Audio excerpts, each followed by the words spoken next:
right, and welcome back here. Western Europe Division 2 action coming your way. It's another play day. It's the last one of the week, and it's going to be a fun one. It should be exciting. It's been fun so far. It's been a bunch of close games. It's been a bunch of good Dota so far, right, Lacoste?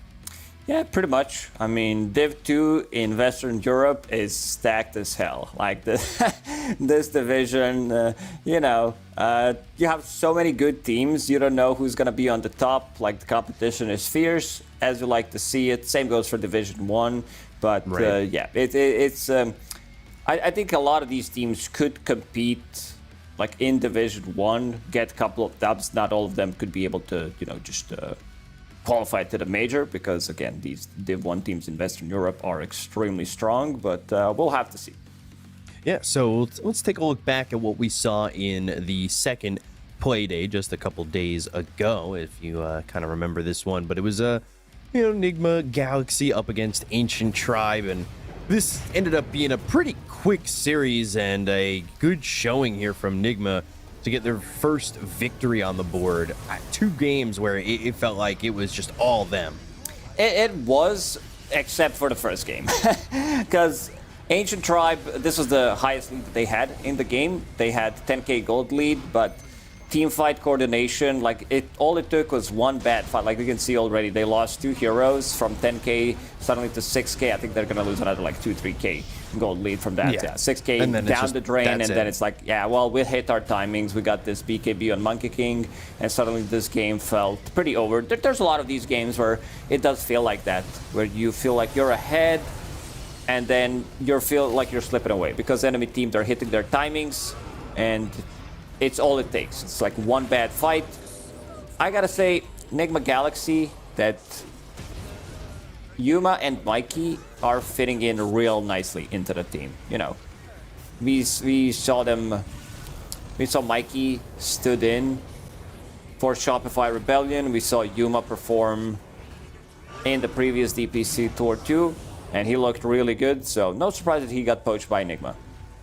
Yeah, it's a couple of younger voices coming into the mix, and maybe it's something that's going to be a little bit different and changing the identity of Nigma as a whole, where they kind of offer something a little bit different, I would say. Yeah, they needed something fresh, some new fresh idea. They've been recycling things for, I'd say, 2 good years now, and feels like the results have been lacking. And in this second game, Nigma Galaxy, complete domination. I think it comes down to the draft. Ancient Tribe picking non-meta heroes. I know it's like MOBA is one of better heroes, Tiny, but it doesn't feel like it suits the meta right now. You can't really blow up anyone. Heroes become way too tanky, way too quickly. This was also an interesting one. Ex-Monaspa squad, starting with the bang. First what did they beat? They beat Ivy 2-0, and now they played against Old G. So this team looking really good, even though they lost Nande, which I still think he was their best player, but seems like the replacement is working out. Like PO65 talked in his interview about, it's just chill for him. He said, I'm not a competitive player, but so far so good from what we see. Yeah, his interview was interesting. We asked him a couple questions where it was just like, how do you feel to be on this team? He's like, I'm just kind of doing my thing. I'm just playing Dota. I'm existing. He's like, I've been playing competitively. I play a lot of ranked or high tier ranked for the last 5 years or whatever it was. And he's just like, I'm just here to play, and I think we did okay.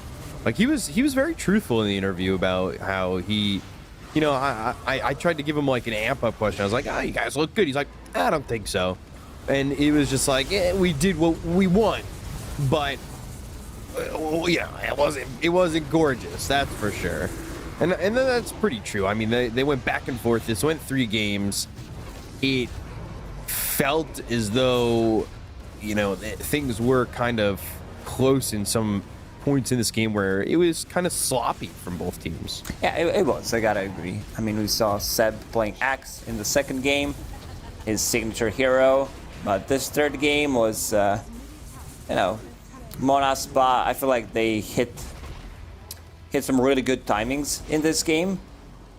I believe this was last pick or so, if I'm not mistaken, after they showed PL, and he didn't even go for Battle Fury. So because he was playing with the Magnus, going for different items. And this is the banger of the series. The last one that we covered, the Alliance against Into the Breach, where we haven't seen this rat Dota in a long, long time. Both teams going for it, understanding that none of them can deal with the illusions.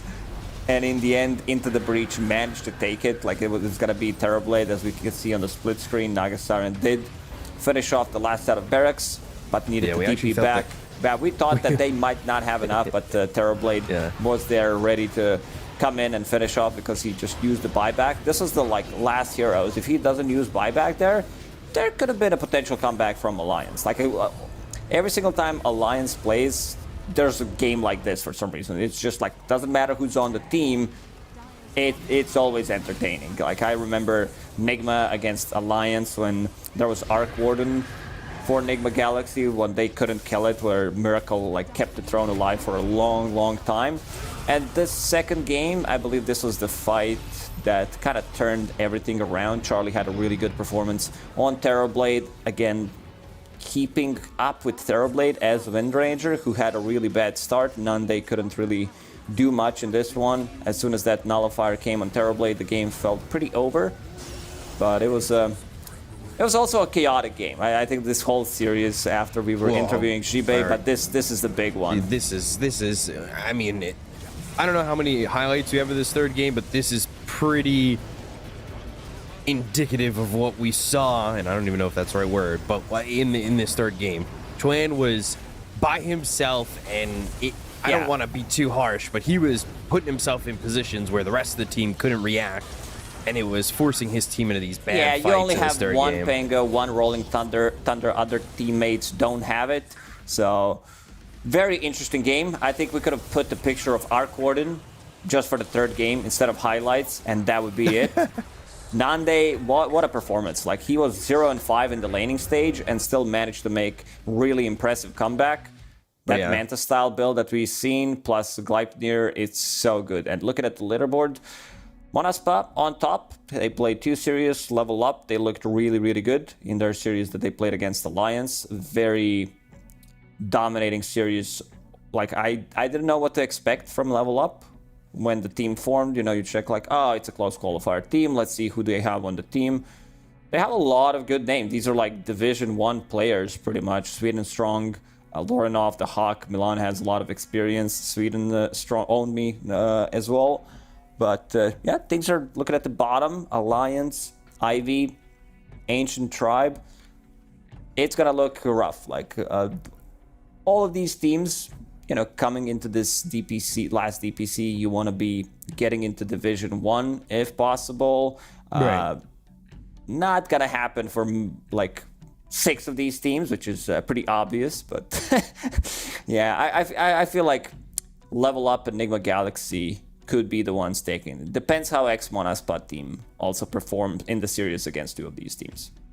Yeah, so today we're kind of looking at 3 more series that'll, of course, shape the landscape of what we're going to see in this Division 2. And we're starting it off with Level Up and Ancient Tribe, which, based on how Ancient Tribe played against Enigma Galaxy, I can kind of see Level Up potentially taking this series pretty handily. And then after that, it's Nigma against Ivy. And then to finish it off, it is Alliance against Monaspa. And that feels like it's going to be a back and forth series. I could say that's probably going 3 games. It's do or die pretty much for Alliance.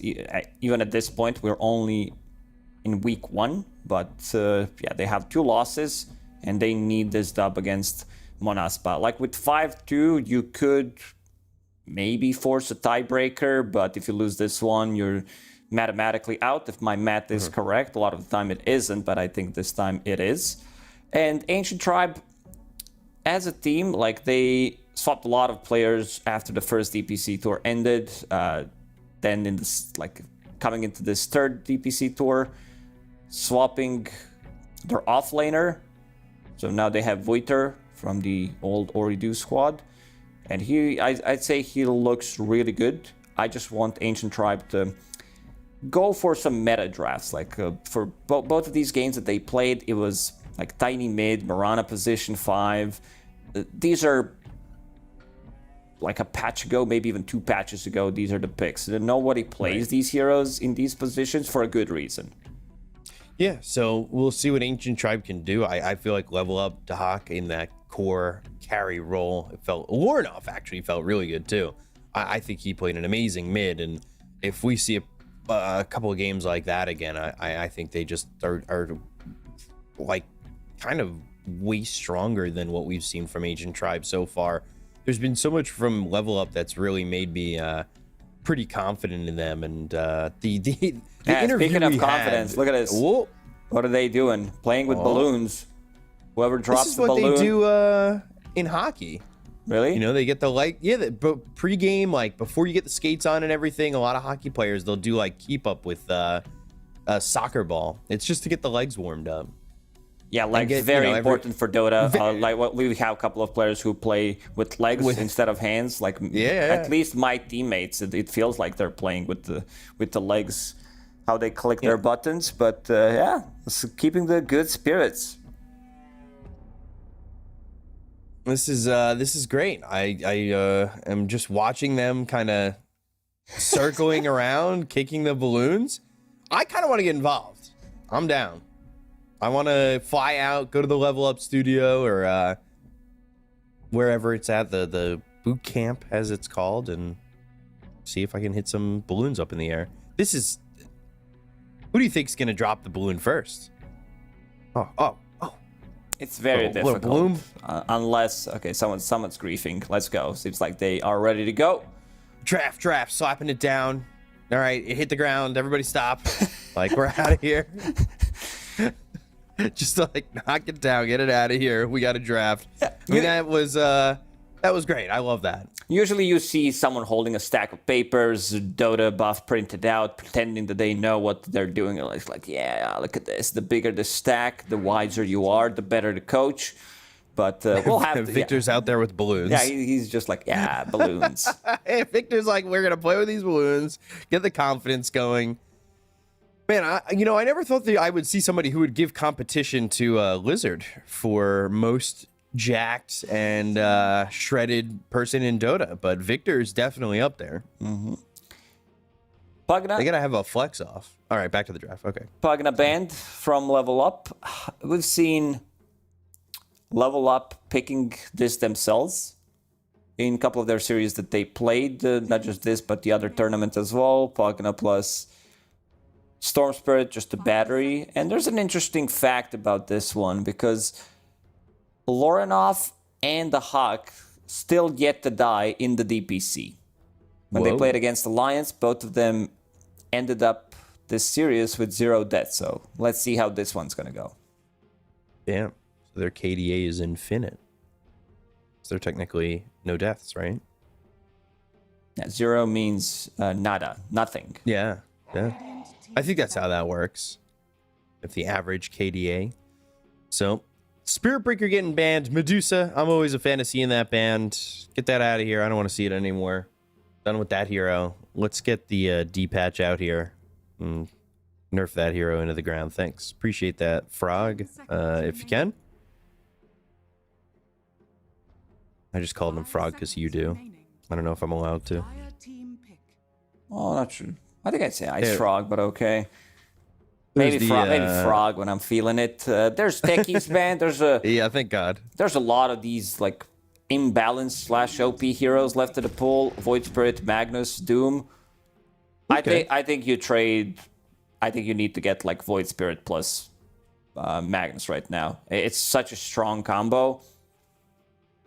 You do allow Void Spirit, like you have a lot of team fight, you have good scaling, you have heroes that can clear the stacks, you have Void Spirit who does benefit from Empower. Sometimes, I'm not going to say that he struggles killing opponents because that's what hero does the best, but sometimes if they're like slightly more tanky, this Empower does help out a lot. This is also a good approach, I would say, having vision, but...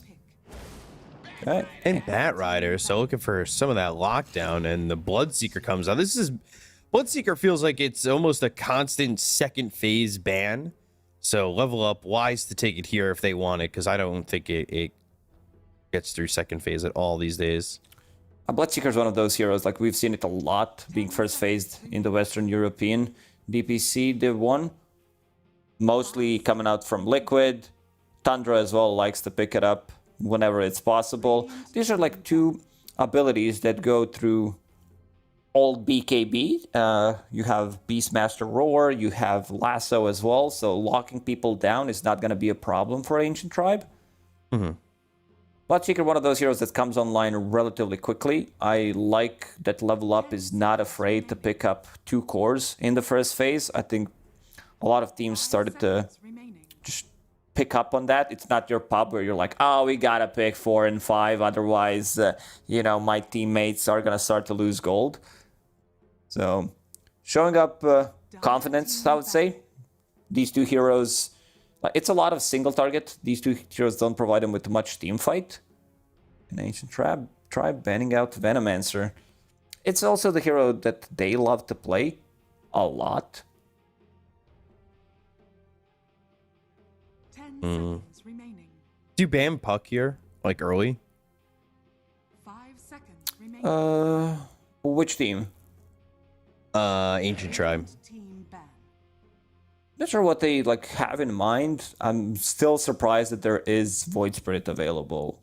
Like Magnus as well. Not sure if Level Up can fit it in their own draft. And they could go for Void Spirit, but the other 2 roles are taken. 10 seconds remaining. There's a potential carry Magnus pick. Ancient Tribe did run it the other day when they played against Nigma. Dire team ban. And the Enchantress. These 2 teams probably have like a lot of scrims together because these bans are feeling a bit off, I would Targeted. say. Yeah, it's like very, very specific bans. Especially this Viper ban. Yeah, the Viper one also kind of threw me for a loop, but well, I guess we'll see. That's just when you look at heroes like that, I'm a bit surprised. Puck ban, yeah, that makes sense. I mean, the Puck has been, if you don't have that first pick of the second phase, you probably don't want to give it up, but that means Void Spirit's going to be available unless they want to go Bat Rider mid or something like that. They could always throw Bat 4/5 Team pick. and Skywrath Mage. No surprise, you've got that single target Lasso and Primal Roar. Throw the Mystic Flare on top of that, go for it. Yep, 6 setup. I mean, Ancient Tribe And they picking got the Oracle out of there too. very strong lanes, taking out Oracle. Now the Oracle ban makes a lot of sense. Great against Sky, great against Batrider. So, Level Up. They need to pick some good supports. I love Lich a lot against, like, combined with Bloodseeker, gives you a lot of, like, kill threat. The also Sinister Gaze is extremely powerful if Beastmaster wants to go for Boar. It does deal, like, 550 damage, level 1 to summons, which instantly kills Boar level 1, level 2. Level 3, you need to hit it another way once. to take care of it too. The thing that worries me about Lich is that against these 3 heroes, isn't he just food at that point? He has a really good front line with Bloodseeker, Doom. These heroes are super tanky. But another Queen core. of Pain. Okay. So, Level Up, put in Queen of Pain, because they don't think it's going to survive. And also, they want to see, just in case if this Batrider goes mid, so they will have a good matchup. I know that Mobe plays Batrider, so they put him on a mid lane. Again, Ember.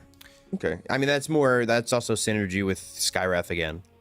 yeah, it is, but in terms of the lane, Queen of Pain does tend to do well against Ember. I've seen like matchup go both ways. It comes down to execution. In my book, when I like look at the good like top tier players, Queen of Pain wins this matchup without a doubt. Without a doubt. I'm going to have to remember that. Yeah, I remembered. I believe there was a game when, who was it? I think 9 played against Quinn on the mid lane, and he really went all in. Like the game ended in 20 something minutes. It was very difficult, if I remember correctly.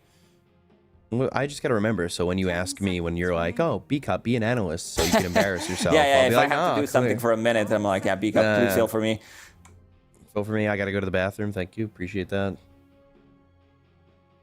So let's see what these bans are. Naga Siren, because you're looking presumably for a carry pick here, because you're not going to put the Bat Rider in that carry role. So he's fallen down to the 5, despite the fact that he doesn't have to be the 5. The Sky could be the 5 if you really want it to be that way, but Sky kind of wants levels. I don't know. He wants a little priority, whereas Bat, you could deal with just getting Lasso. Being that level 6, we'll see what they go for. It's Shadow Demon getting banned out. I could see the Lich getting banned too, but I love Lich. Lich is just an insane hero right now. Gives you a lot of team fight. Big fan. I just bring back Sacrifice. No need. Like, his abilities are more than fine right now. He's sharded in a good spot where it does allow you to even like get some solo kills. We saw Lich popping off. Yeah, but I need to be able to hear Lich say, Lich gonna have your mana. That's all I care about. It's a good voice line. It really is. You know what? That's all. I was thinking about, again, some Raid King. And I feel like this hero has a good spot. You're playing into Bloodseeker. You're playing into Doom. Take it. I think the other one could be like Faceless Void. It's a good bandit. This Morph band is really good. In terms of lockdown, burst damage, they have some. Morphs do love to pick up Lincolns as their first item.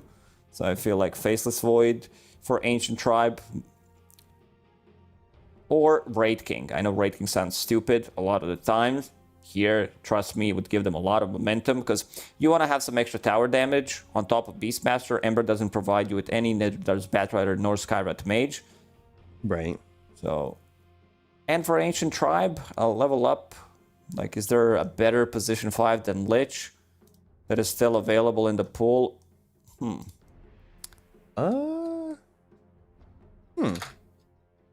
want to pair him up with something strong. Trying to maybe like would it be worth getting a Phoenix considering this lineup? Into Beastmaster, not as much. Other heroes don't deal, but then you have like Beastmaster Aura. I think Crystal Maiden is also fine. Does similar job as Lich does when it comes down to Boar, locking down the Ember Spirit. Really, like you have a setup for What Blood about Right. Silencer? There he Never goes. mind. Yeah, Silencer's good. Silencer always like... This hero has been really contested in the last month or so. Yeah, if it's kind of back to that, like, I'm here for global silence, and then just hold buyback global and try to fight off that. But he also does a lot. Like, I like the Arcane Curse and Last Word combo. Like, having those silences just feels super important with the changes to BKB, right? And the fact that people aren't buying BKBs as early, like, you do become pretty much more effective because of that. There's this, like, one thing that I really like about the patch is we don't see as many BKBs. I don't know. It was BKB at 15 minutes. Yeah, it was so like, many heroes bought it 12 first minute item. BKB. I'll have my BKB, and then we'll sync up 3 BKBs 15, 20 minutes into the game and go for this push, get the advantage. But the item feels very lackluster right now. You're buying it like very late into the game, which I really like. So let's see what the support's going to be. I'm going to stick with, what did you say, Crystal Maiden? Crystal Maiden or Lich. I'm favoring Lich in this one. What about Avenge? Would you ever want that extra lockdown, the swap potential, especially on like a Skywrath, pull him out, or swap on a Primal Roar, get some save situations in on that? I think you can make it work, but Enigma. Okay, I would have never guessed this. Truth. So that puts Doom down to a 4, right? Yeah, most likely. And look at Ancient Tribe. They're also like, what? We didn't expect this one. Now they need to choose hero for Lil Pleb, and he's going to be playing into Enigma. Disruptor. 5 seconds remaining. They need a carry hero. Oh, yeah. You're right. I forgot where we were at here. I was like, oh, yeah, Bat Rider. I said Bat Rider, Ember, Beast. Like, somebody's got to be the carry. And then, yeah, sure, Monkey King. I was like, oh, Disruptor. Just throw Static Storm on top of him. But yeah, 5 position Bat Rider, 4 position Sky, and then low pleb on the Monkey King. Okay. They didn't have much time to think about this last pick. Not a lot of heroes like want to play into Eidolons. So Onmi will be playing that Enigma, Monkey, plus Bat Rider. It's definitely a killer lane. I could also see Skyrat Mage moving to this top lane, granting them kills. Because you're playing against this position 4 Doom that doesn't really do much. You can go for it. I think Ancient Tribe drafted themselves a really good draft overall. It's just like how they're going to execute. And Lorenov, Queen of Pain, will be playing into Skyrat Mage. Not an easy matchup by any means. This long duration silence, especially at the early levels, when Queen of Pain blinks in, like 12-second cooldown, level 1 blink, you're like, well, I'm going to get stunned, I'm going to die. Yeah. But seems like overall, Level Up wanted to have more team fight and have, like, you know, that they're going to be grouping around this Bloodseeker can pop off. I just got to see what Bloodseeker is playing with. What's his 5? It's Marana, right? Yeah, it's Marana, which is the interesting part. But this lineup kind of feels like a 2-item and go lineup, right? For Level Up. Definitely. I could see like 1 item on Enigma, Guardian Greaves, plus there's a decent amount of magical damage as well. So maybe a pipe as well. And then you group up and you go together. Does he necessarily need to be getting those aura items, though? Could he be getting more, I would say, individual items where you let the Doom use Devour and get his farm, and then you yourself as the Enigma just try to solidify your spells and your team fight? Playing into Beast and Bat Riders, so even if you get like BKB Lincolns, they will still have abilities to stun you, so I assume you just go for auras here. You get the Blink Dagger later on, of course, for positioning, but we'll have to see. This it's a greedy draft from Level Up. First you have Enigma, which is a hero that doesn't move. Then you have position 5 Marana, position 4 Doom. Queen of Pain, Lorenov will need to do a lot of heavy lifting, but then again, your carry is also a hero that does join some of these early fights. Want to see how the Hawk is going to be playing it. Like whether he wants to TP, clean up, get 1-2 kills because everybody's going to be low. I guess it also depends on what the Monkey King wants to do, right? Like what build he's going to go in terms of getting involved. All right. A little damage done there, but going to be 3 bounty rooms for Ancient Tribe. A very aggressive move. Also forcing the Hawk to get Bloodright level 1, and they didn't even secure the rune. Not the best one to get. You want to start with Thirst, especially because you don't have a setup for this Bloodright. So, which means you also don't have this extra sustain in the lane coming out from Thirst. It's going to be a lot of harassment on Bloodseeker. Milan will need to bring a lot of items, a lot of tangos, because he's going to get harassed. We'll secure the range creep. Milan's like, yeah, sorry, but not sorry. You have easy harassment available for you with this Skyrath Mage. So, we'll see how it goes down. See how this lane ends up being. Milan, and if he's going to move, do you really have the ability to move here if you're this Marana, or is there a certain point where Bloodseeker can kind of survive on his own? You don't want to move early on, but you got to secure the lane for Bloodseeker. Not going to be an easy lane by any means. So 1 concussive shot and bottom first blood. As we said, like this is a really greedy lane from Level Up. Enigma plus Doom. You need to pull the lane back. Now the lane's pushing in. You gave them level 2. At least you gave level 2 to Monkey King. He's also the hero that deals well with Eidolons. 3 hits, does have Boundless Strike. Eidolons only 2 armor. They're immune to magic, but they're not immune for physical resistance. So you could easily Boundless Strike them if you have Jingu Mastery on. Now this might be an issue here for the Enigma. Would you think that maybe they should have like lane swapped or something like that for the side of Level Up? No, I don't think that there's anything you can do. Because then you would end up with Bloodseeker Doom lane, and it just doesn't work well. Has leap charges, has healing salve as well. Lil Pleb getting stunned. Doom only level 1. Can't really do much. Yeah, lane's not exactly working out too well for a level up at the moment. We'll see if they advance into something a little bit easier. Sweden Strong trying to get to that level 2 right now. He's only got a level in the Scorched Earth. 2 leap charges out of Mirana. 45-second replenish time. Long time to be in danger. Because with the concussive shot, 1 leap's not going to be enough. Unless you really time it right, so... We'll see how that goes. Wither. Just trying to do what he can. He's got 7 charges already in that wand. We're seeing a lot of early wands on heroes these days. It's just especially on universal heroes. It's you gotta buy it. That extra stats gives you extra damage. So a lot of the time you'll see magic wand, 3 branches. Monkey CSing nicely. A lot of denies on Enigma, but not enough CS. Only sitting at 8 right now. Yeah, I don't know if the denies are really going to be that much. Blood Grenade down. Sweden Strong TPing out. And he's going to have to go all the way back to base. That leaves Omi by himself to get some soul experience, while Milan up top still getting harassed and leaped again. So he's still just sitting on 1 leap charge. It's all about securing Bloodseeker, giving him good lane. They do have pull open, so on the top lane, you could expect him to get the pull off. Larinov will need to do heavy lifting in this game, it feels like it, because supports can't really do much. We just saw Sweden Strong deeping to the fountain, and Enigma keeps farming, but there's good amount of CS on this Monkey King. They didn't shut him down at all.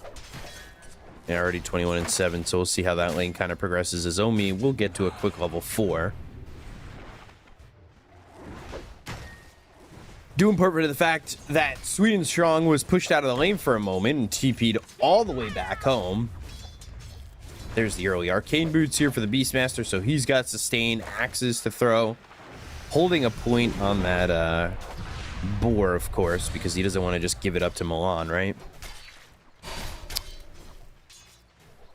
He has point in Inner Beast for some extra right clicks, 2 points in Wild Axes. And he's speedy enough. That's the problem in this top lane. They don't have setup for Blood Right. Bloodseeker's moving at almost 500 move speed. 500 move speed, Jesus. Yeah, but they can't lock them down.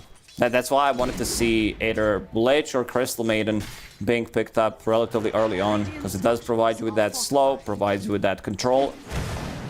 Boundless Strike. Flame Break, but they've got the net. Blood Grenade, Firefly on top of him, and well, it looks like Onmi, he's got 3 stacks, and he's probably going to die here. It'll be a trade for LeBron, but shutting down this Enigma is good enough for them. I think they're happy with that kill. Anything to slow down this Enigma. As soon as he's, like you said, going to have to do a lot of heavy lifting. Owned Me, used Eidolons, and Ancient Tribe immediately going for the kills on Eidolons. Now your Monkey has some extra move speed, does have that power treads. Not an easy game for Enigma by any means. Milan fighting here, and well, he's not going to have any help. Meanwhile, you've got the Ember coming through and using that slight to get the kill. 3 heroes towards mid, and that was giving up a kill to the Ember, which is not what you want when you need a Larinov to have a really successful lane. He's like, freebie, I'll take it. So there's Sweden Strong using that level 1 in the Devour. This position for Doom is very difficult to execute. Like, you need to have a good laning partner.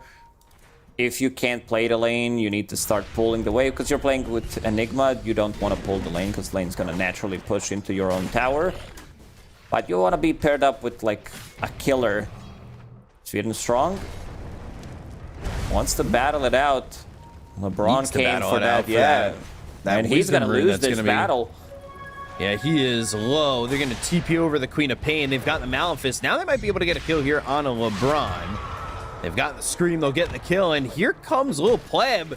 Is this where you want to be? Chingu's going to go off, but can he survive Sonic Wave? They get the kill. It's a double kill here. That is not what you want at all.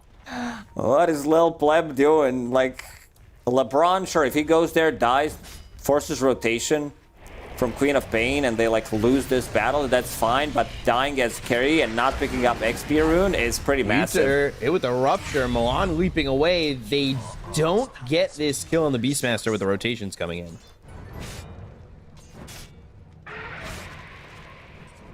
Close, but again, lacking on that one. And Omi looks like he might just get run down.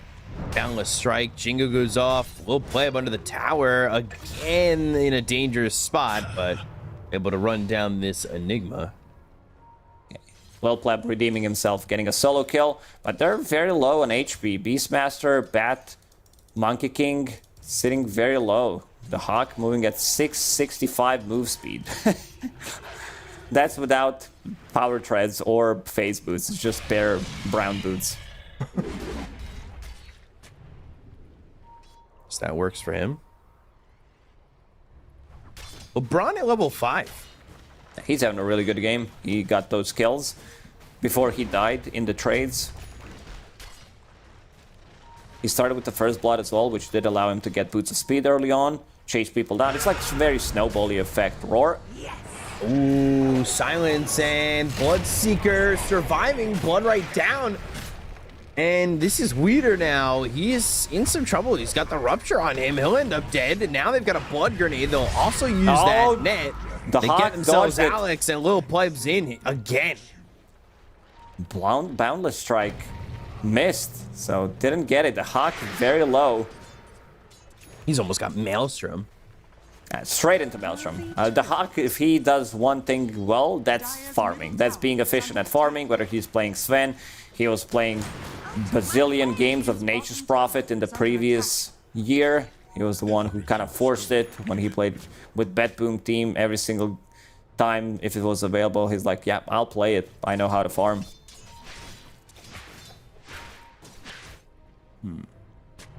Right now going well for a level up, despite the fact that they don't have a net worth lead. I think they've kind of brought it back a bit.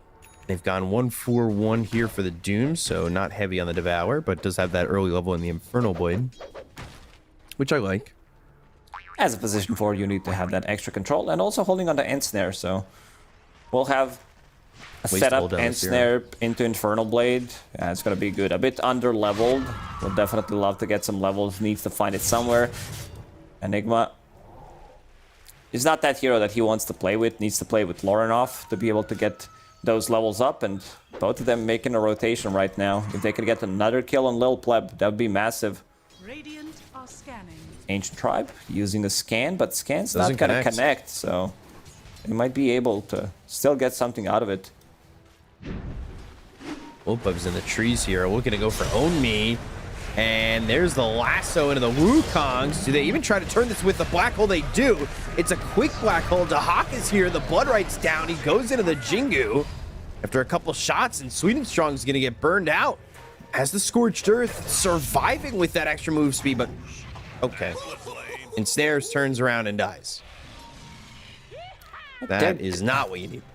You needed to have Lorinov there. Maybe Lorinov tried to TP, looking at his inventory. There's no TP scroll available. Potentially Mobe stopped his TP with the slight searing chains. Not sure what happened, because Lorinov needs to be the one rotating there and getting the cleanup kills. Nice execution from Ancient Tribe. Getting that lasso into Wukong's command. Monkey having more than enough damage, holding on to Duelist Gloves, and now with the Echo Saber. So Lil Pleb, that one mistake, but still on top of the net worth. Managing to get a solo kill, and they're in a good spot right now. Very ambitious to go for that black hole, truthfully, while you're standing in Wukong's. I would have go for it. I wanted to call it just black hole them. It's the play you want to take. Gives you enough setup for Quap to maybe rotate. We haven't seen Mobe rotate at all. They feel like he needs to be farming instead of just moving across the map.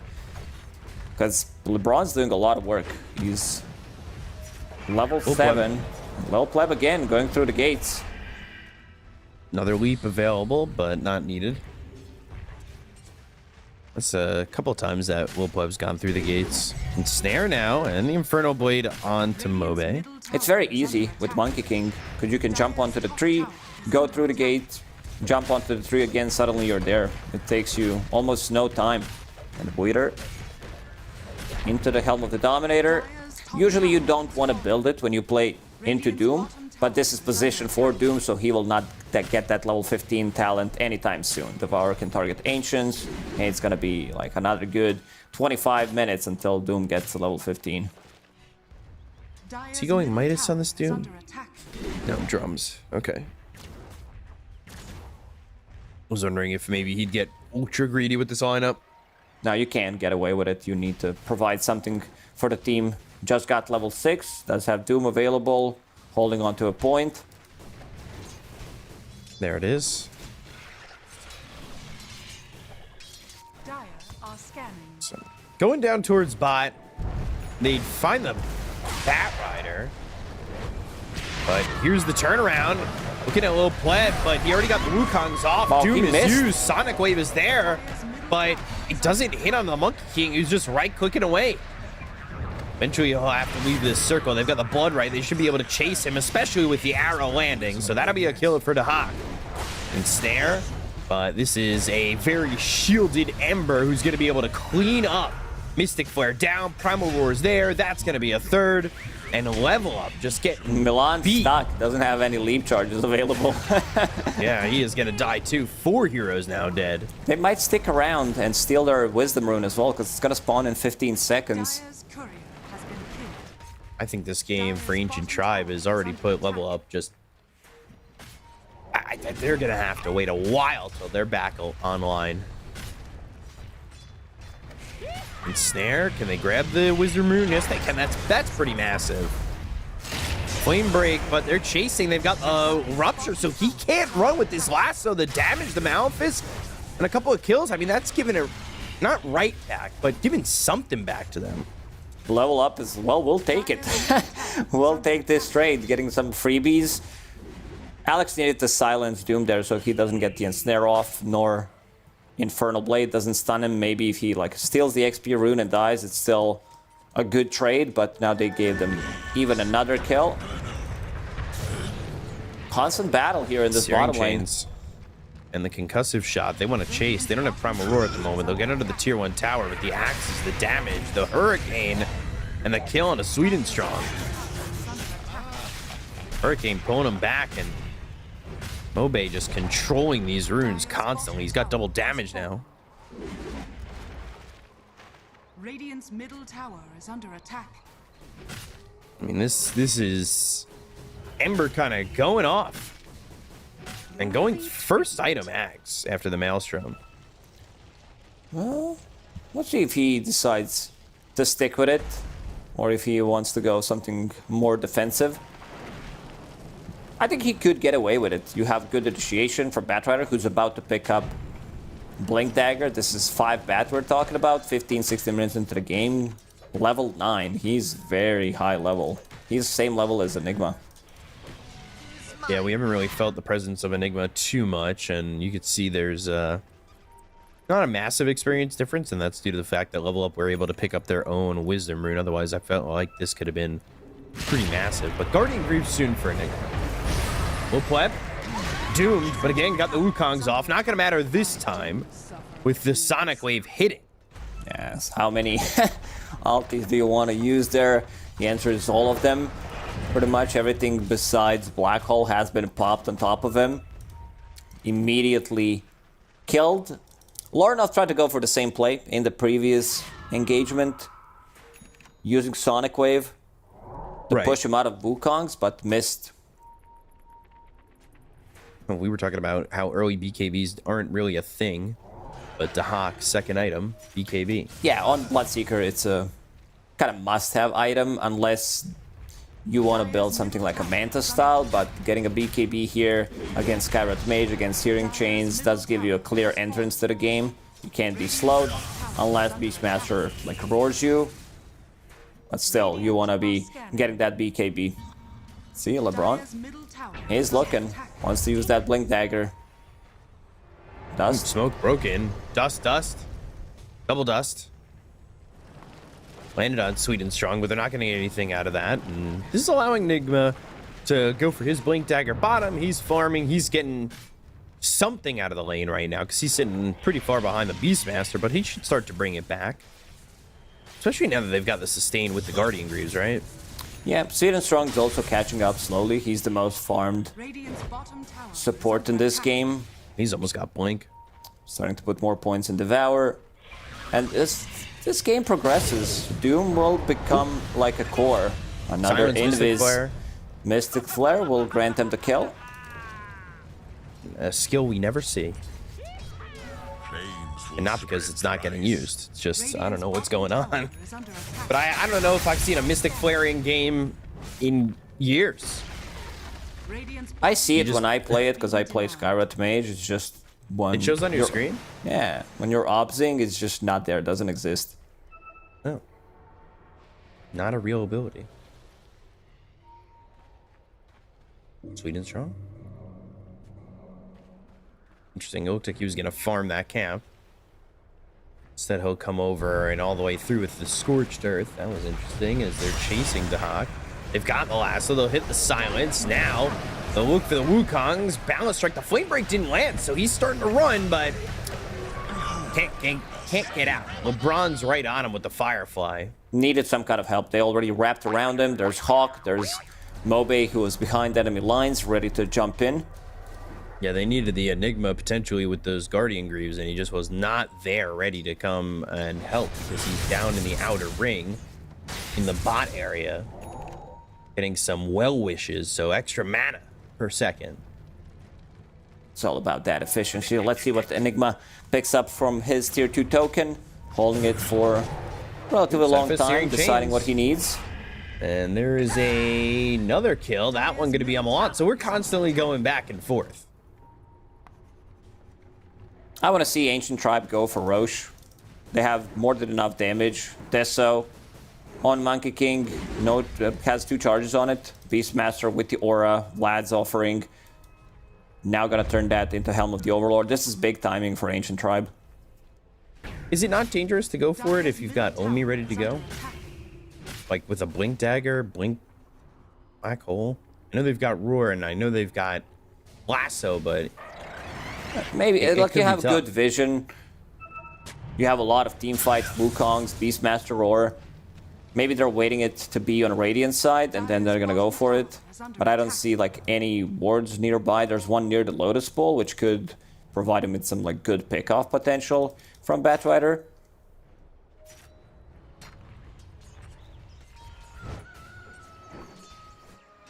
BKB almost finished for Doc. Lornoff, who we were kind of thinking need to have a very strong start. Didn't exactly have the best start, but he's almost out of BKB of his own. He just needs the gold for the recipe.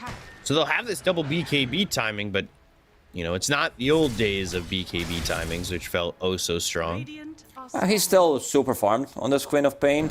It's just that you can do so much with Queen of Pain. Like you pop that Sonic Wave. Needs... Hero consumes a lot of mana early on, so if you don't have full mana coming into the fight, you're not going to be able to contribute much. Right. And this is a big timing that we mentioned. Ancient Tribe going for Roche, Helm of the Dominator with Dino Creep. Well, Pleb will pick it up. Does have Harpoon, so pulling people into Wukong's command, that's going to be massive. Whole squad from level up going there Tormentor. to secure XP rune and going for Tormentor. I don't hate this. We see a lot of teams kind of ignoring Tormentor. And now Mirana's got that Axe Shard, that extra leap charge and that leap upgrade. Damage can use during Moonlight Shadow. It's an okay one. Some extra, like it's all about that extra leap charge, especially because you have only 1 point in it, so it could make a difference. Milan's still struggling to find anything on this Mirana. Doesn't have a single item yet, needs 200 gold for Yule Scepter, so that's gonna be his way of defending himself. Maybe also removing Jingu Mastery stacks from Lil Pleb. And seems like level up, they don't want to defend this one. This tower is pretty donezo. Dire's top tower has fallen. That should stop if Doom finally gets to 15. With how well they're able it's to gonna push, take a while, especially at this No. pace. Because they're not taking any fights, haven't seen.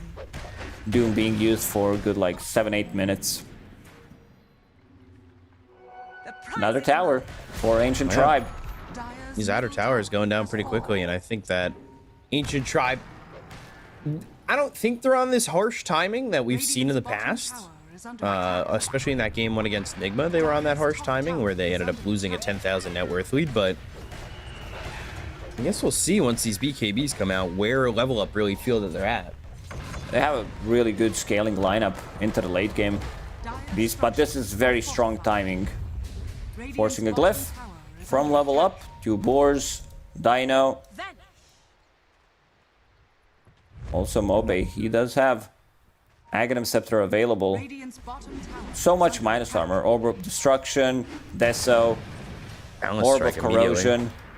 As soon as he shows, they're gonna pop that Boundless. So now you have BKB on Bloodseeker, BKB on Queen of Pain. If you lose this fight, this is very key fight for Level Up. They can't afford to lose it. They're gonna lose 1 set of barracks, maybe even 2 sets. Malphus. Rupture used. Lasso. It's Good hot. Yules. They've got the Yules. That's that first item on Milan. Driving him forward, and look at the damage coming in onto the Bloodseeker. He pops the BKB. The Mystic Flare was down. Low pleb at half health. Ornoff blinking in, but they've got the Glimmer Cape, so there's no vision. There's no way to see him. And BKB now being used on Bloodseeker means that, truthfully, Ancient Tribe, if they wanted to go again, they probably could. Voiter immediately, like he draws on minimap where the Hawk is gonna go, but the rest of the team ready to back him up. He does not have BKB available, but there is Black Hole. Ancient Seal, BKB, Lornoff got his off. The arrow lands on a little pleb, but he's still working with that Aegis. They need to be able to kill him, and he's got the Jingu, so he's healing up. These BKBs are being used in defense, and now another shield rune here for the Ember, so he's going to have that, and he's going to have a casual 3k health at 25 minutes into the game. Level Up. They're doing best as they can right now to delay the game until this Aegis runs out at least. Forcing 2 BKBs. Milan. Last leap charge. Oh boy. And Firefly Lornoff, he's here. Scream in. Yules into the air, but they still end up losing Milan. They find themselves this Enigma as well. They'll pop those Guardian Greaves. The Hawk isn't reacting to this, so he's letting Onmi kind of get run down at the moment, knowing that there is the shield rune. They've got themselves the Skywrath. They'll get another kill and Level Up just in a bad way at the moment. At least the Hawk managed to get out. Courier might scout him. Now he's in the outer ring, farming up as much as he can, going into Mjolnir, which is going to amplify his damage output significantly. LeBron picked up the gem. They want to get rid of vision, go for clear pickoffs with this Blink Lasso, 4-staff initiation.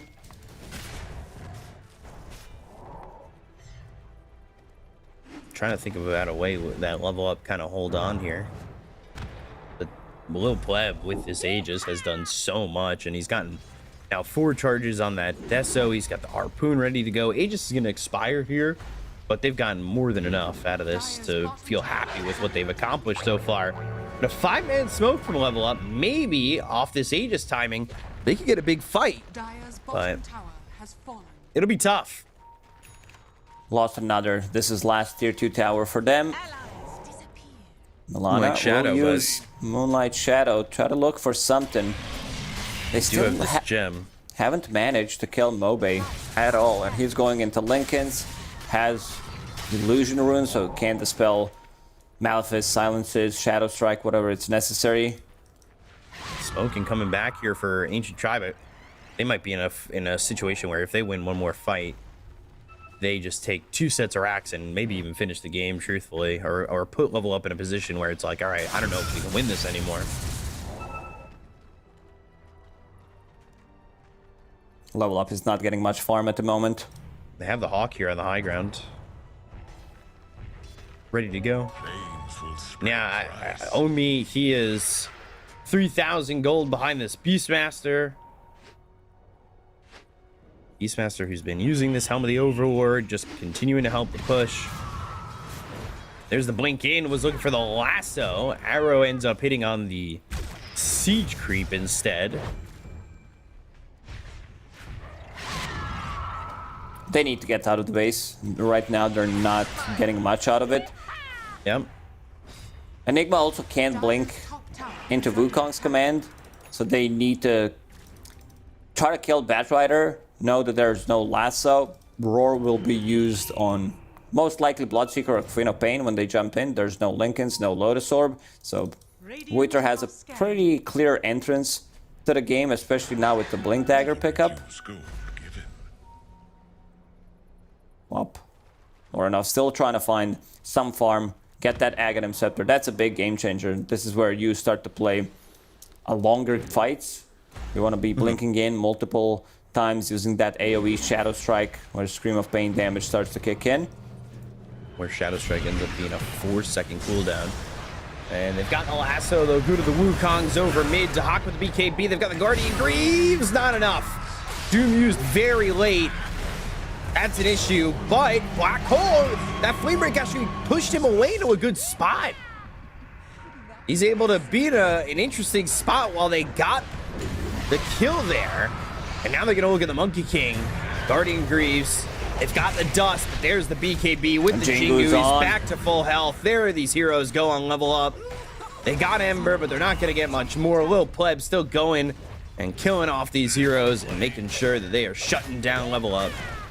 And not an easy Black Hole to use there. Like, Lasso has been used, same goes for Roar, but Alex, he kept the distance, holding onto that Ancient Shield just in case Enigma blinks in and tries to land it on multiple heroes. And now, this set of barracks, where's Lil Pleb at? They don't want to commit. That's interesting. Rupture is available.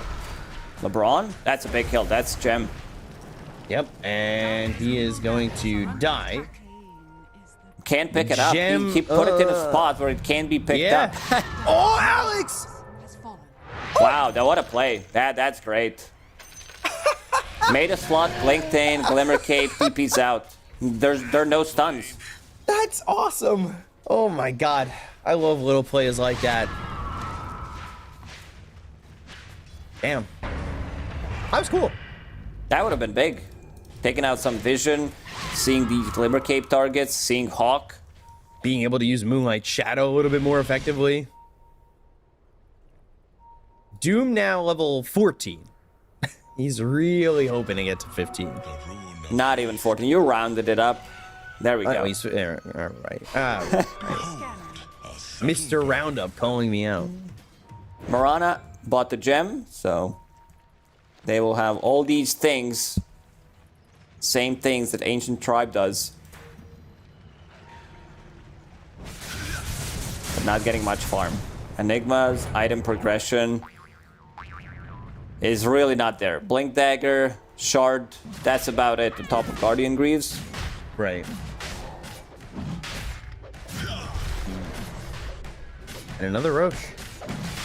And they did so much with the last Aegis. You can kind of see it going the same way with this next one. Act soon here for the Queen of Pain, almost level 18 too, so we'll have that level 3 in the Sonic Wave. Black Hole up in 20 seconds. Aegis again on Lil Pleb, who is 6, 3, and 8. Yeah. They want to take a fight underneath this vision that they just placed on the high ground, but Scan Ancient hit. Tribe, they know something is up. Scan hits again. No one's showing. They place down and get that Ob Sentry out there. Can they? Oh. They're split. Yeah, they're very split. Boundless Strike. There's the Harpoon with the BKB. The Hawk trying to run, but they'll find themselves sweet and strong. And they've got the last one of the Hawk as the BKB runs out, so he is dead too. They split very heavily. That was ambitious. Moving out like that, that is, wow.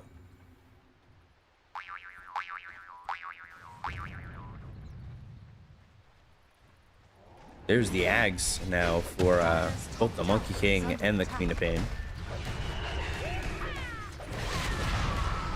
And these buildings are gonna really just be ripped apart. This might... It's down to one last fight. Yeah, one last black hole. If you execute, you have another fight. If you don't, you lose the game.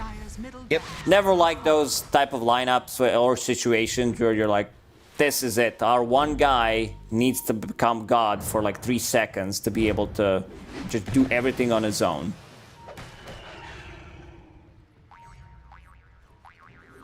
So, Tormentor available.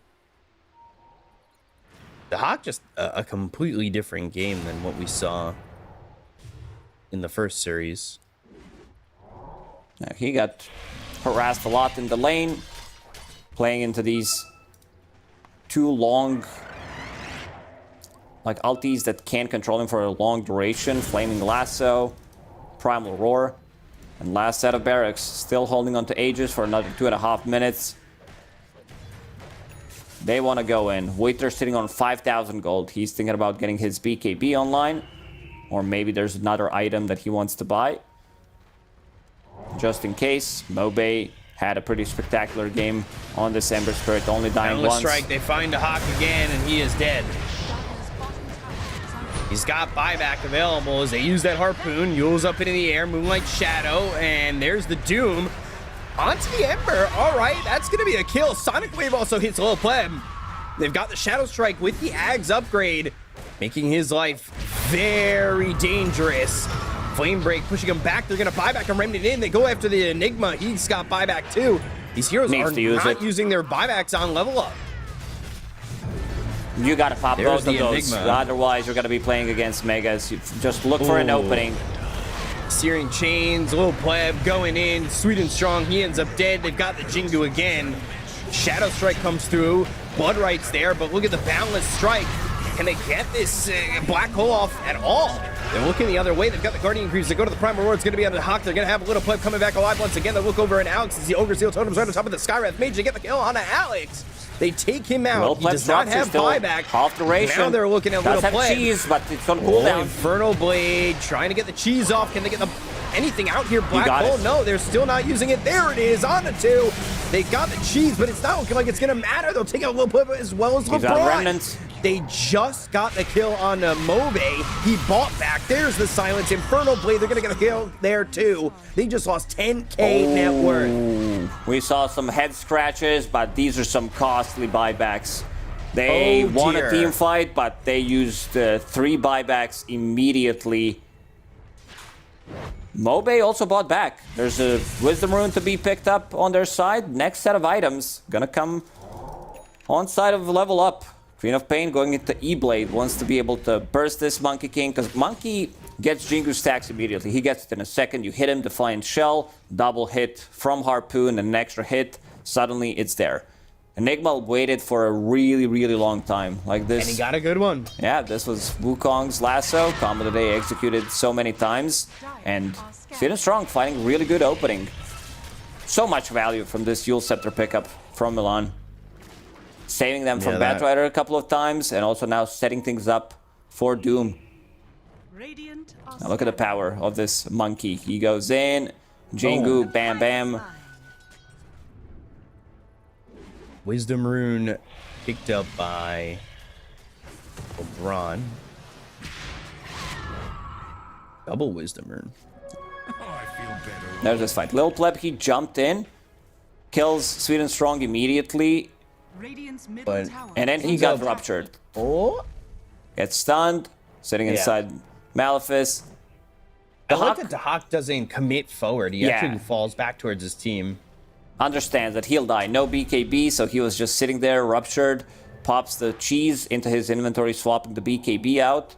Got it right on time. But Owned Me finally finds like really, really good black hole. This is not just like, because you're playing into Hawk, you're playing into this like remnants from Ember Spirit, casual slight, 1 flame break, silence. It's a lot to think about because he doesn't have BKB. Arrow, Harpoon, 4 staff, rupture used. Wukong's thinking about it for Lil Pleb. And they're going to get the lasso onto the Hawk. He got the BKB off beforehand, but he's going to be pulled up onto the high ground. They need to help him. Roar, and they need to get in there. They've got themselves the Queen of Pain going over. They go to the Doom. Can they get the kill? He's still on a little alive. pleb? They get him The Hawk's out running of away. The Wukongs. They get the kill on a little pleb. Whoa. He's moving at the speed of sound. And look at Lornoff. Oh, my. Triple killing godlike for this Queen of Pain. Is this it? Is this the comeback? Like, they just lost 2 fights in a row. There's Gem on the ground. Lorinov pop it off. As you said, like, he needs to do it.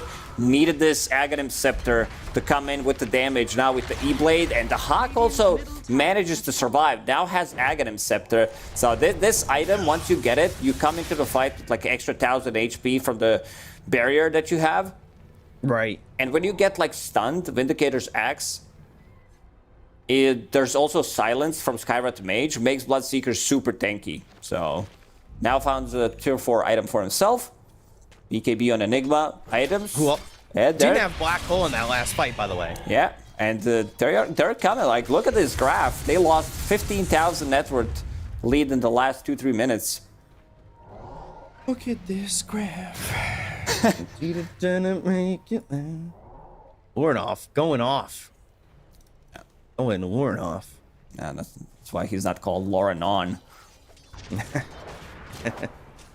Arcane Rune held, and still yet to find a tier 4 neutral item for himself. He's There got it it is. in the, yeah. Let's see what he Spell finds. Some Prism Timeless right Relic. Yeah, there we go. Of course, it's right. Timeless Relic.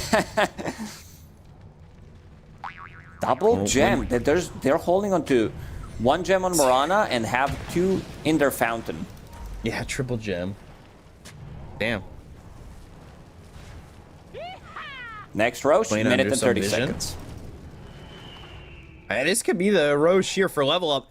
The question is, can Ancient Tribe put them in a spot on level up where they have to play to Ancient Tribe's movements, right? Like, there's 1 set of racks remaining. If you go for that, you force level up back.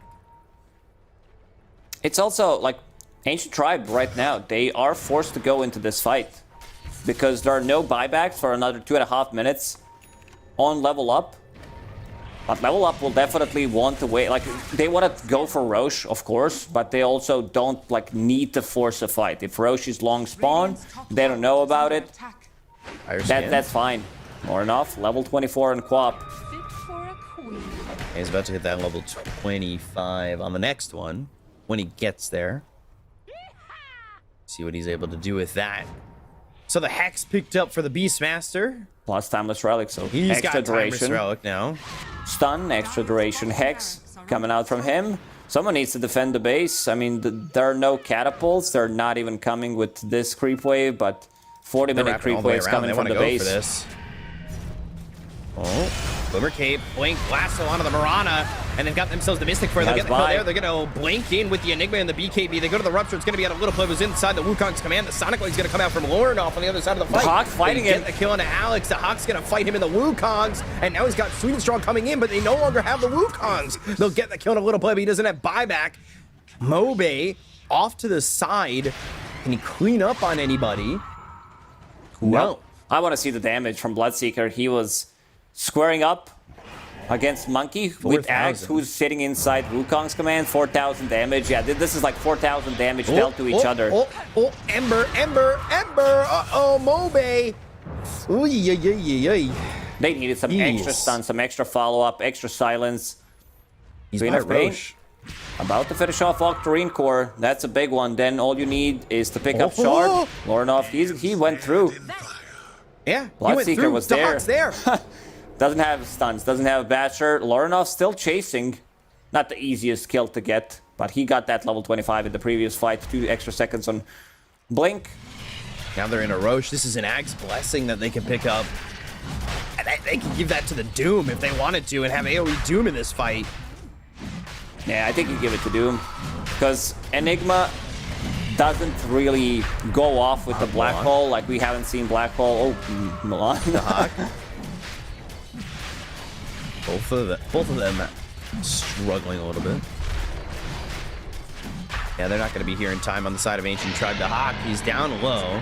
We'll give the Aegis over to Lornoff. There's the Ag's Blessing for Sweden Strong, who's going to TP then use it, I would assume. There it is. So now he's got AoE Doom. AoE Doom, he got the Shard for free from Tormentor. This is a core hero right now. And you said it was greedy. He has almost the same amount of net worth. And for the first time in the last like 30 minutes, Level Up does have net worth advantage. Yep. And buybacks are coming off cooldown. Lorinov needs 500 gold, which he will farm in no time. And this game flipped from 20k to 3k now on Level Up. This is something we saw, though, in the first game of Ancient Tribe against Nigma. They had a lead, and then they just didn't finish the game. This'll come in handy. This is rough. Yeah. Also, Lasso needs to be on higher priority target. You can't use it on Marana, who did have buyback. Like, you need to drag Bloodseeker, drag Enigma into Wukong's command. Mobe, TPing out. There's Tormentor that just spawned. Let's see if they take it. Larinov definitely wants to get shot. He bought it for himself. He's like, screw it. I don't want to wait for any Tormentor. No RNG whatsoever. Having Timeless Relic, here smoked. having that lower cooldown blink will allow him to AoE stun people, AoE silence people, which this Lincoln Sphere is not going to be very helpful against. You could say that Ancient Tribe, they're very afraid right now. Yeah, they haven't committed to pushing Level Up back, and Ember, if he just gets caught here, I mean, they could use AoE Doom and then just get right on top of him, but he's going to remnant away. They go right into the Rupture, though. Wukong's BKB, Black Hole. Oh, it's a lot of damage from Wukong. That's tough. He's going to end up dying. They've got the Lotus Orb. Weeder's already dead.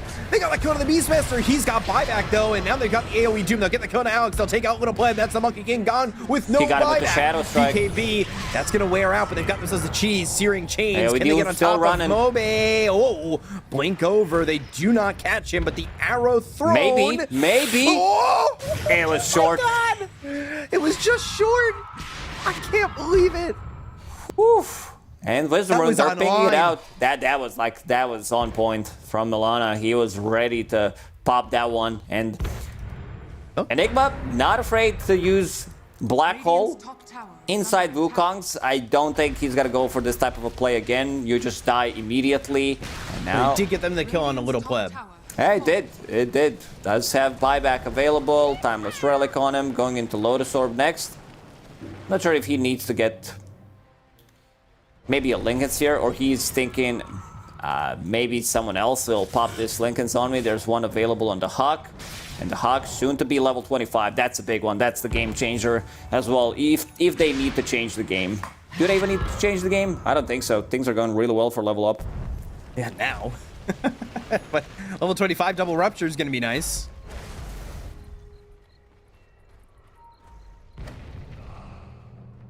Level 20 for LeBron. The prize is mine.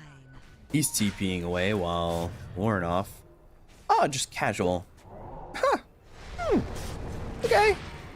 Shield Rune giving him 1800 health. Has 5,000 HP. Yeah. Almost 5.5k. What could ever be wrong with that? Nothing, right? Burstable. Meanwhile, wait.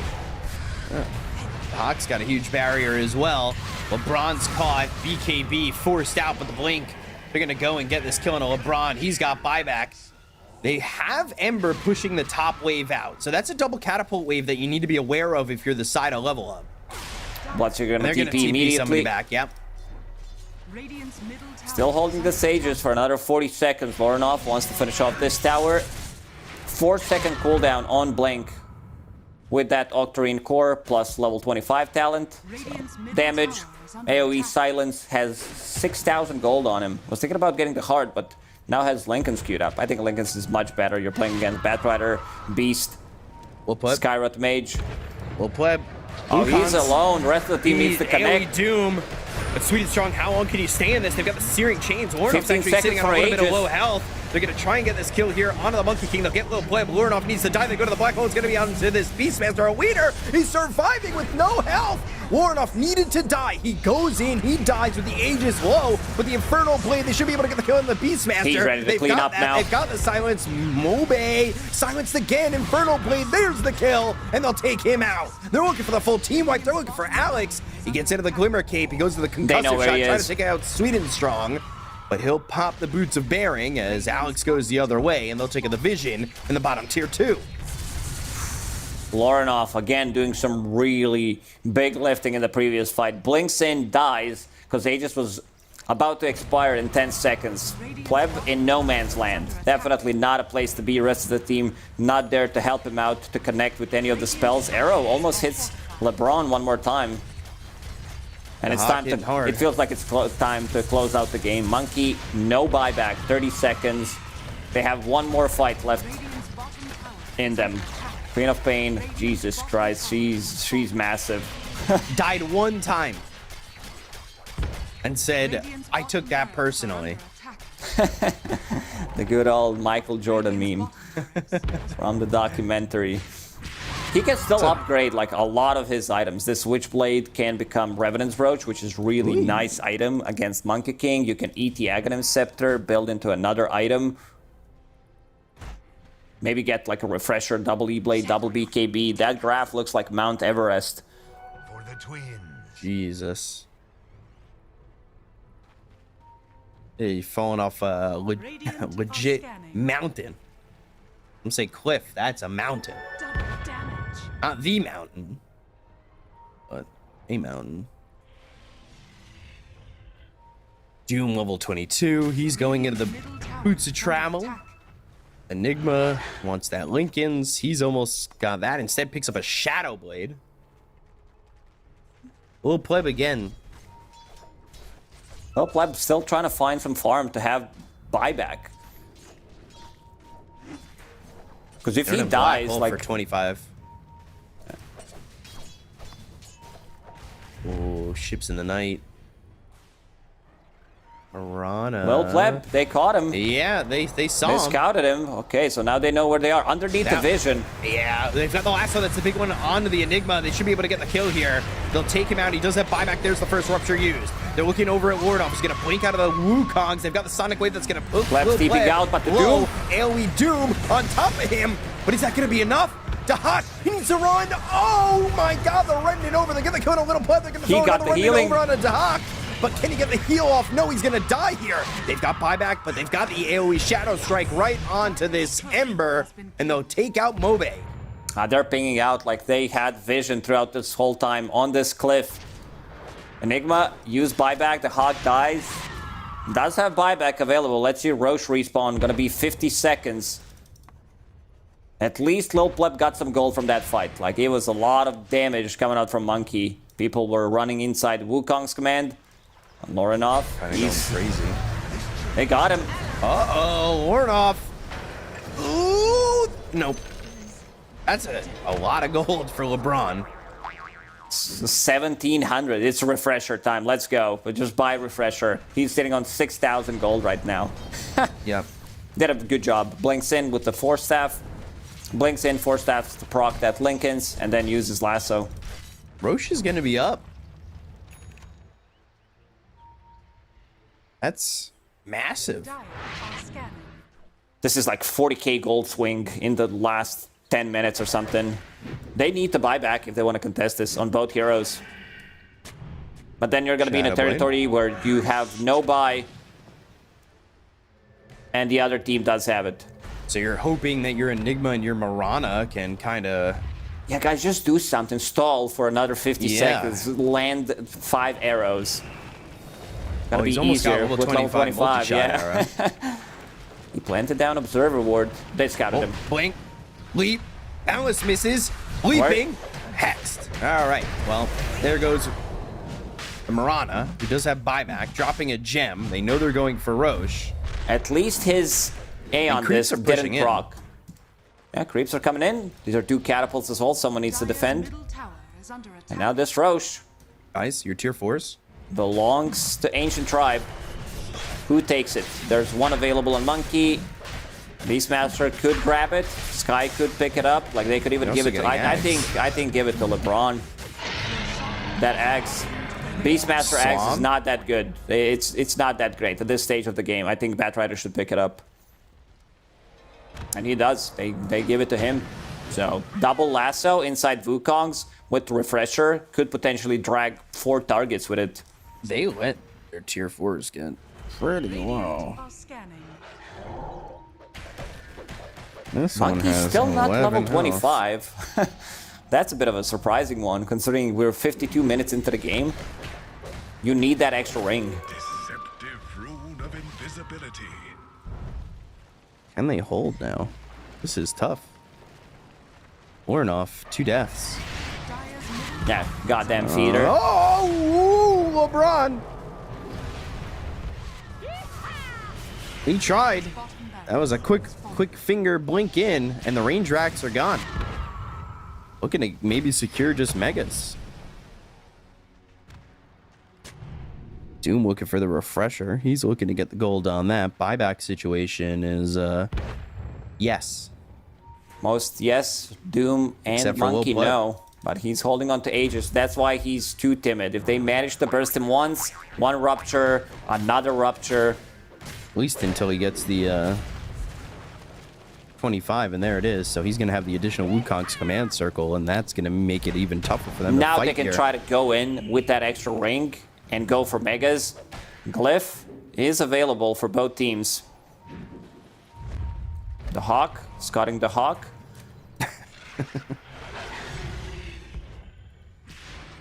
Mirana wants that 25, wants that multi-shot arrow.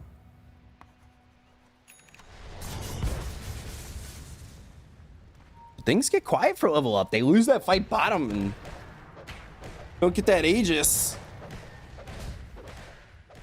Once they lost the Warnoff, I think that was a big kill for them in the bot lane. Yeah. Also, if Bloodseeker is like sitting inside Wukong's, he gets nullified.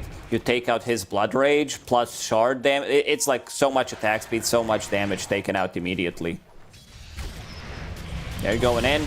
Is this it? Yeah, they're going to make the jump. They go for the last one. It's going to be out of 2. They've got the AoE Doom, and it's going to be popped here on the Mirana. They've got the 4 staff out of the backlines. They're trying to keep this Enigma alive. AoE Doom, they got the kill on Naomi. He's going to buy back. They go to the Sonic Wave. They've got the AoE Shadow Strike. They should be able to get the kill on LeBron. They looking. Monkey King gets Oh, it's his inside Wukong's Wukong. off, but now he's going to die very quickly. So Black Hole gets the kill. Lil Pleb's going to be dead here for 2 minutes. He is dead. He is gone. Mobe falls. He's got buyback. He'll use it. Remnant's back into the fight. He They get the kill wants on the Omi. Hawk. They'll look over at Omi. They'll get themselves another one. The buyback's going to be used here by the Hawk. They're looking over at Alex. Now they've got the silence out of Wheater. Mobe TP's out, but they're going to lose the Beastmaster. He's going to be forced to use buyback potentially as well, and they don't even get mega creeps. Queen of Pain's about to hit level 30 in that fight. They used a couple of buybacks to keep them in the game. 90 seconds without Monkey King. Lorinov just 8 Aghanim Scepter, bought the Hex. I think he needs to fit in Refresher in there somehow. Like, he's doing so much work. But so does Bloodseeker. Bloodseeker with Ags, 14,000 damage in the previous fight. Wow. That is insane. They need to make something of this, though, and actually, Ancient Tribe, they're topping. If they lose Mobe, Ornoff. He does have BKB. Blinkins, Doesn't click it. Silence. Oh, no, Ornoff. He is alive. He's alive. Like Frankenstein's monster. He is alive. LeBron's going to end up being the one who dies. Oh, that was so close. Like, he's very tanky. 4,000 HP, doesn't have any status resistance or anything, and now sells that Witchblade, going into Heart next, wants to be even more tanky. Dire Oh, are scanning. my This God. this game is really crazy. The Hawk still needs to farm another item. Can replace this Raid Band, can eat Aghanim Scepter. What about some Refresher? Keep the distance, refresh. 4 Swift Blink. Ruptures, Swift Blink. Okay. 2 buybacks available on Radiant. That's it. A Wisdom Rune action right there as Doom's looking for that level 25. He's going into the Lincolns. And Lorna doesn't have buyback. He needs to farm over 1,000 gold to have it. Level 30, so that's going to be very costly. It's 3.2k for buyback. Damn. Raph. All of a sudden evened out. You know, like the Himalayas.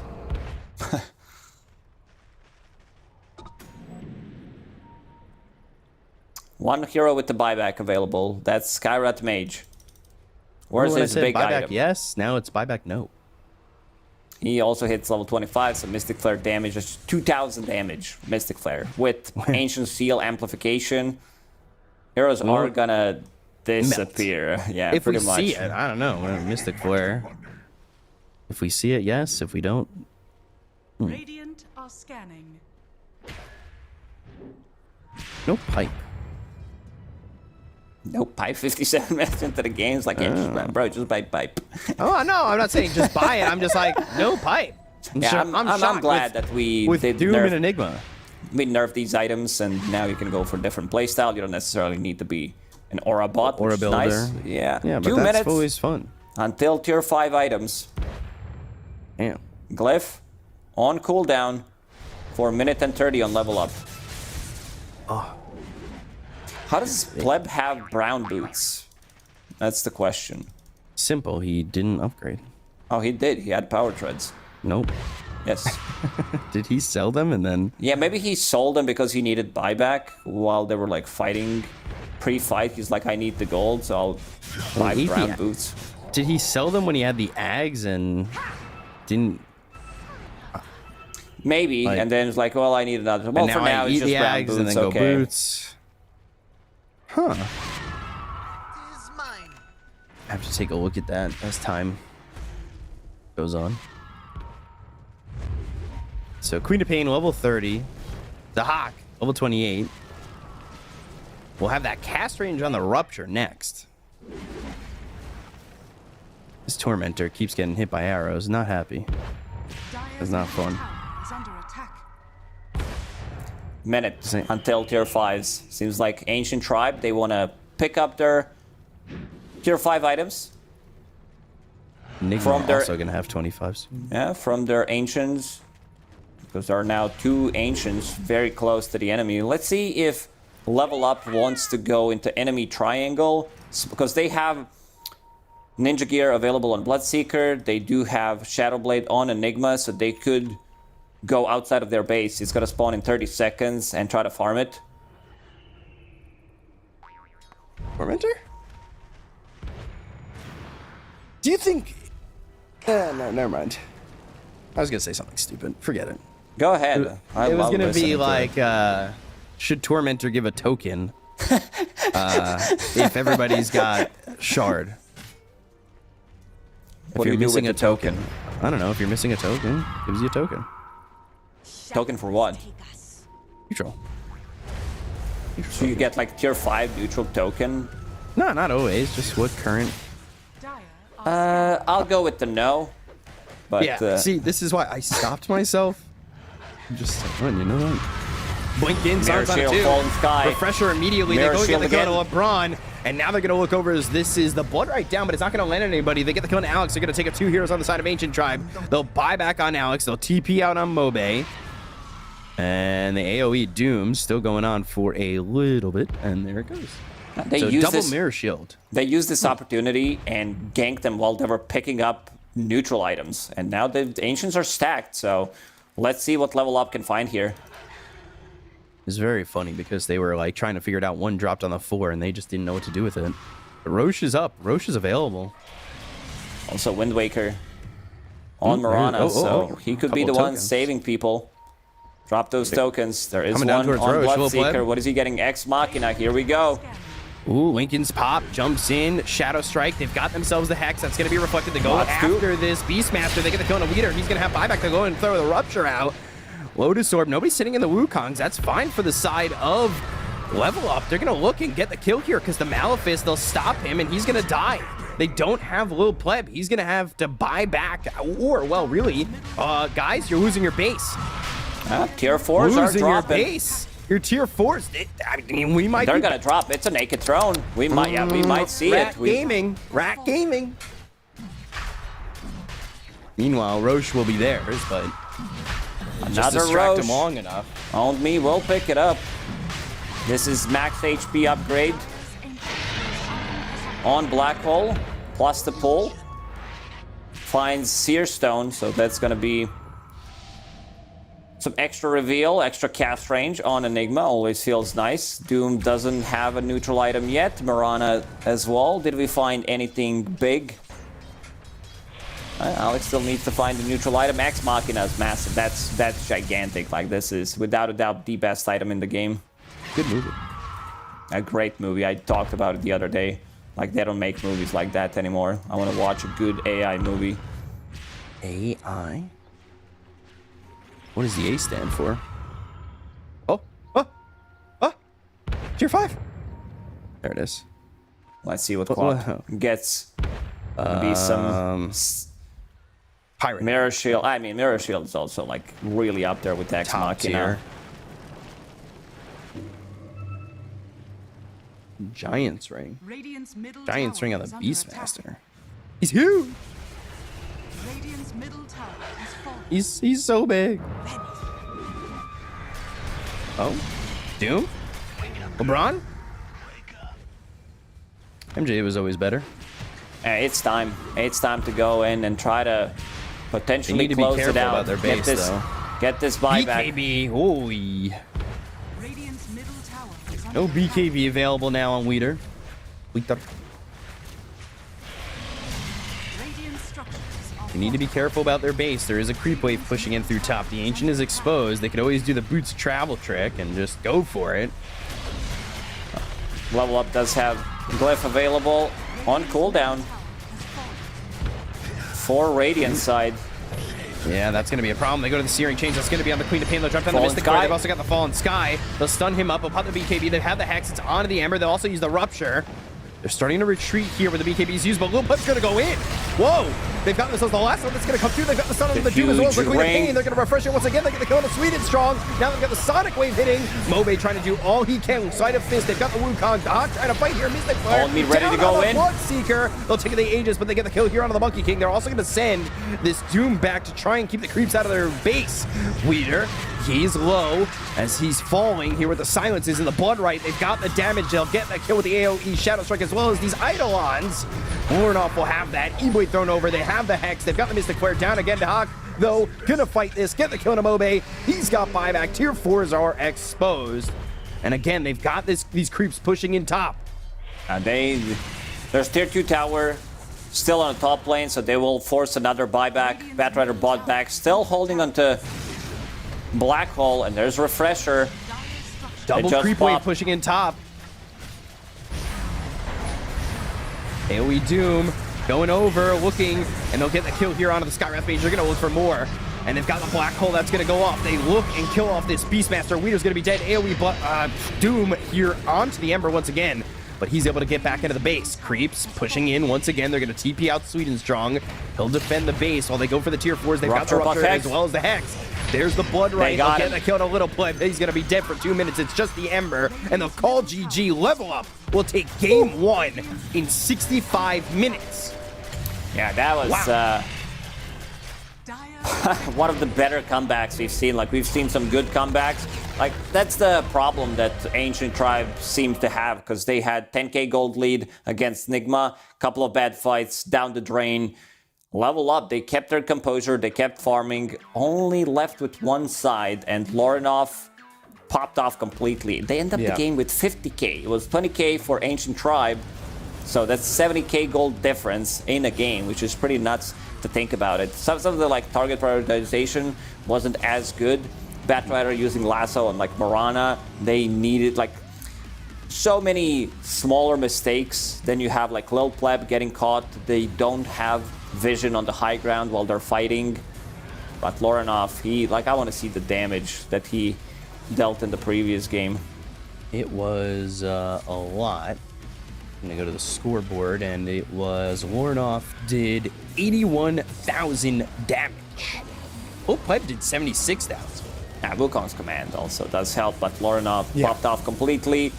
They took care of each other nicely. Like, these Lincoln Spheres owned me. Also, not the easiest game for Enigma by any means, but when he needed to land the Black Hole, he was there ready. Yeah. Lassos were big. LeBron had a double lasso in he that survived. last fight. I can't believe that he actually survived in this fight. This is Hawk- game-changing, him surviving, I think, because this would have been the end, right? Because, I don't know, he doesn't have buyback. This would have been the end of the game. Wow. I can't believe he survives. That's insane. This fight over, they kill Lil Pleb pretty quickly. They use this black hole. Yeah, Omi's gonna die, but it does lead to Lil Pleb being in this like odd situation where he's away from heroes, can't get a Jingu off, and Lornoff just chases him to kill him. And Lornoff on Queen of Pain, like it was a really greedy draft, but it was all about playing for the late game, and super late game came through 65 minutes into the game where your Doom is like, well, you know what, guys? I'll have my Aghanim Scepter, I'll have my AoE Doom, Lincoln's Blink BKB, he definitely becomes a core. As it goes for MVP, without a doubt, Lornoff. Yeah, for sure. He was the one popping off. Oh my god. Involved in over 40 kills in a game, professional game, looked really good. Ancient Tribe, I mean, they have to get their shit together, because in the second game, if they lose it, they're going to be 0-2. Your dreams going to Div 1 are going to die almost immediately, and you know that this one was in the bag, so you got to recover. You got to take 5 and have some like biggest talk of your life, like how to keep your composure and reset mentally, go into this second game. Yeah, look at that. All these big stats here from Lornoff. They get themselves a pretty crazy victory getting the comeback here. I mean, that was amazing from the side of Level Up. So, I mean, I don't know what else there is here to do for Ancient Tribe. You're just in a pretty tough situation, and now you're going to have to rebound, regroup, and hope you can get back into this coming into game 2. So, I mean, that's exactly what we'll see when we come back from a quick break. We'll see how it goes here as I'm looking over at the clock, and we'll see if there's a countdown timer for how long, you know, Ancient Tribe, they might want 10-20 minutes if they want to recover off this one. So we'll see what happens. Level up 1-0 in this series after a very hard fought game number 1. We'll be back after the break. We'll see you in a little bit. Stay tuned.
Welcome back, folks, to Western Europe Division 2 action. Ancient Tribe here up against Level Up. And game one going the way of Level Up after Ancient Tribe had themselves, what, a 20,000 net worth lead. And for the second series in a row, it's not enough for them. Yeah, they had 10k gold lead against Nigma.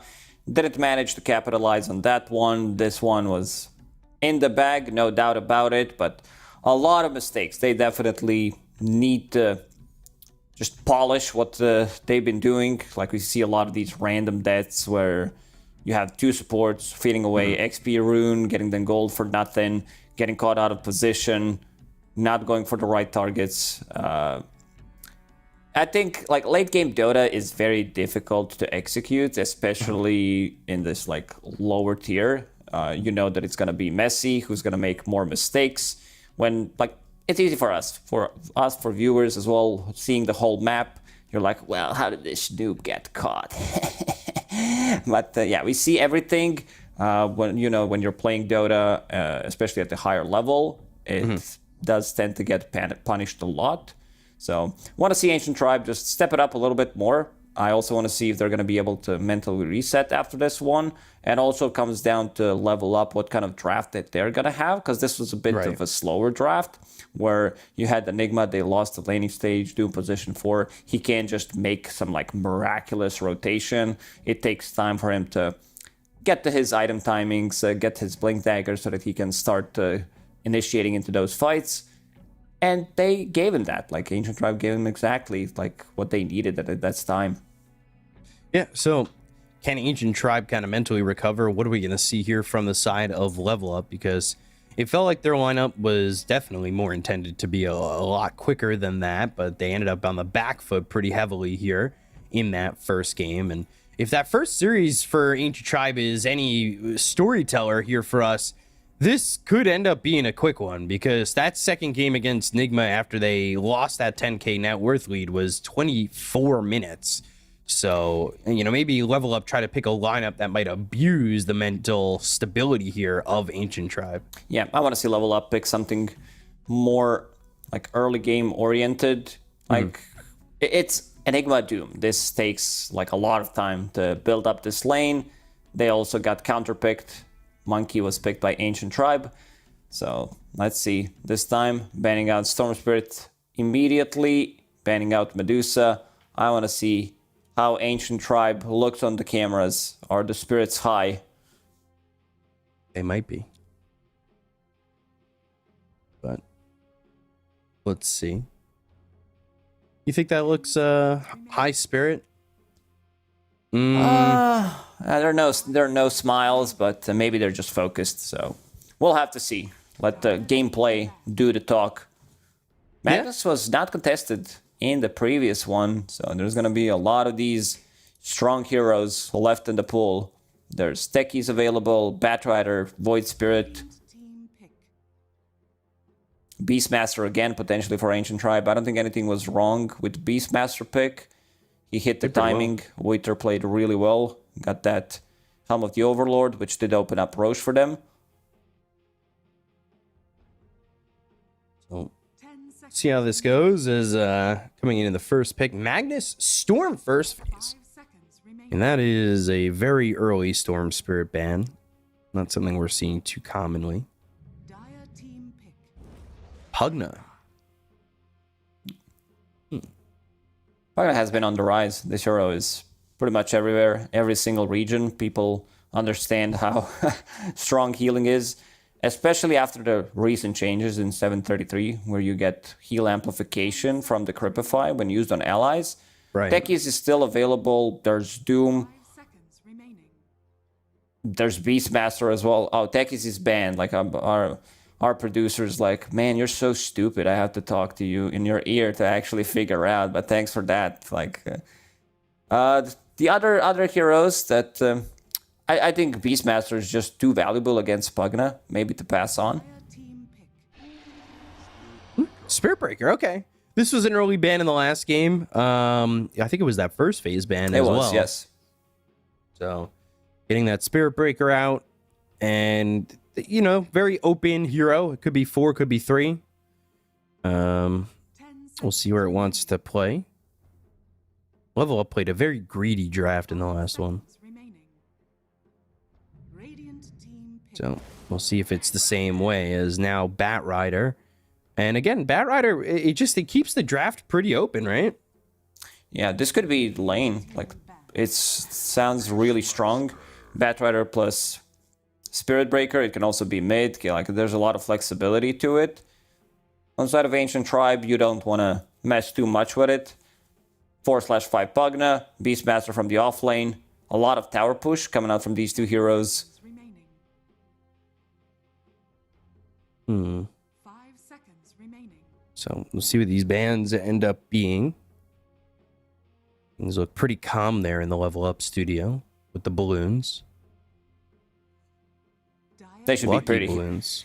pretty happy about the performance that they had in this first game. Strong comeback, banning out Bloodseeker. He was a menace to deal with, especially after he picked up that Aghanim Scepter. You come into a fight with the shield because you're farming, suddenly you show up, you have extra 1,000 all damage barrier.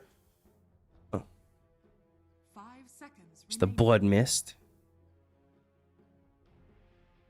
Radiant team ban. Now they're banning that Slark out. Looks like carries the name of the game in terms of bans in the moment. Yeah, I could definitely say that it doesn't look as cool, calm, and collected here for Ancient Tribe. Well, maybe a little bit of going through the motions. But I guess they don't have somebody like Victor bouncing a balloon off your head.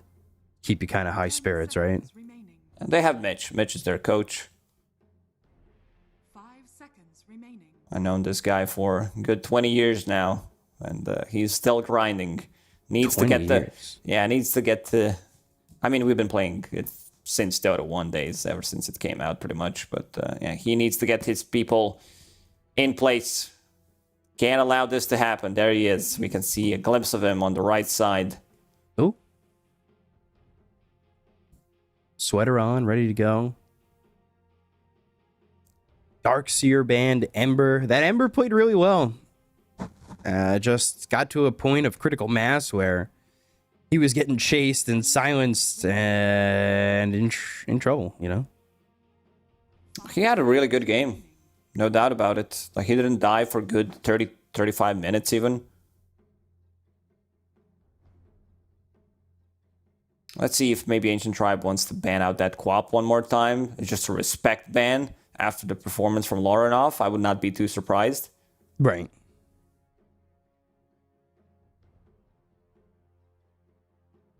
Yeah, getting that Queen of Pain out of there. I mean, Laurenov has been having amazing games back to back, really. It's like AC, need to turn it up a bit. This game, I know that feeling. This last game, you know, got me all excited. It's getting hot in here. Putting the sweats on. And Ancient not like Tribe? sweatpants. Yeah, really thinking about this last ban. Yeah, giving it a lot of time. So now they ban out that Pango. Who's got the first pick here? Level up. So I mean, they could always go Bat Rider 5, Doom 3, Spirit Breaker 4. I mean, there's Doom available still against Beastmaster, but this time maybe played as core to hit an earlier timing, stop Beastmaster from getting that Helm of the Overlord. Beastmaster still gets it like earlier than you get level 15 on Doom, because it's like you get it between 15, 16, 18, depends how good of a game you're having on Beast. So you have like good 5 minutes, I would say, at least, to be able to get something done. And then you're like, uh-oh. And you can see the win rate. 33% on Doom right now, 6 picks so far in this DPC. Not as good as I thought it was going to be. There's the Jug ban. And there is the Ench pick that was banned in the second phase last game. And now Crystal Maiden, a support you were calling for, and the Void Spirit. So let's see. Do you just go Doom here, make sure that you're able to shut down the Void Spirit? Feels as though maybe you might be lacking damage if you go to that. Yeah, maybe Puck. I think Puck will give them enough control for these heroes. Speaking of damage, there's your damage. This is your damage. And now, if you want to ban Timbersaw, because you have Void Spirit, can be played from the mid lane, Quap. Storm has been banned, Ember as well. And there's Queen of Pain. So there's like 3 really good heroes against Void Spirit. Also, not sure if they want to go maybe with some Lone Druid route. Not sure if they can play it or if they would put too many eggs in one basket, all physical damage. Sven, I think they need something more control, like Puck definitely comes to my mind. Enchantress, a hero that does provide them with taking this early creep from Beastmaster, Boar, and having the spell mechanic against both Pugna and Void Spirit. Also a hero that can scale really well into the mid-late game if it comes down to that, as we've seen in the previous game. These 4 and 5s are popping off. So they think this Batrider will be played by Lorinov, maybe. They might just ban like another mid-hero, because they are afraid of Underlord, so he could be the one, you know, roaming around with his gates, providing auras for the team. It's a lot of magical damage on side of Ancient Tribe. Pugna, Beastmaster, Crystal Maiden. Like, Void Spirit's a bit of a mixed damage, but still, what a nice angle from the camera. 10 seconds remaining.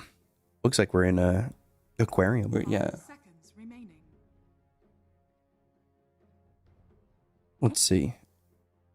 Maybe ban Monkey King. Usually it's the other way around, where you pick Sven into Monkey. This is exactly what Level Up did 2 times against Alliance. You provide them with extra armor, you get shard, armor undispellable. You can sit inside Wukong's command and you have enough damage to take him out.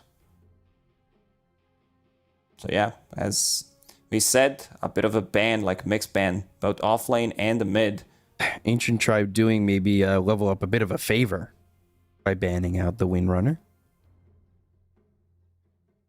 Stopping them from picking a hero with a low win rate at the moment. 5 seconds remaining. You know what time it is? It's time for some Morph, I would say. It's a really good Morphling game for Ancient Tribe. It would be a banger. You turn into Spirit Breaker. Look at the damage output, like you're playing into Sven. It's all physical, pretty much. Ooh. You were on a roll, and then they heard you. Viper. Okay. Let me just double check. I believe that they ran Viper in different roles. They played like some Pinnacle Cup against Cybercats. They played against some lesser known teams. They had pretty similar drafts, so I want to see where they actually played it. It was mid. It was Aghanim Scepter, Bloodstone, Kaya's Sange, like Overwhelming Blink. Yeah, this is mid Viper. It looks like and carry Void Spirit, what they've just picked. Does carry Void Spirit work as well? Because like it does. Yeah, doesn't matter. You build into the same items anyway. Get that Echo Saber, Manta Style, Nullifier, whatever you need to buy. But yeah, it pretty much becomes super tanky. You can farm with your ulti, shield. You have mana sustain. You just not get there as quickly in terms of experience because you're splitting the lane. Like, can they abuse that? He's a relatively strong laner, especially if he's playing into like some physical. Let's see how Level Up is going to approach it. Sniper. Okay, Sniper Sven gaming. Interesting. Late game, and also lane against Viper. You can keep the distance, not get harassed by this Viper. I was trying to think of a hero that could come in handy. Sniper definitely not on my list because I kind of forgot about this hero, to be honest. Yeah, I do like what Level Up have. These are heroes that can easily farm stacks. Also a bit of a bit of a slower one. Sven needs to get his like 2.5 item timings. Then he's going to be joining Echo Saber Mask of Madness. Disassemble, get a BKB. He's ready to go. Back to Echo Saber, into Blink Dagger. But I could see Sven having a really good performance at this one. Plus Sniper. Yeah, Sniper, forgotten hero. As we mentioned, like this hero can dish out some serious amount of damage. You are playing into Void Spirit. This is the only hero that can close out the gap on you. And then you have like Spirit Breaker charging in. Sven providing with some extra armor. Maybe some heals from Enchantress, a Force Staff. You buy into Force Staff on your own. Get that pike. So I think it's a really good Sniper game overall. Yeah, so we'll see how the Sniper does. This game kind of screams late game for me for level up again. Now, not saying that they can't get involved early, though, right? Like, if Sven has a good time, you kind of hit this point where it's just like, oh, I get shard. I have, like, all this armor to give you guys. Can they break through that armor on the side of Ancient Tribe? He's gonna pick up shard. Like yeah, he's gonna pick up shard for sure on his own. You are playing into Void Spirit, who loves to build into Nullifier, and you don't want this Warcry to be dispelled. Lil Pleb, immediate tip onto Owned Me as we're getting into the game. Damn. That's an aggressive tip if I've ever seen one. Yeah, it's not non-day levels of aggressive, but yeah, you know, it is a pretty aggressive tip overall. Dahak up in the top lane, getting that Watcher, doing what he wants to do. So we'll see how these lanes kind of pan out. I'm excited to see the Sniper. I have not seen a Sniper game yet. Going into double Wraith Band, pretty standard stuff. Power Treads. You get a Dragonlance, or if you like want to get Mask of Madness, Maelstrom. There's multiple things you can do with Sniper, but you're also going to be slightly more active. You don't want to be just, you know, YOLO in as Sniper. You want to keep the distance, of course, but you'll be joining these fights. This is mid Sniper, not a carry Sniper, so you'll have your Shrapnel as well relatively early on. You'll have a lot of damage coming out from the headshot. Does this feel like a Viper game where he can kind of go off, or is this a problem game for him? Like, picking Viper, it feels like you kind of have an idea of what you want to get done with this hero, but I don't know. Like, did you come off the lane that well? Can you get these heroes that early? It feels like going after, say, like Spirit Breaker, Sven, really not great. I don't know. It doesn't sound like one of those games where he is going to pop off. Like, maybe the reasoning is lane dominator, don't care too much about this charge from Spirit Breaker, damage from Batrider. I'll still be very tanky. Lorinov is squaring up against Mobe. And not afraid to get those right clicks in early. Bottom lane feels like it could be a killer lane too once they hit level 2 on the side of level up, or even just right here on Lil Pleb.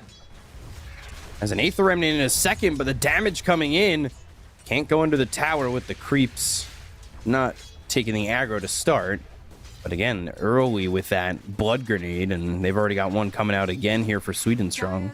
Batrider feels nice to play into these melee heroes. Flame Break, you push him out. As soon as they get level 2, I could see First Blood happening. And level up, picking up that First Blood. I kind of see it happening in both lanes, truthfully. Flame Break hits, LeBron's in trouble. Again, Lil Pleb moving forward. All they need is a bash, and they haven't quite found that yet. But top lane too, Stormhammer and Impetus damage. Maybe you get an early level in that enchant. This could be dangerous if you're not too careful on either side. So yeah, there's that enchant, and immediately picking up that Satyr Mindstealer. Ooh, Hawk losing that courier though.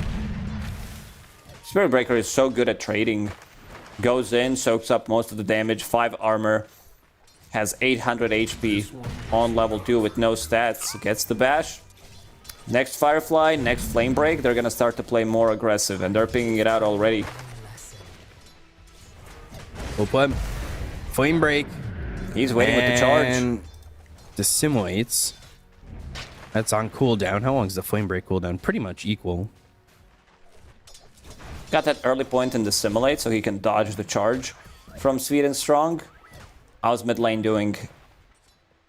11-4, Sniper sitting at 7. 2 points in headshot, plus take aim, Viper steps close, couple of peeps. And then potentially a rotation if we see Sweet and Strong kind of get off to a decent start, right? Charge in. Has the Dissimulate available, as well as an Aether Remnant. There's the Flame Break. Blood Grenade thrown over. Never uses the Dissimulate. Never even uses the Aether Remnant. Just the A-OK time for him. And then Sweet and Strong is going to get himself that Healing Lotus and pass it over. Dire's courier has been Another courier dead. That is the same Mango and Tango that was on the last courier that died. Yeah, they from have Milan. to stop using it because they placed a deep observer ward here that is cutting out the courier's movement. They even have like observer ward of their own, but Alex so far killed 3 Charge, couriers, it's which is a both. lot of gold.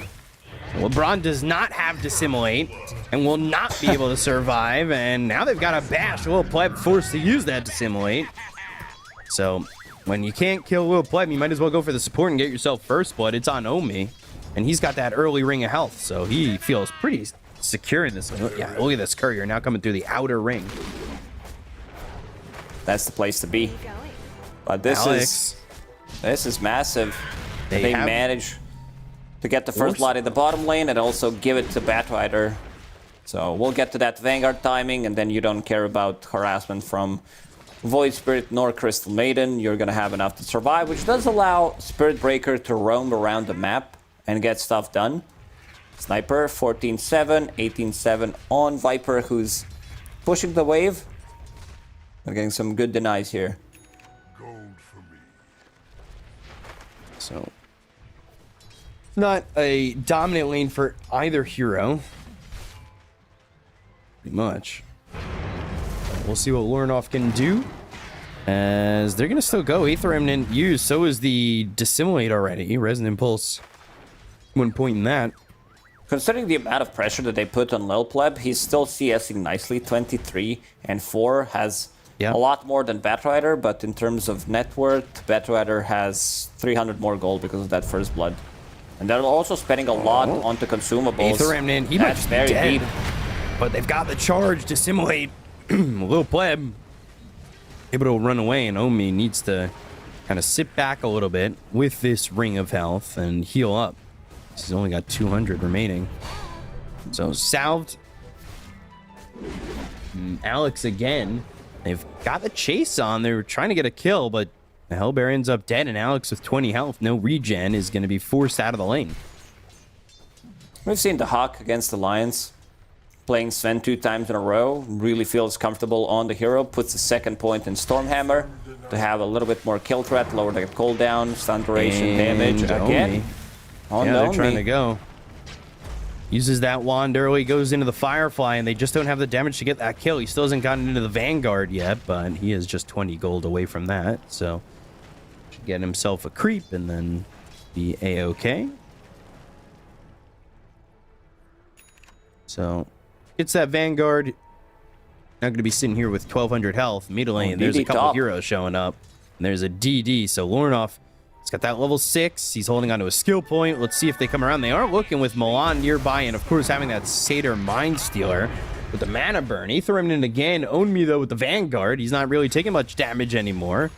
So he's able to just survive, and he's going to run all the way back. He's still sitting here at just level 4. And I love that level up is making a rotation to the mid lane. Look at the triangle of wards near the mid lane. They want to see every single angle that they approach to this sniper. And also they put pressure on the mid lane, which relieves some pressure from Sven, who's getting the farm. It's all about getting into this Mask of Madness, and then you're going to be able to farm the jungle, farm the lane as well. The Hawk is going to bring even extra healing salve on him. Beastmaster not level 6 yet, but there's a rotation from LeBron. Another blast, and the Hawk, Stormhammer. He's gonna survive. They missed the war stop. No, the axes. Oh, they get that kill, and well, there's no turnaround just yet. Milan trying to run forward, but now he's starting to eat some of these axes. Yeah, Courier didn't get there in time. Also, maybe with a point in Warcry, would be able to run away from those axes, but didn't happen. I want to see how this little sniper is gonna have an entry to the game. Because right now, it's all about farming on top of the net worth. What's his first move? Is he gonna be like TP rotating when the enemy decides to dive? Smoke coming out from Ancient Tribe. Both supports level 4. Both Wisdom Runes picked up. Ooh, that sentry mid doesn't quite catch us up. Just out of range. Crystal Maiden coming over, so is Alex, and Shrapnel down. Alex is getting charged, but look at the damage already out of the sniper. He's dead. The trade is there. They kill Alex first, but losing Lornoff. Triple Shrapnel down, and there's a shield rune to be picked up. And LeBron, he's level 5. Yeah, good smoke. 3 wards that they place around the mid lane, knowing that they need to kill this sniper. They find a good angle. And now this also gives Beastmaster good time in the top lane, who's level 6. Has Primal Roar available, so if they rotate to the top lane one more time, I could see them getting the kill. Sweden strong. He's like, I don't care. I have all these shields. I have status resistance from Bulldoze, but not going to be able to get the kill here. Now Alex is coming over, forcing the supports off the lane, but right now Lil Pleb doesn't really mind that. He's kind of free farming over bottom by himself. Does leave the Bat Rider trying to go for the Arcane Boots while he's farming some stacks. Alex now, bashed, and they're hoping to get another bash, but there's the Decrepify, and they get themselves a stack. So Sniper going Dragonlance first, looking to sit back and not get caught by this Viper the way he did in the previous exchange. Once you start putting more points and take aim, it's going to be much easier, but Ancient Tribe doing a wraparound around the top lane. They have Hawk to scout things out. Meanwhile, Harpy Stormcrafter. Dire's top tower The Hawk still needs to get into his Mask of Madness. About to finish it off. Alex, LeBron, Decrepify, another blast, Crystal Nova, and he's got that Bulldoze. They're diving pretty deep here. It will kill Sweden Strong's Courier, and, there's nobody coming over. Lornoff's just looking to farm over mid, and I feel like that's kind of okay for them when they want this Dragonlance pretty badly, but maybe they could have had owned me, but he doesn't have the mana for Lasso. He's got 9 charges on that wand. He doesn't have Lasso picked at the moment with this level 6. It finally gets it. Again, they're playing real deep on Ancient Tribe. Is exactly how they need to play. 2 supports are very strong right now. Lasso? Where's the follow-up? Is he going for the solo kill? 5 stacks on the sticky napalm, but no mana to work with anymore, so that's... Okay, he was going for the solo kill. It's just that he needed an extra hero, maybe even 2, to get the kill there on Void Spirit. Not the easiest kill to get. This is 2 Bracer Magic Wand Power Treads we're talking about. Viper, oh god. His creep went back. Still gotta get connection on Bat Rider. Yep. And they'll get the kill. Move getting that kill there. He's got those early boots of travel, so he's going to be able to move around the map pretty easily. Got Dragonlance flying out on Lornoff, and they want to go for the tier 1 tower. So they'll try to make this happen. The Glyph's going to be used. They're moving over towards mid with Mobe as well as LeBron. And they still have Alex here, too.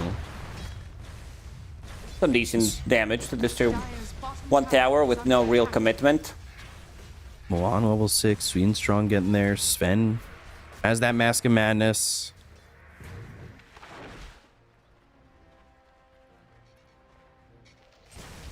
So look for that Echo Saber, and things quiet for level up, but I think they're okay with that for now. Down 1,000 net worth though. Dire's middle tower is under attack. Lil Pleb's farming comfortably in the lane. You have Viper with Boots of Travel, so he can TP rotate. Definitely big fan of bots on Viper. Otherwise, this hero feels so sluggish. Only manages to farm some of the stacks in the triangle. Going into Octarine Core immediately. Vanguard Arcane Boots, Octarine Core, not a surprise. Are scanning.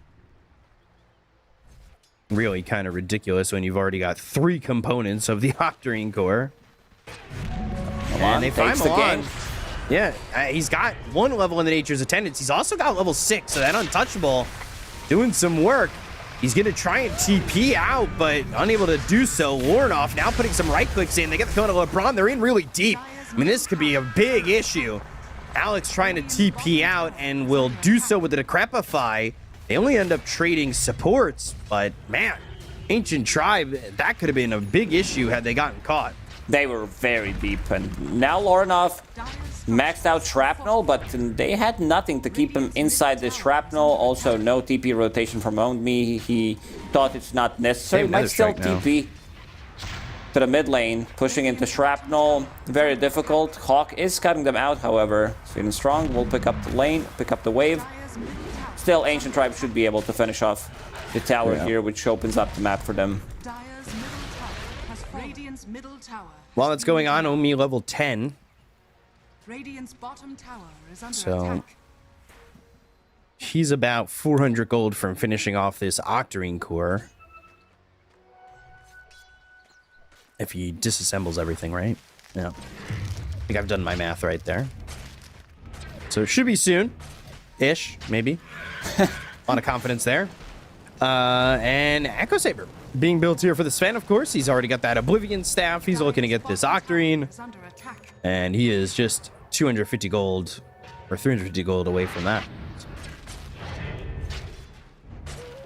Game slowed down a little bit for level up. Sniper going into Pike, holding onto this Tower is under attack. Spark of Courage, item we love to see. Wisdom Rune is available. Uh-oh. Sweden Strong. And he's going to scouting spot these things out. stacks. Not sure if you can contest these stacks. Maybe Sven, but it's a very risky move. Rest of the team needs to be there. Yeah, you've already got Beastmaster, but maybe he could soak the experience on this. We'll see. Is he close enough? How many camps stacked? Pretty even, I would say, just by looking at the first, not doing the math. Waiter continues to farm up this stack.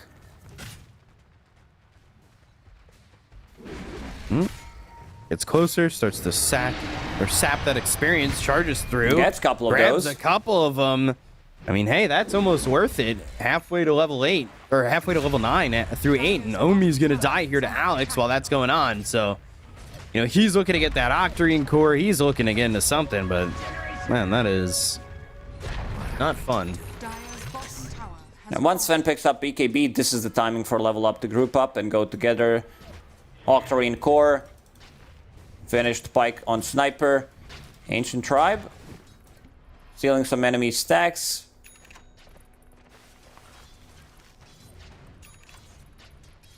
UK gold lead suddenly for Ancient Tribe. Viper has been sitting in the lane. Like, this hero doesn't really move unless he sees the opportunity for it. Doesn't want to roam around the map and like force things. Instead, likes to sit in the lane and farm, use bots to TP to a lane.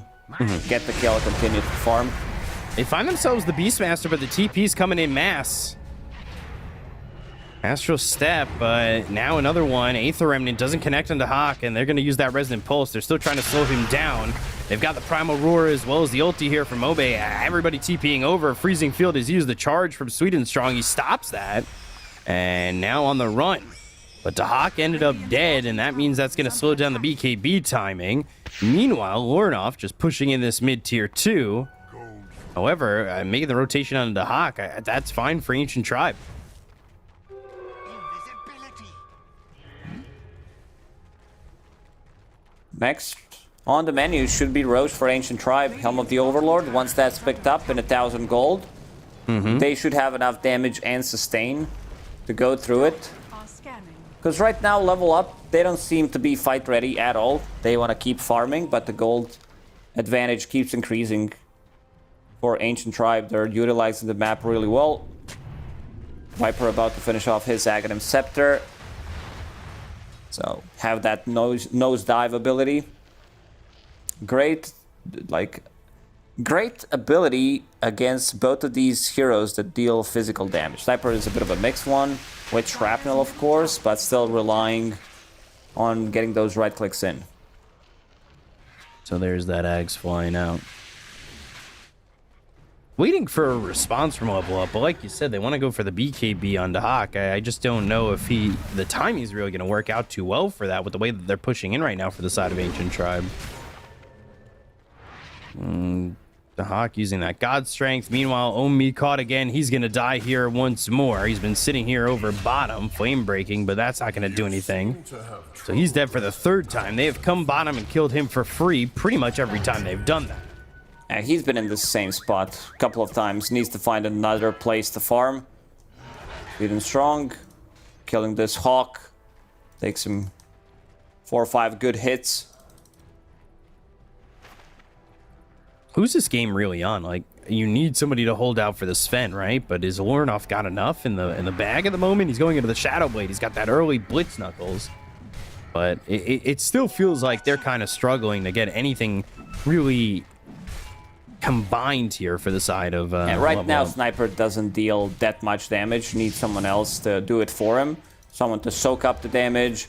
So Sven with the BKB, 2 points in God Strength should be enough to kill some of these heroes. There's like Disarm from Crystal Maiden, Aghanim Scepter, Roar, Decrepify. Not that of an easy game for Sven.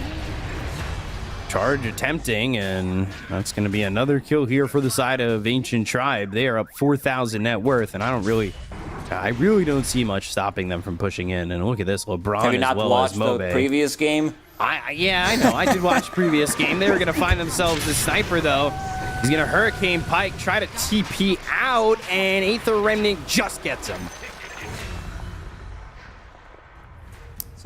This should be a tower. I don't see Level Up responding to this. This is Helm of the Dominator timing. So some extra HP, extra damage coming onto the tower. Dire's top tower has fallen.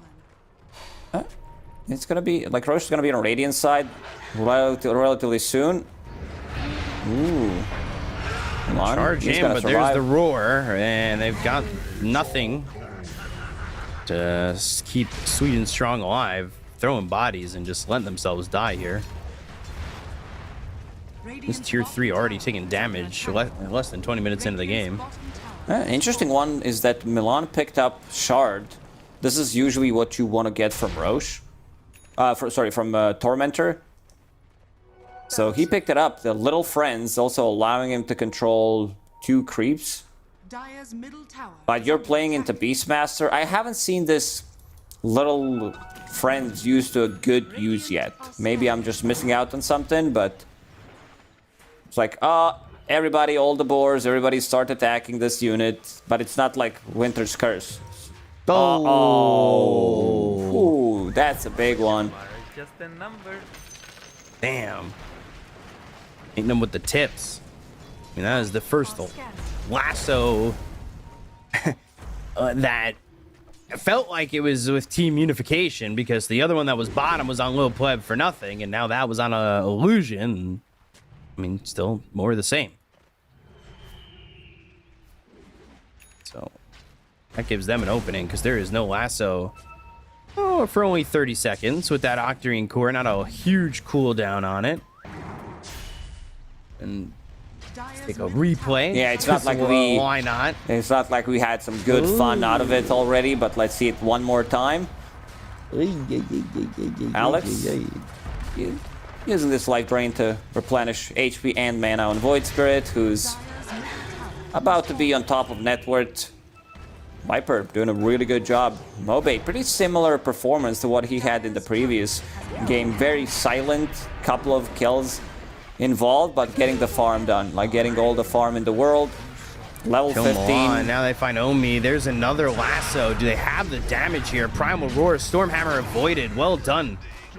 I mean, that is Little Pleb using that Manta, avoiding it while lasso just comes off cooldown. They get another kill on Omi, and now they're up 9,000 net worth. Void Spirit, he dodged the lasso, now dodged the stun from Sven. Have Lincolns. Ancient Tribe really rolling right now. Go get that Roche. Like, you have more than enough damage. Run in. Don't allow Level Up to maybe sneak it in after taking one good fight. Because they have enough damage. They have enough sustain from Sven. From the Sniper. Damage from Sniper is still very, very low at this point of the game. Even though he just finished off Shadowblade, has Specialist Array, it's not enough. Has been killed. LeBron losing his Yules there. So that courier's dead. And there's another Manta.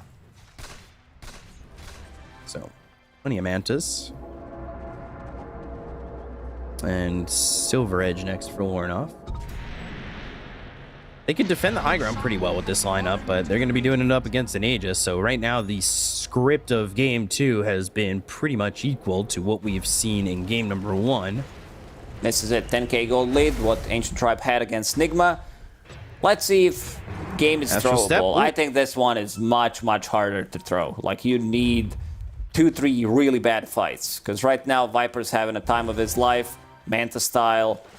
Aghanim Not Scepter really being completed. pressured.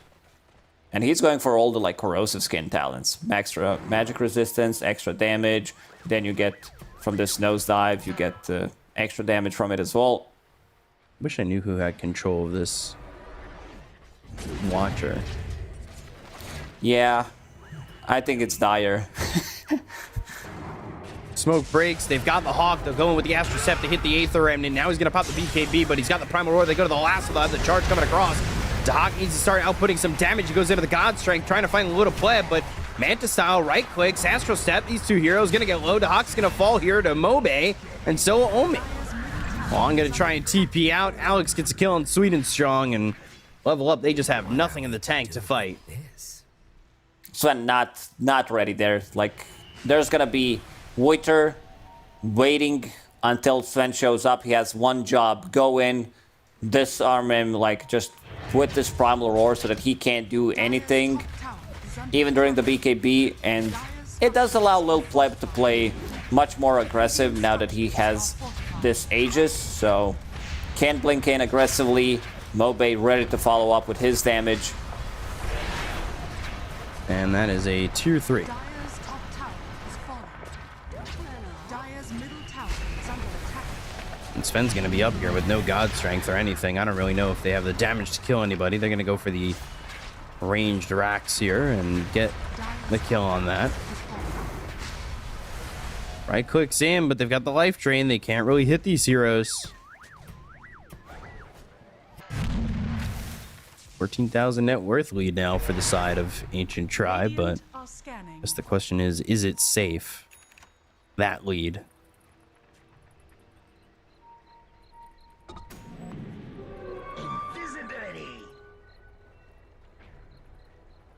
I don't really know the game plan to come back in, but with a sniper, it's usually turtling, but I don't think they have to look at where the Viper is in terms of net worth over everybody on the side of level up. They need Ancient Tribe to really kind of throw this one away, and instead, well, Milan's been caught. Dissimulate, trying to survive, and another Manta dodge. Well, Pleb on the money. With those dodges, immediate smoke from level up. They want to get something done. No. Milan, though. Silver Edge yet. Sniper needs like extra 400 gold to break this Hawk's gonna have his Viper, smoke and then broken. yeah, then maybe they can kill him. But right Maybe now they he's can on a kill different side of the LeBron. map. No TP. Sweet and Strong. They found him. All right, they'll get the kill on a LeBron. Can they find anything else? The Astral Step. They've got the Nether Strike. Lil Pleb going to be bashed up. But there's the Dissimulate. And Dahak moving in. Pops that BKB. They go to the ulti. They go to the Primal Roar. They are keeping Dahak from putting out the damage. Lil Pleb now looking to maybe run around and get something out of this. But they go to the lasso. Do they have the damage to get the kill on Amobi? Well, Pleb Right then. clicks in. Little Pleb. Dissimulate again. Dahak's going to end up falling. You just don't have damage from Lornoff. Eventually, he's going to be killed when they He's find him busted. with a flame break. Lil Pleb, Resonant Pulse loses that Aegis. They've got the control of the freezing field. Owned me on the run. But the 8th Remnant lands and they get the kill. So with the second life of Lil Pleb, right clicks for Moby. Down goes Milan. Level up, now down 18,000 net worth. Lil Pleb using this Aegis nicely. Goes onto Sniper, is holding onto Dust, understands that he needs to find this Sniper. And again, Sven, he shows up in a fight, can't really do much, gets Primal Roared, gets struck by Viper ulti, and now off to the high ground they go. They also want to finish off this top melee barracks. He jumped in, another Dust. Well, they're looking to just get the kill here on a Lornoff and probably force the GG call. Yeah, this game looks really, really rough. Completely different. I don't think this game is throwable. Dire's middle barracks has fallen. But here we are in the same spot we were in game 1. Yeah, same spot. This last set of barracks, tier 3 tower. Can they do it? Probably the answer is no. Beastmaster, Tower has fallen. Viper with Manta style, Kaya Sanj. Well, Pleb going in. Milan. Stormhammer, Lincolns, they've got the lasso on Alex. Sweden Strong hit with the frostbite. Sweden Strong's gonna die here. He's gonna buy back with the Astro Step in. They get the kill into Milan. He doesn't have buyback. Finally, Warnoff will be back up. Stormhammer, charge, BKB, Dahak, and the Nether Strike blocked by that Lincolns. Primal Roar is gonna be here on the Warnoff. He's caught, he's gone. There's really feeling like no way he gets out of this one, but he gets himself the lasso. They'll call GG. We're going to a game 3. Is under attack. Yeah, much better performance from Ancient Tribe. This time they are off to a good start. They don't want to let go. This sniper last pick didn't really work out for level up. It was also a block pick against Queen of Pain. I could see this Viper get banned in this third game because now you need to start thinking differently. It didn't work out. Like, also Enchant, like, supports on side of level up didn't manage to do as much like as Right. they did in the previous game. Enchant was picking up this shard. Not sure if I like it too much. It doesn't give you any kind of tankiness. You're just a creep pretty much. You got solo killed by Void Spirit so many times. Oh, look at this. They just caught Warren off at the end there, and he was trying to TP out. Dire's turret But it felt like this was all Ancient Tribe and making and cleaning up their mistakes from game number 1, right? Yeah, it was much cleaner execution from Ancient Tribe this time. Also, Wuiter had their number throughout the game, providing vision for the team. Again, same timing on Roshan, 20-21 minutes into the game, and this fight is like what shows that Sven can't really do much. Low Pleb going in, he Manta dodged Sven stunned so many times, got Lincolns in the end, manages to get the kill. Like, he goes in, especially with this Aegis, doesn't care too much, and Pugna is completely uncontested. Alex could have kept the distance, keep life draining whoever's get targeted by this Sven. Right. A bit of a, like, we did praise Level Up about their team coordination in the first game against, like, first series against the Lions. Today, they don't look as crisp when it comes down to execution. Not everybody seems to be on the same page. Owned Me had a really bad game on Batrider, dying in the same spot multiple times in a row. But Mobe, like, Vuiter ended up the game with 0-0-17. Didn't get a single kill. Damn. On Beastmaster. All cores, 0 deaths so far. Yeah, so I would say MVP is, there's 3 heroes with no deaths. It's all 3 of them. But I think Mobe did a good job. Won his lane, did what he needed to do, and then moved around the map pretty well with the boots travel, right? Open it up. Yeah, he did really well. It's like, you can't be flashy as Viper. It's like you're going to be standing there, soaking up most of the damage. This seems to be the correct item build for mid Vipers. I haven't seen a single Viper pick from the games that I've been covering in the last month, and seeing this one feels really good. Like, if you hit your timings, this Aghanim Scepter, this arm, you become super tanky Manta style to dodge some of these things, applying random corrosion across the fight. Felt really good. I want to see what Level Up has in their arsenal for this third game, because they got dismantled in this one. Yeah, so we'll see what they have in game number 3. We're going to go to a quick break and then be back with that said third game. So Level Up, they take game number 1. Ancient Tribe number 2. We'll see who takes game number 3. We'll be back in a moment. Stay tuned. Fuck this one. Chill for me.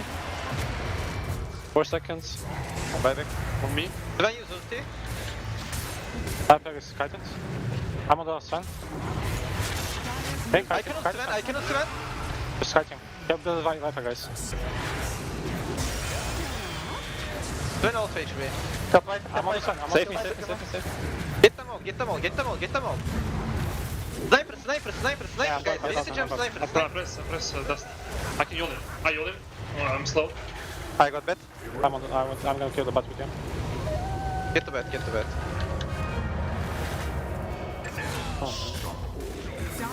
Lost barracks. Mamo, jebem. Go middle, take side. I need to heal.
All right, and welcome back here to Western Europe Division 2. We got ourselves a game 3 on the line between Level Up and Ancient Tribe. Level Up taking a 65-minute barn burner in game number 1, and then Ancient Tribe just kind of running it quick down mid and destroying in game number 2. It felt like Level Up really never had a chance in that game after the draft. Yeah, this whole series could have been pretty much over because Ancient Tribe, they did have 10k gold lead, then 20k gold lead, suddenly Down lost 50K. everything in this first game. Yeah, it's just that they're slightly inconsistent when it comes down to execution, but yeah, they have some really nice plays. They have a bit of a different draft than what we see from these like Div 1 teams. They have a couple of these niche picks that they like to play. I think Viper's the one that they just brought in, and I already talked about potential ban coming out for this Viper because it does block Queen of Pain pick. You don't get to play the game. You were kind of stuck in the spot where like, what's good against Viper in the lane? There aren't many good heroes, so he was always playing from behind on Sniper, never managed to make rotations. Enchantress and Spirit Breaker got shut down. A lot of deaths from Batrider, so very clean overall execution from Ancient Tribe. I want to see it again if they can execute at this level. If they're gonna give him that Viper, I don't know if they give him that Viper again. I don't think the draft's gonna look nearly the same. But we're into the third game and into the third draft, so Beastmaster gonna be that first ban here, and let's see what Level Up want to get rid of with that, because the Beastmaster's been pretty strong for the side of Ancient Tribe. Yeah, 2 times in a row did provide him vision, so Level Up will take it out. And this time around, I will see that Techies is banned. Will not talk about Techies being available for a good 3 minutes. Sometimes it does happen, you know. You're looking at the screen, you're like, yeah, that's Mirana. I don't know. But Level Up banning out Batrider, so they are not going to be the one taking them for themselves, which does open a lot of these heroes that got banned out in the previous and the game before that, which was Medusa until Ancient Tribe banned it out. But there is Magnus. I think you should be taking Magnus and then seeing what they pick. That there's a lot of good options now left in the pool. Ancient Tribe, they also love to pick Venomancer in the first phase whenever it's available. 5 seconds remaining. That Veno has been a ban of contention, so I always love seeing Venomancer. Pugna's been very popular, and it will be that first pick here for Level Up, so we'll see what Ancient Tribe want to go to. Do you pick Storm Spirit here? If you don't, Level Up will take it. And then ban Anti-Mage, get him out of there. Make sure you don't get countered with that one. I love Anti-Mage, though. Yeah, this puts you in a spot where, like, do we want to pick something against Storm Spirit straight away? There it is. That's the Storm Spirit counter. Usually it does get banned, so Ancient Tribe doing a good job, having a good read on the game, how this strat could progress. What's the other trade? Magnus or Void Spirit? I feel like these two heroes are definitely first phase worthy heroes to be picked up. Magnus. And now the question is, does Level Up think that Storm Spirit can be played into Silencer, or if it's going to be too much team fight and then they change things around? Radiant team back. And they go Storm anyway. They think they can do it? Dire team back. Wow. That's pretty confident. So they banned Viper, as as we discussed. It's been a hero that caused so many problems in the previous game. Puck, definitely ban-worthy. Anti-Mage as well for Level Up. Not sure if there's anything else that they should be. Like, I mean, Quap is also up there. Dire team ban. Oh, I like the Quap from Warnoff. Obviously, we're not seeing it in this game, but Quap is definitely a fun one.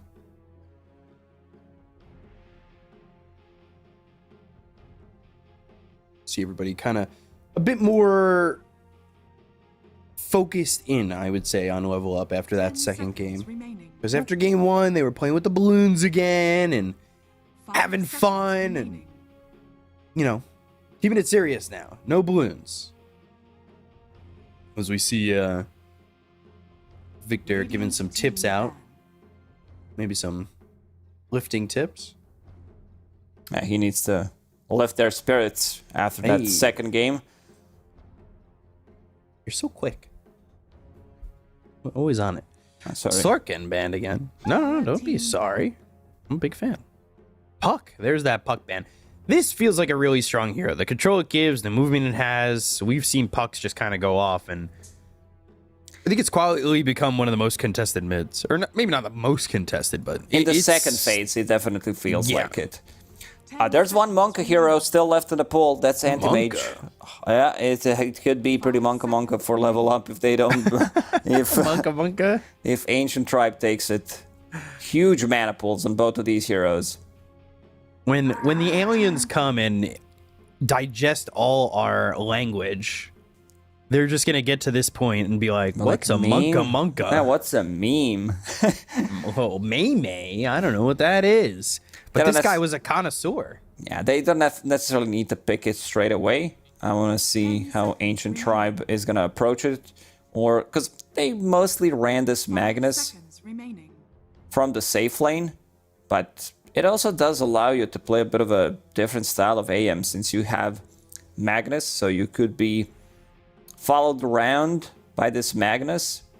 It doesn't always work out because you are sacrificing some of your farm to give AM farm, and then he doesn't need to go for Battle Fury. He can still go for Battle Fury, but that's also fine. But he can also adjust his item build, get Vanguard, keep fighting with the team.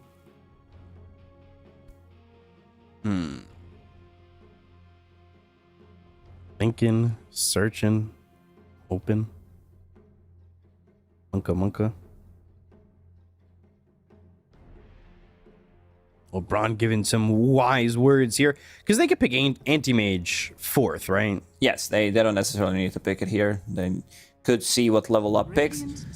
If there's not enough control, this hero does provide him with some extra lockdown, low cooldown, stun as well. That this hero goes in, has backup with the global silence. Like, this is going to be some very aggressive moves from Ancient Tribe. 10 seconds remaining. Level up, they need to pick some, I would say, some cheap control, some cheap stuns. Heroes that can play earlier Dota so that they don't get ran over by this draft from Ancient Tribe. That's not a cheap stun by any means. It's counter to global silence because he builds into Greaves and then you can pop it, reinitiate, or if you get like caught inside of RP, your Kraken Shell will proc, and then you will have 10 seconds remaining. counter to the team fight that Ancient Tribe is bringing to the table. 5 seconds remaining. You've loved this Tide in the past. It depends. I think it's fine here. Now you're like position 4-5.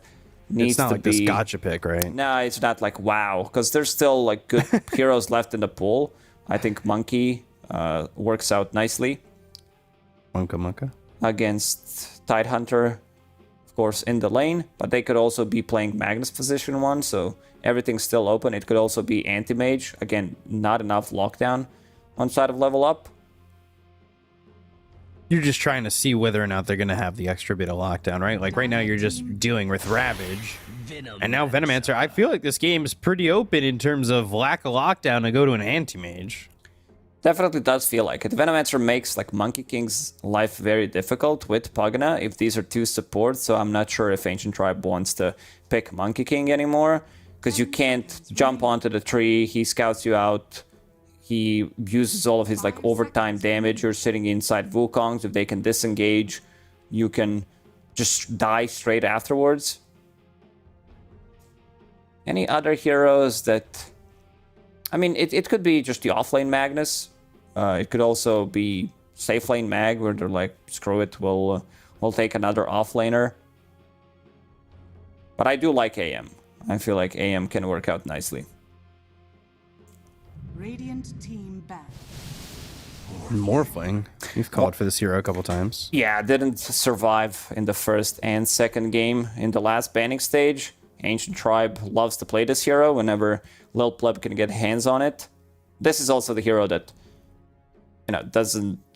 You need to have some kind of lockdown. For now, it's Ravage plus Vortex from Storm, which is not the easiest thing to execute. Especially because you're playing into Global Silence. They need to take out some of these like illusion-based heroes now. Even though you have Magnus, I feel like taking Naga Siren could be pretty big on Ancient Tribe. Just because of the split push that the hero can do with Venomancer, Storm Spirit, like split up the map. This is a bit of a unusual one, I would say. Tiny Band, I mean, they played that against Nigma. 10 seconds remaining. Dire This Morphling, you've called for and said it's a pretty strong hero. It kind of hits that Ags marker and then blows up, right? Or blows everybody else up. Depends on the matchup. He doesn't necessarily need to go for Ags, depending on the like carry-to-carry matchup, because right now you don't necessarily need to steal any of the stats from these heroes. You're completely fine. I mean, I'm down for Naga Siren. I'm down for Faceless Void as well, if they want to go with like more teamfight, more lockdown against this Morphling. Naga Siren. In terms of damage inside Chrono, there isn't much, but you don't necessarily need to have it. It's like Veno over time, blinking in and out multiple times. Would you ever go for like an anti-mage in a different role here for Ancient Tribe? Where like Magnus is maybe mid and you go off lane anti-mage? No, you give two free lane to Storm Spirit if you play Magnus on the mid lane. Okay. Appreciate you taking my question seriously. I'm that serious. It was a serious question. No. I wasn't saying you weren't serious. I know sometimes it feels like I ask a stupid question. Like I wasn't sure if that was smart or stupid. Yeah, they go with you never Naga. know. Because Naga does give you... Well, there it is. It's Mag Mid, I believe. Wheat there, a little pleb. I mean, if they meant to do it on purpose. They're just... yeah, there it is. Here we go. Could they throw Wheat or mid? No. If they wanted to? No. Darkseer needs a longer lane to work with. So he's going to be... like I guess the reason why they swapped is they needed something to deal with this heavy damage, like heavy magical damage. So Darkseer will buy Guardian Greaves, he'll buy Pipe. And a lot of that damage from level up will be mitigated. The Hawk on Naga Siren, this man knows how to farm effectively, and also he can be the one resetting Global Silence you build into Manta Style as your first item. Big fan of that. Like, I think Naga Siren just in general a good counter to Global. Right. It's a bit of a slow lineup from level up, pretty similar to what they drafted for themselves in the first game.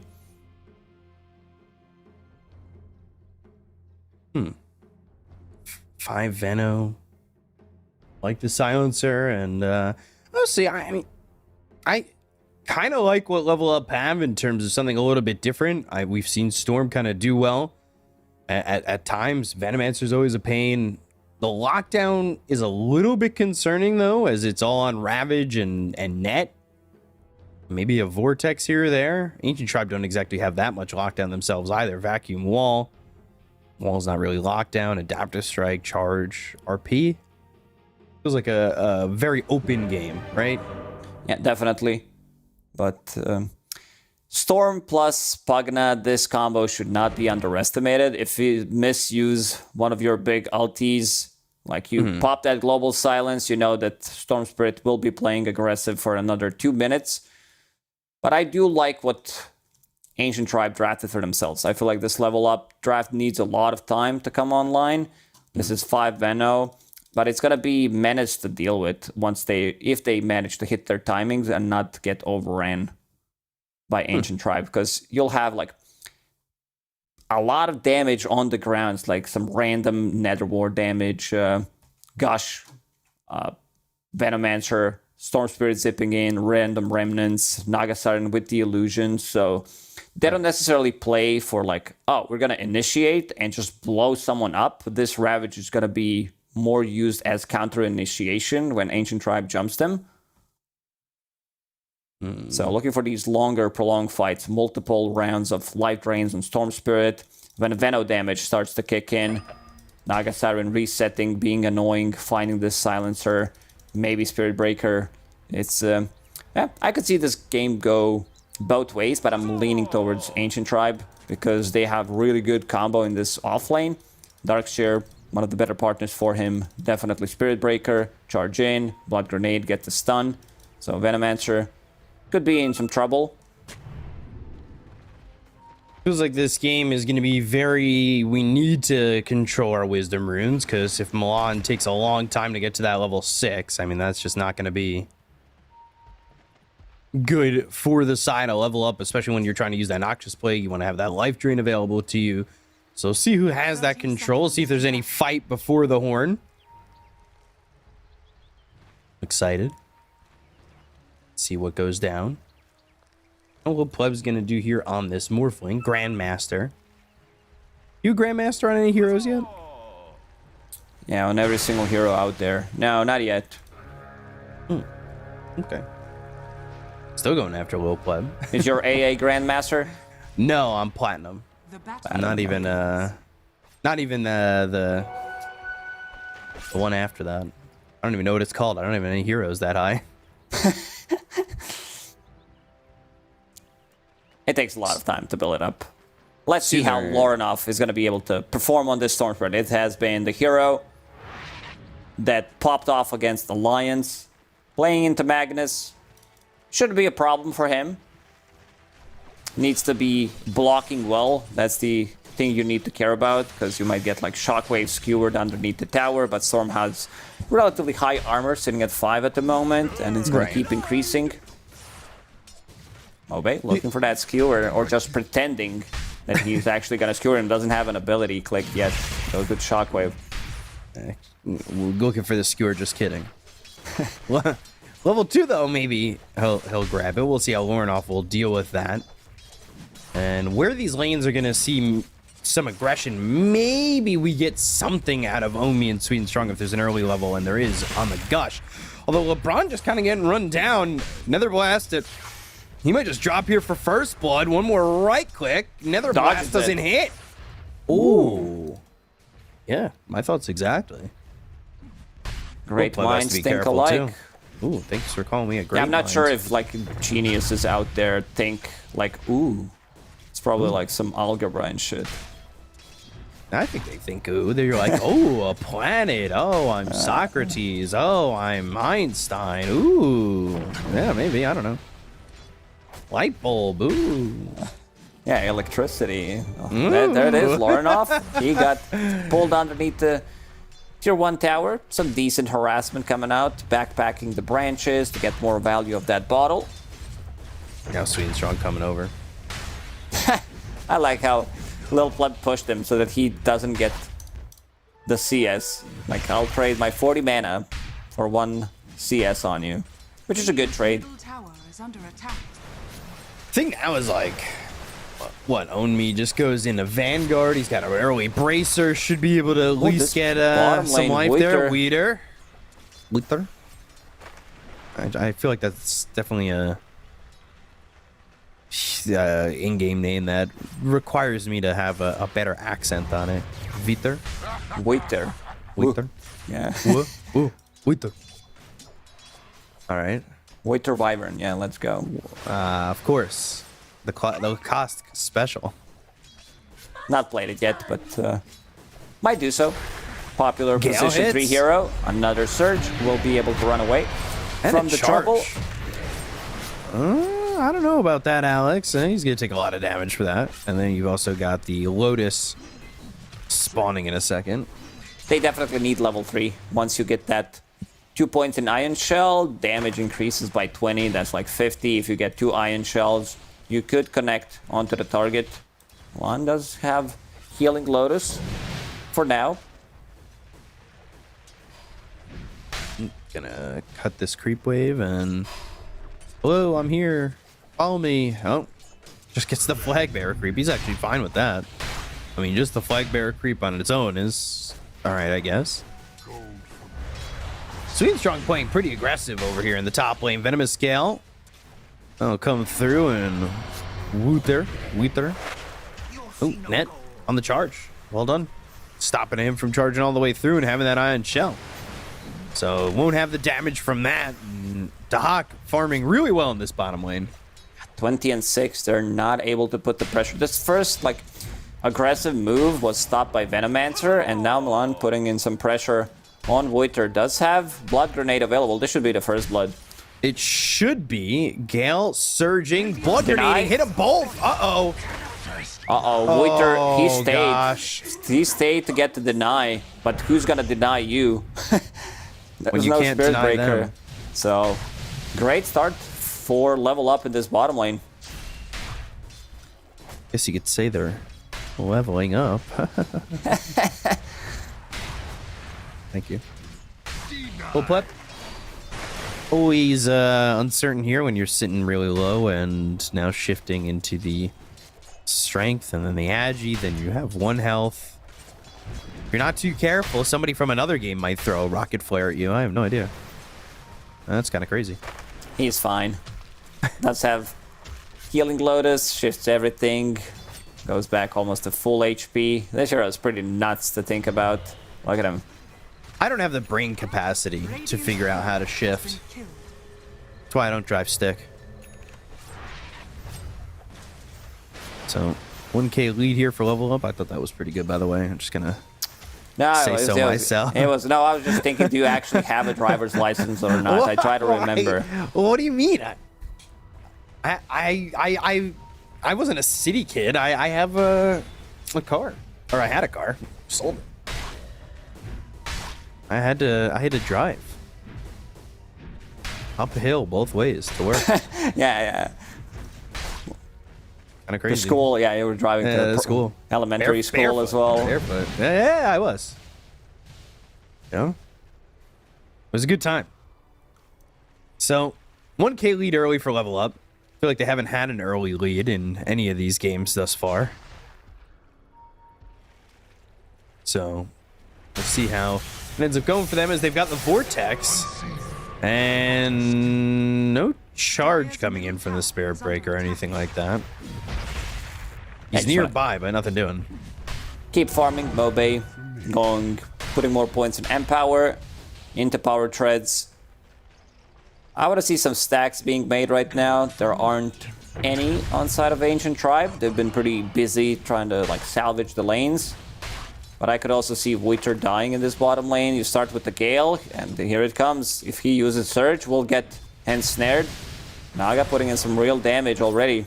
Yeah, and there's the Surge, there's the Ensnare, and Poison stinging and killing him off with that Venomous Gale. You get all that toxicity on you, and you end up dead. So, Dahak's lane open and free. He's 40 and 11. He's found himself top of the net worth by a significant margin. Yeah, complete free farm, getting those early kills. Spirit Breaker doesn't pick up Wisdom Rune, will TP immediately to his own side of the map, pick up that Wisdom Rune. That'd be pretty big. Yeah, it could have been big. Push him closer to level 5 even. I think it would have been big to get both of those, because it stops the Noxious Plague, it stops the early life drain potentially, and you know, those are some big ults that I think have been proven to be pretty strong in terms of, like, if this level up team wants to fight early in the way that they're looking right now, they might. Right. Seems like everybody's ready to go. Someone needs to click that F9 button. It's like everybody's too polite. I don't even have an F9 button on my keyboard. Yeah, because I used it so many times, it broke off. That, and I have a 60% keyboard. It's always tough for me. Charge, Gale. Okay, that landed, but he's got the bulldoze. And Skewer, Shockwave, Bash. This is taking a while to kill Milan, but eventually they do it. But again, you know, that drew the attention over from the Darkseer. Dahak's going to continue to farm. That takes him off the mid lane, where Lornoff's just having a free time as well. Things are going well. Ball Lightning, Vortex, Sweet and Strong here. Blood Grenade gets it pops again. the illusion. And Moby's going to get low and die here. Lornoff, Storm Spirit popping off again. Yep. They're gonna refill his bottle. Laying around him nicely. Pagna needs that level 6 so that he can start to be a battery for Storm Spirit, following him around whenever he goes. Silencer Energizer hasn't Duracell. really done much so far in this game. 0-0-0. Gonna lay in this tower. Of course, taking some damage as if you got the Nether Blast. That will come through. It's level 2 and should be level 3 in a moment when he hits that level 5 marker. Milan also getting close to that level 6 and having that Noxious Plague ready to go. Definitely seems like a bit of a jump-off timing, right? Like, hit level 6 on both these supports. You've got Lornoff who's having an okay time. Charge will eventually hit, and Winter is running for Milan because here he comes. Yeah, here's Milan with the Venomous Gale, and Alex is just dead. Iron Shell or not, he's just gone. Lornoff's got another kill. Milan can sit in this bottom lane and just soak up some of the experience. Has 2 points in Plague Ward. You're like, what do you want to do? Commit, kill Venomancer in this bottom lane? I'm down for it. I'm gonna scout out if there are any stacks being made.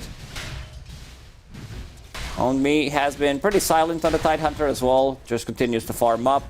Same goes for Lil Pleb. Not much happening in this lane until they start to make some kind of rotation.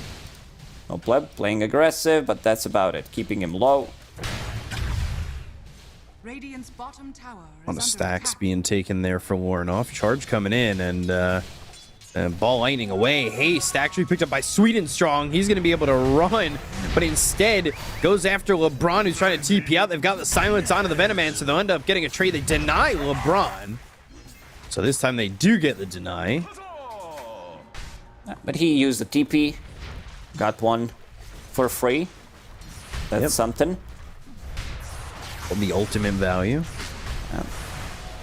There's that And battery. here it comes. Let's see the mana drain. Back to full mana. So I'm just ready to go. It really just feels just like the commercials, right? When there's a storm and you need a flashlight to be working, Duracell batteries. And there it is. Sweden Strong is just in, and look at that. They're gonna smoke instantly. Veno places down his ward. It's very difficult to push into this hero. Like, you'll have Naga Siren, you have Tidehunter parked. So Ancient Tribe seems like they want to keep farming. He got the shift Pleb. off. He's shifting and into third gear as he'll Tower is under attack. get out of that one. A little too quick for a level up. And now in this bottom lane, they're trying to maybe put some pressure on the tower. There isn't really much tower damage unless they rotate with Magnus to this lane.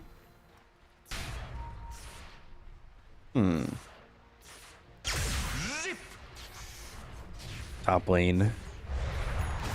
Nether Blast, of course. That's level 3. And Pleb's gonna shift a little bit back to the Agi and also have the Spirit Breaker coming in. But they do have Ravage if they want to try and go for this. And they won't charge in or anything of the sort. So, level up not really getting punished for their movements. Ox farming for free. Lornoff's having a good game. And he's got a shield rune ready That's to a go big with. one. And That's extra 600 HP. Yeah. Like, even a global silence might give him enough to survive. Lornoff finishes off the tower, going into Kaya next after that Falcon Blade, Fairy's Trinket, playing with Pagna. I don't think you can ask for anything better. The problem is the Hawk is farming too much. This is going to be 13.5-minute Manta style. He's level 9. He's about to crack level 10. Kind of insane what he's putting out there right now in terms of gold gotten.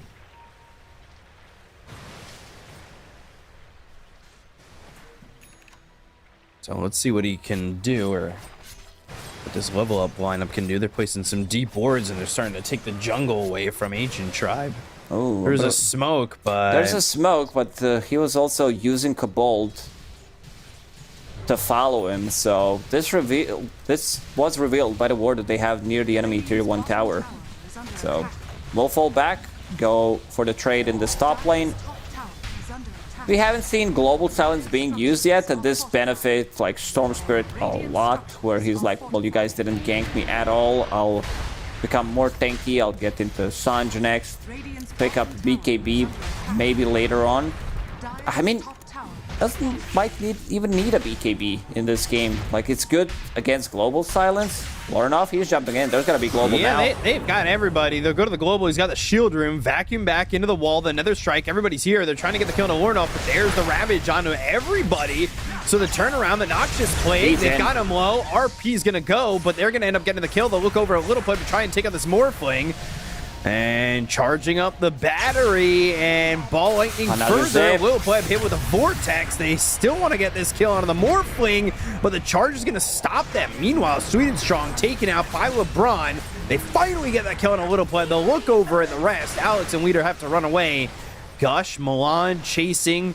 He's got Wants another another Plague snake. Ward in a moment, and Didn't get the won't urn off. quite have the damage as now LeBron trying to run down Milan. Exactly what we said it's gonna happen. They will not have enough damage because Lorinov did have that shield rune in the bottle. Popped it, extra 700 HP, mech from Tidehunter, life drain from Pugna. Enough for him to survive. Sweet and Strong died in the end in the base because he was using a life drain constantly while having Arcane Curse on him. Tried to TP out but died in the process. Right. But getting that kill on Lil Pleb, like, look at the difference between him and Dahak now in net worth. It's really up there. They're gonna smoke. They want to go again. Why not? And they find it'll be this Spirit Breaker. Storm Spirit Breaker making the difference there. BKB. Sorry, not BKB. Double damage still up and running on Lorinov. Back to full mana. And we'll finish off the tower. Will Pleb try to go for the deny, still but on might him. pay with his life here. Yeah, Nether Blast is there. Life Drain on him. They get another kill onto the Morphling. Things falling apart here for Ancient Tribe. Yeah, good trade. Almost got a tower deny. Pay with his life as position 1. Really not worth it. It's the type... It's like pub type of a play. We're like, I'll get you guys. And then you'll tip them after, but... And then you get This is got. this is the real teams we're talking about. Level up. Another rune for Storm Spirit. They're controlling these runes Arcane nicely. rune. Arcane rune, Kaya, Sanj now finished, so having some extra tankiness, status resistance as well. Mobe will need to land some big RPs. So we'll see what he can do. I mean, he threw out the RP before. That was in death, and that really didn't turn anything around. They were still able to chase on that. Also, both supports on level up are going for Yule Scepter. Remove Empower, Bulldoze, stop Spirit Breaker from charging in. Iron Shell, Surge, everything's dispellable. Global Silence. You have now Tidehunter with Guardian Greaves, so he can be the one reinitiating. You also have Point in Song finally on the Hawk, so he can Manta style pop that Song of the Sirens. Things are only gonna get more difficult for Ancient Tribe. This first global usage was what, like 15 minutes into the game, and now the silencer feels like a non-factor. Everybody has some kind of a dispel relatively soon. You pretty much, yeah. When you make him a Wow. non-factor, it's a problem. Look at Lil Pleb just dead right That's there. a solo kill. I mean, that is insane. They'll get LeBron, and they kind of want to go for more. Alex is able to use the Twin Gate, but a Morphling just dies. I think he shifted the wrong way, because right now I'm seeing full 428 shift. HP, yeah. Yeah. Dire's bottom tower is under attack. That's devastating. That is triple death here for the Morphling, kind of in succession. We've seen a lot of games, at least in China, Div 1, Div 2 so far, where Morphlings, they're doing well. If the team's not doing well, they are kind of like solo carrying the game. Not a thing here. 0-3 and 0 on Morphling. They're getting overran by level Skewer up. away. Roshan potentially on the menu for level up in the next few minutes. They have more than enough damage. The Hawk with that Orchid. Let's see if he can get another pick off.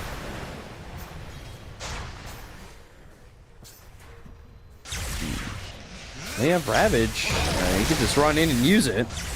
That's exactly what he's going to do. They'll look over LeBron. Leader's nearby, and the vacuum into the RP. It's not but they've enough. got Song.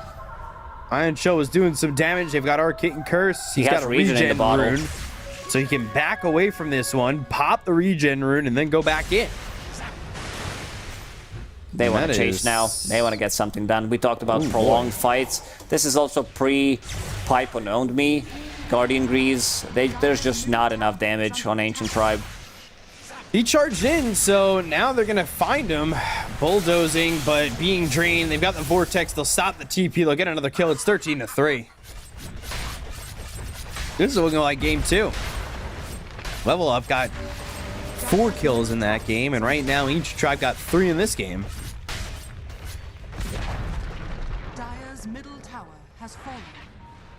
This is pretty ridiculous. Dire's middle tower is under attack.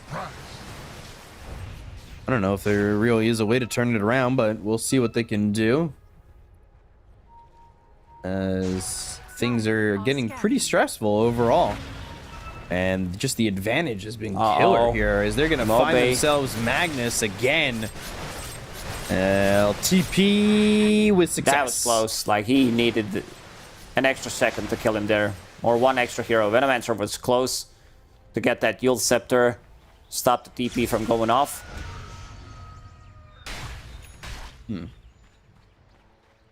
Guardian Greaves there. Full pleb finally getting the Manta. That's the spell mechanic against Orchid. That's his like first big item. 20 minutes into the game. Nothing in between. No Dragonlance. Just a casual Morbid Mask. Radiant are scanning. I think this is one of those games where Lorinov doesn't die a single time. Again, It's looking like it. holding on to double damage, controlling every single rune in the past 10 plus minutes. Yep. Speaking of controlling runes, there's a Wisdom rune that is about to be picked up. Supports don't need it, they're level 10, so they can just give it to either Lorinov. The Hawk can also Hawk. pick it up. Like, do you guys need it? No. He picked up one. There's another one that just spawned. So both cores are gonna take it. I mean, it's still gonna be shared to one of the supports. But it They pushes were Naga waiting Siren. for it to hit that 21-minute mark, so it was both worth the same, right? Yeah. 15 talent, 10 mirror image damage. Going into Heart. About to finish it off in 1400 gold. This is where the real problem starts. How do you kill this Naga Siren? She's way too tanky. And your next item, like if you get something like Scotty against Morphling, you'll become even tankier. It just screams like GG and all chat, pretty much. Are they gonna back and smoke? They've got a smoke available if they really want to. Yeah, there it is. So they'll smoke, they'll do their thing, they'll try to continue to pressure. Gold for me. Can anybody open up the game for Ancient Tribe? They're gonna come through. Ooh, little pleb. They know where he is. Ball lightning, vortex. He didn't get the shift off. Global's way too late. And they're gonna find LeBron too. His Manta was on cooldown. I don't think you can afford to use Manta style aggressive in any way. It needs to be to remove this silence from Naga Siren, and now Roshan. It does belong to level up. I don't think Naga Siren needs to pick it up. Lorinov, Storm Spirit, the best Aegis carrier in the game. With the Heart, just completed Naga Siren, she's gonna have like 2.567k HP with Power Treads on Strength. Make it 3k.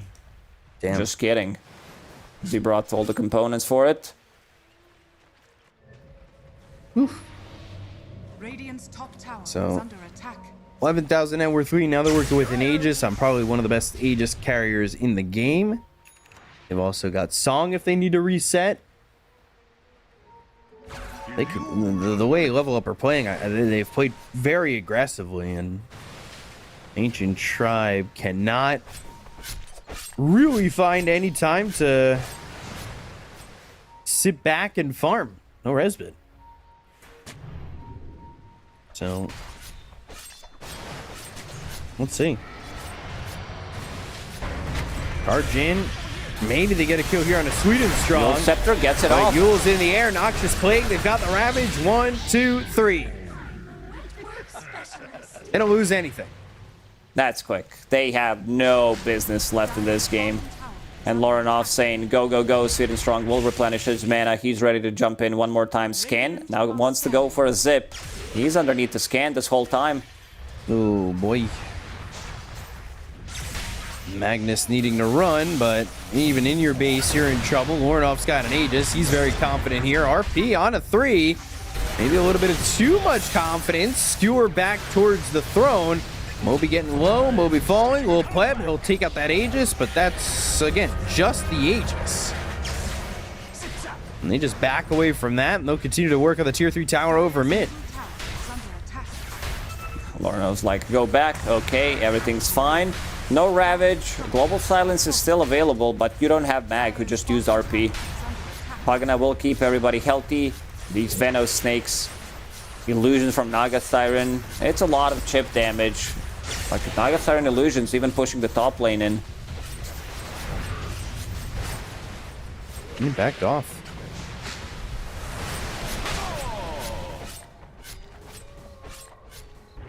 Kind of surprising. No need to risk anything. Third game of the series. Very important one for Level Up. You say that, but they dove in pretty far. They could have just taken the buildings. You didn't think it was that aggressive at the time. Because you're like, well, is Mag going to use RP or not? Maybe we can bait it. Maybe I can dodge it. The Ball Lightning, keep this Aegis up and running. But didn't happen in the end. And now we'll take a tier 2 tower. Take it slowly. That's the last tier 2 tower after all. Reset with Ravage. Again, they can slowly poke with Vena Ward, some Naga Siren Illusions. Ancient Tribe doesn't have heroes that deal well with it. Song on a little pleb. And Ball Lightning in. Global Silence used. Starting to shift. TPing out. Charge coming through. He got him with the Yules. And that's a problem. He shifted, but I don't think he's going to survive. Noxious Plague. Orchid on him. And another kill onto Lil Pleb. Meanwhile, you've got both Omi and Sweden Strong pushing in mid. You almost had that. They're high-fiving. Not sure what happened there because they didn't kill anybody.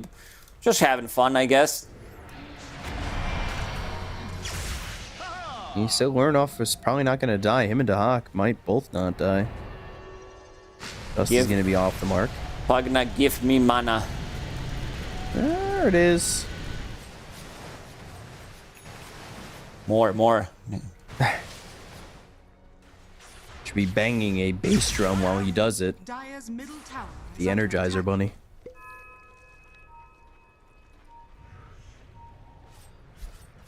So 20-3. We haven't seen an Ancient Tribe kill Dire's middle tower since has fallen. Since the laning stage, I think. Not sure who they killed. 5. Tower is under attack. Let's take a look here. They killed Milan. And then they killed Milan. And then they killed Sweden Strong. So. Stupendous. And that was a kill at 14 minutes. 3 cores, not a single death on them combined. RP, TP, but you said they've Yules got again. Yules. No TP. And no escape. Skewer taking him with you. And eventually you'll die. Pagana has another one kill. job. Like, click move on Storm Spirit. Whenever he stands still, you click Life Drain. Hashtag repeat. It's on such low cooldown, 7 seconds on that Life Drain. Value. Very great value. And there it is again. Back to full mana. You thought Keeper of the Light or CM Was plus broken. Storm was a good combo. This is 10 times better. Dire's middle barracks are under attack. Now Life Drain onto a creep, replenish his own HP. Lorinov missing 1000 mana. Come here, buddy. I got a present Dire's for you. top tower is under attack. Stop. He's Stop pinging moving. it. Stop moving. All right. Back to it. We're trying to get an Ags here on the Morphling. Almost has it. But almost doesn't really matter at the moment. He's gonna have to buy out for it, and if he dies again, it's just depending on where that fight is, I think that might just be the game. The Sending his Hawk courier all the way over. hit level 20, so extra mirror image illusion. Now things are gonna get even more difficult. Ancient Tribe, they can't like leave they can't really cross the river fighting some farm in these outer rings, but they can show on the lane. If they show on the lane, Storm Spirit is gonna get the zip and get the kill. There's the point booster. Where's Storm Spirit when you need him to go for that career kill? Yeah, and that courier almost died, and then you would have had no buyback for nothing. Dire are scanning. Gosh. So there's the Ags. Maybe they can fight with that. Roche available in a minute. As these racks starting to take some damage here from Sweet and Strong. Blast, Venom wards, mirror image. They can push all 3 lanes at the same time. It's like slow and painful death. While Lorinov is chasing people, trying to get the pick off, find someone in these outer rings. Holding on to Gem, but low on mana. Radiant's top Alex tower is under will be able attack. to run away. Where's my Sweet and Strong? There he is. Back to full mana. Replenished 2000 mana in 5 seconds. shield Very good. Easy So. 3k health. So holding on to Arcane Rune still. Shield Rune. Onto Gem. They can split up. Like, you can see Milan drawing on minimap. Like, go push all 3 lanes.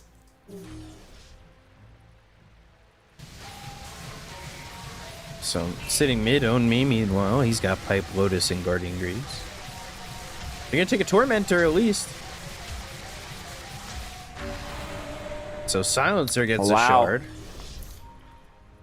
Very pop. value. Yeah, pretty pog. At 2 points in Glaive of Wisdom. Already stolen 2 permanent intelligence. Whoa, that guy's smart. Might not steal anything until the game ends. Very difficult one. It's one of those shards where it's like, it's very good when you're winning, but if you're losing, it doesn't really matter that much. Compared to, I don't know, I think I bring up Lich Shard a lot. But it does give you so much more team fight. No pleb, hiding in the trees.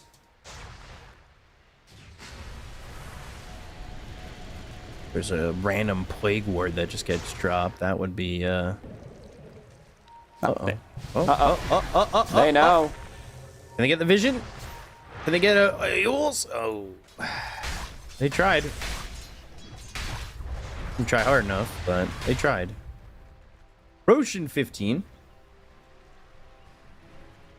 And I said that they need to, you know, it's a very important game for level up. I didn't mean to stretch it as much. I feel like this game could have ended. But again, giving respect to Magnus, repositioning to also vacuum Vol into RP combo. Can't really blame them.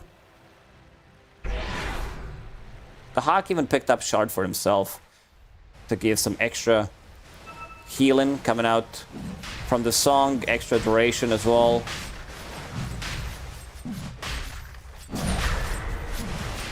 Roche time.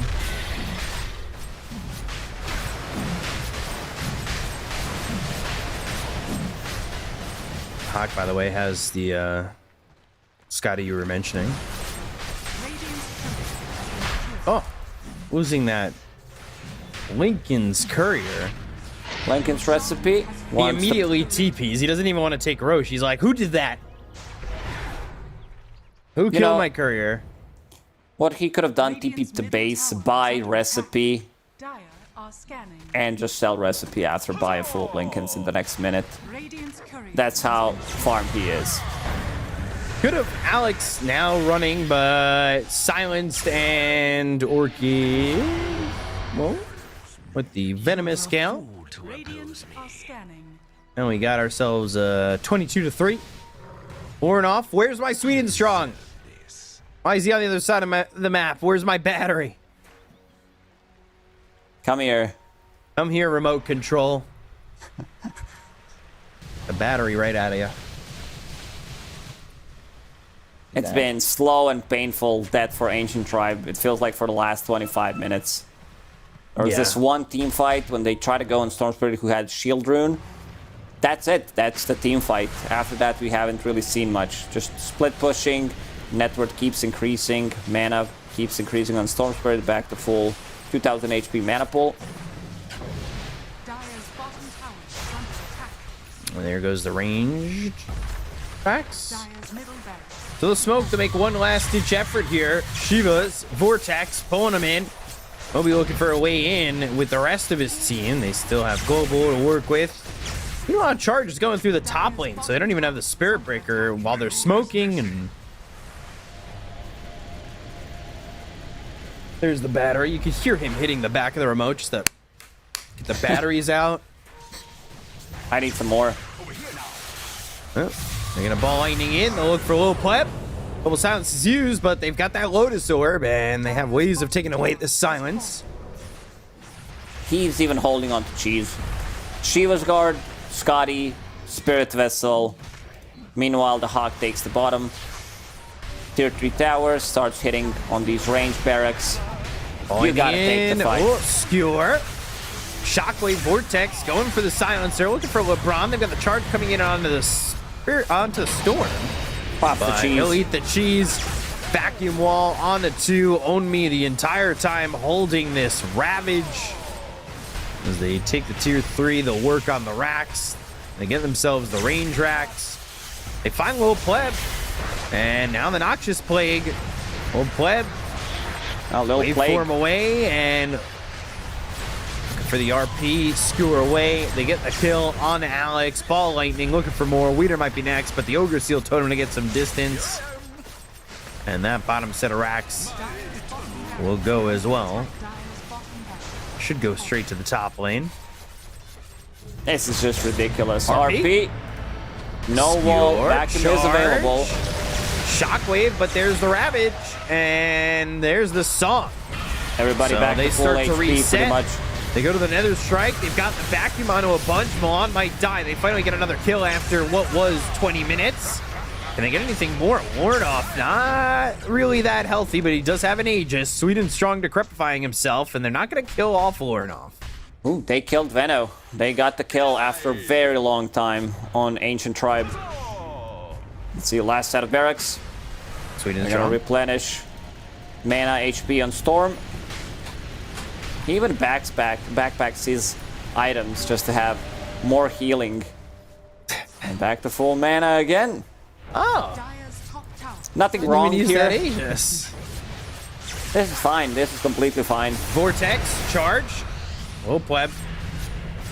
Turning back around, and now they've got that Lincoln's looking for the skewer, but there is that charge and wind time. Vacuum into the wall.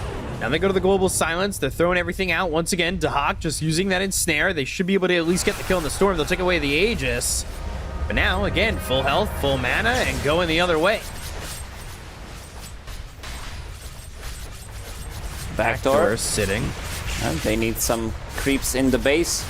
More than enough. Lincoln's on top of him. Lotus ready to go. Ravage. Not ready for another minute. Well, pleb. In the trees. Shiva's Hex, Vortex, and it's onto the back lines. They get another kill on Milan, so they finally double up. Sweden Strong's going to be killed off here thanks to the Nether Strike. And they're going to TP away. Okay. I want to give up more. Executing pretty nicely. Last two fights going for these two supports. Not even committing to RP. Morphling turns into Naga Siren, gets those illusions out. So makes things are slightly more complicated for them. Vault illusions as well. Spirit Breaker about to finish off his Aghanim Scepter. So that's gonna be a big one. With, like, if you manage to, like, vacuum through 4 people into charge, into RP, there's potentially a comeback there. It's just that it's difficult. Like, you have these Plague Wards, Naga Siren Illusions, Storm Zipping constantly running around you. So you might get hit, you don't use Blink, and then everything stops pretty much. Next Roche in 2 minutes. Let's see if Level Up wants to close it out, or if they want to wait for next Roche. There is some time till next Roche, potentially 5 minutes remaining on that. So, we'll see. They're starting to get kills here on these supports, but it is just these supports that they are losing. They still haven't managed to kill a single core on Level Up. Dire's top barracks are under attack. Look at these illusions starting to work the racks. Meanwhile, they've also got the Magnus caught. Global Silence is going to be used. Oh, Lil Pleb taking a lot of damage from these illusions at the same time they're going for Moby. Lil Pleb almost died there. That was insane. Moby dies, though, to Milan. Top barracks are under attack. He was not shifted. Magnus does have buyback. He needs to use it. You can't play against Mega Creeps. Apparently you can. Wall. Apparently you will.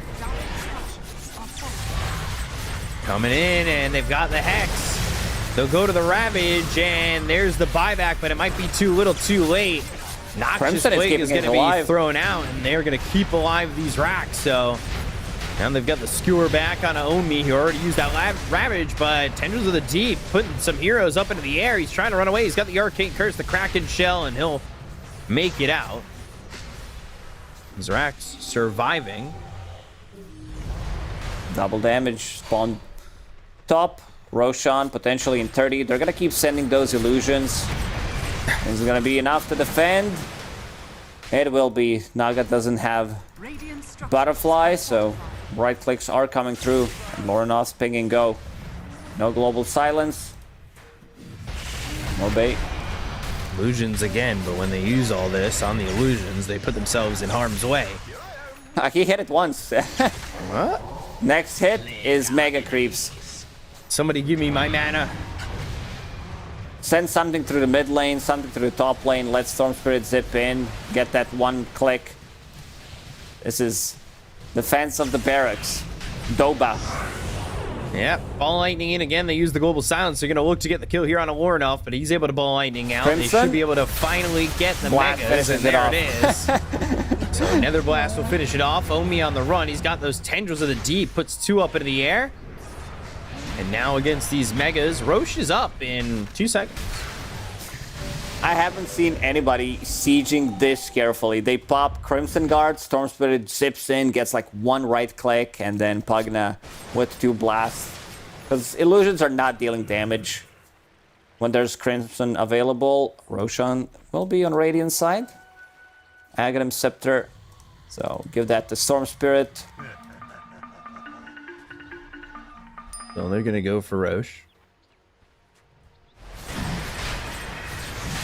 Should be pretty quick. Nothing they can do on the side of Ancient Tribe to slow this down. Mega Creeps are coming in. Yep. And with Mega Creeps will be level up. They'll get this Aegis. And they've got the Ag's Blessing on the Storm. He's ready to go. AoE Vortex will come into the mix. And, ooh, right there. Ball Lightning all the way in. And Lorenov's got to kill LeBron. Oh, sweet and strong. Where are you? Thank There you. he is. They can take this Tormentor if they feel like it, but should use this 40 seconds dead timer on Silencer. Now all the lanes are being pushed in. Another initiation from There's the Lorenov. Vortex on a couple of heroes. They're going to pop that Manta as they start to take the base. They've got these illusions pushing in, a ward deep there, but a sentry ready to go to make sure that they can't keep that deep vision down. And Ball Lightning, the net, And ball lightning the other way. They've got the Vortex coming out from Lil Pleb. Now it's going to be there from Lornoff. Alex getting low, not dead just yet. He'll have to retreat. They took the Aegis away from Lornoff pretty quickly. They've got the wall down, the song used, and now the turnaround coming through as the Ravage comes in and hits. Lil Pleb dies. Down goes Weeder. Buyback from Lil Pleb as Moby shockwaves, but there's nobody to skewer into the base. They use those Guardian Greaves. They're going to start taking the tier 4 towers with the Mega Creeps coming into the base.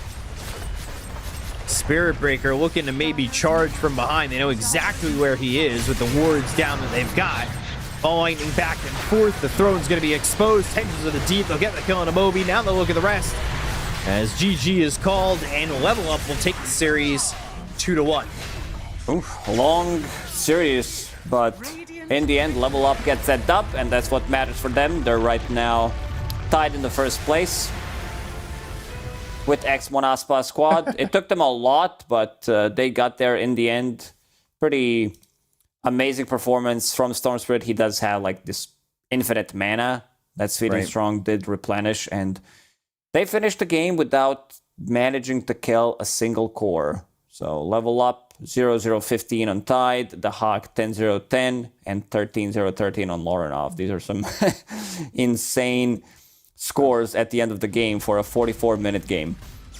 Yeah, kind of crazy. They could never kill a core, and it's just kind of crazy how they just blew through Ancient Tribe. I think this game was kind of in the same situation since like minute. This is it. 15, this is the fight. yeah. Like maybe they won this fight. If they won it, game could have looked slightly different, but yeah, they got the kill here. And Shield Rune, Guardian Grease. Maybe it was just mech at the time on Tidehunter, making things very difficult. Limited amount of damage that they can throw at the enemies. Lanes didn't go too well. Like this bottom lane was just a disaster for Ancient Tribe. And Yeah. this solo kill that happened, like, disappeared immediately. Yeah, kind of tough to really deal with that. And Lil Pleb did not have a fun game at all. I mean, this is just not exciting for him when he is just getting killed off solo like that. And it's fights like this. They can't even kill the Venomancer. They start killing the supports later in the game, but that was all they were getting out of these fights at one point. And you could see 13-0 and 13, the score of Bob with that 13-0 and 13, and I mean that's MVP for me. Score of Bob. I'm like, what the hell are you talking about? What's the Hawk score then? 10-0-10. I don't know. 13 squished together does not look like a B. Yeah, I know, but it does look like something low. That's the, what is it? Not the Morse code. The whatever. The zeros and ones. The coding. Sure. There we go. But the Bob score gets the MVP. Lornoff never dying. A lot of hero damage done. A lot of kill participation. He just had a fun game, truthfully. Yep. It was, again, him popping off. This guy's onto something with the Storm Spirit. I don't think you can allow to give them Storm plus Pagna. They also picked it into Silencer, and they made it work.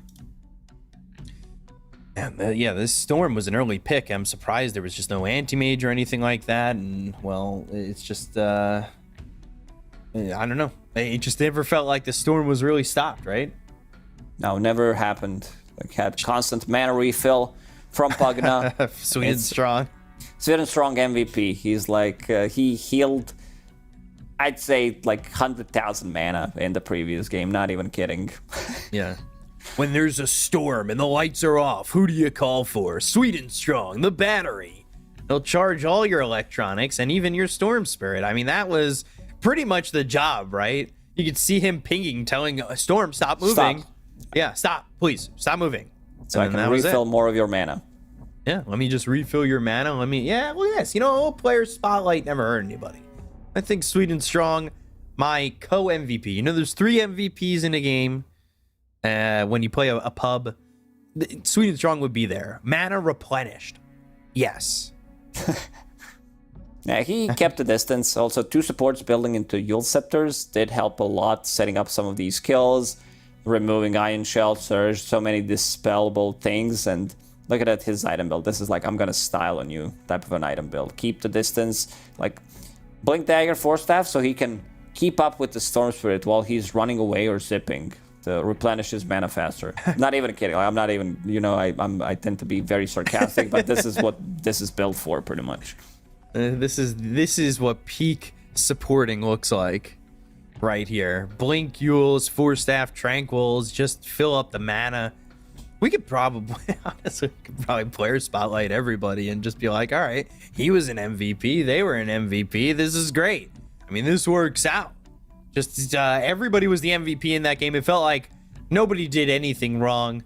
But when you get to be the battery, that's the best feeling in the world. It's like, I'm doing something. Sometimes support games, you run around with your head cut off. You're like, I don't know what I'm doing in this game right now. But Sweet and Strong, ping, ping, ping, ping, ping, yeah.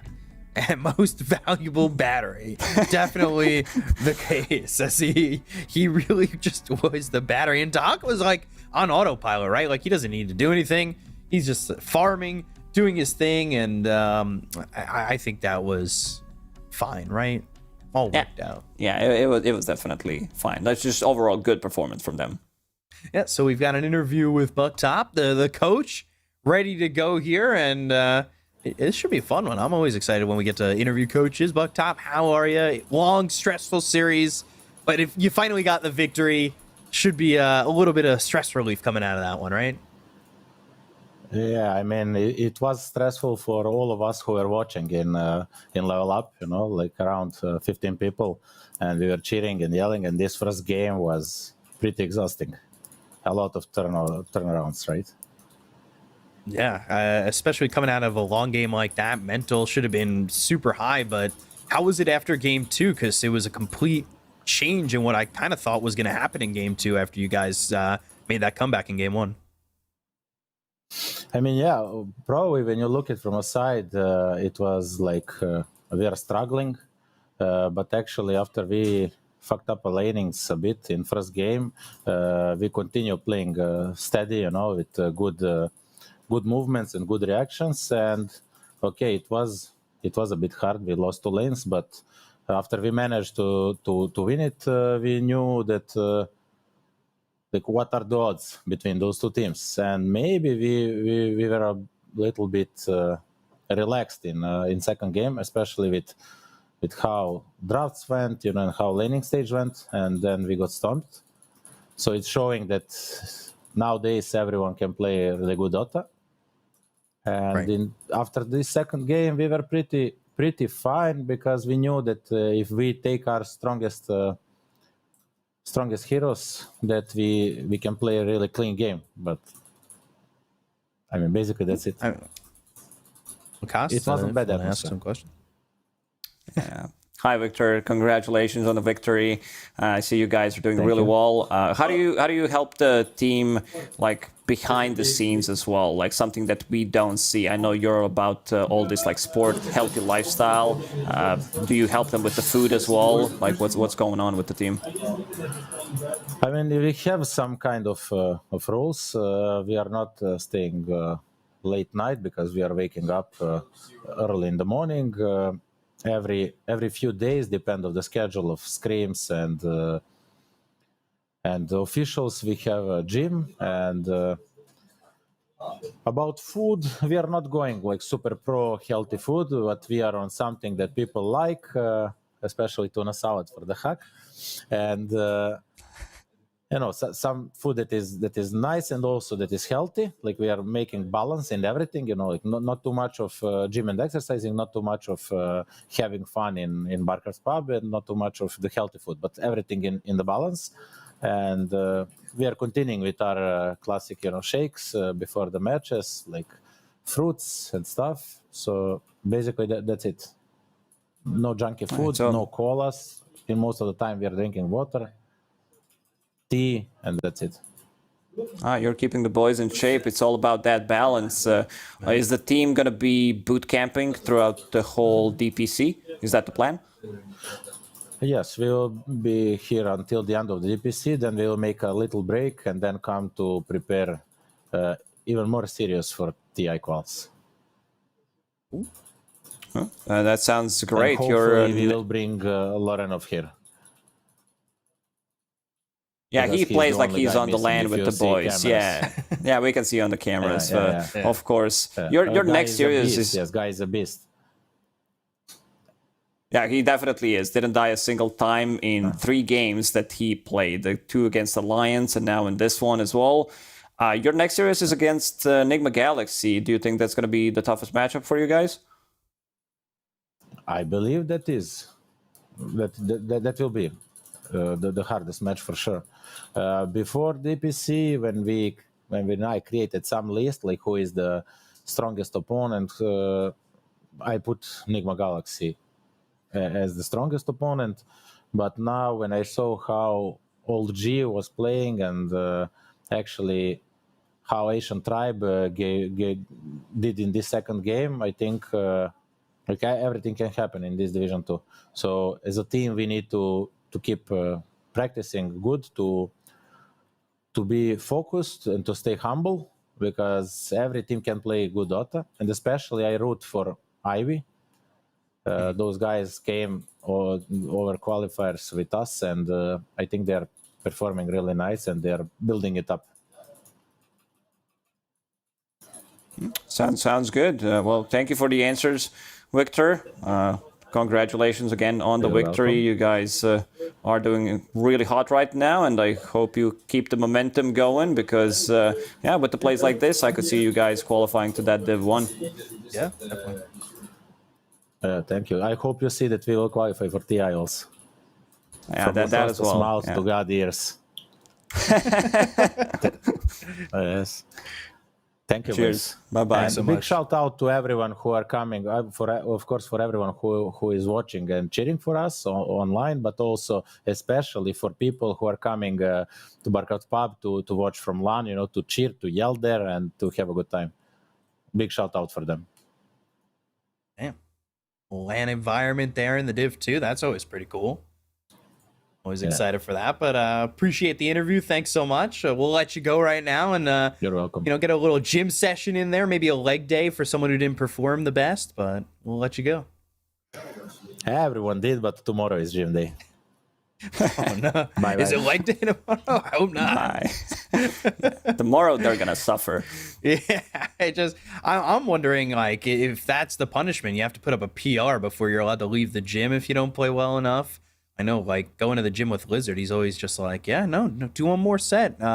Put, 10 more kilos on there. Keep pushing. And then I'm just like, Lizard, I'm dying. Please stop. And then he just doesn't care, and he pushes me. And, you've seen it. I can't walk sometimes when I go to the gym. I don't know how they play Dota after that, but that is, it seems like a pretty intense regimen. Keeping it healthy, keeping it pretty intense, right? Yeah, it's. I know Victor for a long time, and he's all about that lifestyle, and that's why a lot of teams, like we've seen a lot of the Div 1 teams also come into his boot camp because he's taking care of the people as well, and it's just a good place to chill, watch the games. It's like small LAN environment, as you called it. Yeah, so it's going to be interesting to see as they progress, as their next matchup, like you said, is up against Nigma. Speaking of Nigma, they've got a battle against Ivy after the break, so we're going to go to a quick break and then be back with that series in just a moment. Hope you guys enjoyed. Stay tuned. Oh, give cheese, okay. Ravage, guys. Look. Okay, yeah. I'm not gonna cancel. Come on. That's done again. I got your silence, Rona. Chill. Bar on me. Stay in position. Did they use RP? Not enough. Give me gem. Give me gem. Okay, they still have RP. Go. Give me chest. Dyer's He's small. They have RP. He's ult. I will text him, guys. I will text him. Bara behind. Barana, no charge. Nice, good job, guys.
welcome back. That's right, a very short break here as we're jumping straight into our next series of the day, because that one, it took a while. Level Up an Ancient Tribe certainly really battling it out there, T. I just honestly, I didn't think it was gonna end, you know, like, cause I tuned into the first game and I see it's some like 65-minute game, a comeback again. We don't get many emphatic big comebacks in DPC at least, or at least Division 2 so far. So happy for that, but whew, we could have been there for like 3 years. Yep, certainly pushing things back, but what an exciting series, and Level Up definitely living up to their name and leveling up for this Div 2 DPC. They are looking good. Their coach is looking phenomenal. My God, what an absolute unit, and what a win from them as well, as they are now sitting in a pretty good position in this DPC league. So let's take a look forward into the games we've got coming up, because things are heating up, especially here in the UK. It is about 30 degrees for me and T-Governor at the moment, so please take pity on us, as we also have Nigma versus Ivy and Alliance versus Manaspa as our final series of the day. Very quickly, what are your expectations for the Alliance and Manaspa series?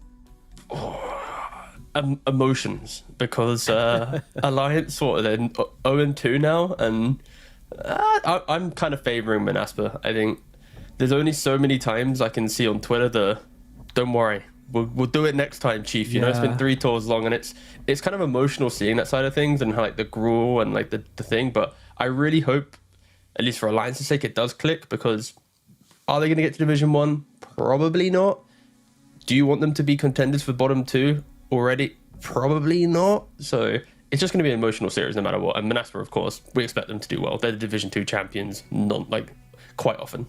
Yeah, and you know, they've made changes as well, which at least in their eyes are going to be an improvement from previous seasons even, so they're looking to do even better than they have done in the past, and that is pretty scary. Of course, they have history as well. Last time Alliance and Manaspa fought it out, you know, it was kind of the beginning of the downfall of Alliance for Div 2, so yeah, some spicy old chat coming out as well. Of course, that was Nande, who they've already lost against, so that one's out the way already, but still. And he did the same chat. He did the same thing. It's like, come on, man. Like, don't beat them when they're down. Like, that's the worst thing. Like, there's so many.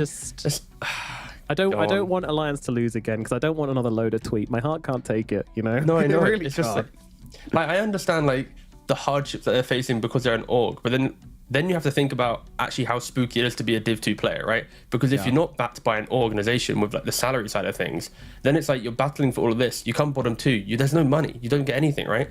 Yeah. So now it's like you spend all this, like, at least a month, maybe a month scrimming, 2 months of your time doing this. Let's say you don't play third-party tournaments, and like DPC is your primary income. Like, it's very scary being like a tier 2-3 pro player, and it's why it's cool to have kind of the alliances who still stick it out and battle for it. But again, I think it just shows the true pain of non-tier 1 super cool TI team Dota. Yeah, definitely. No, it's rough. It's scary for those Alliance players as well.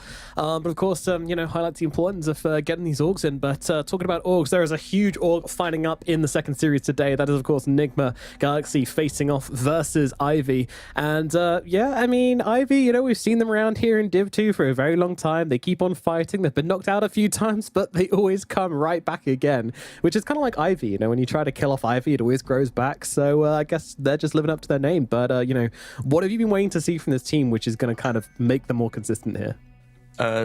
Sorry, I'm just looking at the game chat. Yeah, it's important chat, you know. This is my Steam Dota chat pinging me, because for some reason JM Vincento is linking his own tweets inside of the lobby with Nigma in it, and I'm just taken back, and it's like one of those ones. Do I want to click the link and potentially get Rick rolled? You know, it's like so I'm gonna do it for the memes. It is a YouTube link, and it clearly doesn't have. It's a 14-second video, and I'm just going to describe it to you as I watch it. This is live editing. So it's a guy jumping into a bin. Oh. Is it? No. Oh, is he saying he's going to put Kuro in the bin? He's jumping over the bin. It's a video of Jay Vincento jumping over the bin. Interesting. Well, yeah. There is a lot of history, of course, between Jim Vincento and Kuro, I believe. You know, both German players, I believe. Jim Vincento has mentioned as well that he's played with like loads of these veterans in the past, but he took a few years out to go chase studying and other things, so didn't quite progress at the same rate, and now he's back trying to get back into it and trying to, you know, take the Dota world by storm.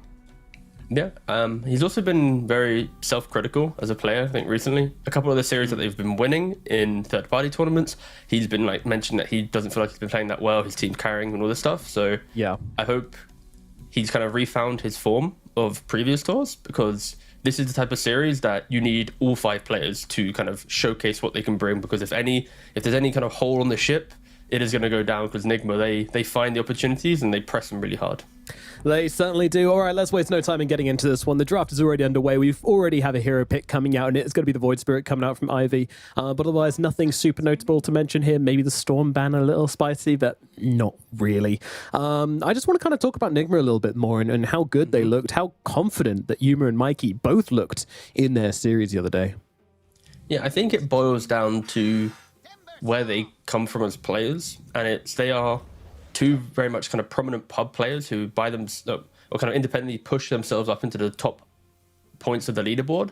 But when you look at their pub history, it's not as if they're like a 3 or 4 hero specialist that has found a niche within the patch and they've kind of just shown up in 7.33 and then next patch they'll disappear. Like, they have consistently shown through multiple patches that they're able to hold their own, and having that on your carry and mid laner is very exciting, because you push it into a draft in the competitive space. Now you're not kind of tunnel visioning on, we can only do this. It's like, I've experienced this in my 17th pub of the day. Let me go play my, PA carry in a non-PA patch, right? Like, these 2 players just exude just information from like a fresh take. And that's exactly what Nigma needed. To be honest, they've been rather stale throughout the last year or so, and bringing in, a double whammy of energy should be good for the roster. Yeah. I mean, at least for their debut series, it looked pretty good. We'll see if they can keep up the consistency throughout Division 2. I think that's what most people are looking at. Across this team, they have the skill to be able to win Division 2 without too much difficulty. I don't think that's bad, man, to say. I think they're going to need to pull out, like, they can't slip up, but as long as they play to the standard which we know they can play, then they should be pretty good. But it's about, do they drop the ball at any point? Do they have any mishaps? Do they keep up the standard? And that's really what we're looking at here for Nigma Galaxy. I personally expect them to be the top team here, and I think most of the other teams would say the same thing. Yeah, and I think Division 2 is the best place for that consistency to be challenged, because even though people from the outside might go, oh, it's Ivy, yeah, should be an easy 2-0, Division 2 Europe is one of the most hard-fought competitive divisions, because don't forget, Division 1 is stacked with nearly 8 major contending teams. So the Division 2 is often you're so close to maybe getting to a major, but you're not good enough to consistently be top 8, so go to top 16. Like, other regions, it's not that deep of a pool. So yeah, for Nigma at least, if they do want to showcase their ability to be a TI qualifier winning team, this needs to be the flawless 7-0 series, 14-0 in game wins, and don't ever let the ball down, respect every opponent. Yeah, absolutely. And, that's something which we know Nigma is full of. They're full of respect. I think every single interview we've ever had with this team, they've never even scoffed at another team or anything like that. No old chat. I mean, maybe Mikey getting a bit fussy with the tips this time and Yuma, but these are the young players coming through. But at its core, Nigma takes every single series with the most respect they can. And, that's another reason why I'm not expecting them to really drop any series here in Division 2, because these guys, they're just consistent. All right, they're fanboy, calm down. Never gonna right, mess it up. we understand. You just keep going on about Nigma and how much you love him. All right, we get it. We get it. All right, Nomad. Thanks, Twitch chat. Yeah, appreciate that one. Thank you, Twitch chat. I'm listening to you guys. Don't worry. Yeah, I just doubled down. Tuned him in for a minute. Yeah, it's all good. I'm just gonna double down. I would. Yeah, I love. Oh, where's the jersey, huh? If you're a real fan, why didn't you get the jersey? Yeah, that's why I'm so hot today. Yeah, it's covered in your tears because Miracle doesn't play for them anymore. Is that the real story? Yeah, trade over with Shopify. Get your Rebellion. Shopify. Yeah, exactly. Disgusting. Yeah, come home. But I mean, in fairness, I love Ivy as well. I love Vincenzo. Admittedly, they have been going through quite a few swaps recently, but it's just one of those staples of Division 2 which you always love to see around. It's a familiar face around here, and admittedly they probably don't want to be a familiar face of Division 2, but at least they're here, I suppose. And always looking to improve and see if they can take some surprise victories here in Division 2. It helps starting off with their draft. This is kind of probably the number one draft combination that you would want, especially against one of the better teams. The Void Spirit. 10 seconds. sorry, I choke on how good it is in the meta. The Void Spirit and the Magnus, because of course, empowering the Void Spirit, universal heroes, of course, high damage, empower makes it even more damage. Big numbers equals kill heroes equals killing ancients. And I spoke about these two heroes so many times in the last like 4 weeks that I feel I'm tired talking about them still, but they're so strong. Universal heroes good. That's Yeah. all we need to say. Can move on. The thing as well, it's like it's already like Nigma. They open up the next phase with the Witch Doctor, so they're flexing this Timbersaw between mid off lane most likely, but they're kind of showcasing the need to find the backlines. And for Ivy at least, Magnus, it's one of those awkward heroes where with the harpoon meta, you're very good at assassinating the front line, dragging them back, but then it takes a little bit longer to get to the blink dagger, the BKB to reliably find the backlines. And then for Void Spirit, he can do that once he has Nullifier as like his third or fourth item.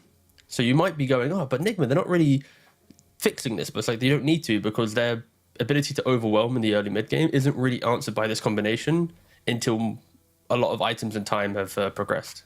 Yep, for sure. All right, well, Mirana going to come out next for the side of Ivy. Not a hero I've been particularly loving recently, I have to be honest. I do feel like it suffers from just... If you're ahead, then it kind of looks a little bit weaker than the rest of your heroes, because I feel like it doesn't massively thrive from in a forward position, but then when you're behind, it also does, it can get out of some tricky engagements, but split pushing is not strong enough, lockdown's not strong. Like, I don't know, I'm just uncomfortable with this hero. Yeah, it's a hero that wants to connect the dots in your draft rather than being at the forefront of like what you're picking. Right? Like, you don't pick Mirana and go, okay, now let's draft heroes for the Mirana. You just pick a Mirana to be that ranged hero behind your offlaner to annoy the support, to then walk mid and enable a active mid laner to combo to get a kill with arrow.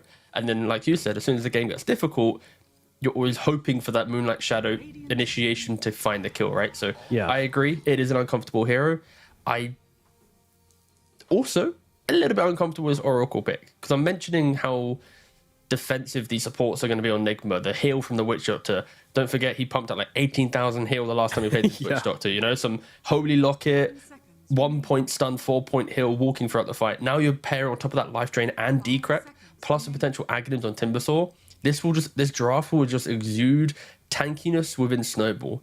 And now for IV, they pick up two supports that sure can somewhat mirror the tankiness, be it through evading with the Moonlight Shadow, the False Promise for tankiness themselves, but there's no damage. There's no like, we're going to take the fight here. So this last pick from Ivy really needs to be incredible for them to be able to muscle up against Nigma in this early game. Yeah, I mean, a bit of void on void action here as well, but yeah, I see where you're coming from. I mean, you got some damage in the lanes from the Oracle, and of course Magnus, he's got like the most damage, but also the least consistent damage you can ask for in the game. If he gets on top and is allowed to smack away at someone, then he will turn them inside out if he's got the items. But at the same time, you can't really often rely on Magnus just being able to walk up to people and smack him. It's a very complicated hero to make work. Void Spirit as well. Yeah, it needs to come together. You do just need that magic nuker or someone to give you some sort of burst potential. I feel, especially now with the Spaces Void as well. I mean, you need to take this guy out. He's going to just be time walking around all over the place. The Chronosphere to catch out both the Mirana and the Oracle is a bit of a flex, has to be said, picking it into an Oracle, right? You mean the Void being a flex? Faceless Void. No, I mean like more like a bicep flex, not like a flex. Oh, sorry. I was like, what do you mean a flex? Yeah. Sorry, I just want to clarify this. I'm expecting the Faceless Void to be a mid. Yeah, Christ, Universe retired how many years ago? Like, okay, we can calm down. No, I think it is a muscle flex, but also I think Faceless Void is a hero that people assume is a cooldown reliant hero, but with this current iteration of how we play, you buy Maelstrom, a BKB, you're jumping in and out of the fight, you're kind of bodying a lot of these spells and enabling everyone else to kind of thrive behind you. And then Timbersaw does that as well. So it feels like Nigma's drafting themselves to give Mikey this pick of the litter, Like, what do you want to play? Do you want to play some Quaswets Invoker? Do you want to play some Keeper of Light? Just any of these big burst heroes. So I like the hero. And again, I think Ivy, because they have so little damage, it feels Look good. at GH just. Ah, I missed it. Did you see? Was he still getting a head massage or? I think he's massaging his own head, but it really No, looks it like was- someone's massaging his head. Yeah, mind control's been massaging his head throughout the draft. They left Oh, his camera really? on for like a good 30 seconds, but I didn't Oh, want to okay. interrupt you. It was very Oh wholesome. yeah, he is between these doing, two. isn't it? Yeah, I don't know. okay. Is he doing it to himself or is Hold he- on. I do need to find out the stat of how many games these two lads have played together, because that's how many games you need to do to get head scratches from your Yeah. mate. Players, squads. All right, I'm going into the information. Here it is. Oh yeah, it is him. I thought GH was like reaching back and doing it to himself, and it just looked like he's doing it, but no. What octopus thing does GH have to do to be? I don't know. Break his I just wrist? thought he was All right. very flexible. I thought he did his yoga. Looks like a kind of yoga guy. Sure. All right, I'm finding that stat whilst we speak. All right, go So for it. Nigma actually opt to ban out. Okay, no, I like the Ursa ban because it gives a little bit of purpose and laning phase against the Timbersaw. You both empower then two heroes, and sure you might have to concede a little bit of map, but eventually you hit a timing yourself. But Ooh. I honestly wouldn't have thought about Juggernaut as a hero for Ivy. Yes, that is quite interesting. By quite It's interesting, I mean confusing. Confusing, so I'll this- be honest. Okay, you're confused, no worries. So Juggernaut is a hero that you pick to pressure on lanes with spin, and it is a hero that utilizes healing or to push forward. There was a phase where Juggernaut wasn't picked for healing ward push strats. It's a very old school strategy, and it was Yeah. more just farm up, Omni Slash, your Swift Slash, and you take these fights. But at least the perception of this hero has shifted very slightly. And yeah, I very much not opposed to this pick from Nigma. Wow. Everything that concerns me with Ivy, the lack of damage, the lack of playmaking, it all boils down to voice spirit versus the world. Jug Spin gets maybe one kill in lane if he's lucky, then he hits the jungle. Magnus might get one lucky kill in lane, then he hits the jungle. These two supports, they have to kill with the voice spirit. And now what happens with voice spirit is playing recovery because, of course, some Husker. So yeah, I think this is a very solid draft from Nigma. Yeah. I mean, this is looking like one of them Huskar games, isn't it? Right now, doesn't look like they kind of have the supports to control them up. So if he has a good lane, which I think he should, he's going to be able to do whatever he wants in the early mid. And yeah, it's going to be a case of Ivy just trying to survive through that onslaught. My God. So yeah, they're going to be playing the Magnus in the off lane. They're going to be playing Void Spirit mid, and yeah, this Juggernaut carry. Wow. I mean, they have to find some sort of momentum from somewhere. I feel like there is an opportunity for this draft to work if the Huskar makes mistakes. If the Huskar dies, I'm expecting him to have a good lane, right? So if that happens, he needs to die like 2 or 3 times in fairly quick succession for Ivy to kind of grab a timing and then make this thing work. Alternatively, they can play the map, but that seems hard, doesn't it? Yeah, I think for Ivy, it really is about the Oracle Marana. Because when you think about the rotations they can bring compared to a Witch Doctor and a Pugner that obviously goes, Decrypt and Never Blast, no stuns. And then you think of Witch Doctor with the current meta build of 0 stun, just heal. So he's not going to rotate onto mid and be like, surprise! It's like, I'm going to aggressively heal you. It's like whatever. So when you have a slightly more kill-hungry Oracle Marana with the Void Spirit, it's like, I want to see them rotate. Maybe at that Go Husker that you're mentioning. If I don't see the support rotations, super scared for Ivy, because that is their only plan to survive the early game aggression that Nigma will be bringing out. Yeah, it's one of those games, and of course, even if the Huskar doesn't absolutely carry this game, it's still going to make so much space for Yuma. So yeah, these lanes have to go pretty well for Ivy, but they are starting things off on the aggressive foot as they go up the high ground. The smoke gets popped and a pause comes out, which is unfortunate timing for Ivy. Has to be said, they won't be catching anyone off, but it doesn't really look like we're going to be able to catch anybody here, regardless. Yeah, I mean, when you think about the stuns of Ivy, it's not as if there's some point and click stun they're going to miss now because of the pause. Yeah, it's just Fortune's Unless... End, maybe into Arrow. Right, question. Do you think that the 3 heroes behind Oracle Jug will now maybe move south away from this high ground?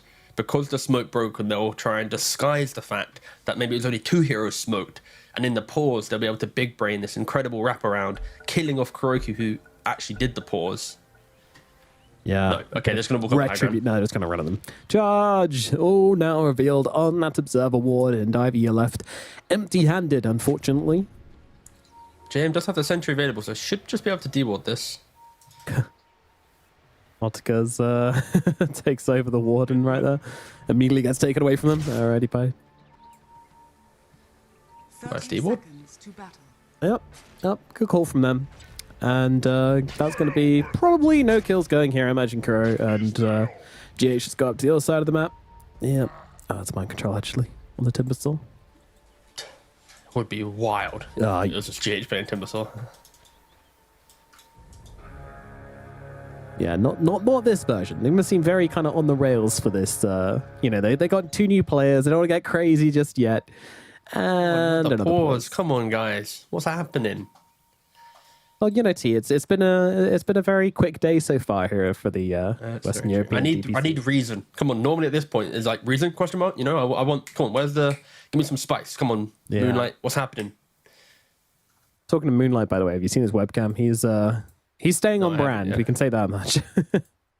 Which let's have it. We'll click it. There you go. Oh God, yeah. I'm guessing that's his phone setup, you know? He's like, yo, boss, turn your webcam on. You got a game in 2 minutes. He just picks up his phone, throws it down. It's like, yep, it's landed here. Off we go. We're good to go. So dark. Isn't it painful to play in the dark, though? I've never enjoyed it, but then I know quite a few people that do play in the dark, so... I guess it depends on how bright your monitor is. Because if your monitor's already, let's say, like 50% brightness, and then you're playing in the dark, it can maybe be quite soft to look at. But if it's like 100% brightness... And then you get, you know, flashbanged. We're not playing CSGO, but, you know, that's available in Dota. Like, that Magnus RP with the Immortal, pretty much a flashbang. There we go. It's pretty much into flashbang. All right. Blocks, important. Lane starts, yep. Ooh, Mikey, the boy wonder, impressing everyone. Oh, and it doesn't stop here. Does it like, yeah. Oh, they both blocked. Okay. It's as if they didn't need to, because they just equally match each other. Very good job. Everyone just agree not to bother, you know? Just all mid laners just have an agreement. Let's just stop blocking, you know? Just waste our time, okay? Have to think about it for ages. Let's just, you know, have a cookie or something and not bother blocking. Yeah, it might be patched out one day, but then it'll ruin mid lane and everyone will cry, so I also expect that never to happen. But in regards to this mid lane, of course, Huskar was picked into Void Spirit. There are scenarios where Void Spirit are able to CS a little bit better in the level 1 to 2, especially if Huskar goes for the inner fire first. But because he went for the burning spears, he's actually able to muscle up and prevent that scenario occurring. So yeah, Mikey doing a good stuff. Yeah, well, he's actually got a blood grenade. Oh my god, is that gonna kill him? Oh, that was yeah. A little bit on the edge there. I was not expecting the blood grenade, but of course, Moonlight probably clicks inventories, unlike me. So this is the point where this Huskar pick, and this is the exact reason why. Like any Storm Spirit, Ember Spirit like this, always even farm. It's a battle of the runes. So for Moonlight, it is about damage control. Try and get as much XP as you can. Never put yourself in a position where you have to walk back to base. You need to soak as much as possible, and then from that point, you can look to kind of break the game at level 6, because Huskar, when he hits 6, he's not TPing, making moves, but Moonlight can. Yeah. So Ivy, they just need to make sure this is not too much of a train wreck in the mid lane. Yeah, you got to like mentally reframe yourself when you're playing against Huskar in mid. You got to stop being like, right, how can I win this mid lane, to like, right, how can I survive this mid lane? And then rather than being like, oh, I killed him, hell yeah, you got to be like, oh, I survived like 50 burning spears on my face, hell yeah. It's tough, but you know, you can do it. And meanwhile, Jin Vincento up in the top lane could be in a bit of trouble. Throws down the Fortune's End to try and get himself away, but it's not going to be enough. GH kills him regardless, and that's going to be your first blood going the way of the Pugner. Oh, difficult start to the lane. Ivy aren't not really able to connect the spells in conjunction. They're not utilizing the Oracle plus the Jug. It was 2 kind of separate engagements. Jug going on the Timbersaw, then Oracle, you know, playing around with GH on the side. So not the best start you want to see from the safe lane. Maybe when they hit level 3 in the Jug, that could change. Yeah. So far, they were happy in the laning phase. You can see all their cores thriving with both denies and CS. Not doing too shabby. And usually you'd be like, oh, well, you know, at least the lane's going to shove in and maybe reset for us. But you're playing against a Timbersaw who's level 2. He's got himself a point of reactive armor, so he can just kind of hold off and be pretty happy to maintain creep equilibrium by tanking a lot of it himself. this top lane is so rough. Like, look how many creeps are in front of mind control. And then look at GH. He wanders over to JM. Actually, isn't there in time to stop the small camp pull? Oh, I was going to say, okay. if he was Yeah. able to stop this pull plus the lanes in front of Timbersaw, then you could argue this top lane's over for Ivy because there's no play to make. But allowing Jim to actually stack up the small camp is pretty important. He's in trouble now as well. The spins on top, and he's just going to straight up die. Big misplay there from GH as he fails to stop the bull and also gets himself killed.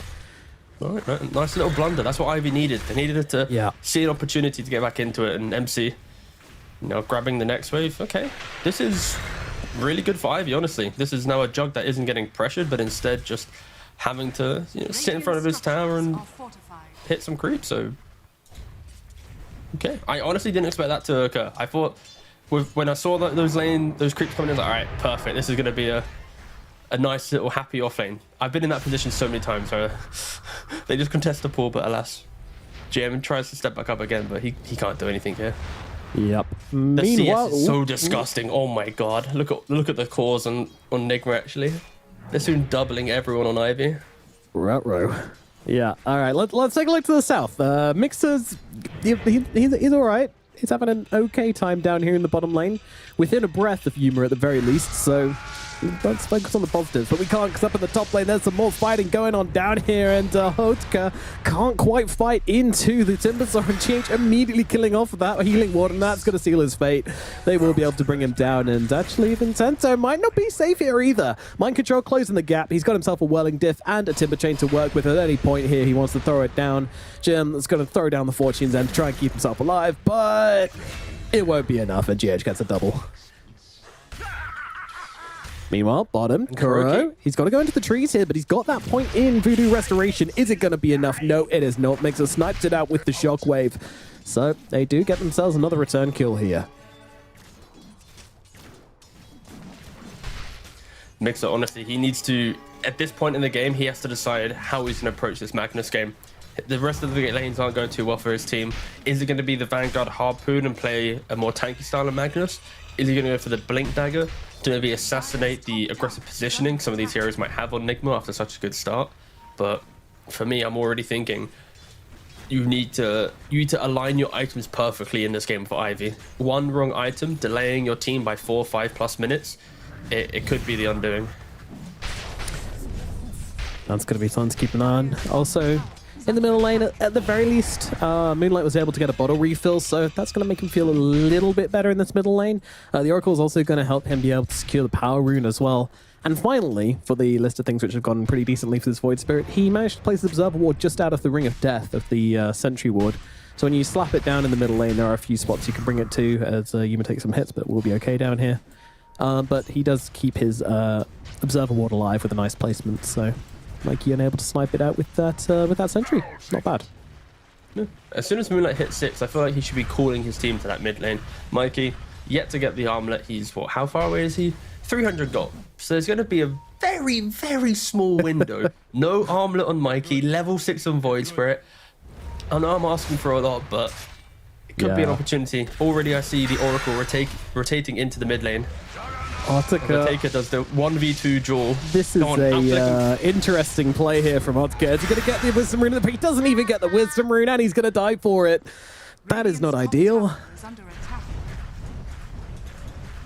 That's not ideal at all. The armlet timing still exists. Don't worry. Look, see? Just the Curry's coming out. You got your window. It's like a tiny window crack, and the whole team needs to just head first try and dive through it. It's going to end up in broken glass and an awkward call to the authorities. Walking over. He's got the wards available. He now sees the armlet picked up, but both supports are mid. This is exactly what Ivy need to do. Will Mikey put himself in a position that he can go down? Oh, they commit to the fight. The armlet's turned on. Oh, they have the health to survive through it. No, he does not. Ivy, nice rotations. Very nice rotations, actually. The one play they could have made to keep themselves somewhat in this game, and they pull it off pretty flawlessly. Yeah, beautiful. And they now have like a triangular vision around this mid-tier 1 tower. To the north, to the south, in the mid. Like they are going to see every... they're going to see every rotation here. They should now AFK in this mid lane and kill anyone that comes. This is the draft advantage that they have outside of the laning phase disadvantage. This is their window. So I'm happy to see Ivy identifying that and looking to at least get a little bit of something from this game so far. Yeah, and this is, they're the kind of plays which make you, kind of remember that Ivy need to be respected. They are capable of keeping themselves in the game. They know what they have to do.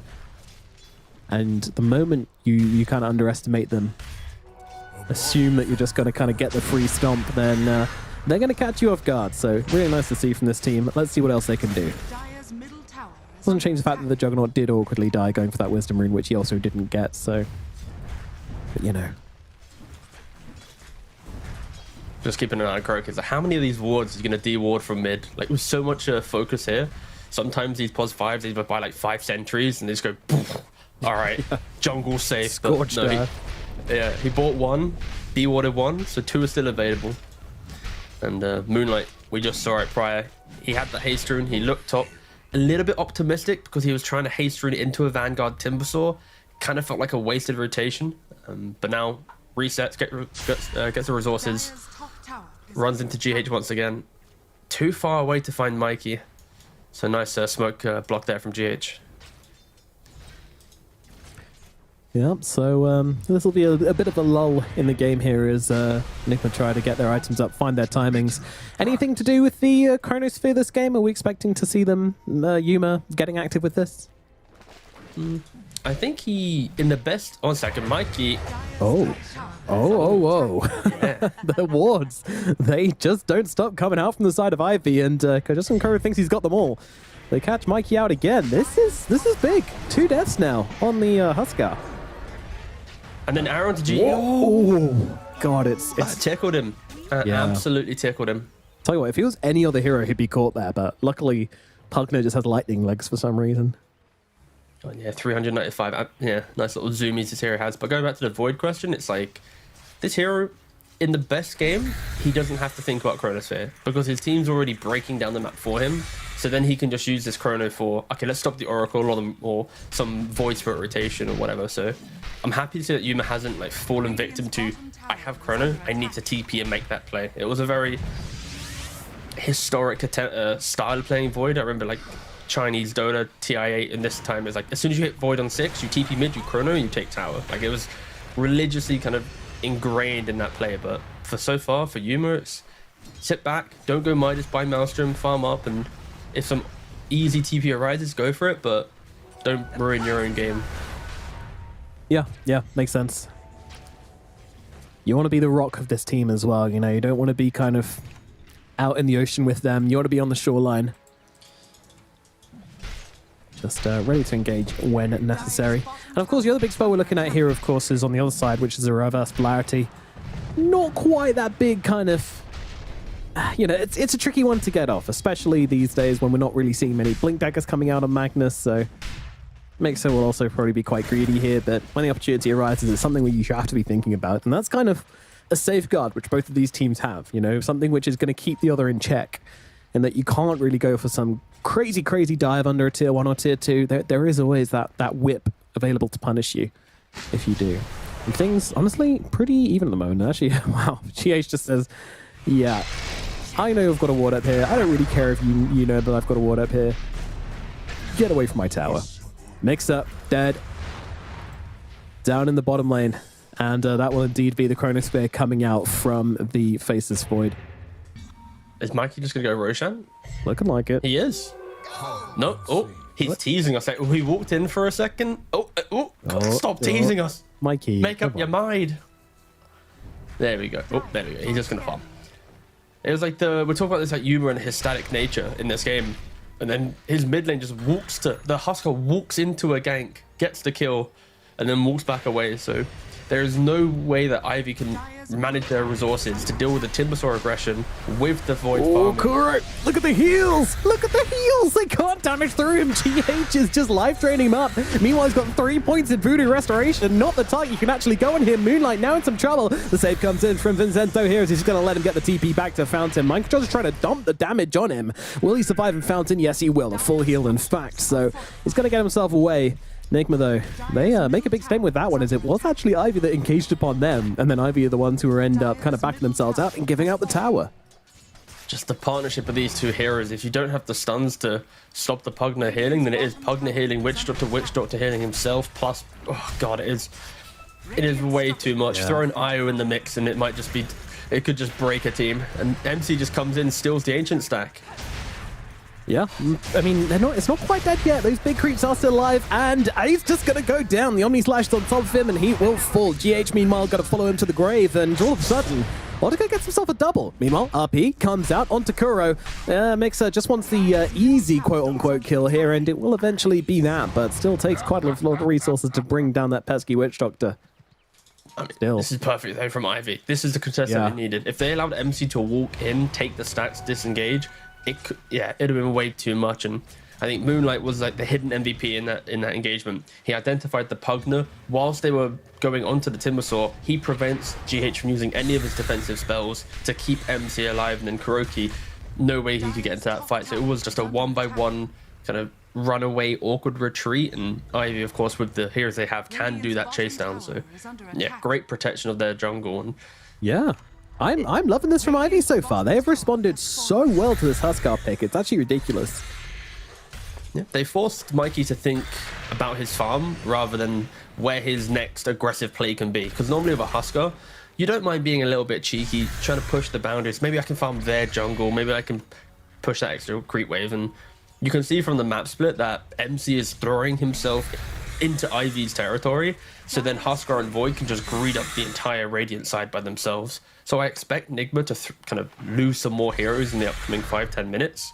And Ivy need to identify that it's kind of a bait. Killing off this Witch Doctor, killing off this Pugner, it might feel good in the moment, but the inevitability of two big punchy cores having complete free farm is still occurring. So I would like to see Ivy try and make a big team play at some point, but yeah, it does... Move down the bottom, but the arrow actually catches out Yuma here. I mean, they're trying to look for him. They didn't have the RP, though, so the likelihood of killing Yuma did seem a little bit limited, but forcing out the Chrono, you know, putting that spell on cooldown for a while, definitely not a loss here for Ivy. That's really good. Potentially, if they were able to hit the CC a little bit, they could have done it. And meanwhile, in the pit, I don't mind the attempt of the threat.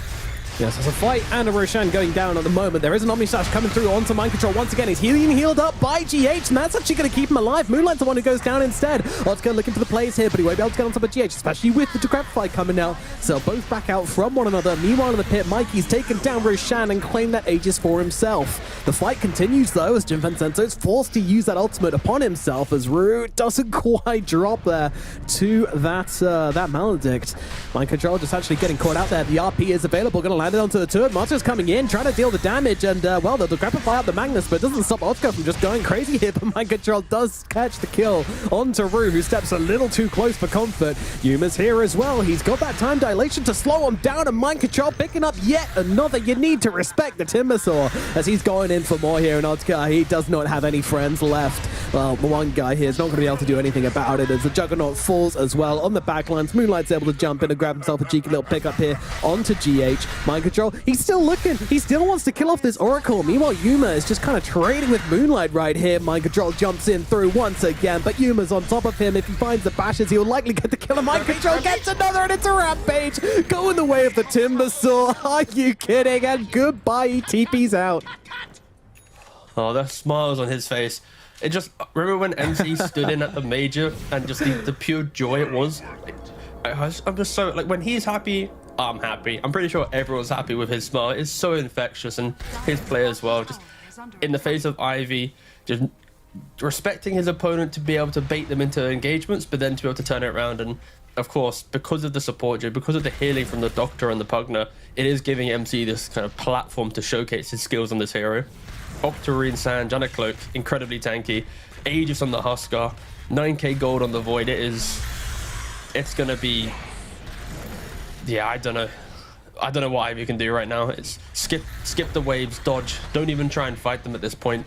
Wait until you have one damage item on the Jug, maybe the Blink Dagger available on the Magnus, and that could be your opportunity.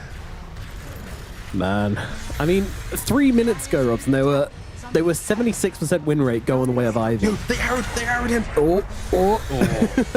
So it's gonna get them the kill.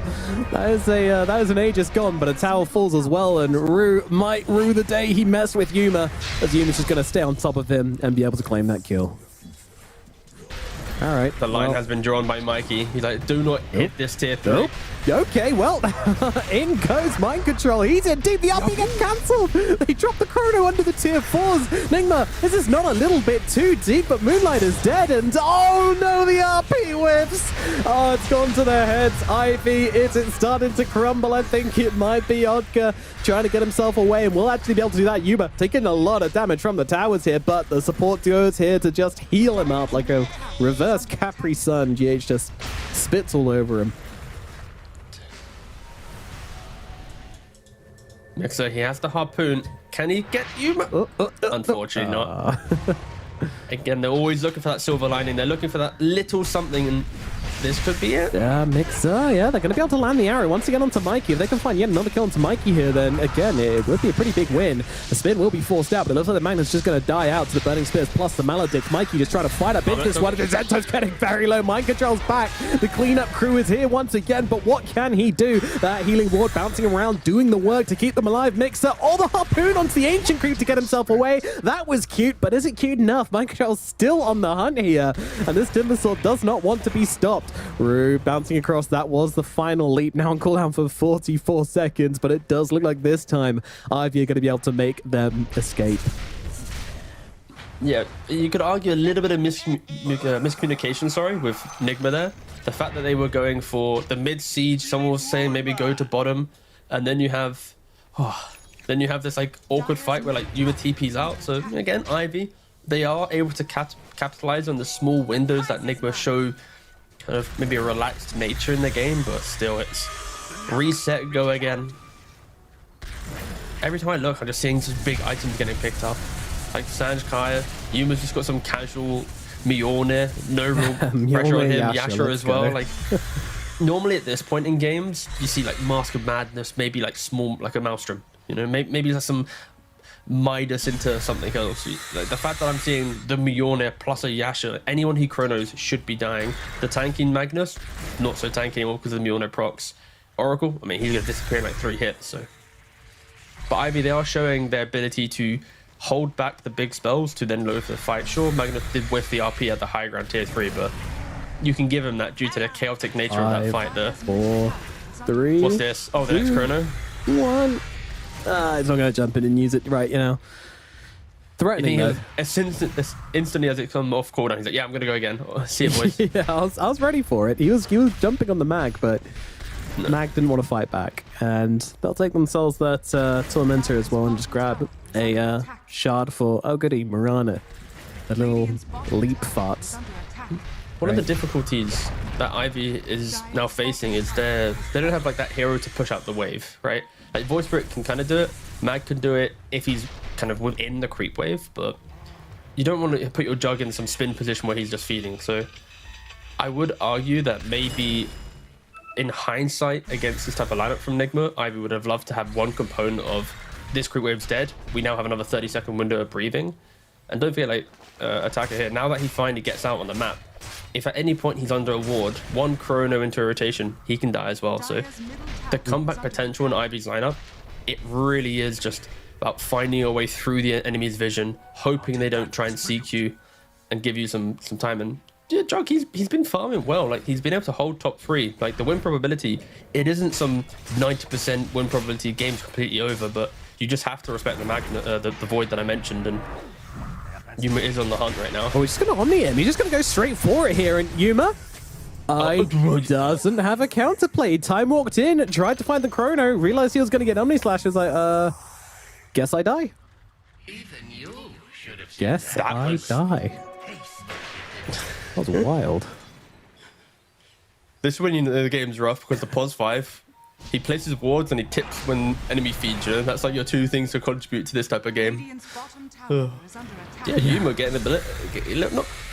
What is the correct word in this situation? Because it's not cockiness. He is trying to like seek out the split push, the rats, push them back to their base, but maybe excitement of dealing with, I don't know what the correct word would be, but it's not cockiness, because that's over aggression maybe would be that.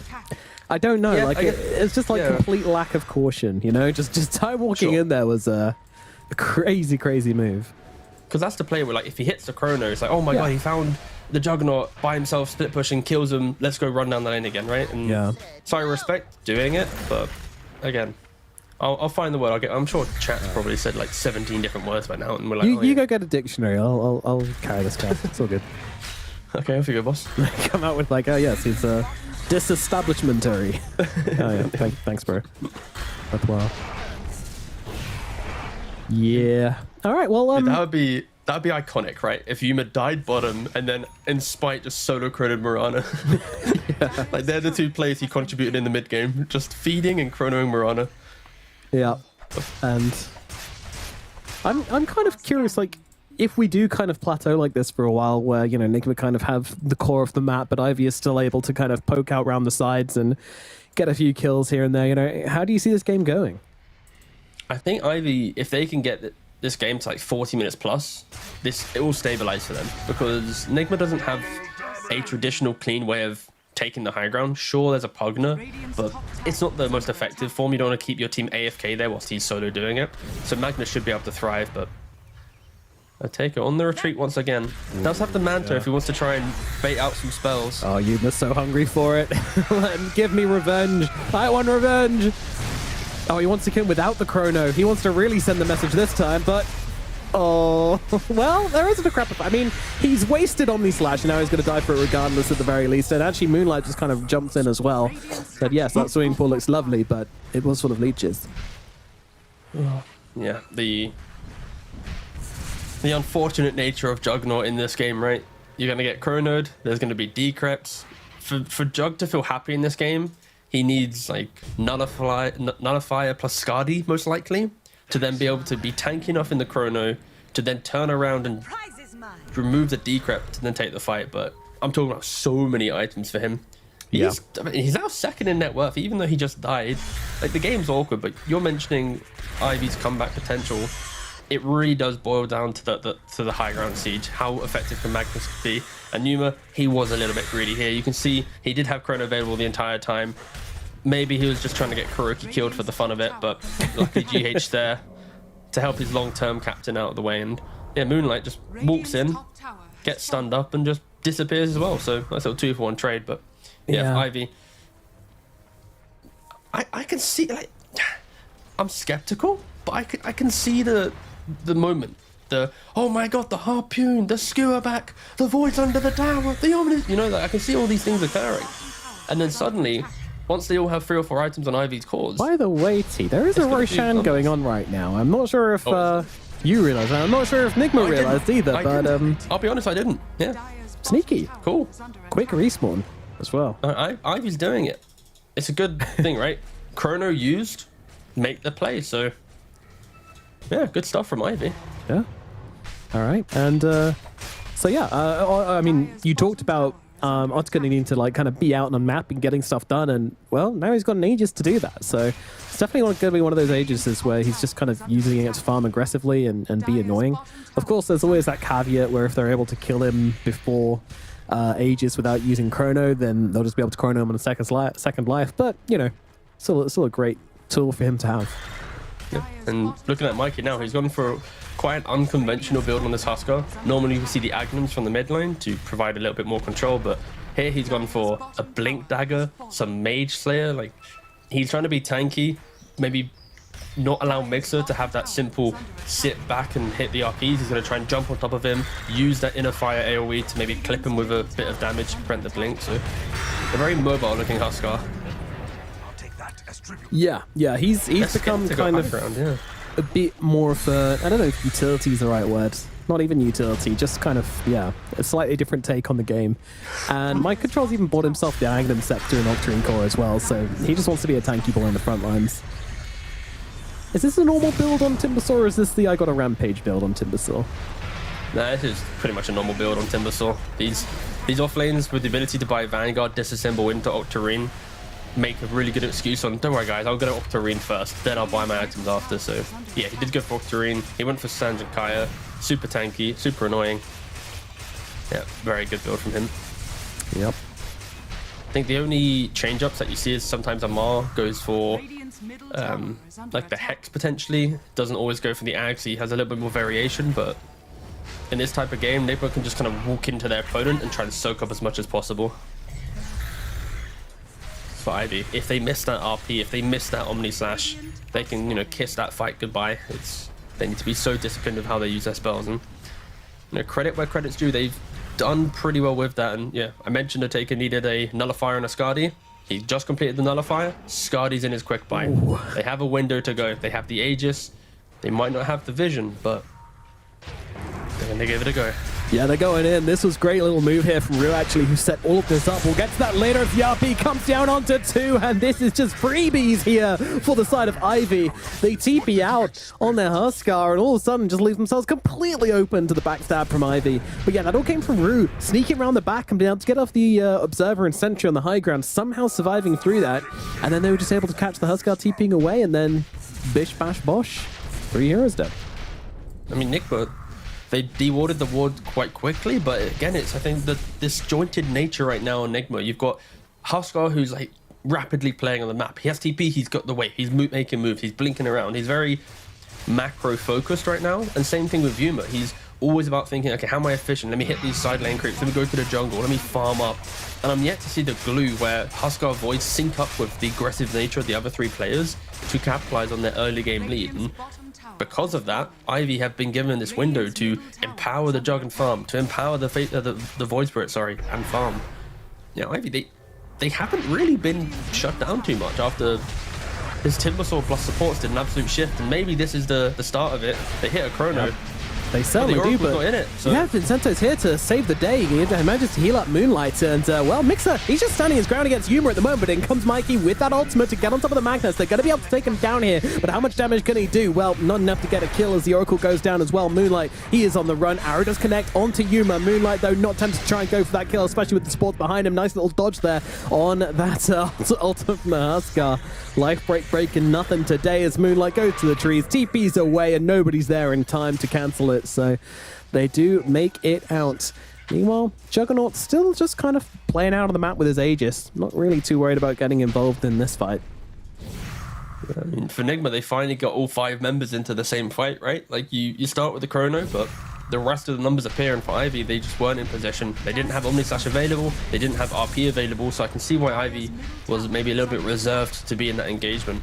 If you are Nigma here, you take this freebie, you take the fact that they did get a little bit too excited after one team fight. These up-and-coming teams, rather than stabilizing themselves, can, you know, get into it. Just like Mikey here, just getting into the middle of their base. Yeah, he might be in a little bit too deep there. You could say that, and you would be correct, as he's going to pay the price. Ivy, they can now mount a defense on their base, and we've been getting a little bit of a old chat line there from Mr. Vincento. GH going for the TP out, no remnant available for another 5 seconds.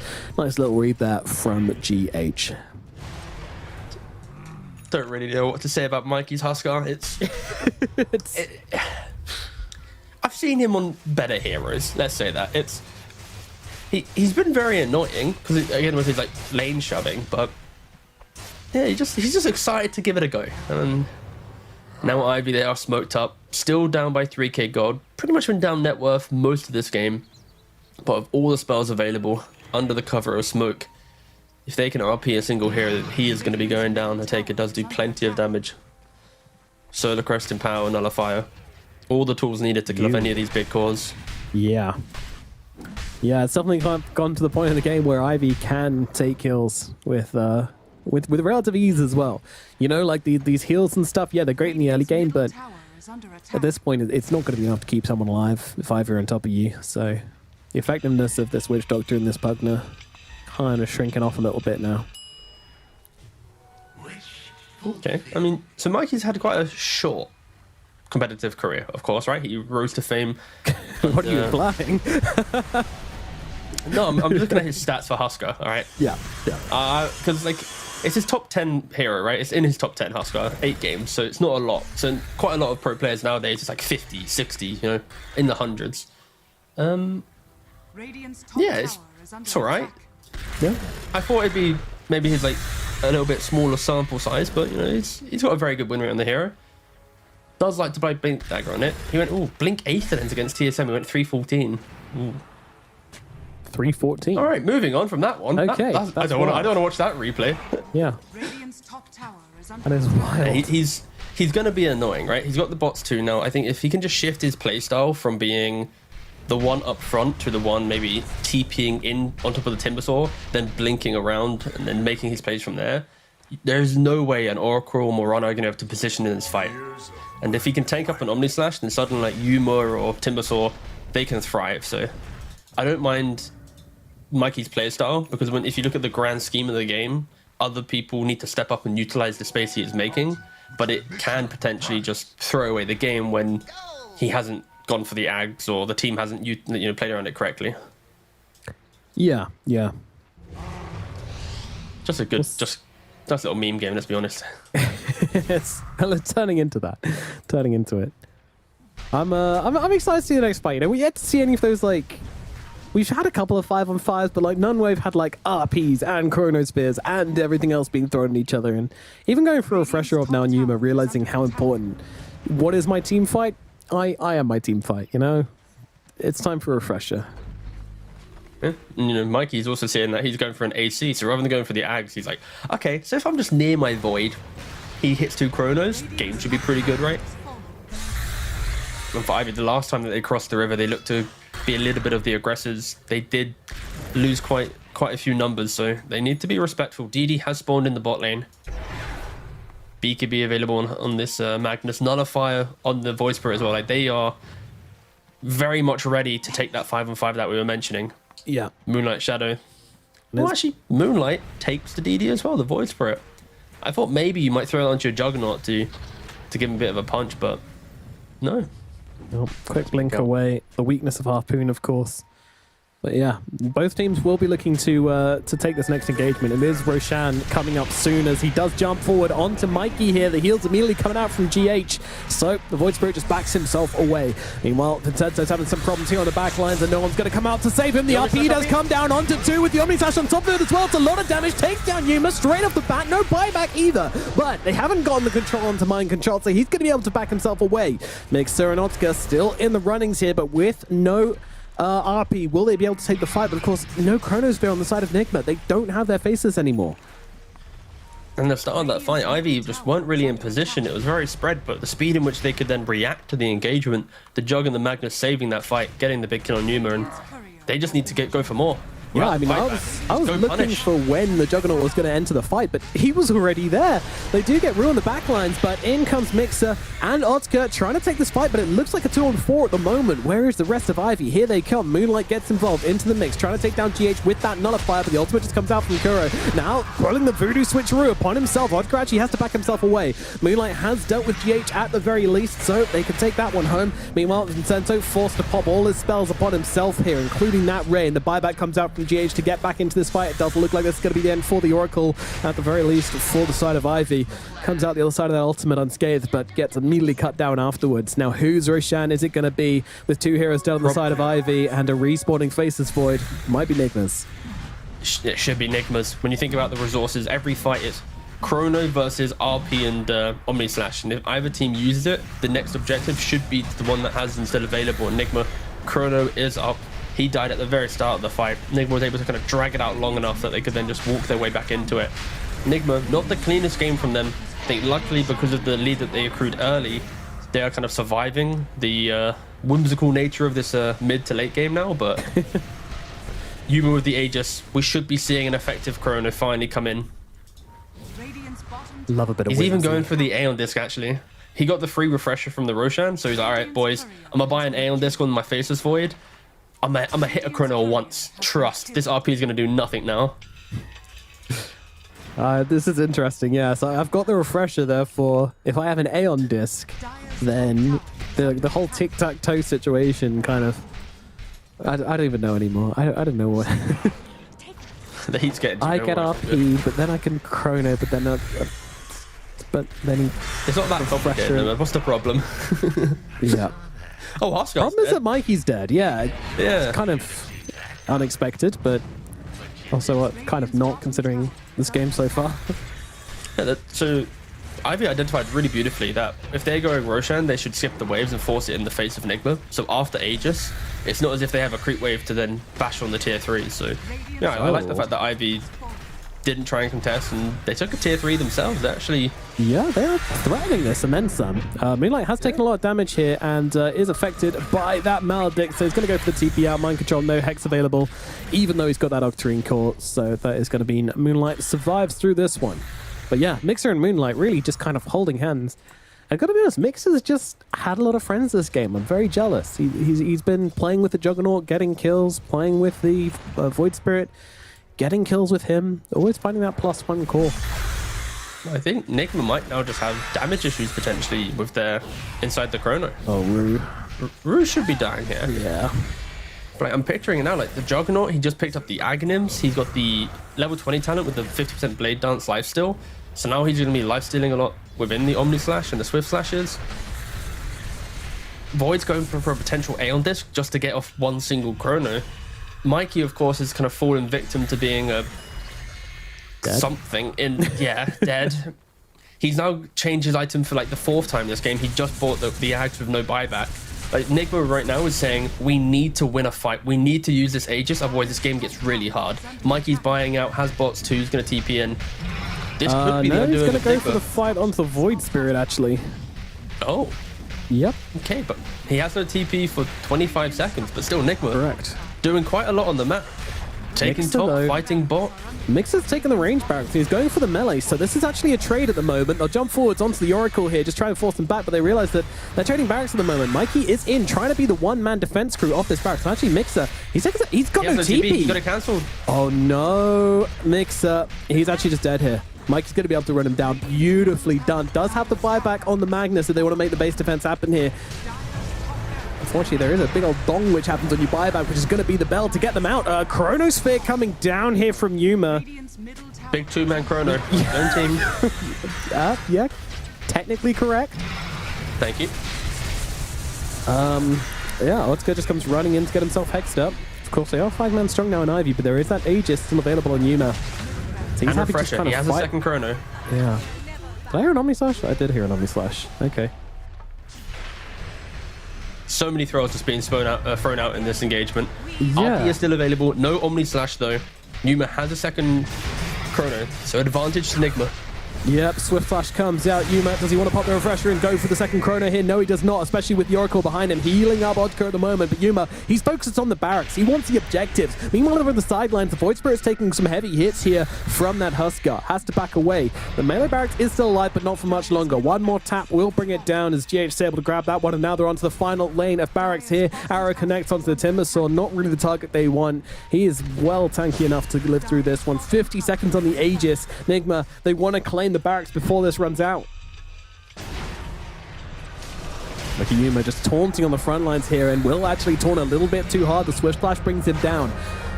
He's coming back for round 2. RP, he changed it perfectly. The timing could not be better, but the refresher comes out from Yuma. Now the chrono onto the both of them. Mix is going to get brought down. Otka's in the middle of it as well. Yuma, he's going to go down though. He will actually die in this. Otka backing away. He knows there's more heroes behind Nigma, but with 2 of them dead, they can't really fight up. Moonlight, he's got to be cautious on the front lines here. Doesn't have much health, but does have a ton of damage and a ton of spells to work with. Nigma holding the line with their 3 heroes at the moment. The fact is, they took 2 lanes of barracks, so whilst, yeah, a little bit messy on the retreat here, they do lose Yuma, but ultimately a big win for them.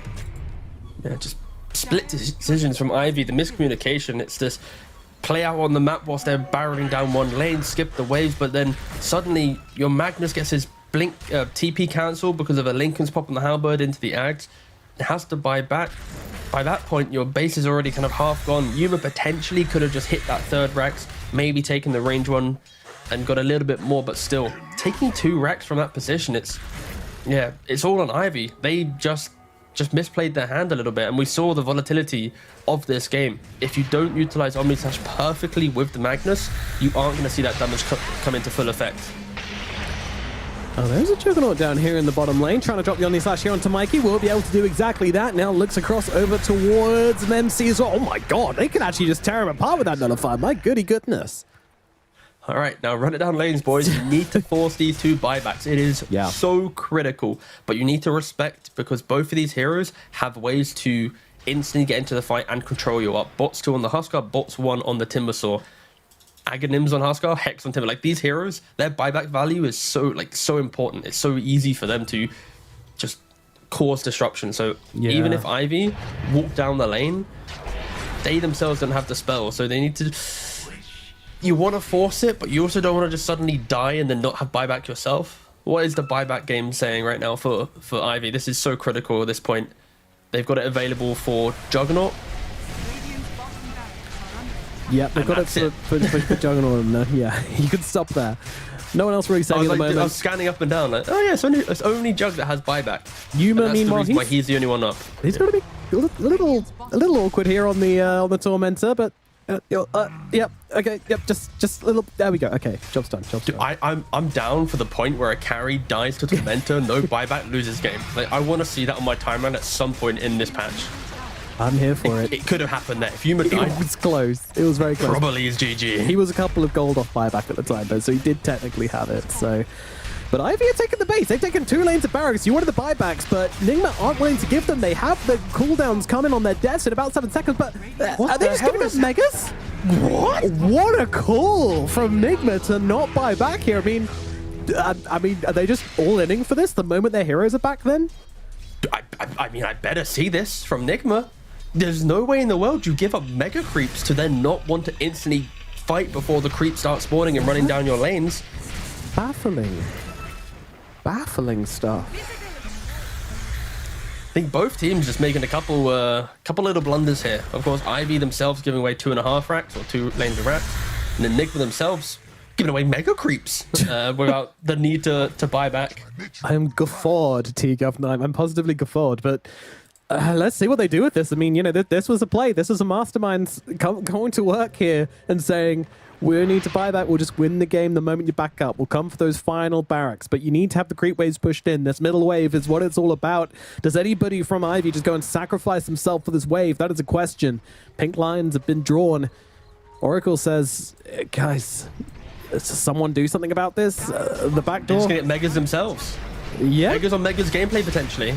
Yuma doesn't want it to happen though. I mean, he's backing himself out as Mikey. He's just going to tank the entire duration of an Omni Slash and a Swift Flash and give his life. The barrack, it's still alive. The one barrack dream here. It's got the Hex out onto Yuma around the uppy and the back lines. It's face to the void. He might be going down here. Does have the buyback available, of course, but still a big defense being mounted here from the side of Ivy. This was the point where Nigma was supposed to win the lane. In fact, they're buying back into this one as they've been able to take down Moonlight. Moonlight has a buyback available as well, though, so we'll be able to come back into it. Nigma, can they take this final lane of barracks? That is a question. Well, not without creeps, you won't. The waves have pushed out the megas. They've done their business. Oh my god, and now there's no mind control. They jump back in, they kill off Kuro. Kuro has the buyback. Yuma on the front lines, gets the chrono off, manages to catch out the Oracle. He's got a buy in his pocket. Oh, finish the job. There we go. Finish the vegetables onto Rue. And now Yuma's going to be able to take down the other support. So heroes are dead. Mirana, no buyback from her. Hers is still on cooldown from earlier on. And Odega actually just trying to get out of the map right now. I'm not too sure what for. Meanwhile, inside the base, Kuro's mounting the one-man defense and kind of struggling against these megas here. At least he's got that heal coming out, but what a game. I feel like if we really want to dive deep into this one, Lotus Orb could have been the key item for Nigma. If they had 2 Lotus Orbs, one on for the, not on the Huskar, but to give to the Huskar and to give to the Void, this Omni Slash would have instantly been removed from the game. Super high value, but only 1 in play from Kuroki. He can't do it at all. And Ataker's doing a great job at skipping these waves. They finally are going to have a wave inside the bot. They need to get mega creeps themselves. Void Spirit plus Oracle have buybacks. They're going to get it by the looks of it. Let's see. Are they going to buy back? But they are, but they get it. Mikey, he gets the megas, and all of a sudden, if everyone has mega creeps, nobody has mega creeps. They're trying to get mind control back into the base right now. The Hex is out. Okay, you don't need him in the fountain. We'll kill him on the steps regardless, but I mean, well, what happens now? Everyone has mega creeps? No one has mega creeps? I mean, it's just... What? It's now wait for the buybacks. Wait for them to respawn. Does Roshan matter anymore? I mean, he's up if anyone fancies heading over there. I mean, it does help. Both of these... I mean, we've seen the team fights at this point, right? It's really kill them in the moment, and that's about it. We're not seeing these perfectly crafted, dragged out team fights. We're not seeing this look for that secondary engagement. It really is in the heat at the moment. And if anything, if you're an Enigma fan, you need Yuma to step up and hit a chrono. It's been like 27 minutes since we've hit one. All those down peaks are kind of just like missed opportunities from Nigma to utilize their heroes perfectly, whilst Ivy have seen every mistake and capitalized time and time again. Yeah, Timbersaw does have buyback. They're going for it once again here. They really are. 15 seconds on that Chronosphere, but does not have a refresher orb. Meanwhile, Mixer does. Doing Roshan. Mikey's doing Roshan. Meanwhile, though, whilst Ivy's trying to force the objective in the game, look at little old Mikey. He's going to get himself a Aegis Cheese and Refresher. Yum, yum, yum. That refresher really actually the most important part of this Roche, I would say, because you hand that over to your Faceless Void and all of a sudden it's no longer the position where you have two RPs and one chrono. Yeah. Hey. Moonlight just running up onto the high ground here. Hey guys, how's it going? Well, the answer is your Hex. So now your Chrono, it does come down here, but the Omnislash is coming up through the RP on the sidelines as well. Catches out Kuro and brings down the first life of the Husker. They have another RP available. Is he going to get it off though? Actually backing himself. Whereas Mind Control runs down the Oracle on the backlines. Yuma refreshes, but he gets RP'd. He's not going to get it off in time. In fact, he's dead without buyback. Oh no, Nigma, it's all going wrong. But that said, they're actually looking for the turnaround here. They do kill off the Void Spirit as Mikey, he's going to get cut down. Autica, they are going to be the key to this fight. The Juggernaut's still alive. Rue jumping away from Mind Control at the moment. So many heroes dead. 2-on-2 at the moment. It's Autica and Rue versus GH and Mind Control, and neither of them are going to lead the engagement. In fact, Autica's calling. He says neither of these two could actually fight me. If we just run it down, there is nothing they can do about that. Mind Control mounting the defense right now. It's the Timber versus the Jug as they meet each other on the high ground. Support's coming in as well.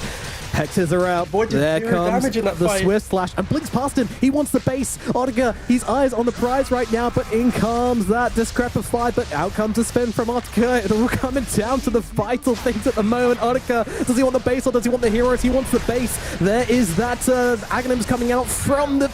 It's not enough. It's not nearly enough. They've got the Nullifier just to strip it straight off him. Hex out onto the Pugner as well, but it's looking like it's over for Nigma right now. It's Autica. He goes for the Ancient. He knew what he wanted from the beginning, and he's gonna get it. GG comes, and it's Ivy who get the victory. Unfucking believable. What? This game, it wasn't Liquid. They've changed from that roster years ago. Nick was not their best performance. I think Ivy, with a draft disadvantage, in my opinion, just in the fact of how hard the early game should have been, to be able to find every opportunity to buy the correct items, to get the window to get back into this game, and then to punish Nigma. I think Yuma, probably one of the weaker games that we've seen from him in his Western Europe DPC run so far, be it in his Div 2 D2 Hustlers time, and now to Nigma. He had a rough one, and I think everyone on Ivy, they had moments of brilliance to be able to consistently punish the 1-2 combo of both Mikey and Yuma, who were really just pushing the limits on their heroes, but to no real success. Yeah. Stark difference from the last time we watched Nigma players. It looked a little bit uncomfortable, you know. Mikey just kind of making some plays where either the entire team weren't behind him, or, you know, he wasn't displaying his intentions properly to his team. Whichever one it was, you know, there needed to be better communication, a better understanding of what he was trying to get out of this game from him and his team, because there was a disconnect here for sure. And Yuma as well, you know, much more simple with him, just not really landing the important chronospheres, not really staying on the right targets, and that's what this game was about. Meanwhile, Mixer, on the other hand, just nailing RPs. Like, the later it got, the better his RPs became. Like, he was just ramping up into this one. And, I mean, outstanding from the Magnus. Autica as well was some... I don't know if it was him or his captain or whoever, but someone was making some sublime calls out from Ivy as well. Yeah, they just had this understanding of, you trade Aegis, but then you know to go for the wave. If you lose out on the waves, then look for that pick. And they were always trying to find that next solution to the problems that Nigma were presenting. And I think the fact that, you know, this Juggernaut, only 4 deaths to his name, Mixer, like, the scorelines aren't super crazy, but in this game, with the amount of pressure you're in, you easily could have had just super unhealthy looking stats. So I think they really did just have a calm approach to dealing with this threat. And I'm actually struggling to think who I would give MVP to. Like, I'm straight off the bat. As soon as I see the scoreboard and I'm thinking of MVP, I might even go as far as saying, like, Mixer. Like, other than he whiffed, I think, maybe 1 RP, I remember. The rest, like you mentioned, were very methodical and had purpose. It wasn't like the hope it works out. It was always, I've got this key target, now Jug, come to me. So I just didn't expect Ivy to win this game. Let's be honest. Like the fact that they win it in this fashion, where Nigma give up their why the fuck was Nigma giving up their mega creep? I'm sorry, I swear. Like what the hell was happening? And then Ivy nearly does it themselves. Yeah, they did do it themselves. They also gave up megas, but yeah, they did buy back for theirs at the very least. Meanwhile, yeah, Nigma's saving the buybacks for game 2 maybe, but that was crazy cool from Nigma Galaxies to say, nope, we're not buying back. I imagine someone just said buybacks are more important than megas. You know, I'm putting money on the fact that sentence was said on the Nigma side that game, and that's what kind of led to that series of plays. But either way, you know, you can see in a world where that would have made like some sense and been like a genius play where they then can go for the all-in onto the megas, and you know they did get megas back as well in fairness, but what happened after was just carnage. But yeah, Mixed MVP, I'm down for that as well, to be honest. He made some of the most critical plays in the game, especially when it came to just taking the wind out of Nigma's sails, you know, catching out those little side kills, getting the high ground push going. He was always on the map. He was always getting stuff done, whilst also being giga farmed himself as well. Very rich on this Magnus. Yeah, crazy series. Ivy taking a game of Ivy Paps, and this is a team which some people would have put at the bottom, and I wouldn't have blamed them. I think Ivy, you know, they've been inconsistent. They've bottomed out before. Nigma, we're expecting them to be at the top, so welcome to Division 2 Western EU, ladies and gentlemen. Don't know what else to say. I feel like that's the type of play where I want to hear the team comms for Nigma in that game with the mega creep situation. I want to see Ivy every time they hit a fat RP, what the vibes are like. Are they cool, calm, and collected? Are they screaming their joy because they think they can actually maybe beat out Nigma in the game? And then, yeah, there's so many moments in this game that I just want to hear the perspectives from the players, because it's the graph is. Right, there was a rampage in this game. We haven't even mentioned it to you. That's how crazy this one was. That was like a year ago. The rampage doesn't matter anymore. It was like half an hour ago. Yeah, it really was. It really was. All right, guys. We need to take a quick little break, of course, but don't go anywhere, as I'm sure you guys want to know as badly as we do, who the hell is going to win this series. We'll see you very shortly for game number 2. I'm gonna go here. Anyone but not Huskar. A good kill. Void best kill, guys. No problem. Help me. Nice. Can you heal me? Void predicted. I killed Barna. Can we go here? I'm still alive. Void? Yeah. Nice. I'm dead too, but... Huskar, yeah. Can you dispel? Yes. Magna healing a lot. I give him power before I die. I mean, you're 2 versus 2, I guess.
Enigma Galaxy drop game number 1 against Ivy. Can they get revenge and come back here in game number 2? We are about to find out. Hello and welcome back. My name's Nomad. I'm joined by T-Gov, and yeah, we're getting into it right now, aren't we?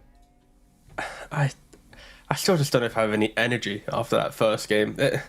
We got 2 series to go, bro. No, but like, I'd hate to be fair, if you're Ivy, this is a game that like fuels you, right? Because you beat Enigma. It's number 1 seed in the first game. You feel like, okay, this is it. We can now do it. Sure, there was maybe some drafting weaknesses. Maybe there was some like early game blunders, but it's the momentum that they need to push themselves forward, the energy that they need. And for Enigma, this is going to be the first test where the team, outside of scrims and these kind of fake matches that they get to play in the build up to DPC, is like the first test of how do they deal with the defeat? How do they calibrate their team again? Is it Mikey playing a more traditional hero that can scale into game and not be so volatile? Will Yuma's confidence be shook because he played arguably a very good Void for 15-20 minutes and then blundered the rest of the game? So this is going to be the true demonstration of how the infrastructure of Enigma works to be able to bounce back against Ivy, who are the underdogs taking the first game. Yeah, and that's a great question as well, you know, because that kind of reflects what kind of dynamics going on in the team. Is it very high pressure where it's like, we expect you guys to perform, you know, we took a risk on some newer players, now we're expecting you to deliver? Or is it going to be more like, hey, we can blunder, we're still figuring things out, you know, like we got TI qualifiers coming up eventually, right? Like, we can, I mean, from the interview, they definitely felt like they were trying to gear up and get things sorted as quickly as possible. So it's got to be a balance, right? It's got to be somewhere in the middle. Yeah, and you are going to take some L's as you calibrate, and I think some teams will look at this game and be like, will Enigma replicate it again? Sure, we'll have a draft soon to see if that replication occurs, but... In fact, we'll have a draft right now. Let's get into it. Draft for game number 2 is now live. There you go. Ask and you shall receive, T-Governor. Thank you very much. Pick order is going to be the same. The difference this time, Ivy did ban out the Timbersaw. Last game, they banned out Techies. So they are respecting MC's Timbersaw and how much it did break open the game. Because for Enigma, if you look towards where the success game came from their lineup, it was the old guard, right? The double supports plus MC, running around as 3, pretty much doing everything on the map. And then occasionally Mikey or Yuma would like join the frame, like, hi, I'm here. And then they'd go back to farming. So I think Timbersaw really was kind of like the glue to the early success for Enigma, and yeah, now Techies is through the pool. Will Enigma rush to pick it up though? Yeah, that is a question which I don't know the answer to. I'm not sure what Enigma's really been prioritizing. I'm guessing it's going to change from team to team. That's usually been the Enigma mindset. Not a team which really gets fixated on any 2 heroes particularly, except maybe TA and Tidehunter, but we forget about that. We've moved on. Yeah, we've kicked enough players to forget about that one. Yeah. Or they've departed, alas. So, Doom, Techies, and then Void Spirit again from Ivy. Yeah. I'm not surprised to see them be very confident in this Void Spirit pick. Don't forget, last game he was laning against a Tuskar, which is a terrible matchup for Void Spirit, but he survived and eventually thrived. It took some rotations, it took some counterplaying, but that has to be a very, very big confidence builder for the side of Ivy that they were able to come out on top and not let this Huskar just take over the game. So no surprise to see them go back for the Void Spirit. Yeah. It's for Enigma, at least the adaptation within their draft is now aggression, take the fight. Because Enigma, when you're picking Timbersaw plus Pugner, then a Witch Doctor, you're pretty much saying that the cores need to step up to utilize the timings, right? And now when you flip the script and you're going for a Doom Techies, that lane should always do, relatively well. And then the Doom deletes one hero, Techies often can assassinate supports independently. So Enigma's playstyle shift from game 1 to game 2, it's going to be the same level of like in-your-face play, but this time it's going to be with the threat of actually converting on that aggression rather than just kind of pushing them out of the jungle and going, shoot, get away from me, So we are seeing a very gradual change, for at least from game 1 to 2. Ivy probably don't need to respect ban this Huskar after the first game. I think Mikey probably would want a different hero to fight up against them, and Ivy already showcased that they can drag out the game long enough to deal with the early game onslaught that you mentioned. Yeah, for sure. I just want to see something more stable, something just, keep it simple. I'm ready for Mikey SF again, actually. I mean, again, Mikey has such a deep pool of heroes. Like, there's rarely a scenario where I think from his Shopify stand-in time, he played, 13, 14 different heroes, all with different play styles and, aspects that you need from a mid laner. So he's also been, rank 1 multiple times. Like, you kind of want to give this player pick of the litter, right? If he calls for a hero, you give it to him because you believe in, like, his read of the game, right? And sometimes that will lead to scenarios where you get kind of topsoned, where it's like, trust me, bro, great arc warden game. 20 minutes later, you have no map, game's over. But then in other games, you call for like some tiny or some like slightly off meta hero, and then you win the game equally in 20 minutes. So I think Mikey, look at him. He is clearly in his zone of like, that is a scary pose. Damn. It's evil. It's like anime antagonist right there. And then he goes back to a more wholesome look. But yeah, that was a daunting little shot there for a second. Yeah. Well, no one on the side of Ivy looking quite that sinister. Moonlight, of course, always in the absolute darkness. True gamer. I just can't get over this playstyle. We mentioned it in the I don't even know if it was on broadcast or if it was just us talking about the player cams, but I think it was on broadcast, yeah, but still, I'm a fan. Nigma, they are taking a long time to decide this final ban. I think it's a combination of both laning counters to Doom, but also a take of specialties that they're banning out right now. And yeah, they go 3 for 3 on good heroes that can lane into a Doom. Slar Cursor and Terrorblade.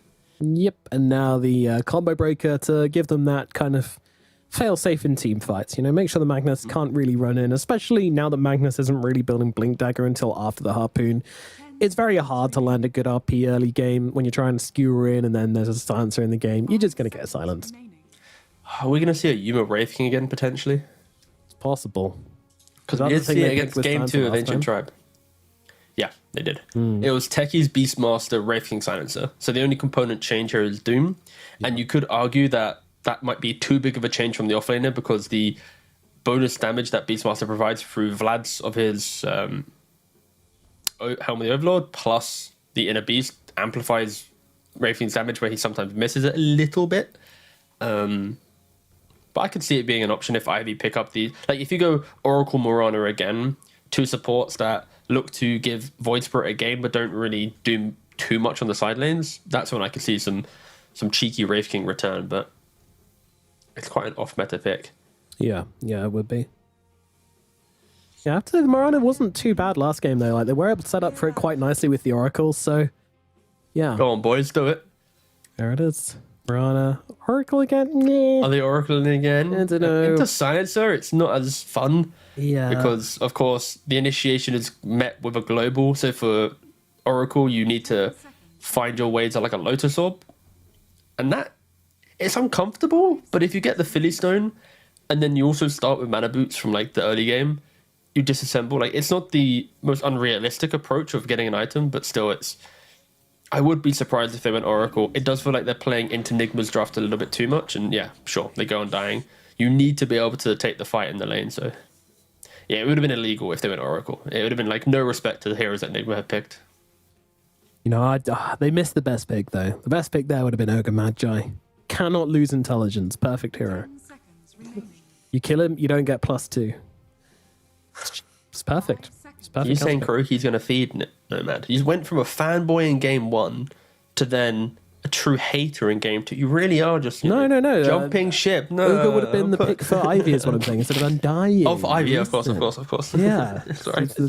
Kuroki's the one killing her. I'm I still was trying to make fanboy. Don't worry. No, you're right. I'm an idiot. All right, let's move on. I'm too dumb. I'm the ogre in this scenario. Yeah.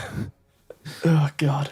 Blood Seeker coming out of the side of Enigma Galaxy. This hero has been rising in stock recently because I don't know, why is this hero so good at the moment? Why do people like it? A lot of movement-based heroes right now that don't want to get ruptured, and also with Vanguard being a key component of like offlaners, being able to take the fight inside laning phase from minute 1 gives you times to delay it, because like a Vanguard picked up at 4 minutes, the lane's over. But a Vanguard picked up at like 7 or 8 minutes, suddenly there's like a phase boots in play, there's like an extra level or 2. So I think any of these carries that can take that fight, and when you think of carries right now in meta, not a lot of them are super punchy, but Bloodseeker's up there, and it's nice. There's not a lot of clean lockdown for Ivy once again. So the Enigma this time around, I look at their 4 heroes, it's just fight, fight, fight. You pick up 2 cheap items or two items on any hero, and they're going to be constantly looking for the fight. And Ivy, they still ban out the Huskar. Even though it wasn't the best game, I respect it because of the idea of Nigma's lineup. If Void Spirit does have a bad game, this isn't going to be one that awkwardly just exists. Like, there's no chronos to miss in this game. Yeah. They are just going to keep killing you. Yeah, and you also don't have the rotation potential from this duo like you did with the Oracle. Undying doesn't really set up for the Mirana arrow in the same way. Kind of awkward to try and... You know, these 3 heroes converging on the middle lane, Mirana, Undying, Void Spirit, probably aren't going to be able to kill a Huskar. Yeah, that's, I guess, yeah, credit's due. Ivy did do incredible stuff to kill off that Huskar, but this time around, you don't have that simple Fortune's End into arrow. It's Void Spirit's positioning, and often he's very defensive in most matchups, so I would like to see a mid laner that can survive the arrow rotation, because if Ivy can't lean on that Mirana plus Void Spirit getting some cheap kills in the early game like last time, the same points that we raised in the previous draft, our concerns of Ivy's lineup will still remain here. Like, Undying should do well in lane, Mag should hit for creeps. If Void Spirit's on the back foot, it's that awkward disjoint of heroes that they need time once again. And Ivy, they perfectly found the time. So let's not knock that side of things. It's just maybe you want to see Ivy dictate a little bit of the game. And okay, they go Abaddon, one of the better combo breakers in the game. Early on though, with Global, doesn't feel too good. Abaddon walled by Manta. But maybe if he just gets doomed, it might not be enough. So I like the pick concept, but if you fall behind, it could be very disastrous. Yes. What are the lanes looking like here? Is it Magnus carry and Abaddon off lane? No, I'd say Abaddon carry, Mag off lane, Void Spirit mid is my kind of gut feel. Okay. Abaddon carry has been rising up a lot recently with you got like phase boots Bassi into triple branch, and then you go just straight Radiance into Manta. Sometimes Harpoon, Blink, or Basher after the fact, but yeah, just a frontline body to give everything else play. And we get to see Mikey play an active hero. Cool. None of these weird shenanigans, just a solid, aggressive lineup from Nigma, and then quite a defensive, high execution style lineup from Ivy.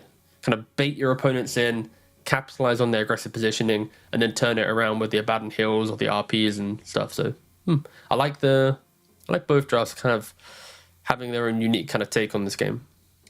Yeah, no, I agree with that. And I think both of these can work for sure. Like there's no way I'm kind of leaning one or the other way at this one. I think this Doom hero kind of, yeah, I guess you've got like the Soul Rip and then the heals from the Abaddon to kind of help out whoever gets doomed as well. So maybe that one's going to feel a little bit weaker this game, but of course still kind of has the freedom to go and get farmed up and everything. I think the most interesting hero here is definitely going to be the Abaddon carry. I mean, is this the right game for Abaddon carry? Is this going to work? I can kind of see how he can jump some heroes and catch them off guard, right? Yeah, I think this game feels more about vision for me rather than anything else, because Nigma actually have the one kind of core counters for Ivy, where dooms the Abaddon, gone. You rupture the Void Spirit, he can't astral step and move around the fight and kill.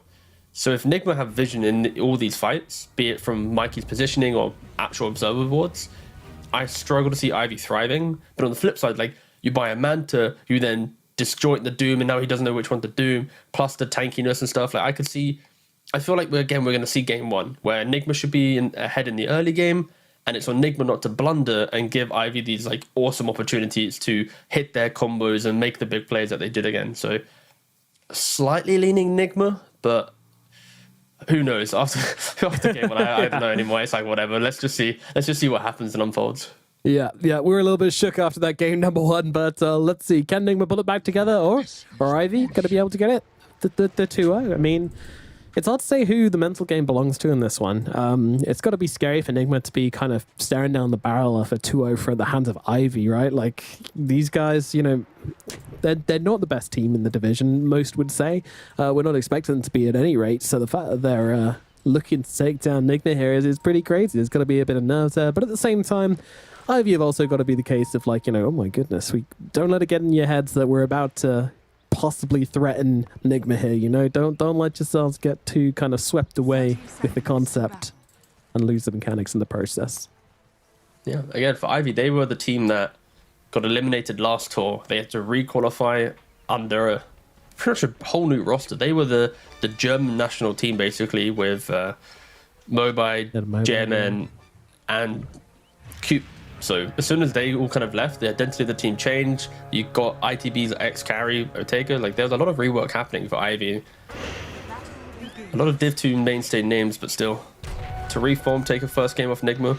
Impressive stuff. 2 runes so far. 3 runes going the way of Ivy. Wowee. Free win. Arrow also coming down onto MC, and that actually might be first blood going their way as well. Ivy, great start from them as they will run him down and give the last hit to Otkura in the process. So great start from Mr. Battle as well. Look at him, already queuing up this Radiance. He's like, hell yeah. All right, good start. Online. Pretty much no gold until my Radiance now. I'm basically there. Yeah, this lane won't be fun for Nigma. When I'm thinking of Nigma and techies, a lot of chip damage, you throw in some aphotic shields plus an undying to get in front of you. Oteka should be absolute free farm, and that's when Nigma are going to look towards the Bloodseeker lane, the aggression that we mentioned during the draft, and also Mikey in quite an even mid matchup to try and find the advantages, because this offlane from Nigma, you get what you're given, you hope to get to a Midas relatively quick, and then you play the game based on what your team can achieve. Yeah. Yeah, and in this mid lane, of course, the question is who is going to thrive better in this relatively even matchup, you know, because last time it was a bit skewed. Obviously, Huskar has an advantage over Void Spirit every single time, so you were more looking to see how could Moonlight survive, and doing that kind of gameplay, he looked really good, but now the scores are even. How will they each perform? So far, Mikey's putting on a bit of a clinic here, right? 7 for 3 on the Ember Spirit to the 1 and 4 of the Void Spirit. Completely out CSing it. He shoved it under the lane, under the tower. Sorry, Moonlight wasn't really able to keep up with that CS. So, yeah, Mikey so far, crushing it in the mid lane. Yeah, heavy damage dealt onto GH, but Mind Control's the one in real trouble here as Otika's going to be able to get himself yet another kill, and the shield comes down to stop the sticky bomb, doing too much damage to them and taking him down. So, another kill going in this top lane to the Abaddon. Great start from him. Damage control, I'm going to say it so many times. Maybe, we don't really see lane putting too much from offlaners, but maybe this could be the lane that you do it, because MC's just gonna rack up like 2-3 deaths, already 2. I expect him to have maybe 3 deaths by the end of this laning phase. Like, that's how rough it's gonna be. Maybe even 4 if the Void Spirit rotates in. That could be rough. Stark difference from last game then, as Mind Control is obviously the big bad boss off the last game, at least for the first kind of 20-25 minutes. But yeah, constantly getting his strength stolen. I did like how GH and Mind Control tried to go really aggressive the moment Mind Control was back. They were like, okay, you know, I've still got a bit of strength at the moment. I'm a big boy. Because of Undying, right? He has no resources. He just shipped out another Mango and a Clarity, but he kind of needs to sit back, right? The Clarity is going to be running for 20 or so seconds. Once that's up, you get the Lotus Orb, the Lotus Flower as well. Correct. And then you go for it. I mean, Ivy's 3 kills, yeah, they're having a great time so far in this laning phase. Yeah, bottom Yuma went to go and get the Lotus, and they just kind of abused the fact that the Bloodseeker wasn't able to instantly smack him and land a cheeky little arrow.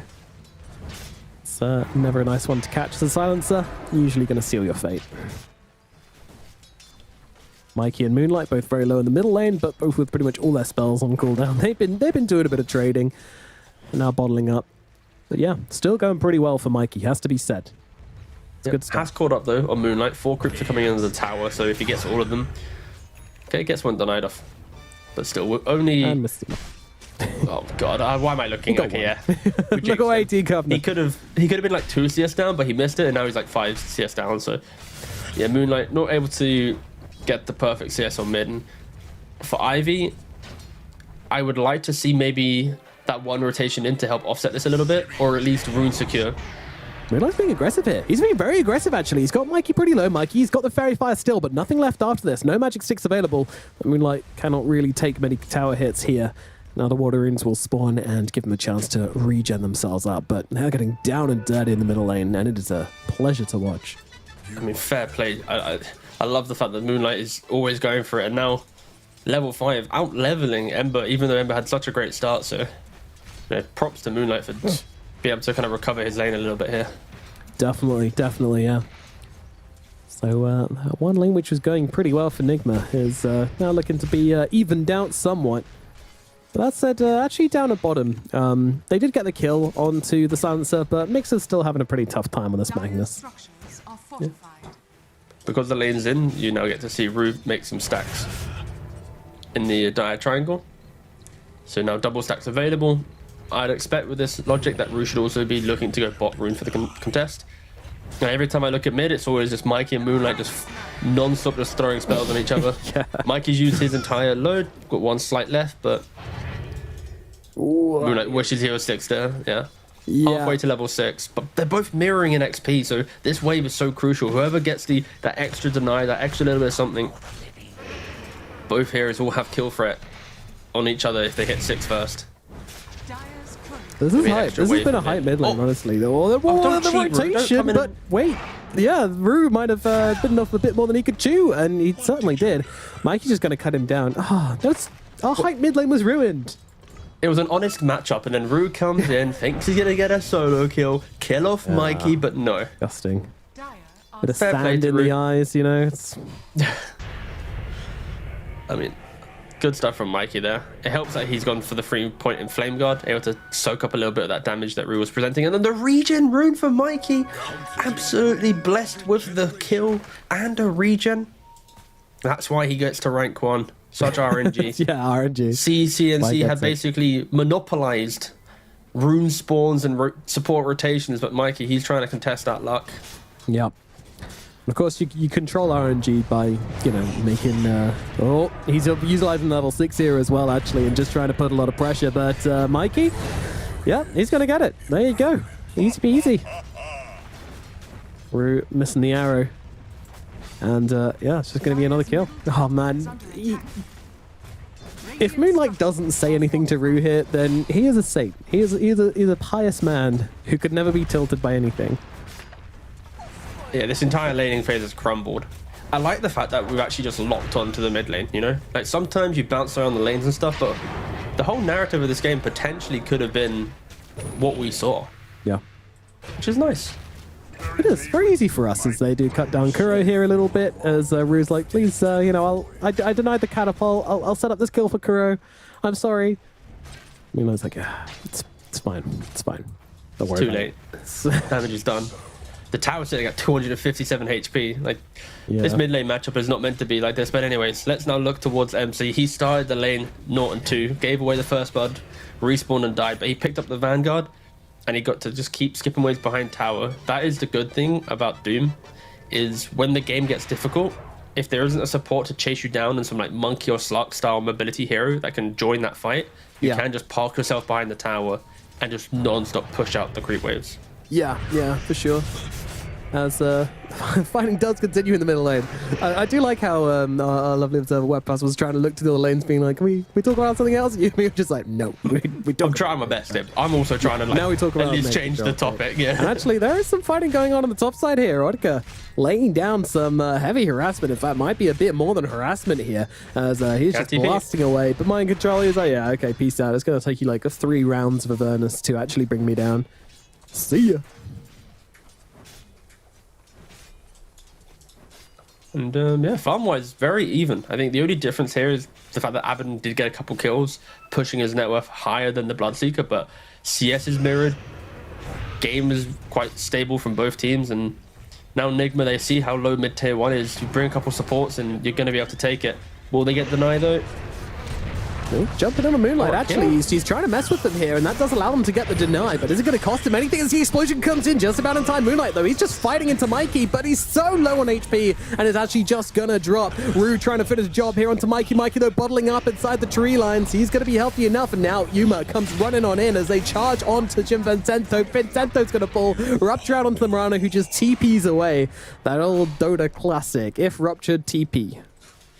Yeah, Yuma, he thought the fight would break out a little bit kind of more explosively from Ivy, especially in the previous game. Ivy reacted heavily with numbers. He tries to make the preemptive TP, doesn't work out. Luckily, he's able to run back bottom quite quickly. But Enigma showcasing the fight that they can bring with their supports. If they bring the heroes here, they're going to get the kills. And yeah, Mikey, because he went for the Flame Guard build, easily soaking up the limited damage that Ivy have. Undying doesn't really provide much in the kills. Sure, you got 3-point Starstorm, but it's just eaten up by this Flame Guard with ease. So Mikey really is able to keep looking to move forward in this game. Yeah, and they so nearly brought Mikey down there, actually. Like, the Void Spirit almost finished the job, but then he just ends up ticking out to the Techie's damage and the Flame Guard burn. It could have been great, but it wasn't. And now they see Moonlight again here. GH comes flying in upon him, forcing him to Astral Step away. Rune control is so pivotal in these games. Mikey's just getting every rune. He's got the regen, now he's got an arcane. Meanwhile, Supersaw take a TP to the bot lane, trying to progress the map a little bit. He's just scared of the doom. GH is actually just going to get popped. Oh, it happens. What's happening top? For a little swim down the river, caught out. Meanwhile, they'll drop the tombstone just to protect the top tower, but Mikey, he's looking at Moonlight here, but places the Remnant defensively, knowing that he might need to bail on this one if things get spicy. You can see Nigma trying to break down this map a little bit, but this is going to be the benefit of having this Abaddon. As soon as he kind of presents himself in the fight, Doom can't doom anyone, because now it's like, he's just going to get shielded, they can maybe disengage. And if you doom the Abaddon, in the early game at least, Undying, Void Spirit, these heroes will thrive because like they're not under threat anymore. So it's kind of this balancing act between bringing in numbers to prevent the fight, but also if Mikey turns up with his bloody arcane rune slight spam, then probably have to disengage as well. Yeah, we've also seen nothing really come out of Mind Control or from Mick and Mixer at the moment. They've both been pretty quiet, so no big dooms coming out, no big RPs coming out. Still waiting for that big moment. What's the level game saying? We got still yet to hit 6 on either supports on Nigma, whilst Ivy, of course, happily hitting the XP on the supports. Now Moonlight plus JM are smoked up together, are gonna get nothing from this. Yeah, running into an empty jungle. If anyone was to write some sad song ballads about Dota, that would be one of the tracks. Loader did showcase his music talents with his Creep song the other month. Was low-key a banger, to be fair. Was it? Yeah. You should listen to it. It's very good. I will. MC has a Midas, but on Courier. Can't TP because Rue holding the arrow. Yeah, does Mind Control get out of this one? I feel like the answer is no, and I'm correct. God, I'm smart. Meanwhile, they also lose an Undying elsewhere on the map, but pretty good trade if you're an Ivy fan. This game, it's very even in the fact that neither team's really kind of pushing the limits. They're not trying to break the game post-laning phase. Mikey's doing a pretty good job at walking around and kind of being a nuisance, but he's not taking away stacks, of course. He's not doing anything too crazy. And for Nigma, I am interested to see when they decide to kind of turn up the pace on their lineup. Most likely, it will be the BKB timings that we see in around about 6 or 7 minutes time. Oh my god. James just respawns to mid and dies, yeah. Yeah. You TP mid and then Mikey just pops a shield rune, you're like, alright buddy, alright, okay. He has 2 separate shield bars above him. It's terrifying. Don't worry guys, we just need to eat through his bajillion HP. Yeah. I'll level 3 decay him, don't worry guys, all good. That'll do it. Yeah, this game is all about efficiency. It's Doom farming up stacks. You've got Mag as well farming up some stacks from the Ancients. Yeah, I mean... everyone just farming. Yeah, Yuma and Mind Control actually farming together. Like, yeah. Reach peak efficiency by farming together. And okay. How's the Radiance complete now? Abaddon ready to take off in this game and start hitting creeps. He's a big boy, this Abaddon. He is pretty damn far ahead, actually, now that we look at it. As Kura gets chased off. What are you doing here, Kura? This isn't the place for you. Helping Mikey get a kill, perhaps? Sure, but trading his life for it? Definitely. Yes, that was one of those optimistic little moves there from Nigma. They have the global available, so they're going to poke their heads. But the fact that they brought 4 heroes over there, you got to take it as a win. The resources for Ivy just to kill off a little old silencer. Rough and jam. As soon as he shows Mikey just has a vendetta against him. Maybe the tips from the previous game, Mikey's just kind of, paying back.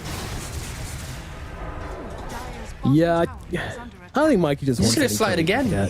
Yeah, it's actually looking at Moonlight here. Moonlight does have himself the Astral Step, so yeah, gotta be into a DD rune. Mikey. Oh my god, Mikey, cool. You gotta stop getting the runes, boss. Give one to Ivy. Sharing is caring. Ivy has no cares. Sorry, Mikey has no cares. I mean, Ivy need to have no cares about this aggression. The Taker's getting ruptured up in the top lane whilst Mirana's dying. Has the ult available, so should be relatively fine. Jim. Okay. Moonlight also standing completely still.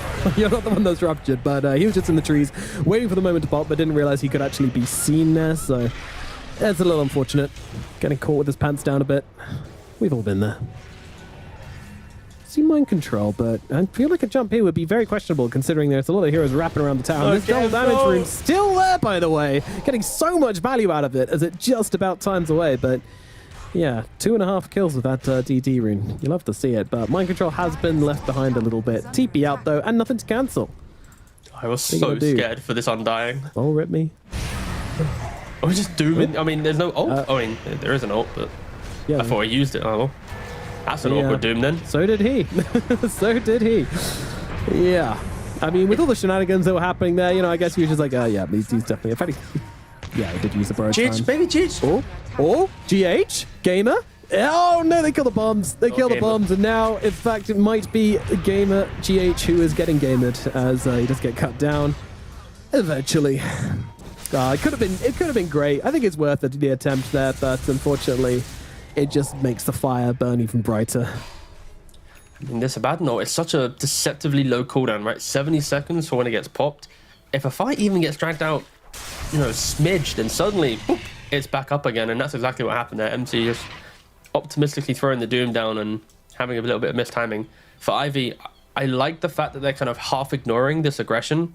Sure, Undying might die 2 or 3 times, right? But Mixer AFK farms one side of the map. He's now got Vanguard Harpoon in quite a chaotic game where Nigma was forcing the narrative quite a lot.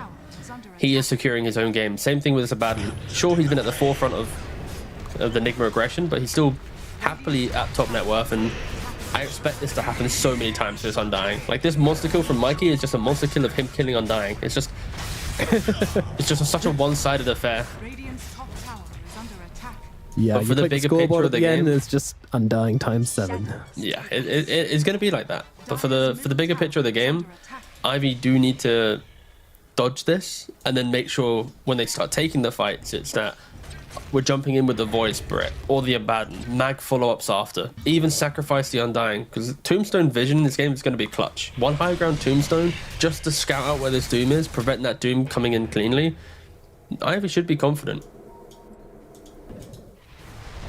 Yeah, it's another game where we're looking at the ultimates quite a lot, but Moonlight, he's actually been able to find mind control here. He doesn't really have any teammates, so yes, he does actually as he comes flying in from the sidelines there. Hello, Mixer. And yeah, the cavalry does arrive. In style, nonetheless. All right, that's a pretty big deal. I mean, this Abaddon is just not being addressed. He's having a great time. They are now attempting to address the Abaddon and have failed to do so, so he remains unaddressed. Yeah, level 2 now, so 10 seconds left on the ultimate, but they know the ultimate's not available, so Mikey is trying to do something, but Abaddon walks south, he goes north, the 50-50, lost out on the opportunity. Yeah. BKB is complete on Numa now. This is the window that I was mentioning for Nigma. This is probably going to be one of their main timings to be aggressive. Sure, MC, of course, with the Doom build going for Octarine, it is meta. We're not going to see some double BKB timing, but BKB on the Bloodseeker. Ember going with a super high damage, Shard, Kaya, Maelstrom build. Like, if Ivy can survive this, the next timing for Nigma is going to be another 5-6 minutes after that. Nigma are smoked up though. Yuma, there he goes. Immediate rupture out onto the Magnus. Could be a really good target here, but Mixer, he's just got so much health. He's just running himself away, moving into the trees, TPing out. It's going to get cancelled for this kill. It will belong to them. And the explosion goes off, meaning it belongs to GH. Those are the fireworks as the rest of Ivy get themselves away. Yeah, nice ward place there by Nigma. I think if he didn't place the ward, it would have been that awkward. Is he there? Is he not? Maybe you slight chains in a different location. So good stuff from Nigma to really ensure that he locked down the Magnus. Clean. And that's what it's all about as well, you know, especially when you're going for these plays where you're kind of grouped up as like 4. A Magnus kill is usually going to be worth it, but the faster you can make it, the more efficient it is, the more gold you're going to be able to get out of the map post of that, and the bigger advantage you'll make of his death cooldown. So I'm just hyped for the first global fight. Let's be real. Like we've not really seen any big scuffles from Nigma. It's been a lot of Mikey and the boys posturing, a lot of farm happening behind, but it's nearly, I'd argue, 19,000 net worth from Nigma that we've not seen presented in the game. Really, combine the Doom and the Bloodseeker together, collectively just kind of been hitting creeps. So there's about a 17k gold lead right now for Ivy. Insane stuff seeing here at the 20-minute mark. I think I'm following, but you're cooking something up here. Poor Chairman's getting absolutely bloody cooked in this game. Look at him. Dude, these jukes are high. Oh, come on. Happy feet. Someone already did this though earlier on. They know you're here, my friend. All right, Doom used to kill off the Undying. I mean, he's like, yeah, that's valid. Oh wow, they're even going to go for the Tombstone as well. Oh, yeah. All the gold for Mike. Oh, go Midas something. Oh, the catapult gets Midas as well. So much money. I feel like Ivy, they probably won't utilize this window too heavily. Void Spirit wants most likely Manta before he enters the big fray, because then he can deal with the silencer. Rupture out onto Root. See you later. TP away. And now Yuma is kind of sitting here, but I want to get this BKB charge out of him, I think. Or the global. That works too. They wanted something and they got something. On cooldown for 2 minutes. I think that's probably the better trade. If he uses BKB, then suddenly Mag's there using RP, globaling after the fact. It could have been a disaster using both of those key components of the draft. So, okay. Ivy, they're poking quite a lot. They are slowly just using up the resources. Yeah, we have moved past poking territory. And Mixer, he wants to do a little bit more than poke MC. In fact, he wants to RP him. You too, my little buddy. Pos 5, I'm going to RP you, no questions asked. But now Nigma, they're coming in for a bit of revenge here. Yuma, he has to be careful on how he takes it. He doesn't have the most health, so he just needs to get a kill and heal himself up. But the Magnus gets out. Moonlight, he's not going to be so lucky. He will get brought down. And Mikey's godlike, by the way. Low-key godlike. It's just like, yeah, the most abnormal godlike Ember game I've ever seen. It's like, he is getting kills, but we've just seen him kill JM so many times that I'm now numb to him getting kills. Yeah. They have 5 deaths on the Undying. I'm pretty sure 4 of those were to the Ember Spirit, so... Yeah, strange godlike, but get a godlike nonetheless. We had a Rampage last game, we'll get a godlike this game. Is that the curse of Nigma? Hopefully not, but we'll see what happens in this one. I can see why Ivy is hesitant to make the plays though. They are relatively close to Manta on both Abaddon and the Void Spirit, and that will just give them all new ways to take the fight. And for this Ember, he's gone for this like Gleipnir build, relatively tanky, but if they are able to hit that one arrow on him, it might be enough, especially if you get the silence from the Curse of Virtus on Abaddon. Yeah, so no way is it a one-sided affair. Yeah. I like the way that GH was just placing proximity mines out behind Mikey as he went forward there, and then he knows that, you know, he's always got a safe path to retreat towards Mikey. They're probably not going to want to chase into a minefield. Techies is very good at dealing with blink initiators because you just put like 3 mines on top of you, and then as soon as they jump on top, insta die. I played against a Void Spirit yesterday. I put 4 mines around me, stood in the center, fake AFK'd, he jumped on top, insta died. Nice. I need to make the clip actually. I need to go back and go back into the game for that one. But it's why this hero is so good. Not only do you give vision for smoke movements and vision to see where Roshan respawns, you're also just annoying where it's like, at any minute, if I blink incorrectly and then can't right click off the mines, half HP, fight's practically over.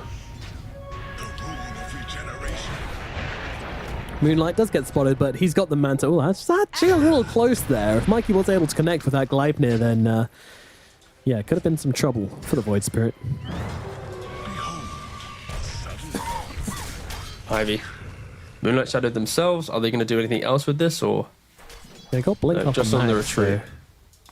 Like to see them try something. Yeah, smoked up. They see Yuma. He's currently hugging the Observer Ward. Straight in with the RP, but straight in with the global. They're there with the response. The BKB comes out from Yuma. They're still hammering away into him. Can they finish him off as a question? As the jump in from GH is there. They will not kill him off. Yuma survives on about 40 HP. TP out from Moonlight as he leaves Mixer behind. Great reactions coming out from the Silencer as he saves Yuma's life and he earns a tip for his efforts.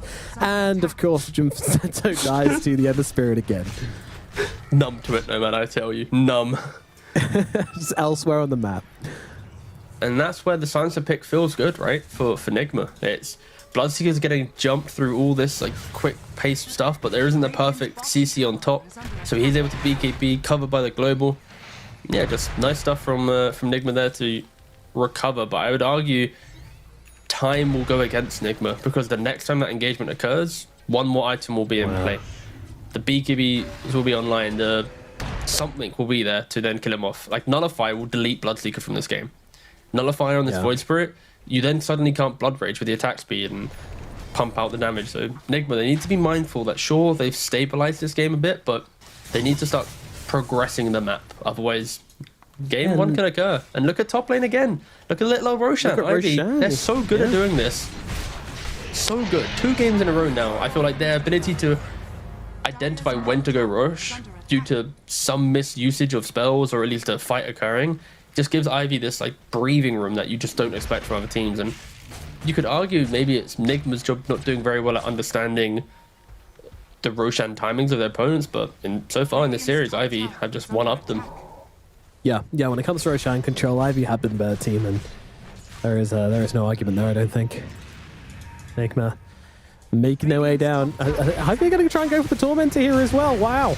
This is really rubbing salt in the wound. I mean, it's going to bring Moonlight down to about half HP. He's the one of the agent, but immediately just going on to Magnus. Magnus, no hesitation, just to throw down the RP, but he is going to be losing his life here. And it looks like Jimchento's also going to fall, and Mikey says, excuse me, that is my kill, and quickly scoops it up. I don't even want to see the scoreboard anymore. What is it, like 7 kills now? Yeah, 7 deaths. 6, I think, are to Ember at least. 6 are to Ember, yeah. That's by my count. That's my guesstimate. 11-0-4 on this Ember Spirit. Cool and calmly just progressing his own little game. Moonlight's going to be a little bit of a cautious kitty. I don't want to just get rid of your Aegis just like this. And those explosions are pretty damn scary. And now he's got the thirst upon him. Mikey, he's going to keep giving chase here. He needs to dodge this. There he is. Okay, nice. He did not want to give away the Aegis in that capacity. For Ivy, as soon as they saw the rupture on the mag, it was, okay, use what you can, disengage, we'll then try and reset and get ourselves a better position. Really nice stuff from Nigma there to do that wraparound. They didn't really have too much vision. It was more just they go for Tormentor. They're going to naturally be low HP due to the fact you're doing Tormentor. Yeah. So even with the Aegis, they knew to try and make the play, but still pretty awkward. Yet to see Yuma really enter the game. 1-0-4. Quite a quiet game from himself. Of course, he's hit plenty of creeps. Sitting quite nicely on the net worth, but yeah, that big creep impact as GH gets sucked in, but again, the ultimate coming out from Kura, and there's 2 heroes just locked in together here. Mixer's falling and Moonlight to follow. First Aegis is gone, and Nigma, they are ready for round number 2, and I don't think Ivy are. Nope, they're just going to accept the fact that Moonlight is lost, and they're going to move on with life. Yeah, I mean, you talk about the Bloodseeker not getting involved, but honestly, like, Otika's not really been having a huge impact on these fights either. That is very true. He has 18,000 gold and he's got a worse looking score than the Bloodseeker. This really does feel like a game of like maybe like the mids making a lot of the moves and then everyone else just kind of following up behind. Yeah. And at some point it's going to break out, and maybe that's the silver lining for Ivy. They're like, okay, don't worry guys, we're going to hit this one item on Abaddon and he's going to do it. There's no doom. So I'd like to see Ivy try and make some type of forward play now. You farmed plenty long enough. You have ways to dispel global. There's no doom. There's no rupture. They need to make a move. If there's ever a window, it is right now. Unless you want to wait for the butterfly on Abaddon, which he's putting his quick buy. Or the nullifier. Yeah, I mean, he's just putting everything there. Wait, what's he? They're running into GH. Helmify So and Will and awkward. Quarter stuff. What is... Disassemble Radiance by Butterfly by Nullifier. Oh. There we go. Oh. Look at that. Ready? 3, 2, 1. Bada bing. Oh. Bada boom. Look at pulled 2 items out of nowhere, in my opinion. All right, this is the time to go then. Yeah. Like me. And here we go, just throwing everything on the techies. All right, that's one. Mixer, hunting for kill number 2, but is he going to find it? Kuro is in the lane. Oh, Mike hits a double damage. That's cool. Probably not something you particularly want to fight into. And Annika's just like, screw it, we'll take the towers. He's got the tier 1. incredibly strong now. Like Converting 1 item into 2 big ticket items. Bloodseeker can't do that 1v1 duel. Sure, there's a lot of other damage types you can bring, but Ivy need to follow Abaddon around the map, and wherever he goes, you go. Yeah, hell of a timing he's just hit. And Ivy needs to make the most out of this so that they can. Still There's no Roshan to play around anymore, so more just going to be map shenanigans, but... Yeah, and I feel like Doom is going to be Nigma's crutch in this game. Like, if you want to get through it, you need to find the real Abaddon outside of his Manta and make sure he's doomed off. Kill everyone else, and then go back. Treat it kind of like a scuffed Medusa, where he doesn't have additional range and this insane, like, HP pool, but... treat him like a scuffed Medusa, the raid boss that you want to leave to the end. Yes. It's a comparison, and I see the logic. Mikey, meanwhile, coming to claim his hourly kill on Jim, but will be denied it this time. Wow, if that's not a sign of the game-changing pace, then I don't know what is. He's strong enough. He's tanky enough. He gets away. Meanwhile, Global Silence getting used as Mixer tries to jump in for the RP onto Yuma and Mind Control, but he actually gets caught out. Moonlight, he's actually going to be RP'd, ruptured at the moment, so he's got to chill out a little bit, but here comes Orica. Here comes the big boy. You got to be cautious here as they jump on top of him and just try to get the Silence off straight off the back with the Curse of Avernus, but Yuma, very, very quick. Going to run away on the Bloodseeker, and GH is going to throw some spells over the way of Orica as well. Are we able to request replays? I want a replay of Undying using Tombstone, please. Of that previous fight. Thank you very much. I'm going to wait to say what I'm going to say just in case the replay comes, but if there is ever a time I want to see one, it's right now. Okie dokie. If it doesn't come, that's fine. It's on me. I'll explain it. No one will My ever know. golly gosh, it was... Oh, I think Yuma's very happy. He survived there. Either way, Ivy, they are Moonlight Shadowed now. Oh, I understand across the what map. happened now. There we go. They're And he still drops. looking. Ivy are just Slow struggling mad. to connect the dots. Radiant's courier has been killed. Yeah, they are. They feel strong, but, you know, it's annoying. It's like, you're really strong. You're ready to hit your personal best at the gym, but there's no weights anywhere. They've just all disappeared. Ivy, they've got nothing to bench. Truly a crushing feeling, which I'm sure we all know. Just waiting for the... Oh, yes. Let's go. You get it. Nice. All right, let's go. all right. So the reason why it's awkward... Oh, it's already started. So basically, the Undying, he clicked into the Tombstone instantly. So he walks up the high ground with Undying, Flesh Golem, wants to punch slow the Bloodseeker, which probably would have netted the kill, and instantly scooped himself inside the tomb rather than doing anything else. And he got stuck in there. So that highlight, beautiful stuff, showcasing his absence from the fight due to his misclick. It was very unfortunate, and I guess I feel like you can be a little bit mentally broken in this game being Undying, because you just faced an Ember for like 33 minutes of the game. It's kind of like, I just want it to be over, boys. I'll throw down Tombstone. I'll throw Pavis in the mix, and we'll see what happens. Well, I'll try. I'll do my best to impact the game in some way.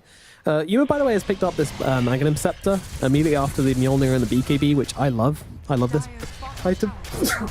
Yeah, good item. It allows you to be tanky and with the barrier, but also just be chaotic in the fight. You're throwing around additional AoE damage, and yeah, that's the main thing. Like, Yuma's mindset in this game should be get into the middle of the fight. Even worst case, you take up an RP. These melee heroes getting on top of you. Are you gonna die? Probably not. So it's been a lot of fun in this game. The one of the biggest aspects of off Blood Mist is the passive healing from the 50%. What was Mikey's actually jumped in super hard here. He's been sunsed up pretty heavily, but he's not going to die. RP does come down though, but not onto him. It's onto the Bloodseeker. They're Rupture it. They're screwing him back into the base. Rupture is out, but what's it going to do? And the Doom out onto the Abaddon right now. They know he doesn't have another life, so Yuma is actually going to be able to escape. Can they get away? Wow, mind control? This is deep, my friend. I mean, oh no, they catch him out with the Remnant. He's not actually going to die. He's going to TP himself away. No, they actually catch him out with the Soul Rip. Unbelievable. All right. Mind control dies. That's all that They happened. were fractions away from Yuma dying, Mikey dying, plus MC. Like, if all three cores die there, the lead that they accrued just would disappear. I mean, Mikey, he's had a splendid game. He's 13-0-6. He's got every item he could ever want. But maybe that was a dive too deep. But, like, of course he didn't bite them in the arse this time around, but they need to be careful. Roshan will respawn in 40 seconds time. All spells will be available pretty much for both teams. Mag RP is on Karno for a minute, but Nigma, they are the ones in the lead right now, but you need to respect it.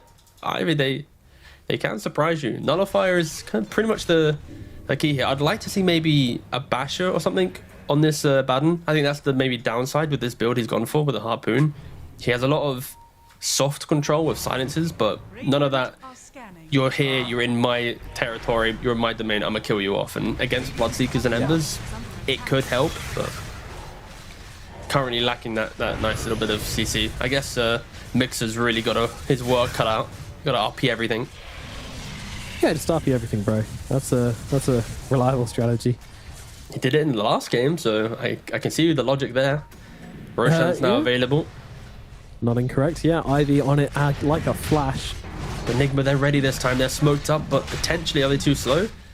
Maybe if someone from Ivy throws out their body and tanks a spell or two, it could buy enough time. Yeah, Rue is looking to be exactly that. And Marana jumping around, just trying to be a distraction. Look at this, beautifully done as the Aegis does go the way of Moonlight. And Rue still running them around, will eventually die, but a hero salute for Rue as he goes down in style. And Roshan just being the savior for Ivy. Whoever's making these calls, game 1, game 2, it's the main reason they're able to keep it in here and keep that potential comeback energy in the roster. The first one, nice little sweep away. The second one, they just had it timed beautifully, positioned accordingly, and as soon as it spawned, boom, you're hitting it. You're forcing Nigma to have to then bring everyone together, hit the smoke button, run down the lane. Mixer needs to be careful. Yeah, certainly does. Gets a big old Doom donked on his head, and Yuma's following up as well. Wow, throws down the Rupture even. Okay, all right, well, you got him. Just wants a kill. He just wants to really feel like he's contributed. It's his second kill in the game. 37 minutes in. Now, you know what it's about? You get the kill, and you get the overheal. Get maximum overheal from the Blood Mist. That's a huge barrier, my friends. That is true. He is barriered up right now. So is barriered. But also, Void Spirit has the best barrier in the game, and that's called a second life. Enigma wishes they had one. Yep, technically he has a 2,500 HP barrier. Jump in, Abaddon. He had a barrier. It's gone now. He's actually trying to turn around. Yeah, it's bloody. This is aggressive. I mean, he does have himself that borrowed time available. Should he want to pop that one out, as Yuma just splatters himself into blood with the Blood Mist. Yeah, gonna cancel that one out as they move forward. Yeah, Jin, Vincenzo probably gonna be the target here. He's broken up and gonna get taken down. Nullifier out upon him. And Nullifier's doing big work this game. As Nigma continue to increase the stranglehold on the side of Ivy. Of course, they still don't have that Aegis to play with. In fact, it's still in the hands of the Void Spirit. Which means he can run in and make plays like this. Completely risk-free. And now they disengage. I think for Nigma at least, there is going to be that potential communication within the team. Like, guys, even if the game gets dicey, Doom just needs 25. Get the Doom applies break talent. I put it on the Abaddon, and now he can't press his ultimate whilst in Doom. It won't even press, it just won't auto trigger, right? So. Whoa, rude. He's going to get more down. Oh, they actually catch him though. The RP comes out as well. No more Global Silence coming out this time from Kuro. And that is going to be the end of the godlike streak from Mikey. 38 minutes into the game. But there it is, his first death. 16-0-6 at 38 minutes, crushing the game. His aggression has been the reason why he's been able to put his teams in such a position. But yeah, when you go for the 17th time against Ivy, you're gonna get hit by the spells. That's what they always say about this team. Catch them 16 times, fair enough. Go for 17 and you're just pushing it. I mean, it's just Actually, silly, you know what? You know what? That was Kuro's fault. Kuro didn't ulti for him. Every other time he saved him. That time he didn't. Or maybe he was like, at 39 minutes, mate, you should be farmed enough to be able to survive these initiations. Yeah. Being 6-0, Mr. Core. No, I get it. With the speed like in which you play on Ember, it's like it's easy to have that miscommunication, but it's like a 2-second window, right? And easily can happen. For that RP to come out. It's kind of like when you're being taught to ride a bike and your dad's always there to keep you upright, or in my case, my mum. And then eventually they let go and you go, oh my god, I'm doing it by myself. Except he didn't do it by himself. He fell. And now they're taking racks. So yeah, it's pretty big downward spiral for Enigma. First lane of barracks going to Ivy once again. And echoes of game one coming back to haunt us, maybe. Oh, hold on, finish the job. There we go. Job's done. Now look over towards GH. GH is getting absolutely obliterated here. He's got the yours out onto himself, but Moonlight's ready for him on the crash down. Now, in the middle of the fight, Odegaard, his first life has gone without borrowed time, and they can now get done with the real thing. And they'll look over towards the Void Spirit now as well. The Global Silence doing some work, but actually he's going to turn back around and kill off Yuma. And there's his first life gone, but the fact he managed to kill Yuma on his way out already makes this worthwhile. It just depends if he can get out once again. Moves across, jumps over the gate, but unfortunately you just don't win this race. Mikey, he's got 4 more remnants to go, so Moonlight, you can play all you like, you can Astral all you like, but eventually the inevitable will happen and Mikey will run him down. He has another one to spell, so this route isn't going to be too effective. Another step that's in true. one. Another step. Fair play. He was juking, he was driving, he was trying his sweet best. But yeah, the fact that Ivy get the first racks in this game, Enigma truly are presenting us one of the more perplexing series in this DPC so far. Scratching our noggins at this one. It's, wild. Yep. Vincento. Up and down the tombstone. I've seen this before. He got doomed last time he did this. You can jump inside the tombstone when you're doomed though, right? Yes, the tombstone has its own independent, collection spell, basically. Yeah. But if you select it on the tombstone, it spins, and if you select it on the Undying, it's, instant. So there's, a marginal, very slight difference, but it's, whimsically different. That's your word of the day, isn't it? Bro, I've said, honestly, whimsical. It's fine. It's all good. The heat. Moving on. I like it. Thank you. I've said whimsical twice today, right? Once in game 1, once in game 2, no? Or have I said it more? Yeah, but it's not one of those words where you just kind of expect to hear it, you know? That's true. It's just a nice word.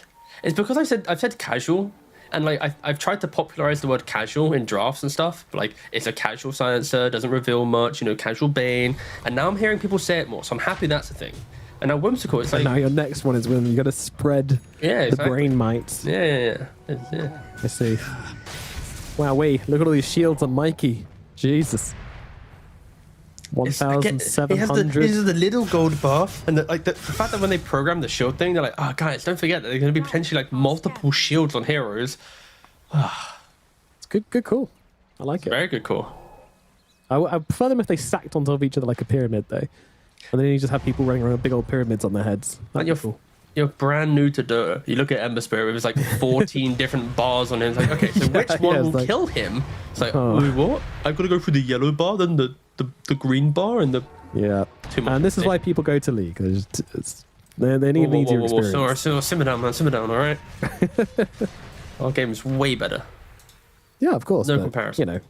Only big brain Giga Chads can play Dota. Yeah, that's true. Will Ivy be able to be big brain Giga Chads to get themselves back into this game? Well, there's a self-doom on mind control there as he gets on top of the bat and needs to keep up, but will be able to with relative ease. No, well, turns around. Actually lost a target here as Odica's been able to get out the other side and get off that ultimate. That's not great, but in the middle of the fight, they've caught out Mikey. Can they do the damage, though? Doesn't seem like they can with the Global Silence to catch him out, and now Odica's going to fall as well. Oh, dearie me, Enigma, they are taking control of this game, and then some. Moonlight still trying to play around this one. He's got a cheese to gobble on up there and try and get himself out of danger, but the TP's coming, but it's not going to be enough. The root is there. and they could bring down the Void Spirit as well. Buybacks available on the Abaddon and on the Magnus, but not on the Void Spirit at the moment. He needs 170 gold. Too many things had to go right there for Ivy to win that fight. Doom, he had 25 talent, he had the ag, so Abaddon instantly knew, I need to disengage from this. He utilized the Moonlight Shadow quite nicely to distance himself, but because of that just brief moment of walking away from the team and the Doom, the RP wasn't an instant, Mikey's dead. He was able to survive and not get 2 deaths in the game. So Ivy, nice attempt at the recovery, but Nigma just way too strong. MC really wants to take this game to a game 3. He's had a pretty stellar game. A fight which actually reflects the gold difference, right? Like, finally that's looked also like true. Nigma were actually 20k gold ahead. Yeah. So many small things in that fight just felt good for Nigma, like the war stomps from MC, the fact that Mikey put himself in such a position that baited Ivy to thinking they could kill him off, Kuroki face slamming his head into the keyboard to get that global pumping. All right, but Ivy, you know, they don't want to get megaed. You know, they're not Nigma. They're going to buy back to stop mega creeps coming in. Into the tombstone we go. So that's going to keep him alive. But look who's back in. Mind control. He's trying to Artica. Artica's just gone. In the blink of an eye, your carry is down. And Ivy, it's looking incredibly grim for them now. Mirana dies, does have the buyback, comes back into it. But Nigma, what is it called? You no longer have another Doom to work with here. So it might be time to just back away. But what are they going to do? Yeah, they're not going to push this too hard. But man, that's a lot of buys. Oh, Mikey and Moonlight playing around with each other. Another step, but now he's out. And a refresher orb just picked up from the Doom. He pops it. He's coming back into the fight. They're not going to know about it, and now they get caught out. Where did another Doom come from? Beautiful little play there. He did it under the cover of smoke, by the way. So they had no chance of knowing about a second Doom. Very, very cute from Mind Control here. There is a buyback on the Magnus though, but when's he going to use it? His teammates are dying. His teammates are dead. He buys back. He RPs. He skewers back. There's a BKB out on the Doom. He's going to be absolutely fine. Mikey's going to be able to jump back across with his remnants. Sure, they'll catch out Yuma, but it feels like a little bit too little at the moment. And a buyback from Yuma as well should secure this game for the side of Nigma. No man, we're going to a game 3. These games have just been presenting us with all the quirks of Dota, and I'm happy we're going to a game 3. I think both teams do deserve that final shot to get the series win. In DPC, every series is pretty much the life and death of a Div 2 DPC team. One loss sours the entire run, so... Whew, alright, fair enough. Nigma this time around though, much cleaner performance in their aggression. I think Mikey put on an absolute clinic with his Ember. Yeah. Potentially, his 1-2 deaths could have been the undoing, but when you are 17-0 and cruising throughout the game, if you tone down your playstyle, are you going to be able to get over the finish line? So I respect the fact that he still played with the same mindset the entire time. And for Ivy, this Abaddon carry, it had its quirks, it had its ideas, but then eventually, it just fell flat. Did it really get into the game that they expected? Maybe there was too much aggression from Nigma for Abaddon to thrive, and too many ifs and buts and things that needed to go wrong for Nigma for Ivy, I feel, to win this game. Like, Mixer has to do everything in this game. Like, absolutely everything to be able to get a kill. He has to hit the RP. He has to harpoon skewer someone away. Like, maybe if they just had one more aspect of, like, kill, it could have worked out. And by that, I mean from the supports, not from, of course, the Void Spirit. Yeah. And, you know, eventually, Mikey has to step aside and allow Yuma, trust in Yuma to carry this game for him, which, you know, he did to an extent. I think Mind Control was also kind of a big carry at the end. I think another thing about Nigma this game as well is that they were really, really ready for this level 25 timing on Mind Control. Yeah. Like, the moment he had it, they were just like, all right, we've won. Like, they can't win a fight against us anymore. It's just not possible. It was such a huge timing for them.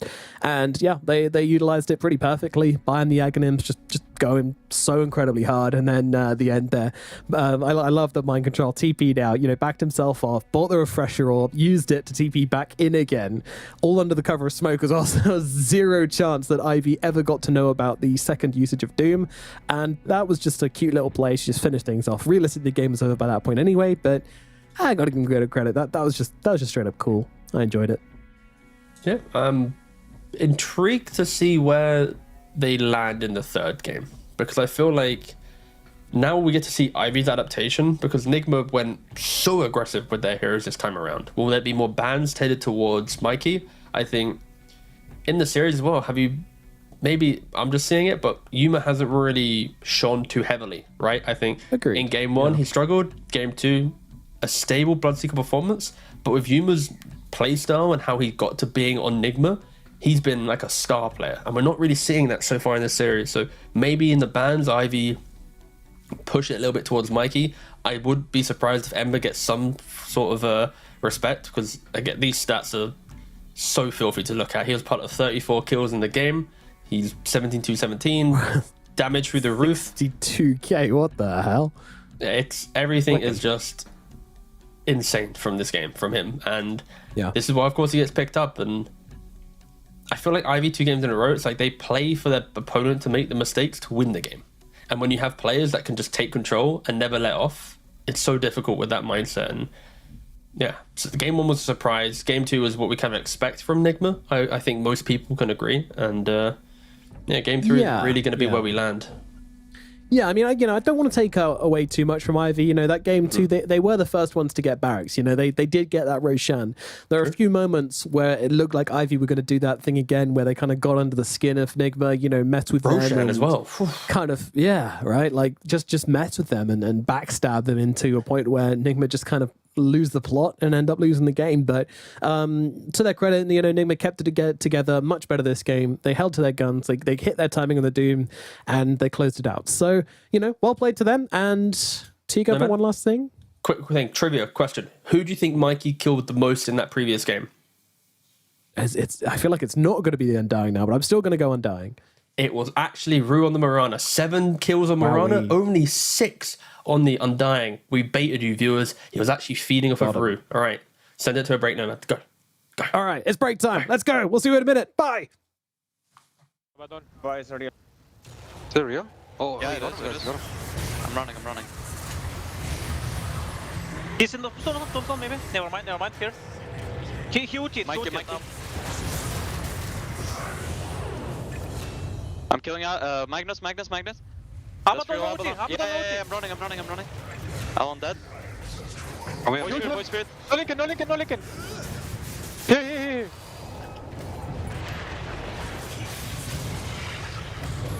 Nice. Could push bottom. Nice fight, guys. Good Doom MC. Space, guys. Now. Radiant's middle tower.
Hello, friends, and welcome back. It's time for game number 3, Enigma versus Ivy. And if you're just joining us, you're thinking, how on earth did a team as prestigious and as historied as Enigma Galaxy lose to Team Ivy? Then, well, you'd be surprised because, I mean, in a way, they almost did it twice. I mean, Ivy took first lane of barracks in the last game, so, you know, Enigma showing that they can bleed, especially if you're against one of these underdog teams which catches you with a surprise roundhouse. But nevertheless, Enigma did pull it together in the last game, and we are now heading to a third game, which begs the question, what on earth are we expecting for this third and final game, T?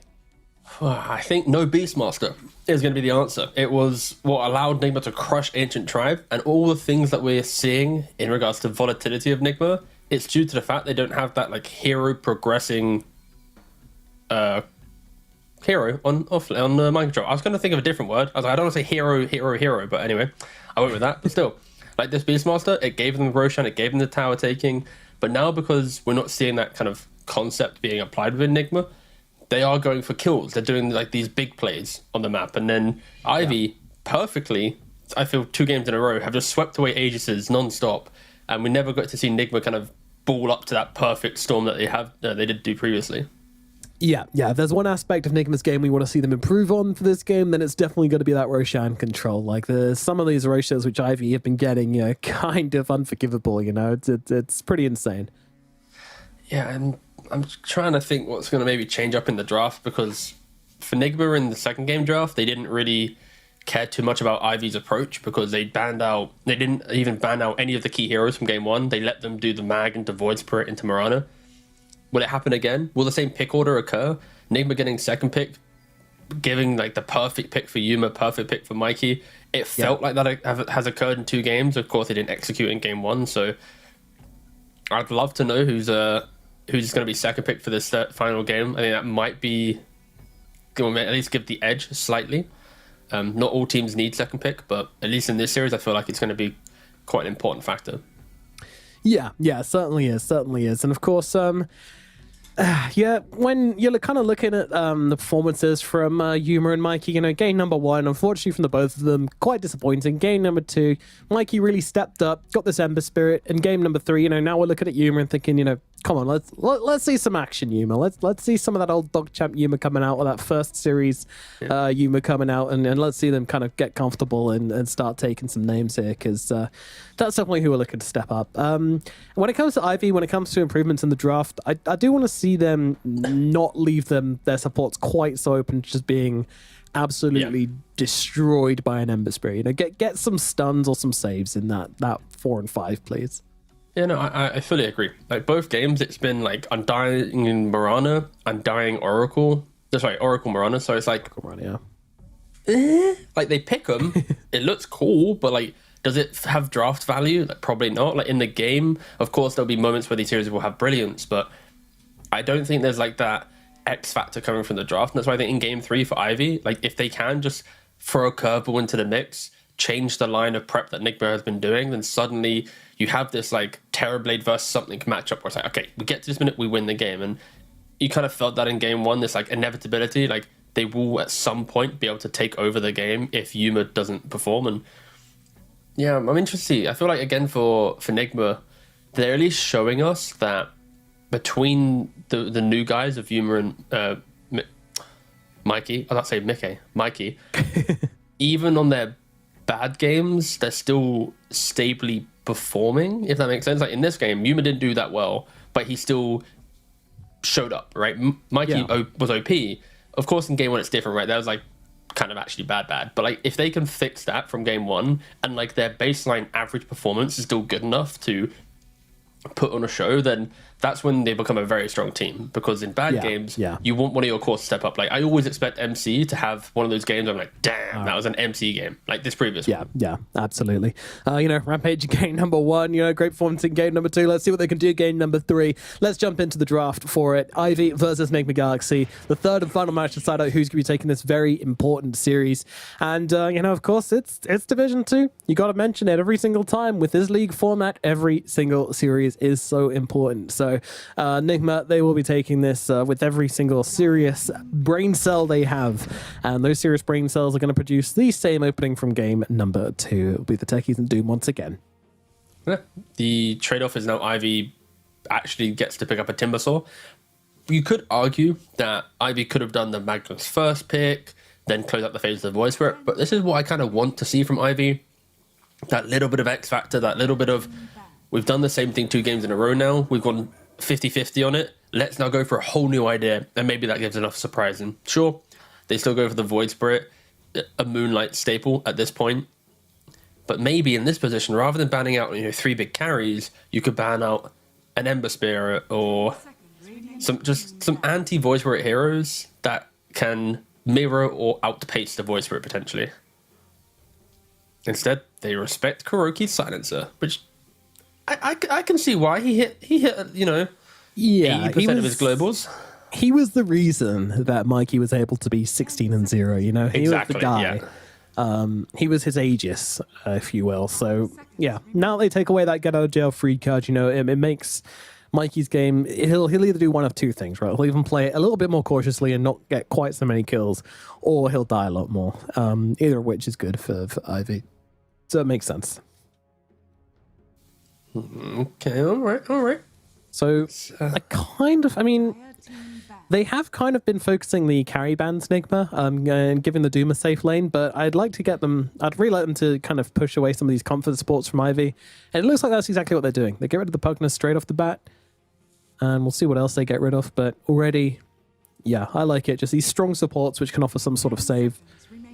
It's also what Nigma did in game 1, right? They had this Timbersaw Pugna lane, and Timbersaw, unless he's into some really, really obnoxious lane, he's always going to have that mid-game timing of tankiness. You throw a Pugna behind that, physical damage is normally the key to... Okay, let me make sure I word this correctly, because people might be... With Timbersaw... they're ready. Those keyboard physical damage... Yeah, there we go.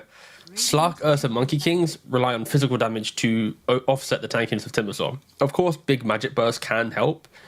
It's a bit awkward. So throwing a Pugna, you then have like the double whammy where the Timber can itemize to deal with the big magic burst, naturally be tanky against physical damage, but then the potential X factors of counters, Pugna fully removes. So it's like, when you think about how you actually kill him off, there isn't a clean scenario in any hero matchup that should kill him with the Timber and Pugna combination. So I see the need to ban this. I think a lot of teams, once they feel how good this combination is, you just need to respect it. It really makes Timbersaw unkillable.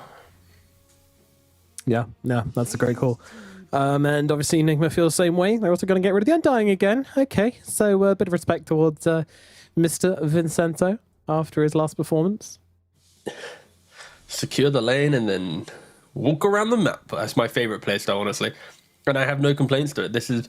Some heroes in Dota are destined to be like that. Some people have won majors and big events by playing ogres and dyings and all the brutes just kind of waddling around and, nope, I've time to gank, boys, and yeah. Sometimes Dota is decided in the first 10 minutes of the game, and Nigma are respecting that quite heavily. Yeah. I mean, I think it's like the only hero they can really get, which is going to stop this Doom Techies lane from doing pretty well.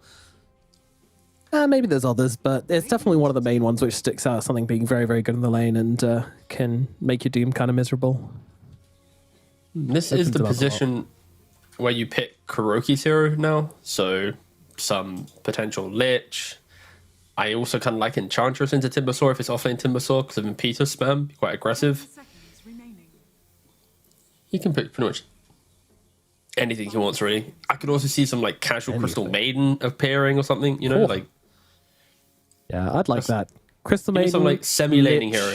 Wyvern. Those are the 3 heroes I want to see. Ooh, Wyvern I'm not too much of a fan of. It concedes lanes quite heavily, but the game... No, there's really strong logic behind this. It's because I'm really hot. We're currently in a heat wave here in the UK, so give me a nice icy hero, and I'm going to start to feel much cooler. So that's why I want to see those 3. Sorry, my headset unplugged. I think you're lucky. Oh, okay, I can hear you again. Sorry, thank you, Nomad. All right, we're good. You just missed some hard-hitting analysis, my friend. No, it's fine. I'll check with Twitch and make sure I recatch it. They'll recap me with what you said. It's all good. Don't worry. It's actually such a perfect setup. And oh my god! All right, I'm a genius. There it is. A frosty hero. You did good. Yep, I nailed it. God, I'm smart. You kind of cheated because I said Lich and then you said Icy after. So, but maybe collectively. It's CM. I thought. No, don't worry. You know the strategy in predicting heroes, by the way, nowadays is I'm going to let you into a secret. You basically you think of an idea that you like, and then you basically throw out like 3 heroes, and then worst case scenario, none of them happen, but at least you've covered enough boxes that you're like, yeah. Yeah, this is this is similar to this hero I mentioned. Therefore, I still got it right. Yeah, you got to tangentially get it. All right. Let me try the second Ivy pick here. So what do they need? They need a carry, okay, or an offlane. Shit. What role are they going to pick Or a here? position 4. There's... Oh dear. Oh shit, they got Timbersaw, yeah. Okay, position 4, right. What do they usually go for? So they're probably going to go for what's point and click. Marana, Pudge, or Techies. Marana, nailed it. I'm a genius. Bro, how did you struggle so much with the Marana? They did it 3, like it's their 3rd game Look, in a row. I got it, didn't I? I got it. I said it like a second before it came out.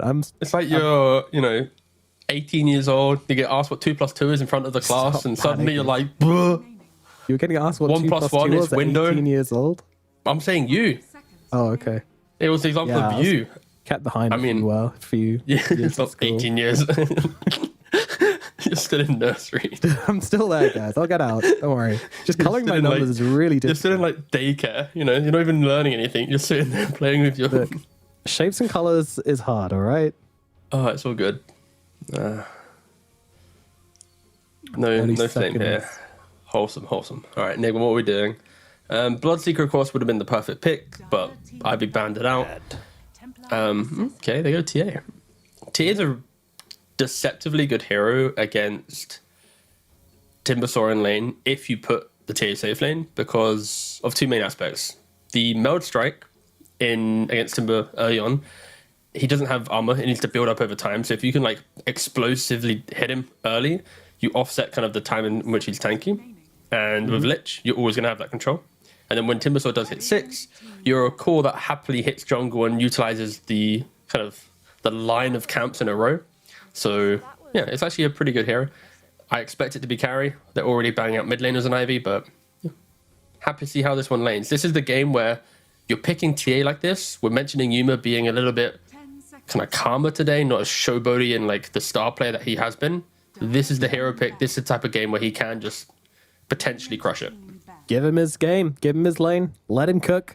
Let's see what he comes out with. Ivy, they are banning out mid laners. So they're fairly sure this is a safe lane TA, and I don't blame them. It does seem like the best place for it in this situation. Meanwhile, it's going to be Ivy to pick next. They're going to need their carry hero. TB is now out of the pool. Are they just clearing through illusion heroes, or is there another reason behind this? Just the high armor, I suppose. It's the TA pick, basically. Yeah. You hate playing into high armor like you just mentioned, and you love playing against cores that are very much, I see you, I threaten you. You don't like playing wider map games. Like as soon as the TA needs to start using her traps to maybe buy ags and TP around the map, push out lanes, as soon as like you see the hero, but you know that if you jump her or him, you're not going to get that kill. It's just awkward. So yeah, good bans. Yeah. They're ready, and they're going to go for Naga Siren. I literally just described all these heroes that tier hits play against, and poof. I expected TB plus Naga to be the standard bans here, but maybe... Okay, so what's the Naga counter left in the pool? Ember, of course, would have been banging. Timber's been picked up. What is the Mikey hero here? Yeah, they got to be a bit creative with this one, and they're going to go for the Necrophos. It is creative. Last time we saw a Necrophos, it was against Nigma Galaxy, I believe, and it was not good. But what do you think about this one? He's got the Parrot set as well. Obviously, big points for that. It very much is a pick for the momentum, and it could be enough. I feel like every time I look at an Ivy lineup, Moonlight just has to do God's work to get this draft online. Like, sure, he might not end the game with like these incredible like score lines and stuff, but the first, from 0 to 20 minutes, if Moonlight doesn't do anything, it's already over basically. And I feel like this could be the same scenario because we've got this TA factor against Timbersaw in safe lane. TA again, not going to get killed off, but should be able to thrive and hit all her farms. So it's not as if you're seeing some punchy offlaner pressure. Necrophos against Void Spirit, of course, is Necrophos versus media hero. If you've ever played Dota, you know that Necrophos likes to play inside the creep wave, you get denies, you get more healing, you always buffing up your own creeps, so then he can't CS it cleanly. So you're always just awkwardly just existing in the lane. So now Moonlight, again, in another game, has to play a defensive Void Spirit game, which is hard. And then if we get to the very end of the game, Oteka has some incredible Naga pick, right? Like, he can buy Nullifier to deal with Necroforce. TA hates playing against Naga Siren, so carry for carry matchup, incredible. If Ivy can still out this game, should be pretty happy. They were smiling. They know that survival is their best friend. And for Nigma, execution is key. If they give away an Aegis in this game, they can probably say GG. You know, it's like they need to make sure they hit every single beat with these heroes. There's no real team fight, no control. Sorry, I could keep talking. Back to you, no man. It's all right, dude. Making my job very easy. But yeah, I mean, as we get into game number 3, you know, as you say, Enigma are kind of slamming it down on the table right now. They had the option to go for a game which was going to be maybe easier, you know, like lean towards just letting Mikey do his thing again. But they trust in their players. You know, they brought these new guys on, and they're going to give them both a chance to shine. This is a game for Yuma to step up. This is also a game where Nigma need to control the map. As you say, get those Roshans. You know, the two biggest things they've been weakest on, which is probably their carry player, and making sure they secure the map and play the tempo correctly. They are going to need to pull out this game. But again, they're not trying to draft for the mistakes they've been making there. They're trying to draft for what's going to be the best possible position for them to win this game, and that means, you know, you gotta correct some things here. Let's see if they can pull it off. Game number 3 is starting right now. I'm pumped for this one, actually. I think this is going to be very, very interesting. It's interesting because I'm just looking at Oteka, Oteka, or Oteka. We're going to go with Oteka. I keep changing up every time, but it's fine. We'll get there. We'll calibrate. I think I do too. Yeah, it's all good. If we get into an interview, I'll double check the pronunciation from whoever does it.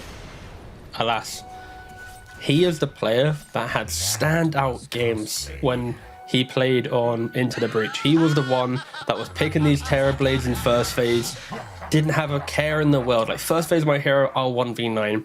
And this is the type of game where Naga Siren, even though it wasn't like a first phase pick, it was like a later pick down the line, that just means he has more information to go off. And if there's ever a time you want him to step up and replicate his previous performance in Division 2 that got his team to Division 1, it is on this hero in this game. So yeah, all eyes on how he can perform.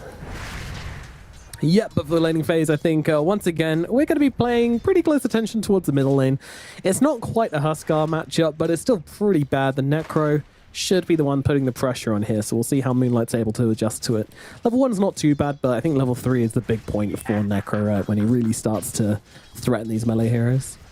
Yeah, pretty much. Necrophosset's relatively level-dependent hero. Your death pulse going from 55 to 80. The cooldown reduction, of course, only a second per level, but still it's so spammable, going to like 7-6 seconds. So yeah, Moonlight, he enjoys it whilst it lasts, maybe can even threaten with level 2 advantage like he is right now, but yeah, he's going to need to get as much as he can before Mikey just exists within the lane. Pretty much identical to a Huskar matchup to some degree. Like, support rotations can get the kills. You can go back to the VOD on game 1 and just hear what we said about that, and, you know, copy paste it for game 3 pretty much, and we're not saying anything more about it. Watch the side lane, sure. Yeah. Yeah, it would be good to watch the side lanes a little bit more in this game, considering how mid-focus all the rest of them have been, but for good reasons. So up at top, we got Oteka versus Mr. Mind Control. Again, you know, I feel like GH should be kind of the big boy of this lane, smacking away with his right clicks on this Tekis, which just does so much damage these days. But there are some really big timings for Ivy up here as well. Oracle, when he hits level 3, can just be an absolute nuisance, really offering pretty big kill threat. Gotta look out for that one. Yeah, it also helps where you have the mirror image to be able to disjoint a little bit of the sticky bomb damage. And luckily for Oracle, Oracle is such a garbage hero in lane because you need like level 3 that you mentioned, level 5. You need so many levels to kill that the entry to the lane is always offlane favored when there's an Oracle there. But Naga Siren is one of the few carries that brushes off the damage, has ways to just dodge damage, but then also just push up the lane quite easily. So yeah, IVR cushioning their weakness of one to get the other online. Yeah, and you know, oftentimes on the Oracles, you hit level 3 and you're like, oh great, I can kill, but then, you know, the enemy's level 4 and you're like, oh, okay. There's a Vanguard. Oh, wait to level 5. That's how you get level 5. The laning phase is over and you're like, okay. I wish I why was we looking didn't. bottom. There was a random mixer tip onto Yuma, and I didn't see the context, but so far, when I look at the context of the lane, Timber's having a pretty good time, but also Yuma is happily CSing 15 for 1. We kind of expected this from the matchup. This Timbersaw isn't going to threaten Yuma until maybe level 6 when you can eat through that refraction. Odaka, rather low in top, able to walk it off. Yeah, but you know that's separated from the creep wave for quite a bit, and it doesn't actually have any tango going or anything like that. So Oracle, help please. Yeah, this will be the question for JM right now: is does he go for the Fate's Edict level 3? Because Techie's initiation is very obvious, right? Yeah. You throw in a sticky bomb, you visually see him jumping in to give yourself time to Fate's Edict and Moonlight. dodge all the magic damage. Oh, the Death Pulse connects. One more right click might be required. He's got the Astral Step though, so he can just get himself away. Very good stuff.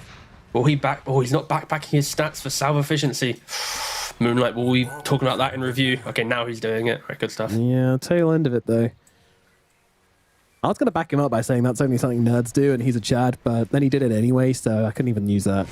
I mean, you've got to be a wholesomely respected nerd to be able to win Division 2. That's going to be First Blood. GH did not respect the nuke potential of the Oracle there. Jumped in and, just gets himself shredded. Okay, he actually goes for the 2 points in Purifying Flame, so rather than going for the defensive toolkit with the 1 point edict, he actually went for the kill and instantly got it. Level 3 Oracle, baby. Never doubt it. Yeah, before MC gets Vanguard, it really is the window of aggression. Once this Vanguard comes in play, look backwards. Naga, go hit the jungle, push out the wave when it comes to you. Don't even bother trying to kill him off. And maybe if Ivy can do some stuff here, but cheeky little backstab maneuver here is going to result in the kill onto Odaka. As the sticky bomb comes on through and gets in the kill. You'll love to see those little maneuvers coming out from the supports. And there is no way they can pressure Yuma here either. Yuma's lane is in such a good place that, there's a consequence-free rotation from Mr. Kuro. Yeah, 31 for 2 on the safe lane TA. 2,500 net worth, of course, relatively mirroring the Timbersaw, because both heroes are kind of pushing in the lanes equally, but yeah, Yuma's going to be very happy with this. And right, let's look at mid lane. What's the 400, 500 gold lead to Mikey? So not as if it's like the Huskar style matchup where he's fully out of it, but it's still annoying enough to put Moonlight in a weird position. He needs to be careful though. He's very deep behind this tower. He really is, yeah. I mean, he was doing this a little bit earlier as well, but this time looked like he might be caught. Oh, the Remnant. It's just a smidge off the mark, and that's going to be the difference maker here. Moonlight, he can't come closer. He's going to get Reapers. Never mind, he's going to get Reapers, but he's got one more raindrop remaining, but in comes Kuro from the side. They get the kill. They'll both go down. Mikey will fall, but as will Moonlight. That was the difference of if Nigba could bring their supports a little bit quicker, then maybe that extra damage eat through the raindrop might Voice would have died. So yeah, good stuff from Ivy to be the initiators of that fight, making sure they had the numbers. And Croaky, I mean, he just got solo XP. He's not going to be complaining too much. An early Lich 6 can always be a big difference. Yeah, I was a little bit scared there, but Moonlight doesn't actually have 6, so Kuro was actually fine. Knew that he could stay for a couple more CS. Be a bit of a greedy badger. So Mikey's going for a very interesting build. He's going for the earn into vessel play. Of course, against heroes like Timbersaw, very good, but there's an Oracle in the game. There's natural dispels. Yeah. Even Naga Siren with the mirror image. It very much is an item of, through the chaos of the fight, you can't always reliably dispel, because is the Oracle always going to be there? So I can respect the idea of it, but they have to make sure they play with that logic. Initiate, cause that rift, don't allow Oracle into the fight, and if at any point that doesn't occur, then you start talking about maybe you've wasted 2,000 gold, maybe it could have been a different item, some sand or something. But yeah, we'll see if they can execute on this. No, it's one of those things where, you know, you can see how it could potentially be bad, you don't see how potentially it could be good, so you just got to see if the player's read was correct. And it's something which I feel like a lot of people don't really do in Dota very much. They see something and go, I can see why this could be bad, therefore it's bad. It's like, well, is that the reality of the situation? We gotta wait and see, realistically. Best example is Lich with his Sinister Gaze, right? Like the fact that he it does more damage to creeps. When people see him using it, like, oh, what the hell is he doing? But it's like, you're kind of like passively getting farmed. Croaky right now is also getting farmed up, but... Yeah, straight here, it's just absolutely tearing limb from limb. Hung, drawn, and quartered, I believe, is the price. Ooh, Rui doesn't actually die there because the pulse hits him just a fraction after it. And yeah, there you go. Wow. Empty-handed on Nigma. That is surprising. Empty-handed, but still the game passively goes the way of Nigma and net worth. Throughout all these movements, you got Doom and AFK in one lane, TA also somewhat AFK in the other lane, right? So Ivy, it might feel good that they're surviving the onslaught of Mikey's mid necro, but he's kind of doing what he needed to do, right? Moonlight can't think of active runes into side lanes. Alika's taking some heavy hits up at top here, but they don't have the Doom to work with, so Marco's going to be okay. Yeah, doesn't even have it leveled. Has 7 points up, but no point put into Doom. Not even holding a point either. Yeah, fair enough, I guess. Yeah, I don't mind this, because when you look at your other cores, is the Necrophos going to TP to your lane? Is the TA going to come and do something? No, so it's like, just play for yourself, be a thorn in their side for your existence, and that's kind of what all three cores on Nigma are.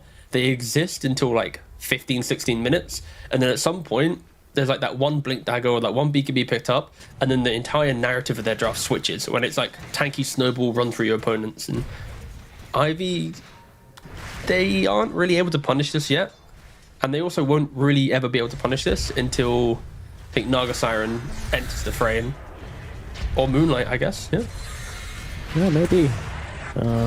There goes in the bottom lane. Yuma getting very low indeed. Oh, no refraction remaining, and the Chakram will finish the job. Mikey coming in, trying to get a bit of revenge here, but can't quite connect, and no mana available anymore. So we'll just have to let them leave, which is unfortunate.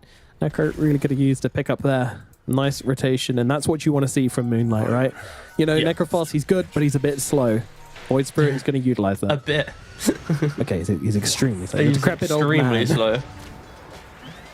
Luckily, all the green heroes are slow. Oh, Kuro. Oh my goodness, he's surviving. How does he do it? All those nukes which Jim once gave him now heal him up to full. What doesn't kill you makes you stronger.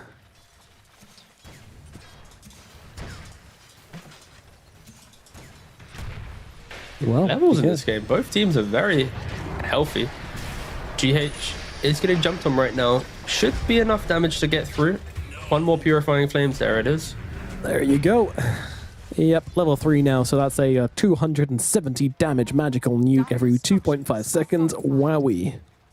Yeah, for Ivy right now, it's like, even for Nigma, all the supports are upon spinning distance of level 6. So it's like 11, 12 minute mark.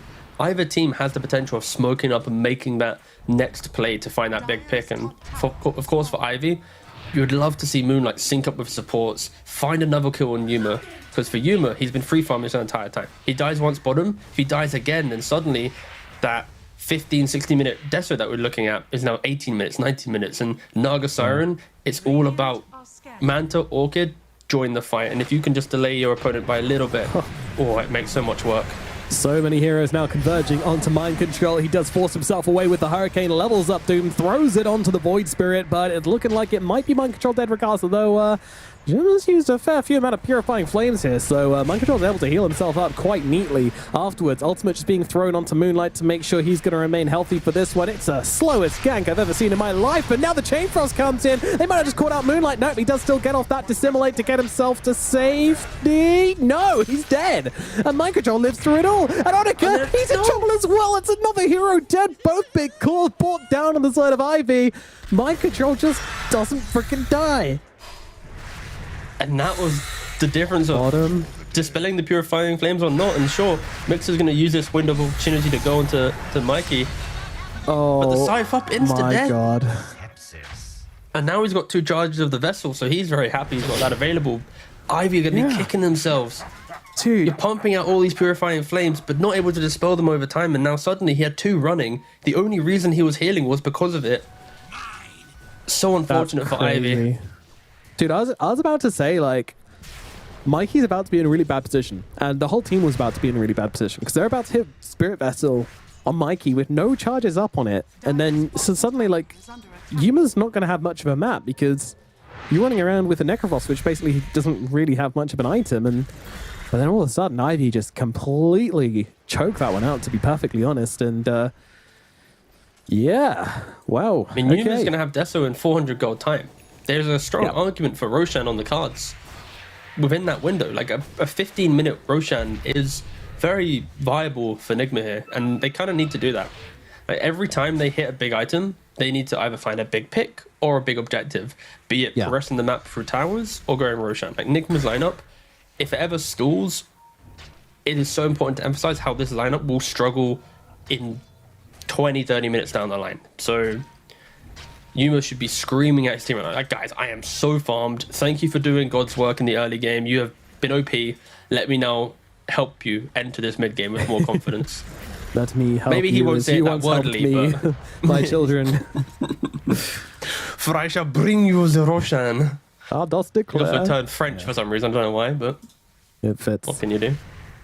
Yeah, Ivy, what's the play from them? I mean, you kind of need to play one of these reactive games now, which isn't ideal when you're playing with Void Spirit and Timbersaw. You need to be ready to try and catch Nigma off guard if they are to make a misstep here.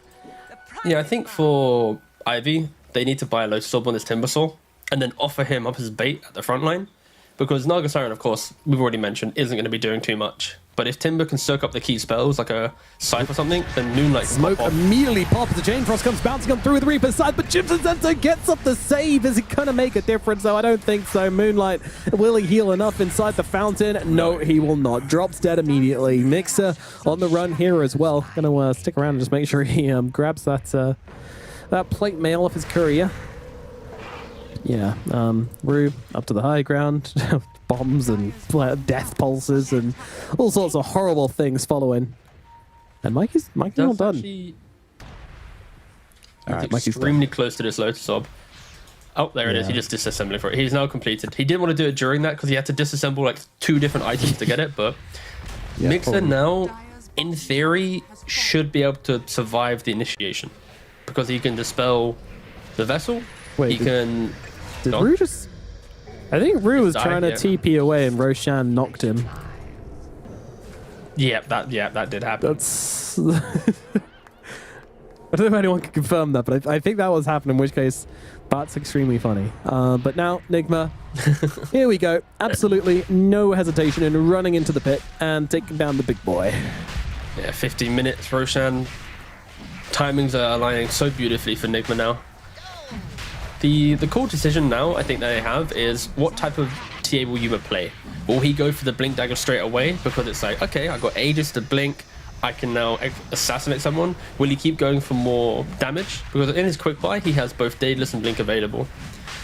The difficulty of why TA versus Naga is an awkward matchup is because of the fact that you blink in, Naga Siren will punish. This Roshan suddenly isn't looking like the cleanest in the world. No, he's songing as well. Yeah. Now, Mind Control did TP to the middle lane, but because of this song and because they're kind of waffling around on both teams here, it's given them enough time to run back over. So, yeah, they're just going to get back into the pit. There's no song anymore. Moonlight, your time to shine, boss. Yep, let's see. That's all they can hope for, right? Is Moonlight and Mixer throwing their bodies into the pit? No, they're actually giving it up. Wow. That's kind of crazy. It's such a difficult spot to be in because you go for the snipe, you get the snipe, you've now delayed Nigma's timing, 10 more minutes of farm, your draft will be so happy. You fail this fight, you get team wipe potentially, you give them the Aegis, you just amplify the timing that this draft needs to play. So it's like super high risk. I think the only scenario that can work for Ivy is you send Rue by himself. Yeah. He leaps in, he might steal it. Yay, good job, Rue. You've done it, boss. Commend, MVP. But of course, they weren't really in position to do that with the traps available, the sentries. There was no real kind of sneak potential. So I think Ivy just accordingly, respect. Did you want them to go for it, or Old G would have made that play? They did make that play, and that's saved one of their games the other day. So you know, that different teams though, different playstyles, different game theory. But I did want to see them. I actually kind of wanted to see them go with like 2 heroes, just see if they can snipe it. Maybe mix the throws his body in as well. I mean, I like the idea of the snipe. The fact that Naga Siren was at the forefront of this Roshan contest with the song, it's like, Boss, Yeah. you barely have Manta to your name. Maybe you should give it to the mobile heroes to give it a go. But Moonlight in the bot lane. MC should be... Okay, Doom's off the Grim. The Grim? The Oracle. Ugh, the Oracle. But it looked pretty grim. There you go. That's what I was trying to say. Of course. Yep, certainly did. Yeah, no one's making Grimstroke anymore. Moonlight. It's sad, actually. He's gone. He's going to get cooked here. Unlucky. Mind control. Taking down 2 heroes. Ah, so it feels good. Oh, Yuma's all by his own. Oh, wait. This isn't on the playing cards. Well, Mind Control's coming across to help him out, and all of a sudden, with a 2-hero advantage, they might just be able to turn around and fight this one. In fact, Mind Control's going to pick up the kill onto the Mirana. Life number 1 does go down off the Templar Assassin. Now, can they capitalize upon this on the side of Ivy? The answer does seem to be no at the moment. They're going to try and turn around and try and find Mind Control instead. Mind Control might have just given his life up for the side of Yuma here, and that's exactly what seems to be happening. Oh my god, heavy damage coming into Odika, though. He's got to be a little bit careful. Jim Vincento, he's taking some heavy hits as well. Nigma, they have arrived, and I think it's time for Ivy to get themselves out there. Mixer's trying to see if there's an opportunity here onto GH. He thinks there is one as Moonlight engages as well. They kill him off, but the explosion still lands. Reaper's Scythe comes on down on Mixer, gets the kill onto him. Moonlight needs to leave. He's trying to get himself out with the piggy pole, but there's no pole quick enough to pig his way out of this one. Move across to the side, but Yuma's got him dead to rights. One right click, and down he goes. The start of that fight, Ivy probably felt like they had all the opportunities in the world. It's suddenly Yuma by himself, but of course, boots for travel, able to quickly get in and just prolong the fight long enough. This offlane tier 1 tower from Nigma has just done so much work. Like, all right, boys, there's a fight. Go, go, go. TP, run across the map. Probably not the best way Nigma wanted to use this Aegis, but still a reason why you need Aegis on this lineup, because there will always be that one chance where your opponent fires that window of initiating and making the game uncomfortable. Yeah.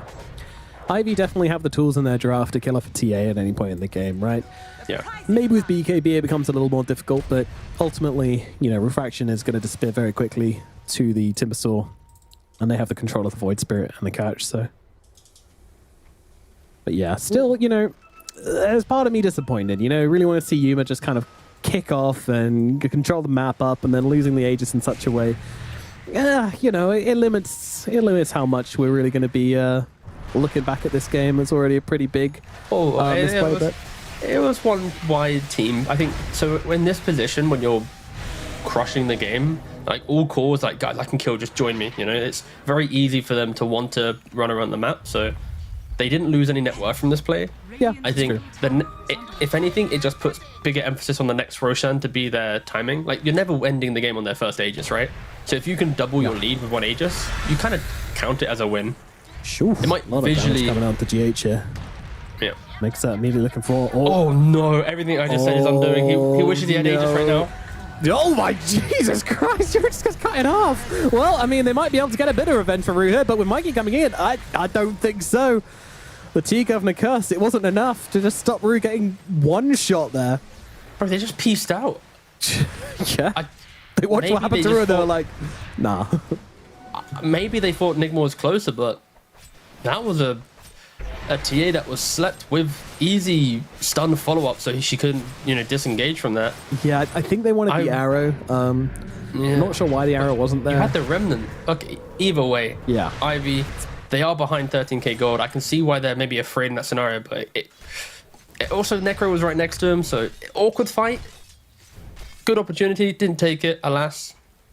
It's one of those ones where you kind of want to load up the game again, understand the damage you have and check, because I can see why like Ivy clearly, someone in the team has said, guys, 40 minutes, if they come high ground, we win the game. Like, that's the mindset they have right now. They give up the first Roshan. They don't go for the TA kill under Song when they see a heroes farming other lanes. Like, they are playing so defensive. Maybe it will be their undoing. Maybe they will never find an aggressive moment, but it's a choice they've decided to make.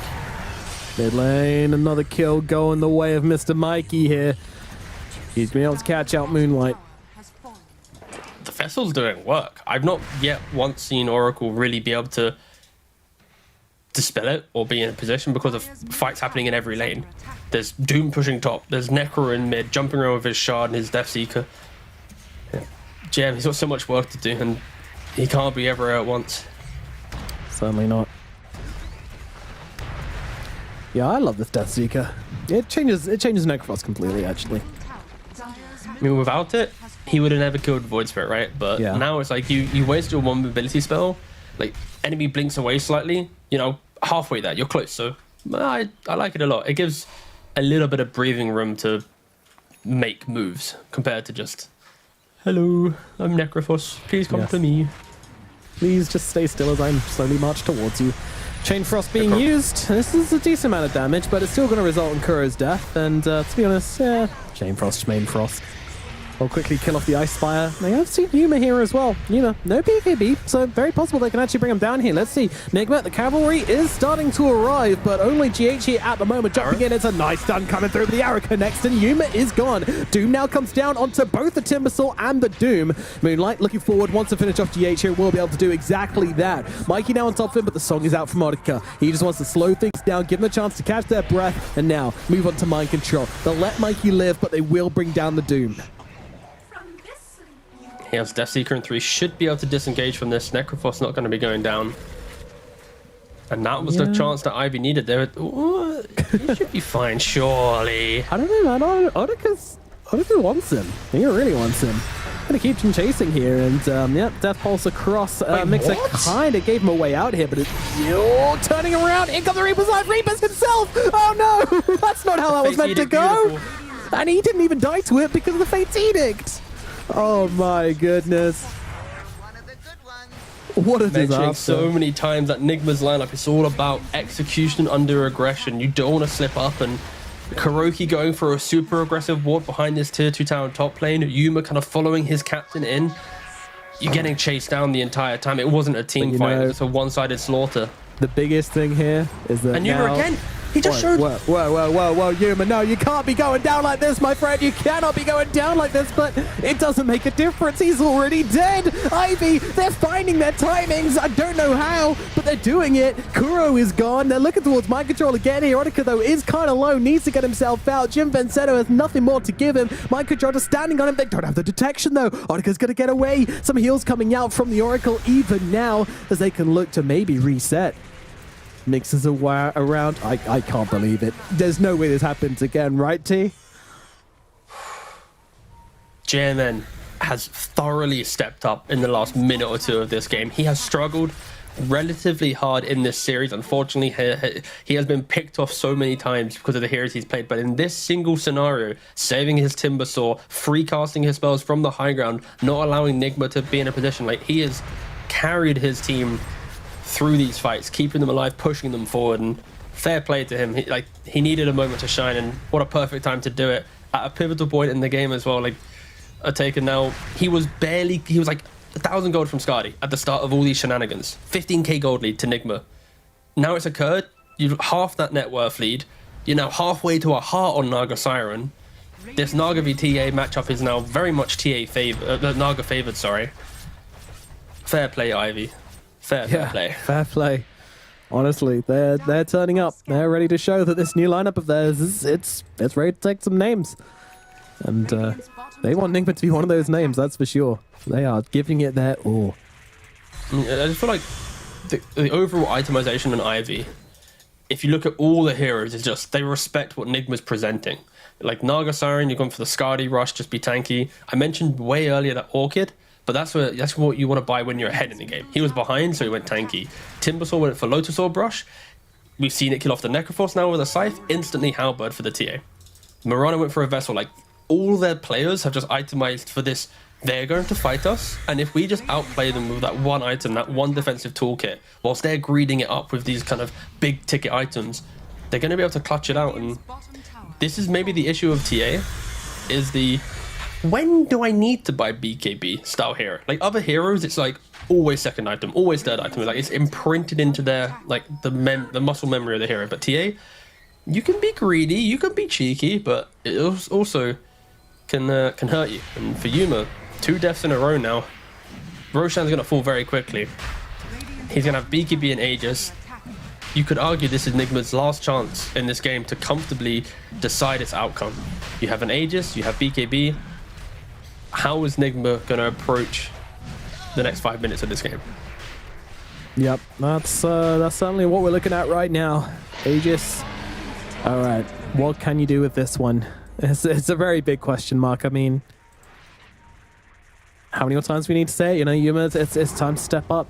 He's had a good game when it comes to just farming and, you know, get doing the things TAs do, but when it comes to the actual engagements, it's been tough, especially looking at the last two. Is it time now to pull it out the bag? And I gotta say, someone needs to deal with this Oracle on the backlines as well. Like, you can't keep letting Jim Vincento just do whatever he wants.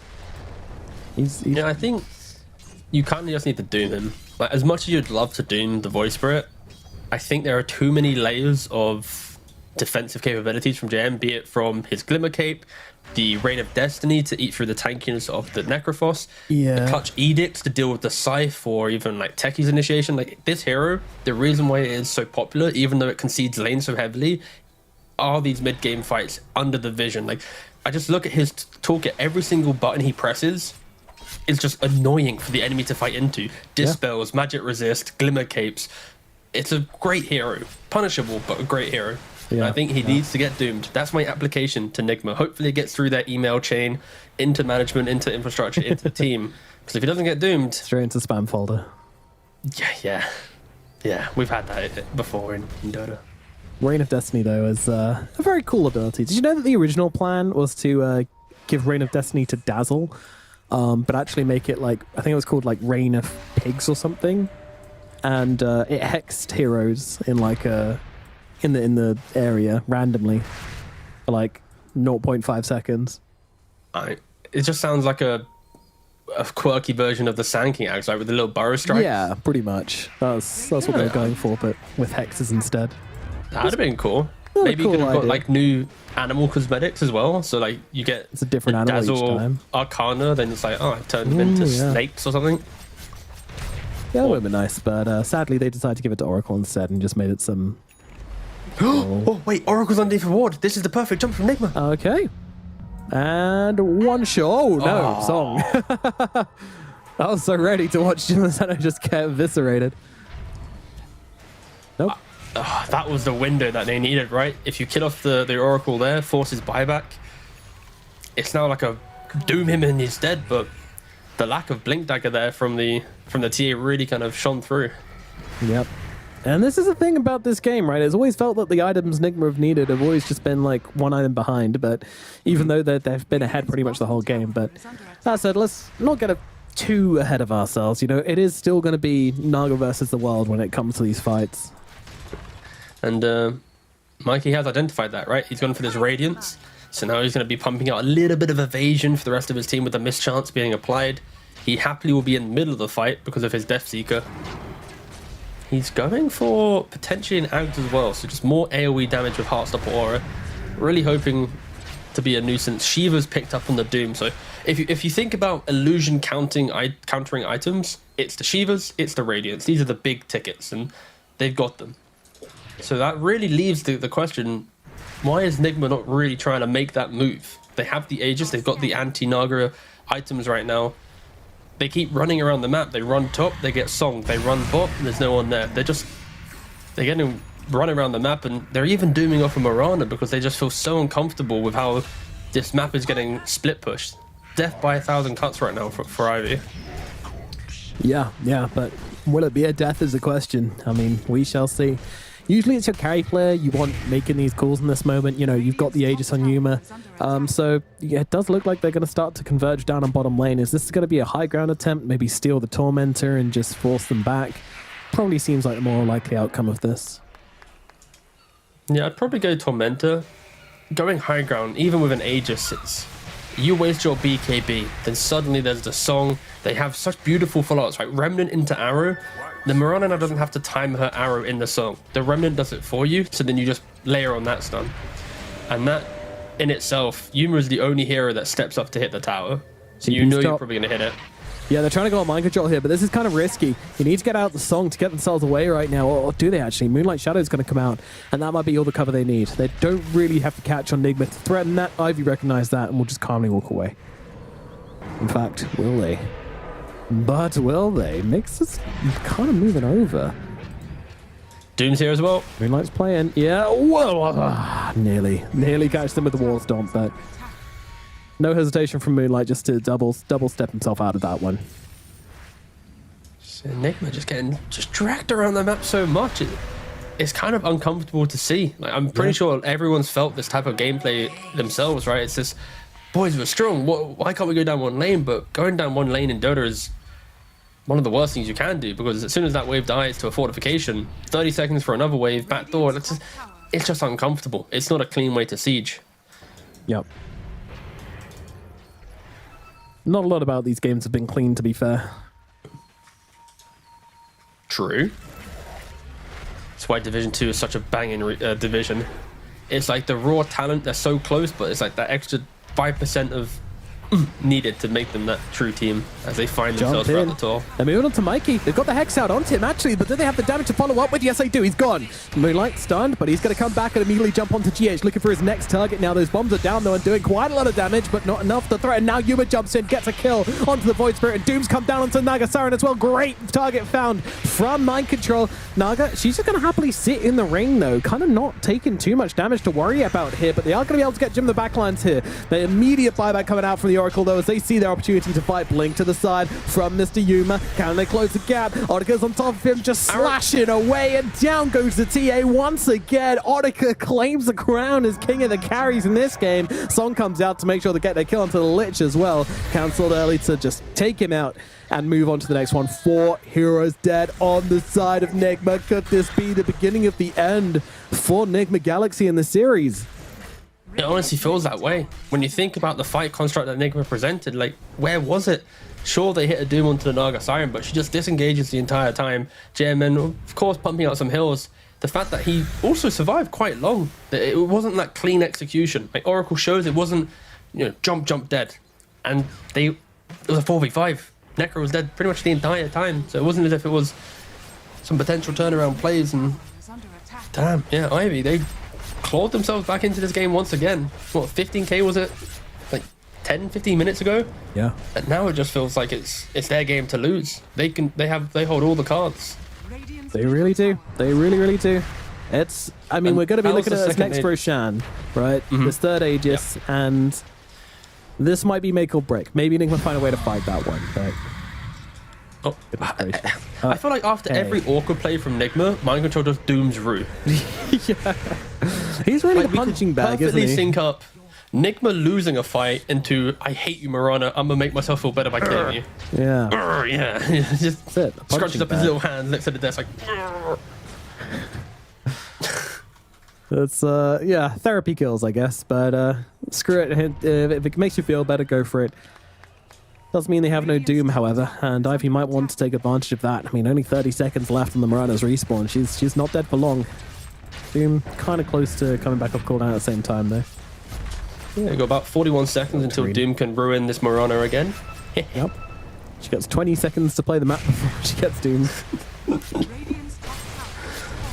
Fun. I mean, you might be looking like, well, why is the Marana always this deep? But, I mean, that's kind of one of the things you can do as Marana, right? This hero can shove waves relatively well. Starstorm's okay at doing it.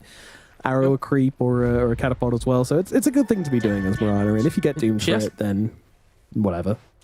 Yeah, she has 2k HP, right? She's got evasion through the halberd. She's got the Dandelion Amulet to soak up a little bit of magic damage. Like, deceptively tanky for the Marana.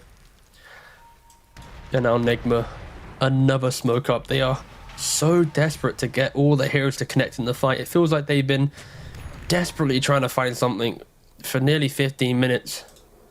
Well, lacking that initiation tool. Mind Control needs to do pretty much everything for their team to feel good. Yeah. But he's trying, though. He's gone for this axe again. He's approaching level 25. But there's a bit of fighting going on right now, and they've already caught up the Oracle, actually. He is going to be able to get that ultimate off, but okay, Reaper's Scythe, why not?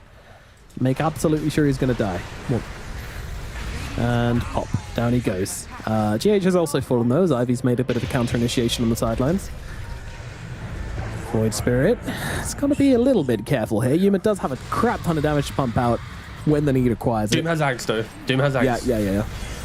Very important to keep an eye on this in this fight. Not 25 just yet, but doesn't matter. Tries to get on top of the Naga Siren, but it's kind of tricky. He's a little slow, but they're going to be able to keep track on Audica. Audica trying to get away, but cannot do it. Down goes the Naga Siren. All right, Nigma back in business. Now they look over towards Mixer as well. Mind Control keeping the momentum going for now. The Doom does run out, so Mixer can make some sort of escape attempt here. Turns around with the Hex onto the Doom. That'll spur them to go for a different target, and that target is going to be Moonlight Yuma. Actually, has the wrong target there on the Meld Strike, but it doesn't make a difference. Moonlight's dead regardless. Mixer now all alone. Needs to get away. A little baby Timber Chain across is not going to save you, sir. He is dead as well, and it is Nigma back in the action as they bring down 4. Just one moment for Ivy. After such a beautiful 20 minutes of Dota, they finally have like a mistake in their positioning. Gems by himself. They're not really there to cover him. There's no song follow-up. Sure, he maybe prolongs his life a little bit, but not to no avail. And then on top of that, Doom showcases his act to the fight, and there's no way for Naga to really help herself or the team out. So yeah, Nigma, very good stuff to find that one chance. I think if Ivy had an extra 10 seconds to kind of put a formation out in that fight, probably wouldn't have seen this outcome. So good stuff from Nigma to identify that pretty much one shot that they had to get back into this game. And now Yuma finally, he's like, wait, I'm at the high ground, boys. There's no Naga Siren. I can just take what I wish. And one lane down. Of course, Ivy can play into Lost Racks. Yeah, they can. Can they play into Megas, though? 30 seconds still on the Timbersaw, and Nigma showing absolutely no signs of pumping the brakes here. Mind Control, he's got that Doom back off cooldown again, and he's level 25, so he's got the break to go with it as well. Not hugely important this game. In fact, he's actually gone for the Final Blade damage ton instead, so that's fine. Nothing really to break this game, in all fairness. Oh no, I can't be ripped tired. So well in this series. Like, he's just been so good. Like, Timbersaw game 1, he gets Rampage. Sure, he loses. Game 2, he's hitting all the clutch Dooms, hitting the War Stomps. In this game as well, he's greeded it up, of course. Top net worth. Fight's going, like, horrendously. He knows kind of where he needs to position. Sure, it's going to be another classic Ivy walks to Roshan, right? Is this what we're going to see here? Not like this. Not like, I mean, it's about to move. They're 15 seconds. It's 15 seconds. Can they do it in 15 seconds? I don't think they can. I think they might be able to. Or are they just delivering a half health Roshan to the doorstep of Nigma? So 5 seconds, they've taken down to half HP. They need to finish the job. Everything they've got being thrown into the Roshan. He's about to move, but the arrow, it kills him. Oh, so sick. It's so poetic. It happened again, T. Every single game, Ivy has found a way to sneak a Roshan they probably don't deserve, and you know what? Go for that. I have never hyped up a Roche fight where there's no enemy team there before. Thank you, Patch. Again, thank you, 7.33. Roshan's not going to go running to the other pit if he's stunned up. So Marana, Loki kind of vibes in these scenarios, and fair play to Ivy to... I guess that's a scenario where it's like, you go for it, he walks away, whatever. They're going to get Roshan. No way you TP into that. Yeah. But if you get it, it's just a win, so... Oh, I can't believe, like, that was so close. Like, if Roche started running, the knockback effect comes in. That means Nagasaran can't hit anymore. That means it's probably not dying. Like, it's a clown fiesta. It's done. Ivy's losing Roshan. Like, clown shoes strapped on, honks as they walk. It's where, like, new patch comes in, Roshan runs through stuns just because of the Ivy effect. Yeah. Icefrog's like, man, I really want Nigma to be at TI, so I'm going to buff Roshan real quick, because I know they're struggling with this one aspect real quick. Yeah, no. I'm going to help the lads out. Audica, he's leading the charge right now. A sea of Naga Sirens heading the way of Nigma Galaxy. They'll be able to take down these illusions, though.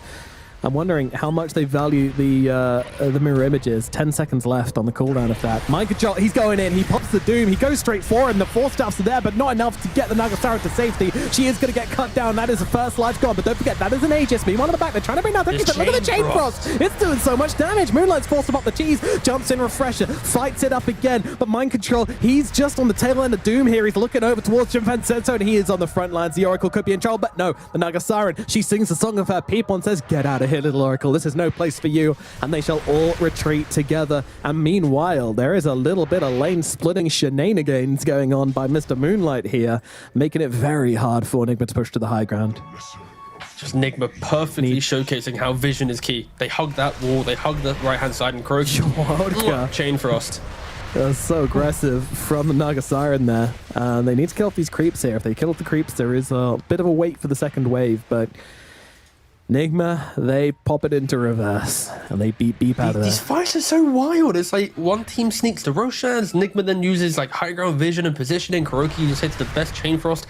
I might even say of his life. I don't know if I've seen a better Kuroki Chain Frost. I'm sure you can send me some clips of, you know, back in 2015 when he done some cool shit, but you know, that was a pretty good Chain Frost of the last 2 years at least. And yeah, Ivy, it's confusing. Like, you have the Aegis, you have everything to your hand, you do the smoke around, but smoking into the area, it's like the equivalent of smoking into triangle. You can only go there if you have wards, and then you put your Oracle in a position where there's no way he can position low ground and free cast his spells. So rough for Ivy. After making so many great calls, I think that one could be their undoing. It could be in the long run. It was tough, but yeah, you got to recognize that, you know, Oracle is a big factor of these fights, and if you don't enable him, then yeah, it's going to be a hard one for you guys. And just in general, you got to approach the high ground with a bit more care, a bit more caution. And I think the really worrying thing about that one as well is how quickly the Doom just absolutely melted the Naga Siren. That was with Aegis, you know, like it was maybe you could raise some eyebrows about committing that hard to an Aegis kill, but they knew they had to take the Aegis out of the Naga Siren's hands one way or another. So they did that, and yeah, next fight, they're not going to have an Aegis, so that could be Monica's fate. And a refresher on Doom. Like, I was expecting that previous fight, like, oh, maybe there's a refresher on Doom to really seal the deal, but he's got his Midas still, he's going to sell that, have buyback, have refresher. So now it's like, you kill off Naga in one Doom, pump out another Doom, off you go, let's go for another kill. These fights will be incredibly hard for Ivy. Somehow they need to disengage or find a way to just get that hero out of the Doom. Maybe even like a clutch Force Staff onto the Naga Siren. I'm not saying Naga buys the Force, but someone on her team needs to force the Naga Siren. They did force him. Both the supports have Force Staff. They did force Onika, but Doom is just fast as hell.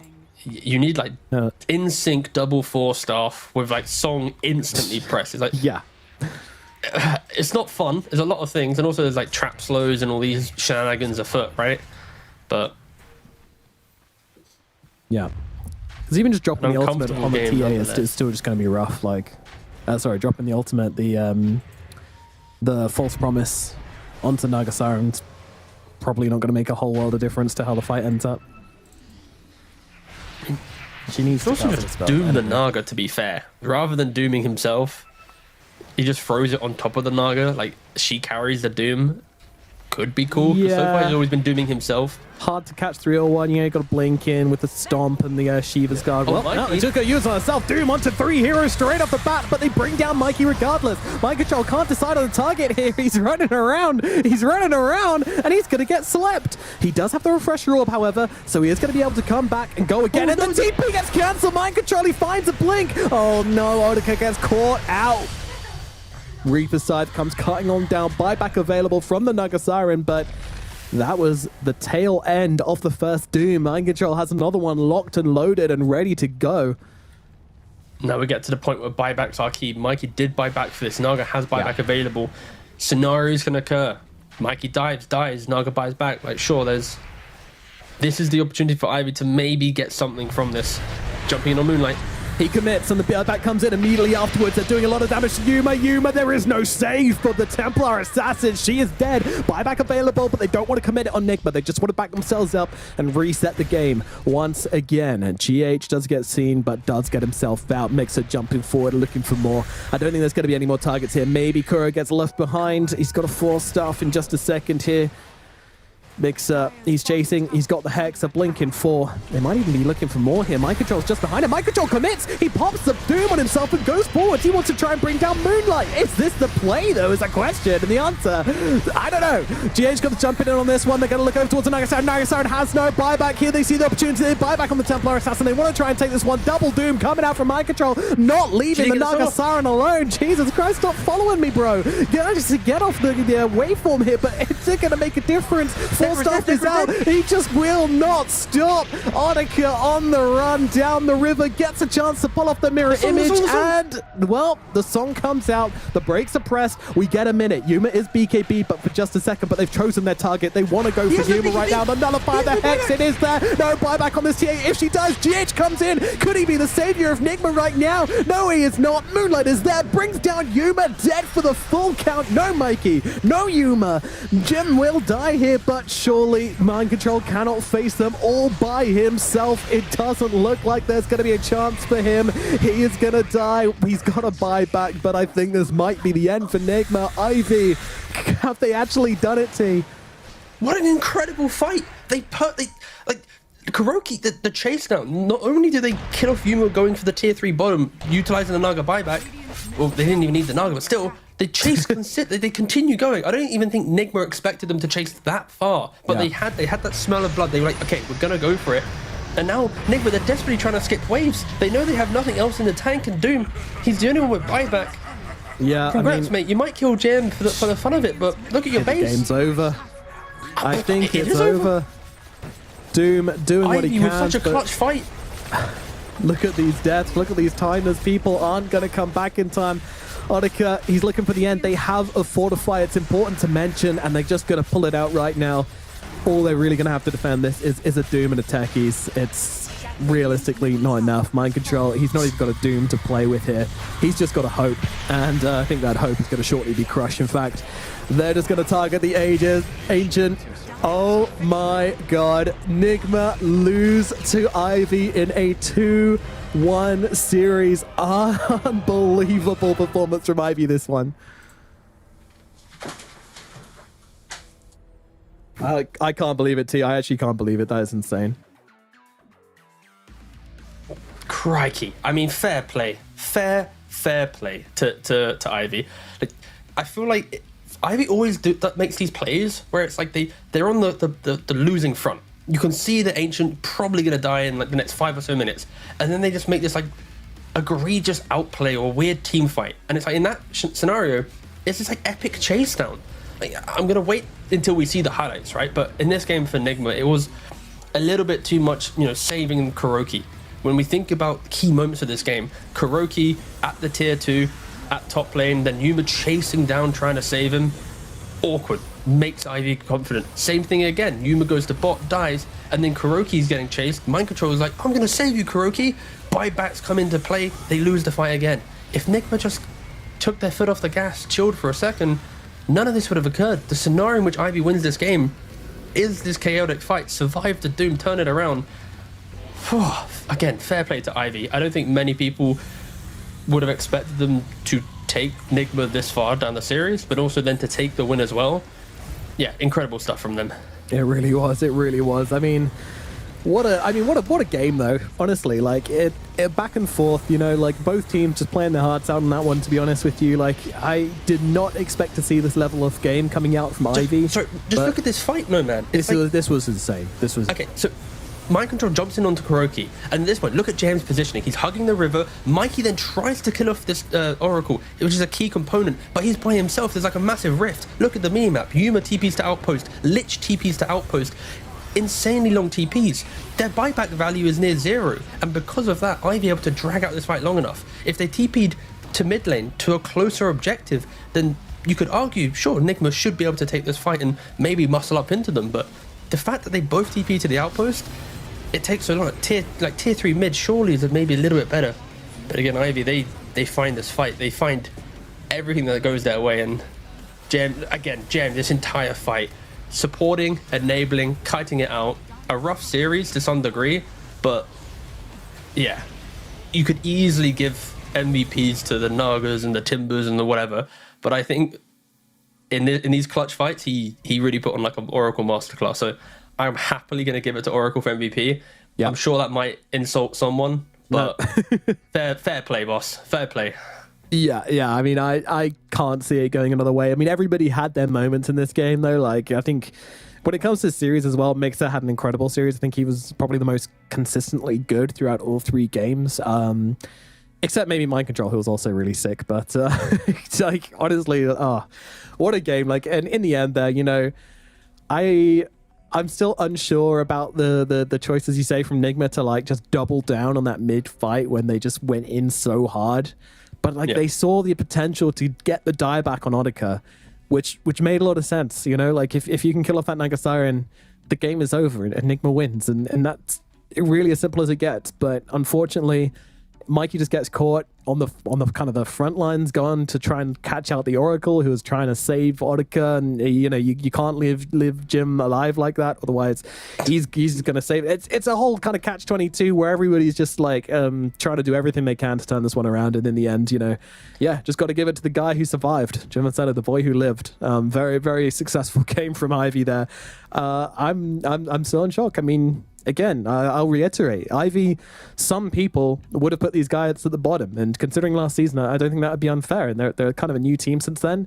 Some people would have put Nigma at the top. I think a lot of people would have put Nigma at the top. Yeah. And now we're in the position where they've just beaten them. So anything can happen now. The whole leaderboard is wide open for anybody to take. This is crazy.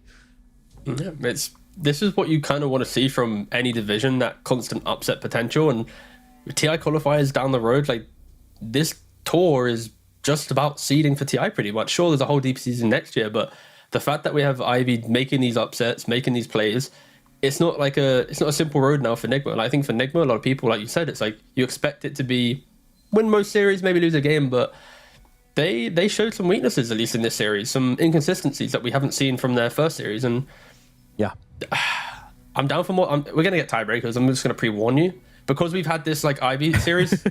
We're not going to finish the tour in 3 weeks. It's going to be 3 weeks and a day, maybe in 3 weeks and 2 days. 4 weeks. Because, yeah, I'm here for 4 weeks. I'm ready for it. I'm clearing my schedule. That's all I'm saying. But I don't know. I think when we're looking at the side of Nigma Galaxy after these couple of games, you know, I think the two things we need to look at are probably the shot calling and the Roshan, which are kind of tie in with each other as well, right? You know. Again, and I can't believe it was their undoing, but the fact that Ivy went out to do that clutch Roshan, just squeezing it in before it changed to the daytime cycle, and he moved across the map. I mean, maybe Nigma could have predicted that, but I mean, it's game winning, like, and that's happily what I'll ask in the interview. I want to find out who's making these Roshan calls, because guess what? Oh, tell me more. Oh, yeah, you're ready for it.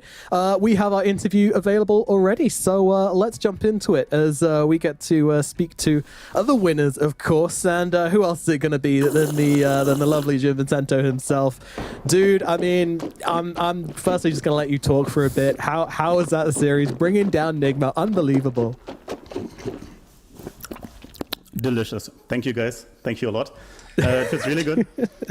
2 seasons ago, I don't know if you guys remember it, but we had a certain game 1 against Nigma.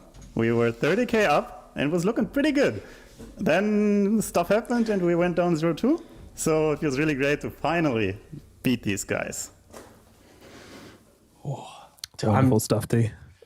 I mean, I'm still kind of like shaking from the series, because I think both teams can accept that it was like volatile. It wasn't like a clean like OP showing from either, but I gotta ask, who was making these Roshan calls? Because in every single game, there was some clutch Roshan where Nigma had used like one spell and you took it away from them, or they were like on the cusp of going for it, but again, you were too quick. And like even in game 3, it's the day-night cycle, 15 seconds until Roshan goes to bottom, where they're fully 5 heroes waiting for it to come to them. Like, who are making these calls to like clutch out these wins?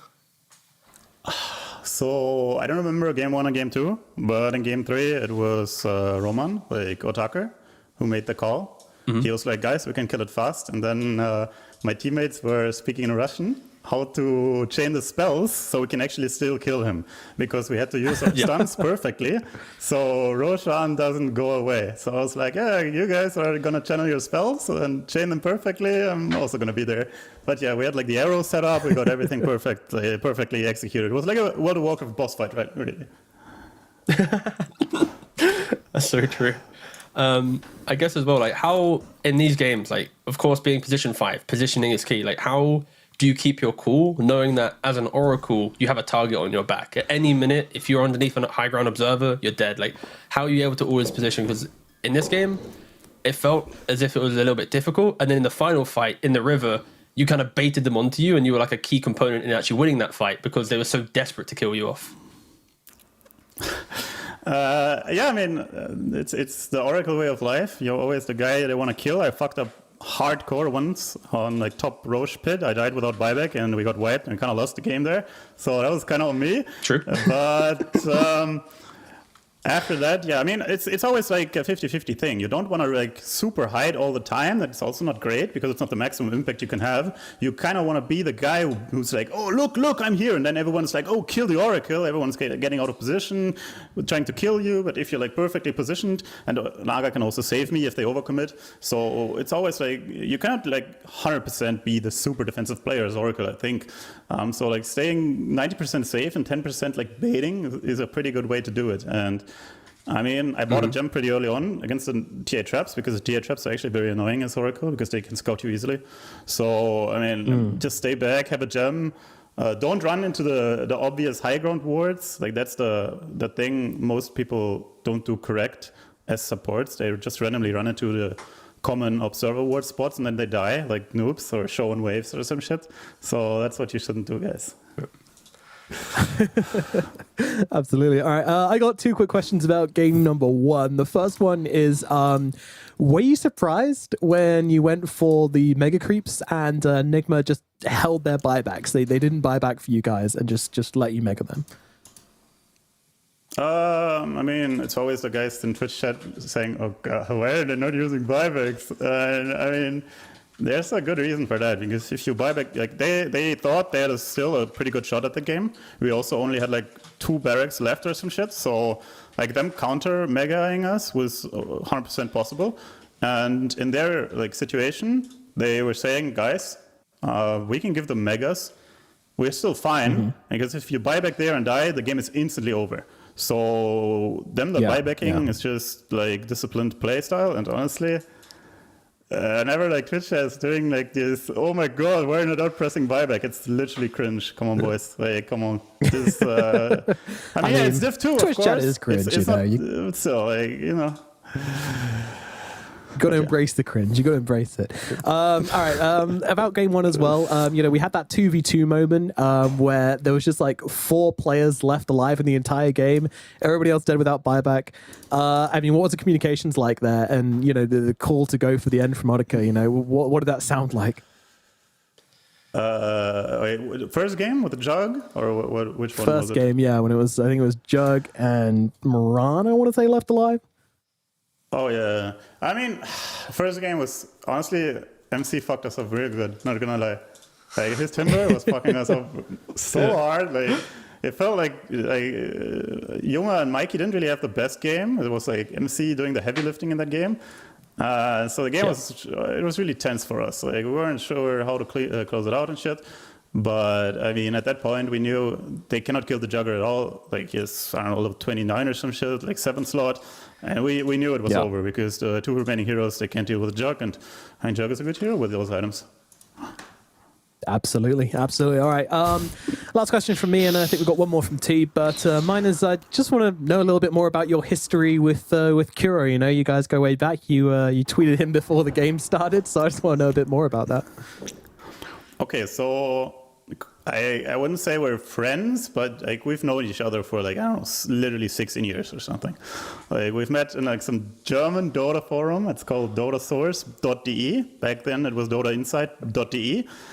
Actually, a lot of like German players were on there, like the old school players. I don't know, the World Elite. I don't know. Okay, that's probably too old for most of it in channel. Anyways, it's like early Dota times, early Warcraft 3 Dota times. And we played some in-houses, mostly Dota, but also like some other fun maps, like Mad Balls. I don't know if you guys remember that. We're playing some random unit arena, like all the good fun maps back then. So we were playing them together.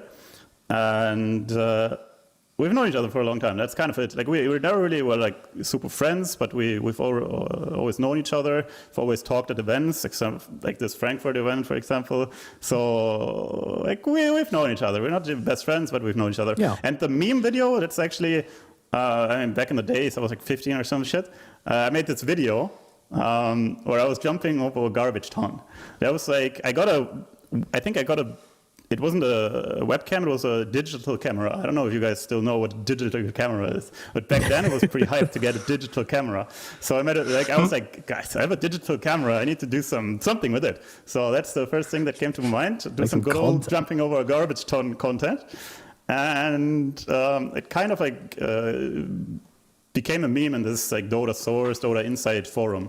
And because Kuro was also part of it, he also watched it. And I remember, I think it was Hamburg 2017 or something. Yeah, I think it was Hamburg 2017. Did you make him jump over a bin? No. He was like, yo, you need a new one, like new edition.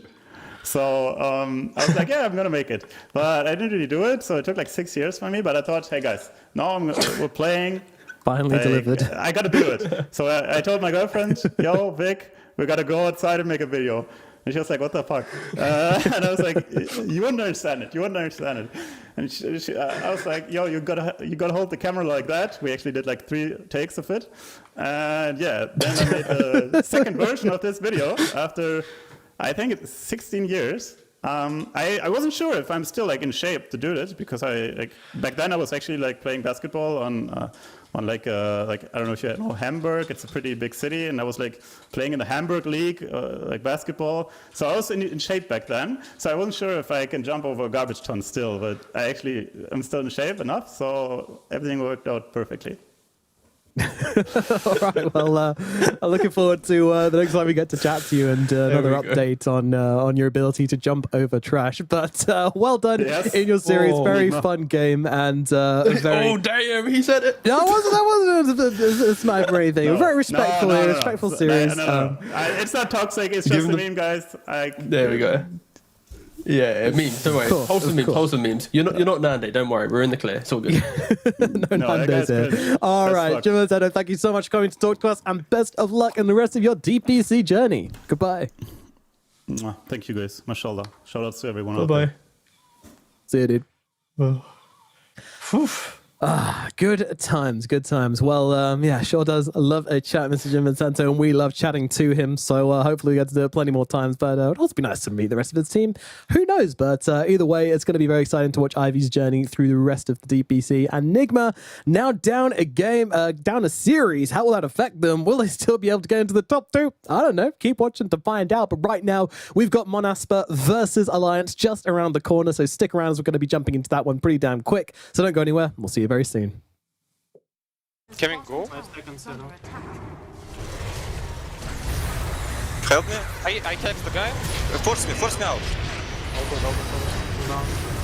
Get back, guys. Get back. Help Naga. 40. They using all buy. They all use buy. Necro in. I can.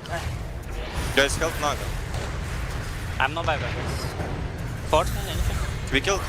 Nice. Okay. Chill. Regroup. I'm buyback. No doom. Okay. Good.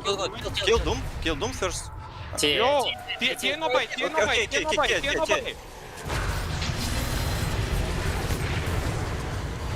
No PKB, no buy. I need mana. I killed them.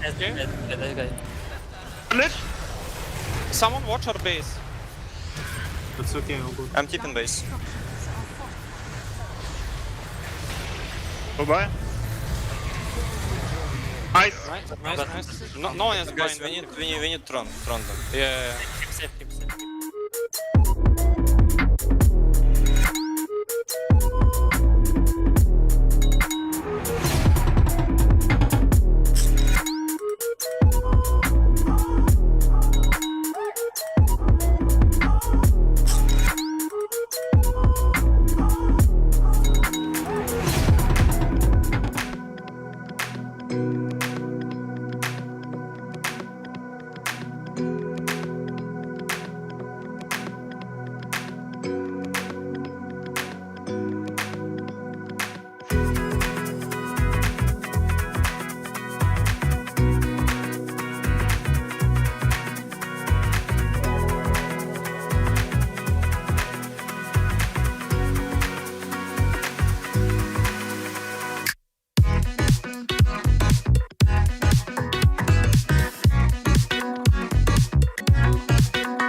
And now we move into our final series of the day. There have been twists, there have been turns, there have been long games and mammoth series coming up, and I'm very excited for this last one. It's time for Manaspa versus Alliance. My name's Nomad, I'm here with TGovT.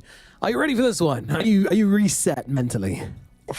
I don't think I'm ever reset, because we're going from that series into now a Manaspa series, and like, or ex-Manaspa, sorry, to be clear, ex-Manaspa. And they provide maybe even more volatile hype Division 2 games than any other team possible. It's as if like when like EE retired and like stopped replaying, he kind of passed his essence off to them. So this team is like the love child of like OG's aggression with like EE ideas of like how to play in the game combined into one. Like they are just such a wild team, but again, it provides them consistent Div 2 success. Yeah, it has done, certainly. Their level of aggression has led them to Division 1 after Season 1, I believe they got into Division 1, and yeah, they got to play with the big boys. Now they're back down, unfortunately, and we'll see how they do. But Lions are a team which have been struggling, it has to be said. You know, they came into this series, and we had high hopes, and unfortunately, you know, it just didn't work out for them, in at least in the first series. So we'll see what they can do in this one, but this one's certainly going to be very important for both of these teams. But you just want to shout out the people who've come over to watch the Div 2 Western EU. You know, there's a lot of other games going on. I think there's another tournament going on at the moment, but the real ones who have stuck by us, they've been blessed with some absolute bangers today. So yeah, stick with us, as hopefully we'll have another. Yeah, true. You don't want this like Div 1 team stuff. They're too, you know, they're too clean. You know, they're too boring. Like age 20, game over by 28. You know, we provide the what, the why, the I could do better than that, and then in reality, obviously you can't. But nah, Div 2 Dota is hype. This series, it's very much an awkward one, right? You mentioned already Alliance's current position, 0-2. Normally, being at 2 losses puts you in a, I hope other teams fail to be able to even get tiebreakers for promotion. 9 times out of 10, you don't really get that. So Alliance now has the script is flipped again for them. It's not about let's finally lock down in Tour 3 and get ourselves that Div 1 spot we've been chasing the year. It's now let's hope to survive once again, keep the Alliance name even in DPC, and maybe a better seeding for TI qualifiers. And it's such a hard series to do it against ex-Manaspa. Like, yep. So they're gonna have to make some big improvements since the last time we saw them. All right, let's move into the draft for this one then, as we do get started with Alliance versus ex-Manaspa here. And first things first, we're going to have some bans coming out from Alliance. That's going to be the Magnus and the Beastmaster, which means Manaspa are going to go for their Mirana nice and early here. Storm and Techie's also taken out by Manaspa as well. Okay, so I'll be honest, I haven't really watched Alliance's games too closely so far in the DPC. I've seen some crazy base shenanigans of some ITB series and stuff, but this is going to be my kind of first real look at this kind of roster entering their third tour. But okay, they go for Batrider, which is they run, of course, support, easily can run it core if they need to. What's their pairing though? That is a good question. I mean, we kind of assumed the Mirana was going to be pretty hotly contested between these two teams. It's pretty popular with both of them, so no surprise to see that one being picked up pretty early by Manaspa. We have actually seen... who was it who ran the offlane Mirana? I can't remember. I believe that was in... Oh, that's a good shout. No, was it not a Division 1 team? I think it was Division 1, yeah. I swear I saw like some... Oh god, now you put carry Mirana's been all over the place, to be fair. I'm lagging now. All right, I'm going back. I need to find this. Actually, no, I won't find it. It was Division 1. We haven't seen it in Division 2. It wasn't. Oh, it was Boom. It was Boom. That's why I forgot. It was Secret. Boom played it off lane. Yeah. Unfortunately, did leap himself into getting kicked from the team. I'm joking. I wish him the best. Honestly, going to close out the Boom point. I really hope to see Boom back to mid lane, because I think right now in this current patch, if he was a mid laner for a team, his Storm Spirits, like easily some first phase of war, like he would be so explosive. I think it was cool to see him maybe try out the offlane, because once you join a team with Puppy, you know, if he says, "Yo, boss man, you want to try this out?" you probably say yes, right? But I really hope to see Boom in some Division 1 team as a mid laner, because, yeah, very explosive. Anyway, back to this series. Indeed, back to the series. Yes, and we're going to have a Void Spirit and the Batrider coming out, so, picking up the Universal Hero. And Void, he's just good. He's just good across the board. Does crazy, crazy damage. Get an Echo Saber, get a Desolator. Heroes just turned to absolute butter. The matchup versus Ember Spirit is kind of a 50-50. Either one can roll it in the right situation, and whoever gets 6 is likely going to murder the other. Yeah, the key thing is it enables Manaspa's opening, right? Because they go for this first pick Murano, so you feel like they're closing the phase with always going to be like the Void Spirit, an Ember Spirit, and maybe like the Storm, but you pretty much want that. You come to my lane, I get the kill. And Alliance, when they have the choice between an Ember or a Void, you obviously would go for the Void Spirit, because if they mess up their combination, you can dissimulate dodge the rest of it. And sure, let's say you die a couple of times, in the game, you don't really face any threat. So yeah, I don't mind the fact that the Alliance did take the Void Spirit, but I feel like both drafts are very equal in what they do in the game. There's no real, this team's defensive, this team that damage. It's very, let's see how the next phase develops. And Alliance showing some respect to the Oracle. MVP of the last series in Game 3. Looking back and going, yeah, now we want none of that. Also very good against both Batrider and Void Spirit, especially Batrider, just getting rid of the ultimate. Pretty annoying, but Batrider has changed a lot as a hero, especially in this patch. He right-clicks now. It's very weird to watch a Batrider just run at someone and click them down. I'm not used to that. I'm used to him using his spells, but new Bat is quite something. Yeah, it's just annoying because you can also go like Flame Break, utilizing Blood Grenades. Like, I feel like if Blood Grenades weren't available, then this whole Batrider concept on support would maybe be a little bit less inviting. But because of Blood Grenades, you are seeing certain heroes kind of rise up. And then, of course, once Batrider gets out of laning phase on a support, you've already got the levels, so now Firefly is very active. Lasso, any movement-based things through BKB will reign supreme in Dota.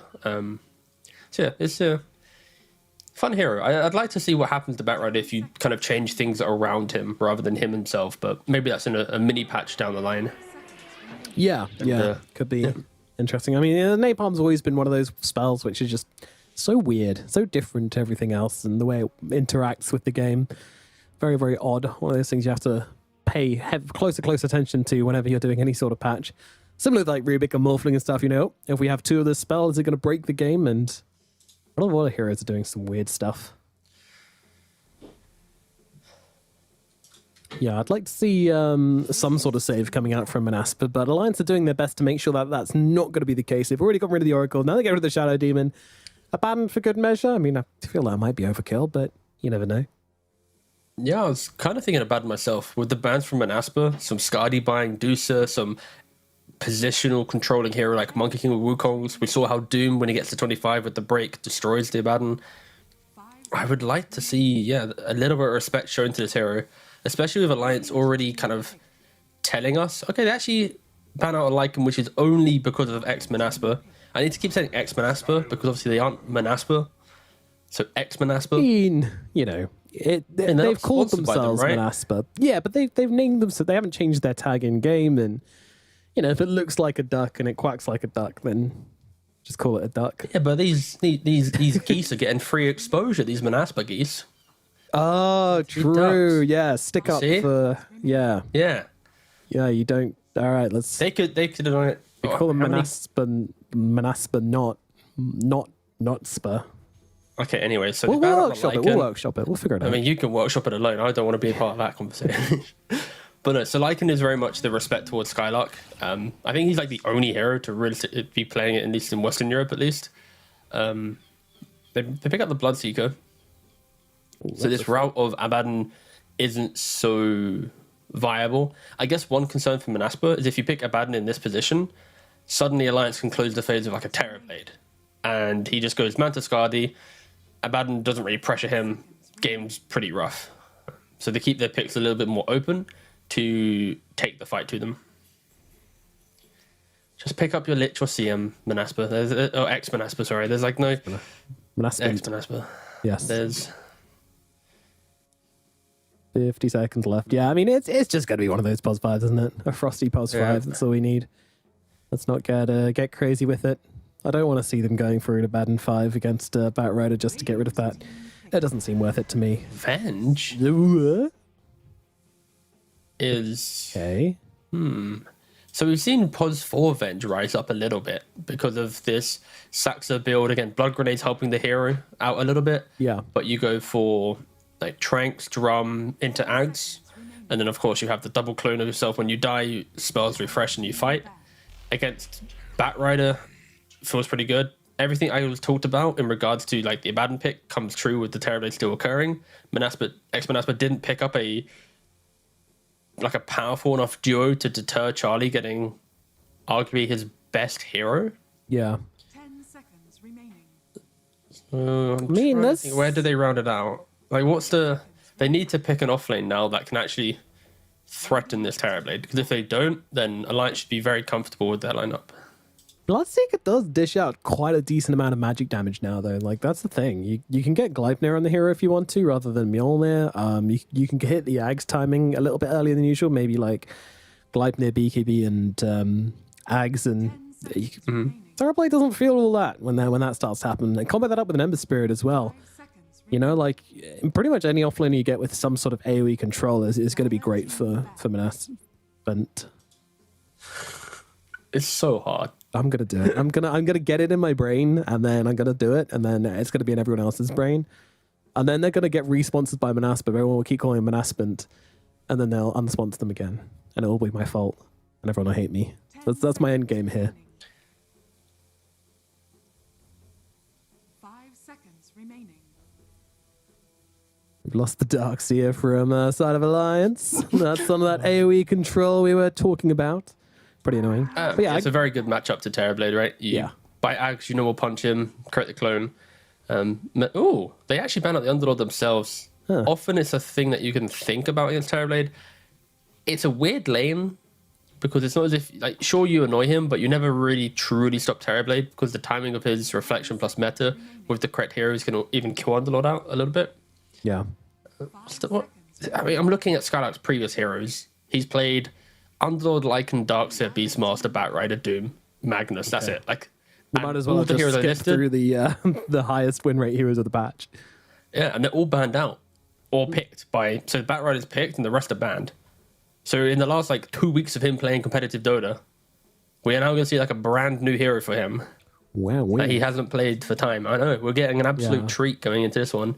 You don't want to pick, of course, some Enigma into this. You could do some Brewmaster shenanigans just for the timing of Bloodseeker and Ember, but I've not really seen this hero thrive recently. Ace tried to play it. Don't think Tidehunter packs too much of a punch. It doesn't threaten in any way. I think I'm here for Visage. Visage? I could maybe see it. With the Svenge, it could do some work. It could do some lifting. Again, it's not that these bands it's not are that very team good. fighter. It's not the. What's they gonna go for? Oh, whoa. Is it Venge offlane? I did not expect. No, Bloodseeker offlane. Blood offlane. That's a carry. That's a carry. Okay. It's like the difficult spot in this position is all the heroes that you kind of would want to see are just banned out, and now we're we're talking about some scuffed brew or some and Timber's not even picked or banned in this series, and it's no one cares about it in this game. And I also look at their drafts, and I don't think either team would really want it. Even Ex-Manaspa, it's just too awkward. Too much reliance on we have to win the early to mid game, and they pick Ursa and they do the same thing, right? So can TB 1v9 this game when there's a farmed Ursa and a Bloodseeker and an Ember zooming around the fight?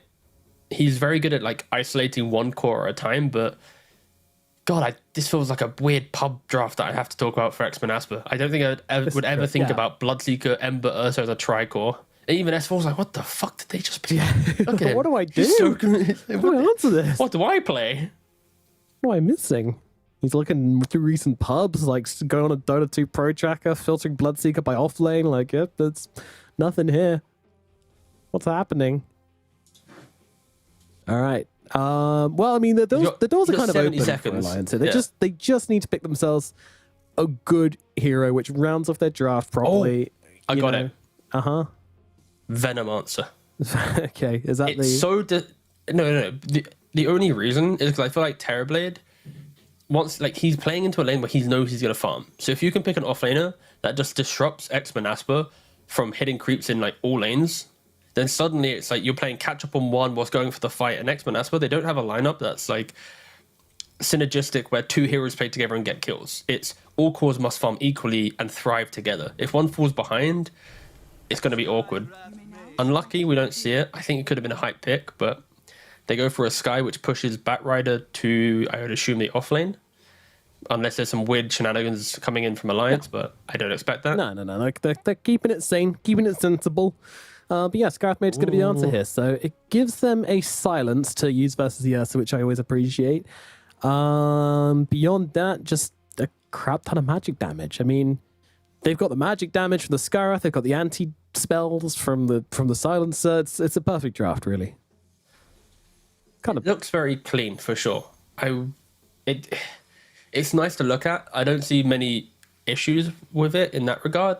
I think my only concern is the what ifs from laning phase. Like, I think the Sky pairing with the Voice Break, you always find kills, and same thing for S4. But you're now putting the core Batrider into a Bloodseeker matchup where Rupture, you now can't make plays. You're relying heavily on global and soft control to deal with heroes that have good status resistance, Manta Buyers or BKB. So like, even though Alliance draft looks really good, if they don't execute cleanly, there will always be a point in the game where they're reaching for that next kill. They're hoping to isolate the fight for Charlie, but they can never do it efficiently.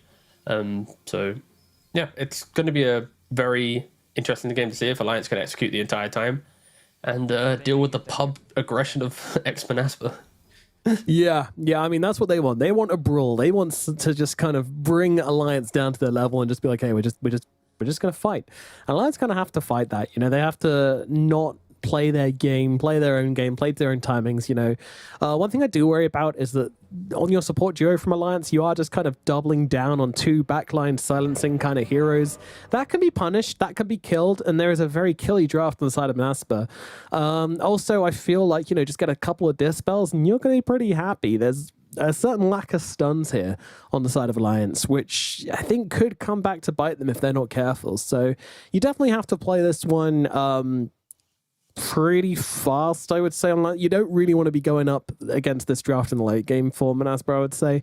So yeah, you just got to get your TB into the position where he can just run down the middle lane and end the game for you, which I feel like they can. Like, on paper, I'm very pro Alliance this game. I just think that their draft makes so much more sense, but it's kind of easy to say when they pick themselves a Bloodseeker off lane. So let's get into it. Let's find out what actually happened to this game. What are they cooking on X-Manaspa? They're cooking something for sure. And if they win the series, my God, am I going to be excited to ask these questions in the interview. But Spartan, as always, leading the charge. They are perfectly... they're move commanding every hero in a perfect conga line. Look at them. Oh, yeah. We are X-Manaspa looking for a kill. Sorry, I was starting the football chants. Didn't work out. I didn't find anyone. Came across more as like it's off to work we go from... We can't say the movie name because it's a company which cares a lot about copyright claims, so we'll err on the side of caution on that one. So unfortunately, Division 2 DPC 2 has been cancelled. Yeah. One single copyright claim. Hit with a $12 million lawsuit. So for X-Manaspa, at least, I think they maybe have a read on Alliance's playstyle as a team throughout the 3 tours, which is always Chuen, and I hope I pronounced that correctly. I apologize if I didn't, but he's always like the playmaker and map creator. Mm-hmm. And then it's always, you feel like at some point, Charlie just needs to 1v9. And already, S4 bullying a little bit on this Ursa.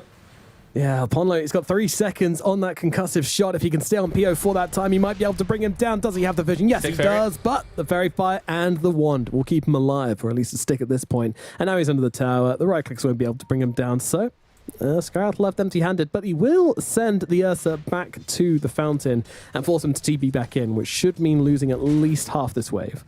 Maybe the full thing. And Spartan's not going to complain to get some nice XP. Yeah, he even got a deny and lost it, so... Good lad. And a rage creep deny.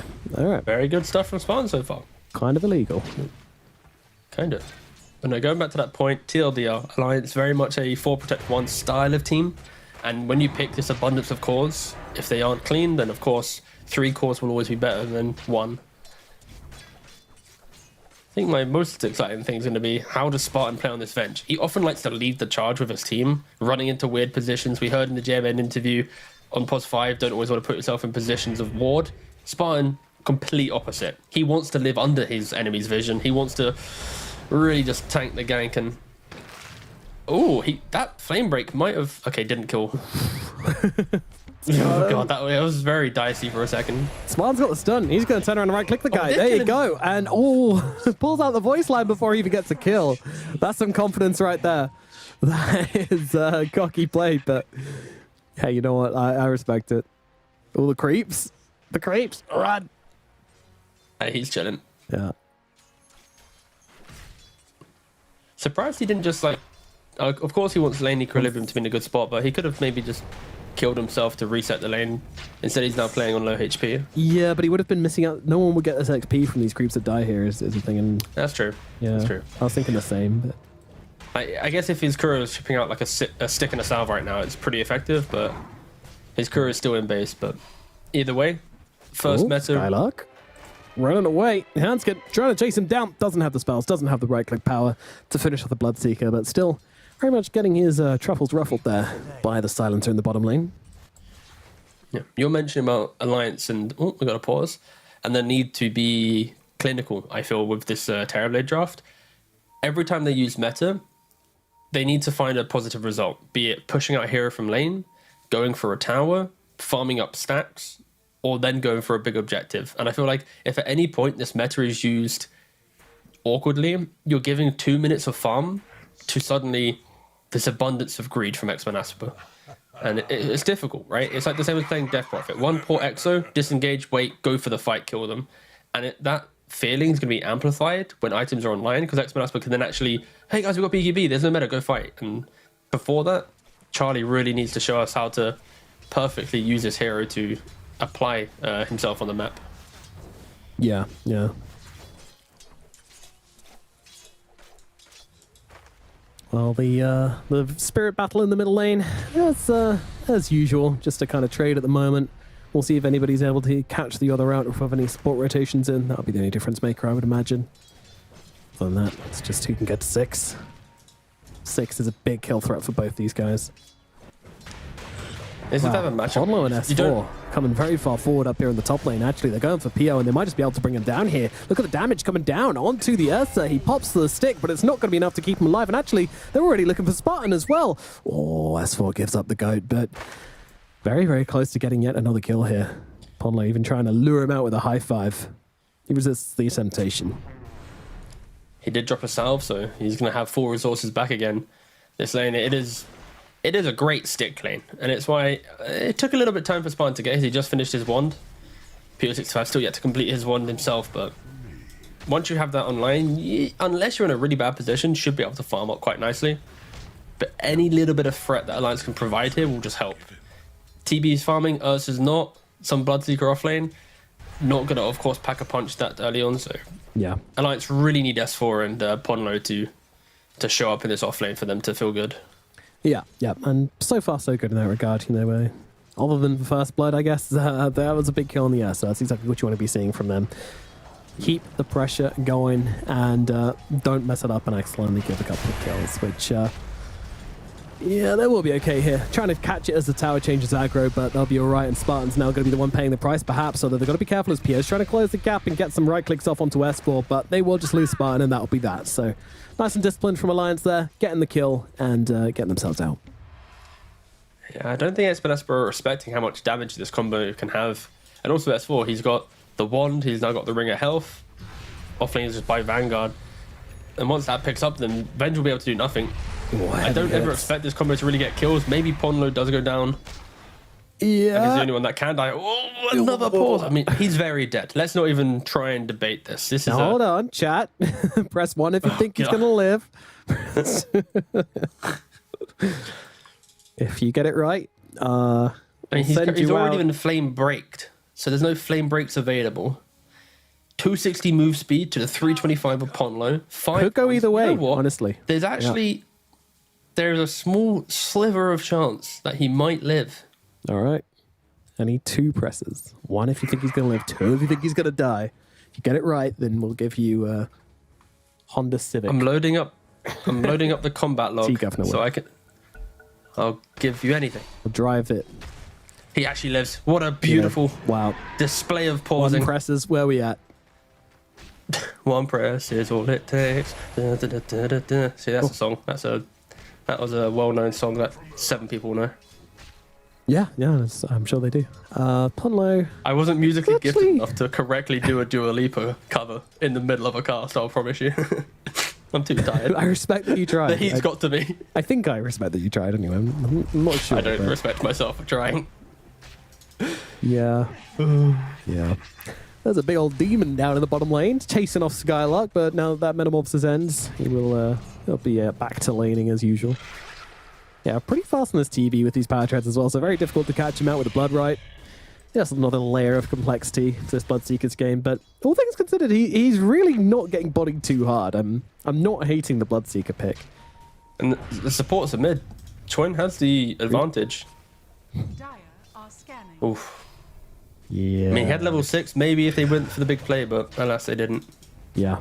Well, I was waiting to see if anyone would go for it, but not today. Arrow being thrown. I mean, this is brave. This is incredibly brave from Desire. Wow, we tried to go in for the arrow play onto the rune and just ends up getting cut up by the Void Spirit. Of course, the Silence helping out as well. For X-Men Asper, their constant need to kill sometimes is their undoing, because you can see it like in the laning phase that their positioning is in front of the creeps looking for the fight. They're throwing out bodies. It's not too important right now, but if they continue doing it, they won't have the resources to deal with them, because like this Void Spirit and Terrorblade, disgustingly farmed. 500 gold to Ember. Terrorblade's like a 1300 up on the Ursa. That will give Alliance all of the timings to dictate what happens in the exit of the laning phase. Mm-hmm. Yeah, I think there's just a few heroes in this game who are basically just going to control the entire tempo for the first like 20 minutes, and obviously both mid laners and also S4. And I think that kind of needs to be the difference maker, right? Like, you need to abuse the fact that you have that extra hero that can make things happen on the side of Alliance. That's what we're really looking for here. 1-for-1 split on the Wisdom rune, so neither team's going to get some egregious advantage entering the 10-minute mark. Yeah, you don't want anybody being wiser than the other. That'd be the worst. That would be horrendous. Well, it's just a nice chill game. Like, everyone's just hitting creeps. It really is down to Void Spirit or Ember to like make the plays happening. Skylark, he kind of farms whatever he's given. He's not an offlaner that has like a statement within the lane. And Charlie, he's fully aware of that. He's stepping up. He's using that meta, tickling the tower. If Ember was to rotate, suddenly, this Void Spirit could equally mirror the move. Ponlo is going to be dropping here. Wish and Spartan comboing up to bring him down. Choin will be able to sneak out the Invis rune from the 2 of them, though, so... Yeah, you don't like playing Skyroth Mage into Ember Void Spirit. Your armor is null, gone, 0, and then 1 wave into a slight, plus an Orb of Corrosion. You're in the negative armor, which is a rare scenario to be in, but... Until you get the shard, and then you get 1,000 armor for free. Yeah. From the Tormentor, hopefully. Yeah. So, S4 going on to the Ursa. Yeah. Any silence? Did get off the ultimate afterwards, but in comes the Void Spirit as well, trying to bring down this Ursa. They're throwing everything they've got at him, and it might just be enough. Yes, it will. They kill off Pio. I'll move their attention across to Spartan now as well, and Spartan will be melted under that tower. Nice little combination there. They recognize their strength on the top lane. Bring as many heroes as you want. We'll call them all, say Alliance. Yeah, really nice stuff, especially because they saw Wish Remnant back, TP back to base and Remnant back to mid lane, so he can't make that counterplay. And then, of course, with an off-lane Bloodseeker, he's not rotating early on. So yeah, Alliance just really punishing the draft of X-Men Asper, knowing that they can make these moves, but you wait until you see the timings, right? So just really heads-up play. Wish, he just needs to be so careful. If Ember's not present, fight is pretty much over. And if he's too present, he'll have no fun. So he really needs to kind of balance his game between fighting and farming perfectly to bridge the gap of how awkward they're going to be in the next probably about 50, I'd say about 15 minutes of just hoping Alliance doesn't execute perfectly. Yeah. And the more players that... Oh, hold on. There's a bit of initiation here. Oh my god, the anti-armor, the stun, the right click's coming out onto Ponlo. Not actually going to be enough, though, as they'll be able to kill off the Marauder instead. Wish is in, though, and he is in. Going to get himself silenced out, but will be able to cook down Ponlo with that Flame Guard instead. Oh, the Raptor out onto John. He's gone. That was so everything what I was saying about perfect gameplay, Alliance unfortunately throw it away a little bit with this kind of through the river play. It didn't feel like there was much meaning behind it, and in doing so, Bloodseeker was able to waddle his way to mid lane and put a little bit of threat onto Void Spirit. They're looking for another one here. They're looking to try and catch out S4, but he gets himself back. Says thanks to whoever warned him of such goings on. But that was interesting. I mean, bringing more attention up towards the top lane was a choice from Manaspa there, Manaspant, which means that young Charles gets even more space in the bottom lane. So he's sitting pretty happy, completely unperturbed. Good. Also, I like the fact that Manaspa are utilizing their supports to play with Wish. You see the Venge and Marana now following up, trying to contest some of these stacks. Yep. Nope. Well, did farm a majority of them, but still, just being present is the key thing. Any point, slight chain into Never Swap, Stun, Mystic Flare, Heroes, not Mystic Flare, sorry, and Arrow. Heroes are gonna die. Down Poor guy. in the bottom lane, he is gone. My goodness. Yeah, Charlie, he's had a splendid game. 6,000 net worth, 2,000 higher than the Ursa, 1,300 higher than the Ember. If there's ever a game that you want someone to be, free farming to the end of time, it is going to be a Terrorblade game. Yeah. He's going for the Manta. He already has the Dragon Lance. Probably... He has two options after that. Butterfly to deal with the immense physical damage that the Tricore will present, or go for Skadi, and then you basically become the foundation of your team to play around in the team fight. It'll be interesting to see which route Charlie goes for. Yeah, I'd really like to see the Skadi this game. It looks pretty fantastic, but sure we'll see it at some point regardless. Yeah, it's more just how does he... Like, the first item on Terrorblade is always the item that you have to make the statement with. Yeah. Like, you don't buy BKB, it doesn't do damage, so it's always between Skadi, Butterfly, or sometimes even some like Sanji, Asher into something else to style build, but it's always cool to see how the Terrorblade thinks. We'll find shortly. Terrorblade will have to queue up a new item in his quick buy, and then we'll get to talk about it, and he'll change it, and then we'll have to talk about that one as well. Sounds good to me. To date. Yeah, what's our Ursa sitting on? Okay, he's close. He's close. 372 gold away from the Battle Fury. So yeah, he will skyrocket. Like, once he picks up this Fury, he is one of the more effective Fury buyers. Relatively quick with the phase boots once he picks them up, but yeah, very, very easy to farm up on Ursa. Definitely. Not Terrorblade levels, but still. Deceptive net worth right now, for sure. Yeah. The thing is, like, you get that Battle Fury, and it doesn't increase your effectiveness in fights that much, so it's all about the items you buy afterwards. So he's also got brown boots as well, so it is actually a pretty meh timing on the Battle Fury. And you consider the fact that he's walking around in these raggedy old shoes. Poor soul. Yeah, getting sore feet. I would like to see Alliance try and utilize their Sky combo with the Void Spirit. You have Mystic Flare online. Any hero that you Ancient Seals, 4-second silence. They are now going on to Ember and doing exactly what I asked for. But Spartan was in position to swibbity swap his core out of that aggression. Which is, of course, what you're going to get to next, should you be able to continue your point and say, you need to look for this Venge first before you make that play, right? Yeah, along those lines. Yeah. What a genius. It's a cool pick, but also a really volatile pick, because Venge is awkward in laning phase, doesn't farm and push out lanes like other position 5s, and you're like a very lost hero, so you need the game to go well for you to also feel good. Like, your cores do well, you're swapping perfectly. When you're swapping on a losing game, kind of rough. Yeah, and they tried to global on the Remnant, but yeah, nice try. Didn't hit it, but respect for trying. Yeah, they thought the Wish was just going to like jump in there and try to pop the epidermis, go for the sleight of fist play when really he was just doing a drive-by for the rune. Now it's no global, so that will definitely take the brakes off Manaspant quite a bit. I mean, the reason why we're not seeing Alliance break down the map right now was mainly how the supports plus Void Spirit have played together. They came together at the mid lane in the river, fed away a couple kills. They then proceeded to not try and be aggressive, go onto the Ember, get swapped out, and then same thing with DD and Global. So I think 3 key plays for supports plus Void Spirit just haven't connected, and it is giving X-Manasper a little bit of breathing room and confidence for Wish to play and get the kills, as we see here. Yep, a nice little triangle invasion. They were looking for a call. They get themselves a silencer. They'll be happy with it. Quick strike, get out. Very efficient kill. Not one of these ones where they're waiting around a long time, you know, wasting a lot of time trying to catch somebody out. Just fast, which is what you like to see.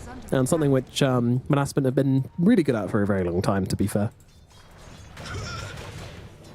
Neither team really has kind of objective-based pressure heroes. Terribly, of course, with Meta can, but in the early game, he normally rotates into a fight to take tower after. He's not going, guys, follow me, we're charging on our way to tier 1. So it's kind of X-Manasper utilizing this nicely. They're like, all right, guys, if they can't progress the map, our cores who are going greedy with Maelstroms and Furies aren't going to get contested. And I think this is maybe something that Alliance need to somewhat identify. First Roshan could be pivotal for both of these teams in the upcoming, you know, probably 6 minutes or so. Yeah, I think so. You can see, like, Alliance, you know, they had this 4K lead and just couldn't really translate it into much. And I guess that's kind of comes in the territory of this kind of support duo, Sansa and Skywrath Mage, right? They're both very backlines. You're putting a lot of the emphasis on the Batrider to do things like this with the Void Spirit. So the moment they can't just basically do kind of 70% of the lifting and they don't just need the 30% from their supports, then the game kind of breaks down a little bit for them. They'll still hit timings for sure, but at the moment, yeah, it's just felt like a kind of difficult 5 minutes for Alliance whilst they wait for some timings to hit. Yeah, in the Vision game, if you just look at the minimap right now, look at all the little red observers on the Radiant side, like X-Manasper, they're seeing all the jungle rotations right now. Sure, one's expiring and this one's kind of fresh, but they're getting so much indirect information. Like, they're not farming the jungle, they have to be going aggressive. And S4, he just picked up the Blink Dagger. Octarine Blink at 17 minutes. He's having quite a stellar game. 0-0-5. Wishes he maybe got a kill, but what can you do? Pesky people just yoinking them. But as for he needs to find a big ticket kill with this this Blink Dagger. Yeah. Onlo is in position to assist. Yeah, this is the reveal. Skylark currently on the Ancients could be a really good target. Maybe someone on lane, but I don't think anybody's going to show for you. Bro, Skylark's nearly got a BKB. Bloody hell. He's just been like AFK farming this side of the map. Yeah, I mean, I guess Alliance have Could kind be of been running into the smoke, though. Yo. Ooh, they see him, they go for him, they get the silence off, they get everything off, they will bring him down. Global silence added just for good measure. And now, well, they're actually looking for the +1 and they might just find it. Let's see, Spartan. No, they give up the goat for now. Charlie onto the tier 1 in the middle lane. He even uses his illusions to tank the arrow for him. Very efficient here, as they are going to be able to bring down the middle tower. So, a quick kill onto the enemy carry, plus a tower once again. Charlie seems to be the one outstanding player in this game at the moment, and he is putting the game on his shoulders. Yeah, you see the quick buy. He is going for that Skadi. He wants to be tanky enough to survive that potential triple core jump that they can present. No global silence. Alliance, they need to be careful. They do. BKB is practically complete on the Bloodseeker. Blink Dagger complete on the Ursa. Yeah. X-Manasper, they themselves might even look to go. No meta, no global. Yeah, and considering Spartan was in the neighborhood, it was a very, very good global silence. Like, he could have gone off the swap there, and that would have been disastrous. And it kind of feels like a bit of a bait, actually. Yeah, they're going again. Look at this. Oh, the tempo from Alliance here. They don't need their global, but Ponlo is going to drop to this one, as is Hanskin. So they're playing supportless now, Alliance, but they're looking in Pio's direction. He doesn't have an ultimate. He doesn't have anything to go here. In fact, he's just going to go down. But Skylark, he enters the fight. He's got the Rupture out onto the Void Spirit, and he unfortunately is going to drop now. S4 just needs to leave. He has got that Blink Dagger available in just a second, so he can blink past the pit and TP himself away. Arrow won't find him. He gets out. Spartan's going to be kicking himself in this engagement.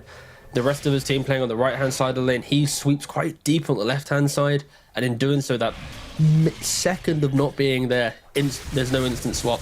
Against a Skywrath Mage, the Void Spirit or the Bat at any minute can jump out of nowhere, provide that control to just amp up all the damage from the sky. And Spartan just needs to respect that. If he was in position, swap, turnaround, Ember doesn't die, suddenly an incredible fight, but yeah, slightly out of position. Again, it's very hard to be clear. The speed in which these heroes die, Venge needs to always just be locked in this game. Watching Spartan, he's just switched through three different items and has finally settled on going for a Glimmer Cape. This could have been a really good Lotus game, but again, Venge doesn't farm that well. So he had 2k gold. So you kind of you're like awkwardly there. Solar Crest, then Boots of Bearing, and then Glimmer Cape. That was the thought process. Glimmer's fine for the I swap then Glimmer you, or I Glimmer swap you. Like, it's just double damage mitigation, a lot of magic damage, so I don't mind it.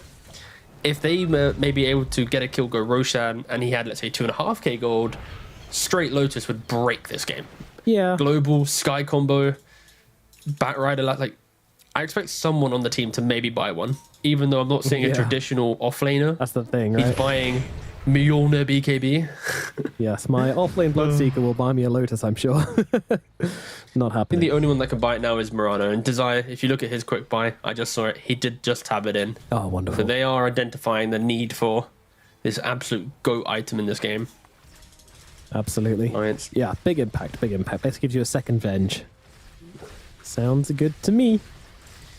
So, but they kind of, they just say, okay, well, you can have a bit more of the map alliance. You probably, even with more of the map than us, you probably can't farm quite as efficiently with us anyway. So that is definitely true. The Skylark is really just another core of this game, which I'm surprised he was allowed to. I mean, he's actually the richest core on their team. Not just another core. He is the core. If you have a heat map for Skylark right now, he went a slight sliver of heat towards mid lane for that one kill, into then AFK farm bot, and sure, they do punish him. Like the predictable farming pattern of this, the off lane, safe lane-esque Bloodseeker has been punished.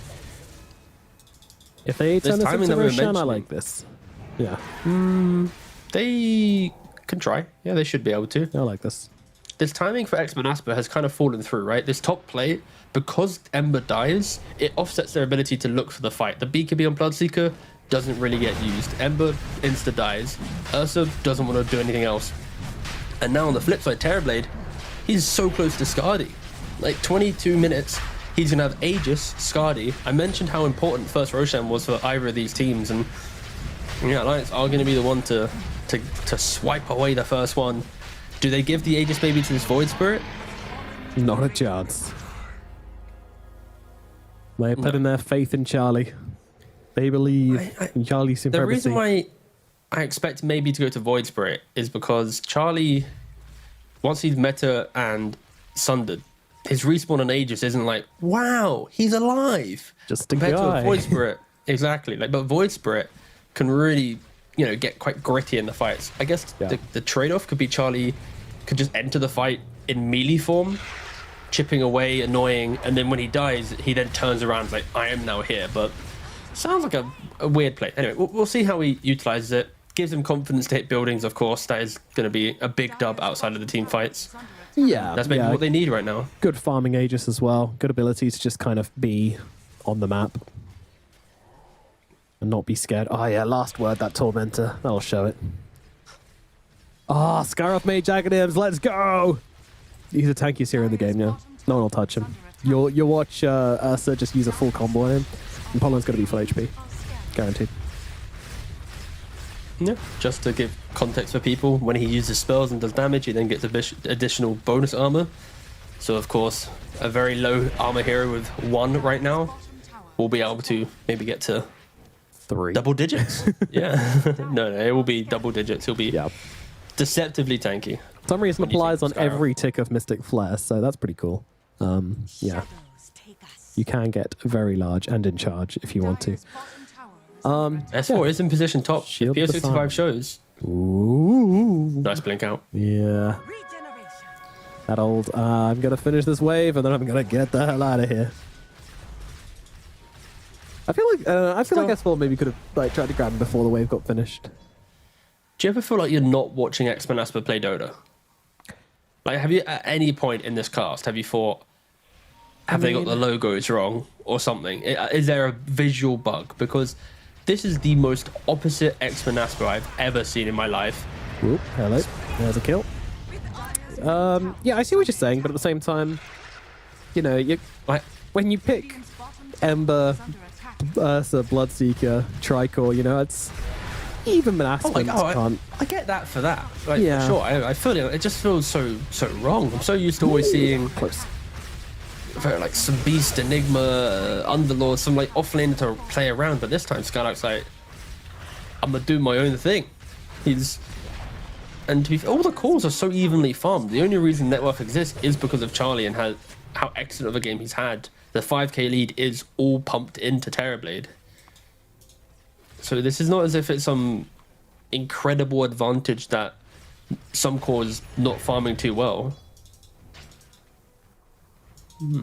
I don't know where I'm sitting right now. I think Alliance have done an incredible job so far to give Charlie his game. But it feels like the Alchemist style game. Any depth is like, uh-oh, what happened? Yeah, you got to avoid that uh-oh moment at all costs.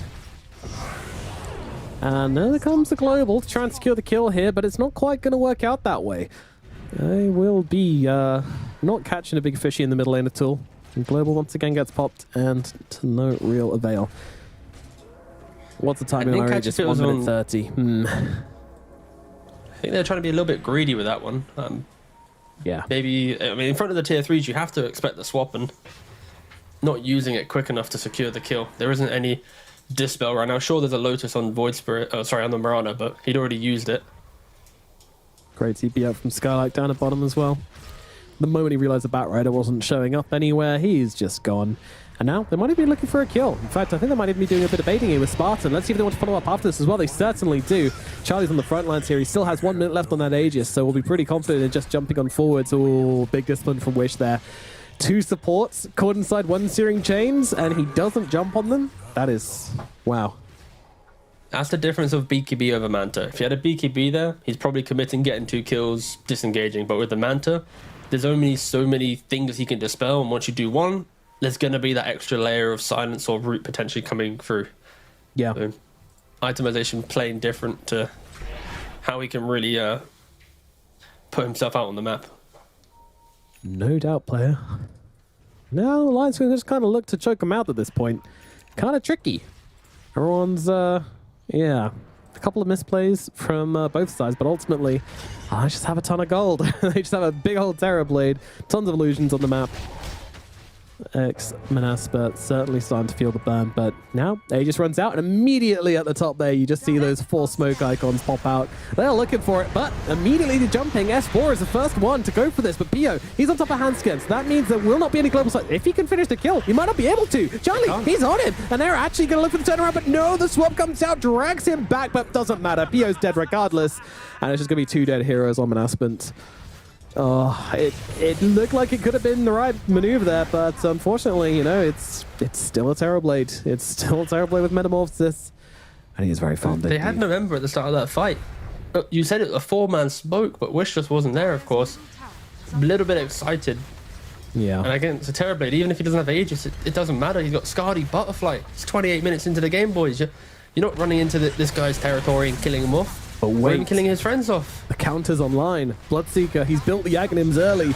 He didn't even bother going for the Gleipnir. Just straight up BKB Maelstrom into the Yags. Let's see what he could do with it here as they were dragged one out. But S4's the one who's taken most of the damage here. Scars on top of him. BKB and Blood Mist is squirting everywhere. And S4 will be blinded by the blood of Skylark. And now he's looking for another target, but it doesn't look like he'll be able to find one.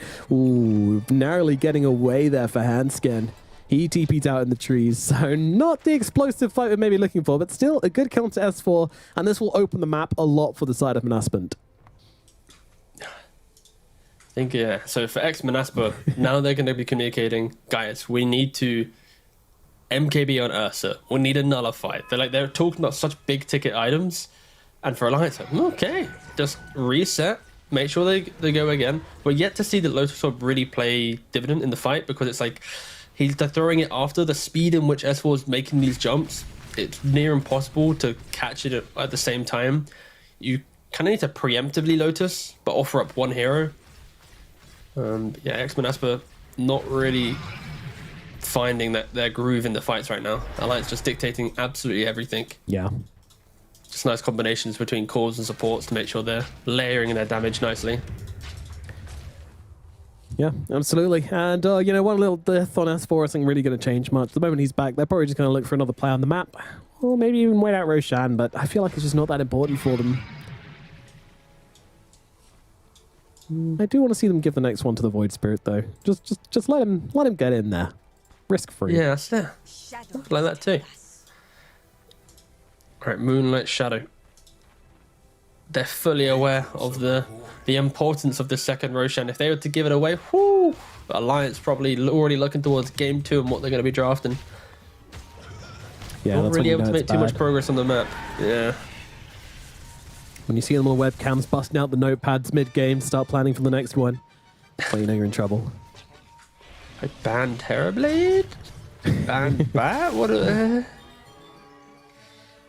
TV don't is... pick 3 farming cores that don't buy auras or enable each other to make plays. All right, well... As we said, both teams have gathered up very early. They want to be here in moment Roshan spawns, but it is going to be a quick respawn. Yeah. Yeah. 20 seconds. I love the positioning from Pio, though. He is in the Smoke Popper Pier. That's a pretty good name. But he retreats. He's like, nah, actually, I don't want to be the guy popping the smoke, even it is from quite a cool position. Are there any big ticket items going to be coming out? I'd argue only Lincolns and Ember is the item that will be presented in this next engagement compared to, as you see on the screen right now, the Satanic relatively close towards Charlie.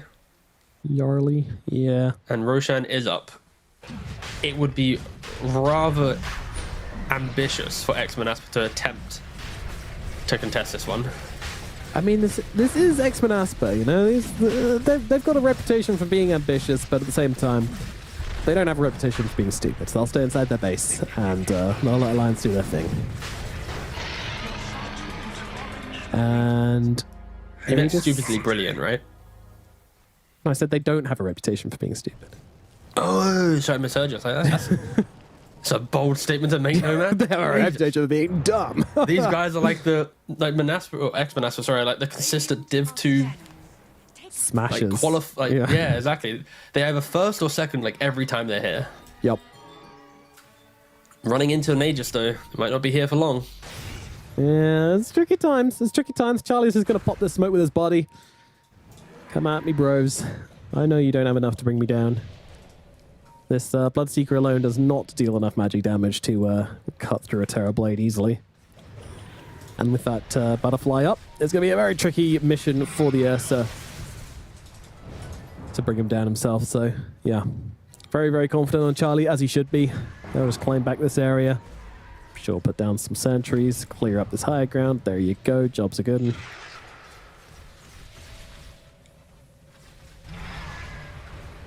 So, I mean, how are there any ways Manaspa can win the next fight? Anytime you go high ground, you can always put yourself in a aggressive position where supports reveal themselves. Could be the case. Yeah, well, they just throw down a Rupture here, and a swap back. Okay, he is dead, but they've also managed to get off the lasso and onto the Bloodseeker. He's going to die. No buyback available on the Bloodseeker either. Charlie's going to respawn and just run the hell away. Wants nothing to do with this fight, although he'll stop for a couple of creepies. Naughty. But that's going to be Alliance trading. Aegis for a hero. Pretty not bad. And it's going to be able to stick around and just finish off that range barracks. And there you go. Later barracks as well. Very, very good. The question is, how much did they really use here? And, well, with their Bloodseeker, the answer is a hell of a lot. He's going to respawn, have no BKB up, and S4's instantly in onto the bench. Big pick. Yeah, really big pick. They're going to be able to take him down, and Pio looks like he's going to be following him. Ultimate comes out, but is it really going to make a difference? They're just going to keep swiping away at him through that ultimate. Not enough to kill him, and Charlie does have to be a little bit careful. Remember, he doesn't have another life available here. Does have a Sunder and a Cheese, so plenty of ways for him to pop back to full HP, so don't expect him to go down too easily.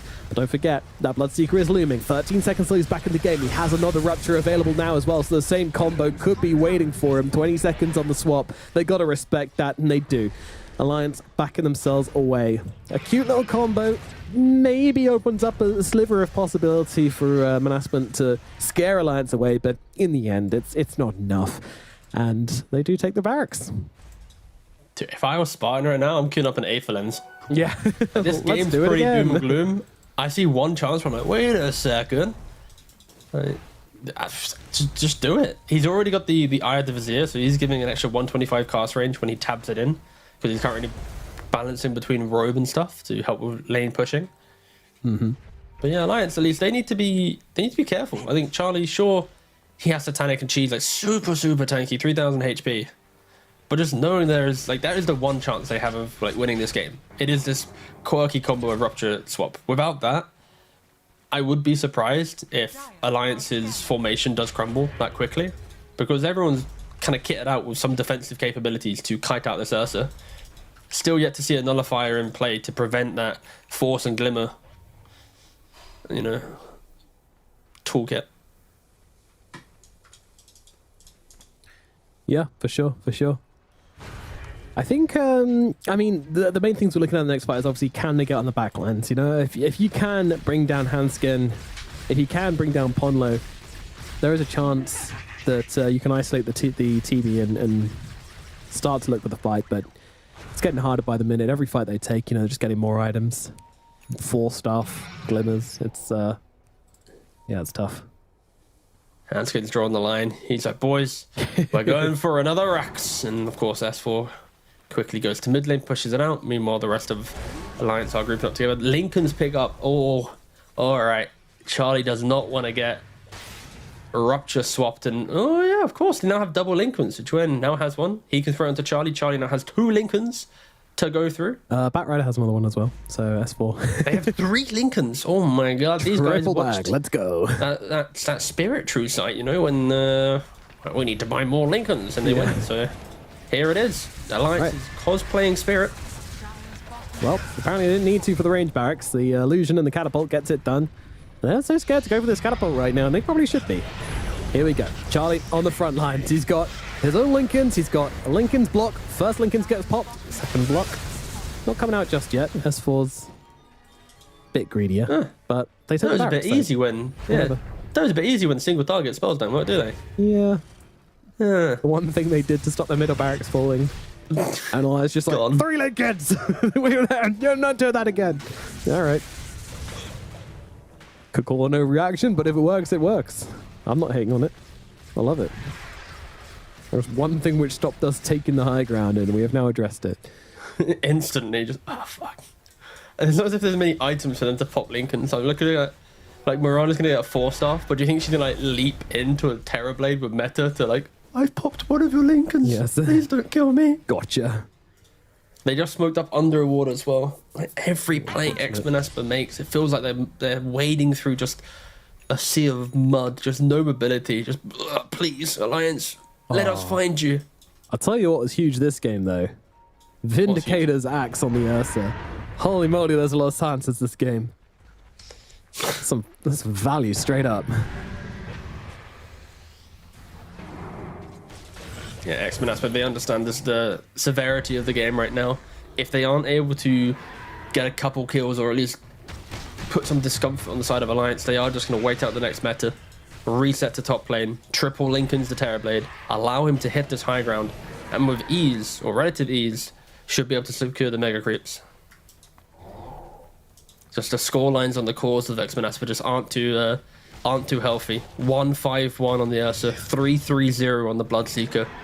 Only Wish has had a relatively okay performance with a 3-1 on 4, but for a 40-minute game, of course, not the most exciting of numbers I've just mentioned. Not outstanding. Yeah, hard to play the game when you don't have an offlaner. You just got these 2 carries. Wish is like, okay, guess I'm our initiation and our stuns and our control and our a bit of everything. But Blood Mist is cool, so there is that.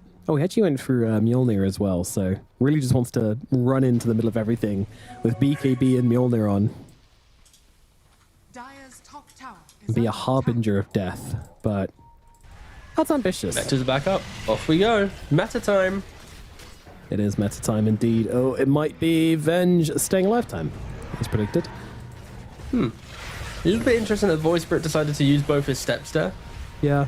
I understand he's getting a bit of information, but I expected it to be a very simple go-in hit. But maybe Alliance is respecting a potential item pickup or the wraparound play and throwing Charlie into the middle, even if they have 3 Lincolns. Don't want to throw away the game. Cautious kissings on the side of Alliance. There's definitely a bit of communication going on about how they want to take this one. You know, they don't really want to just go for the gritty one where you just shove your Terrorblade out the high ground. You know, the bulldozer play. It's with its risks. You know, you basically give Manaspan all the time they want to theorize, to plan. Just can't win a counter. Oh, the blood mist. He's bleeding everywhere. Look at him go. Holy based. The Rack just died to illusions. Oh, yeah. Blood mist couldn't do it. All right, Charlie, go on, boss man. You want to throw your head up there and get megas, or are you waiting for Roshan? Oh, okay, Roshan's in 40 seconds. Okay, no wonder. Yeah. Now it makes sense. They've obviously timed Roshan. They don't want to force meta at the high ground, because even if they get, let's say, half racks and go even, suddenly X-Manaspa will get Aegis and potential momentum in the game if megas aren't taken. So they go really slow, they play on illusions, knowing Roshan soon. Very good call from Alliance, very good understanding of timings, and making sure they don't fall victim to the chaotic nature of a potentially won game. But smoke time! Manaspan running down the bottom lane. The cavalry are charging. Now, they don't have their Ember Spirit. It's important to mention that, because he doesn't have travels either. There's no way he can get to this fight. They're just going to try and fight without him, but they're going to try and blow up the silencer straight off the bat here, but Antioni couldn't survive and be able to get off the global silence, and now they can look for the turnaround on the side of Alliance, and Pio's just getting dragged straight back into the Mystic Flare from Ponlo, and that is going to be a dead teddy bear on the side of Manaspan, and now Alliance will charge into the pit. It was an attempt. That attempt was made, but they didn't have the damage to finish off the silencer. And that'll be that. And now they're going to get yet another Aegis push high ground with Alliance. It really is just going to the Alliance handbook right now. And this is the type of gameplay that we often see from Alliance in their success, be it in... I was about to say, yeah, they actually haven't really succeeded much this year. But when they do succeed, these are the games that they play, and it gives all Alliance fans hope, because it's like their laning phase is solid. They're... Sure, some rotations might not work out perfectly, but they know the team timing and they coordinate together, and it's relentless due to the fact that Charlie is top CS OP. And that's maybe where the inconsistency lies with this team, because as soon as Charlie has a slightly bad game, you lean on other people to step up, and they're not always able to step up. So it's all about finding that rhythm and finding that ability to replicate these style of games. And yeah, at least for Alliance in game 1 against X-Manaspa, they should be on their way to claiming victory. And here we go. They do manage actually to get the Rupture out onto Charlie, but Charlie's just going to straight up pop the Terror Wave and try and stand his ground here, but that might be difficult. If he dies here, he's not going to have... Oh, he will have Metamorphs, actually, because he used Demon Zeal for this one, but he's still surviving through this at the moment. They haven't dealt with the threat, but they know that he's not going to pop Meta, and now he does it. Sunder, Meta, they take the fight, they try and bring down the Bloodseeker, but Charlie is dead, and now, when he comes back, he's not going to have the Metamorphosis. He will have Demon Zeal, though, for a little bit. And he's going to use that and immediately start chopping away at the melee barracks. But the fortification is there. Not megas quite yet. And, you know, Alliance without that Batrider, they can't quite do it.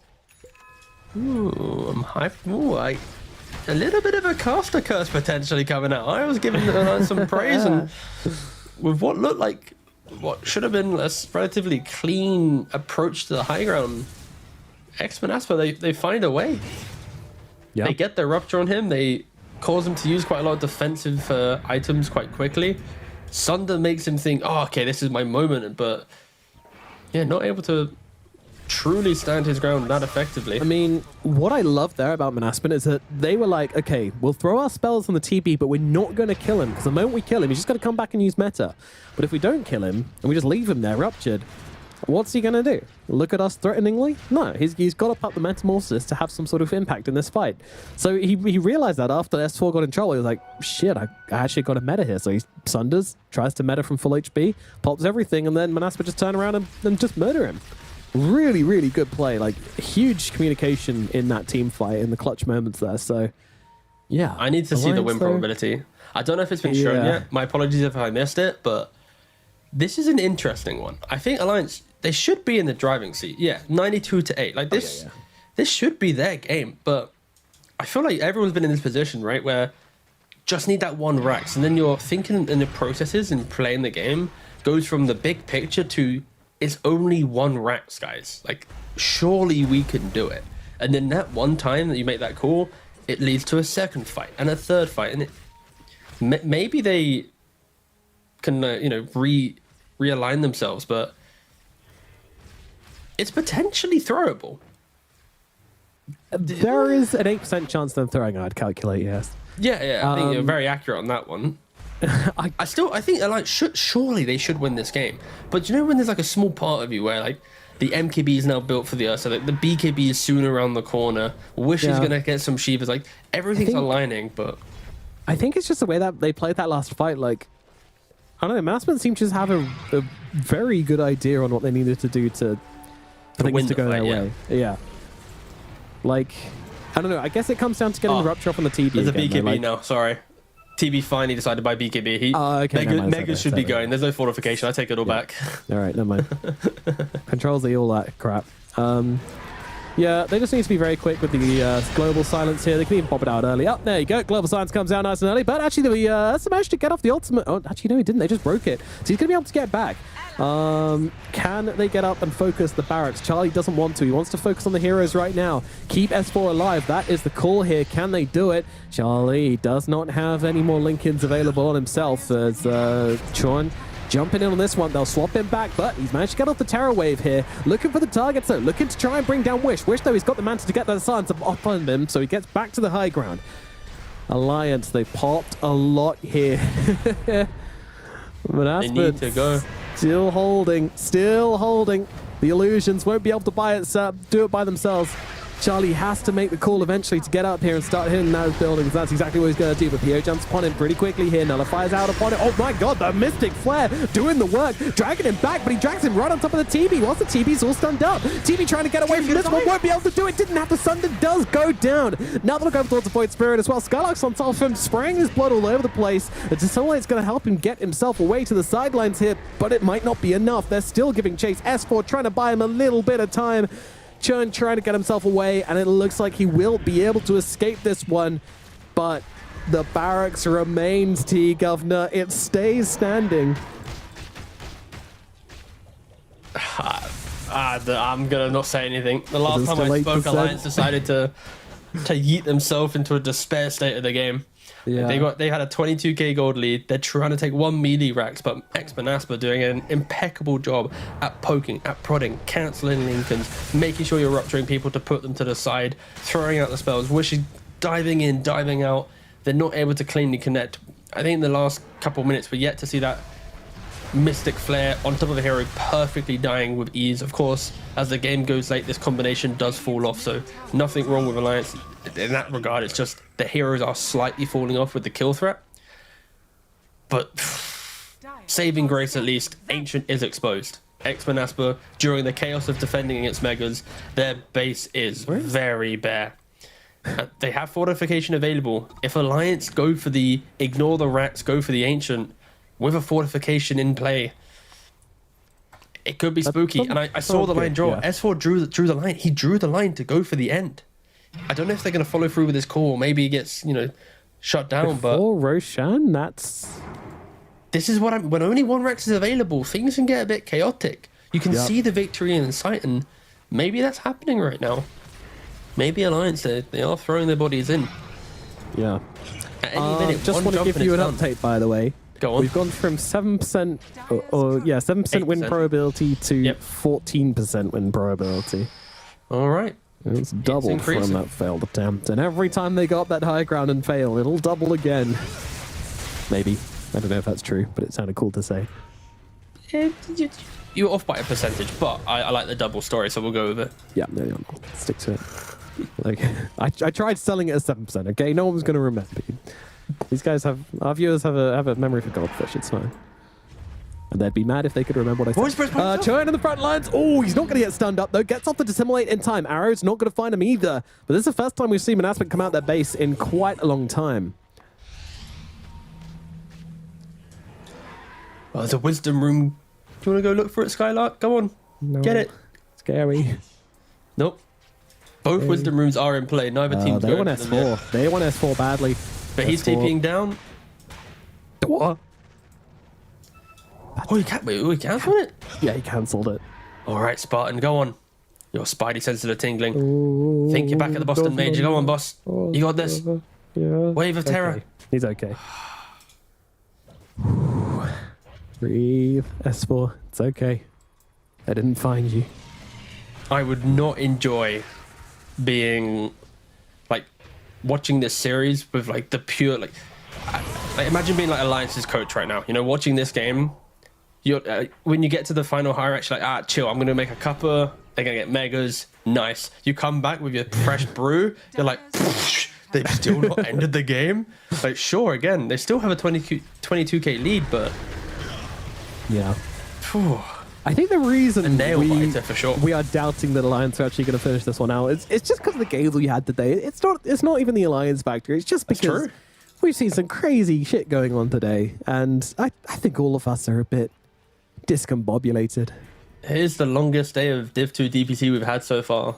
65-minute game, then 28:43. Hey man, these teams are looking to make it the longest day in DPC history. I'm here for it.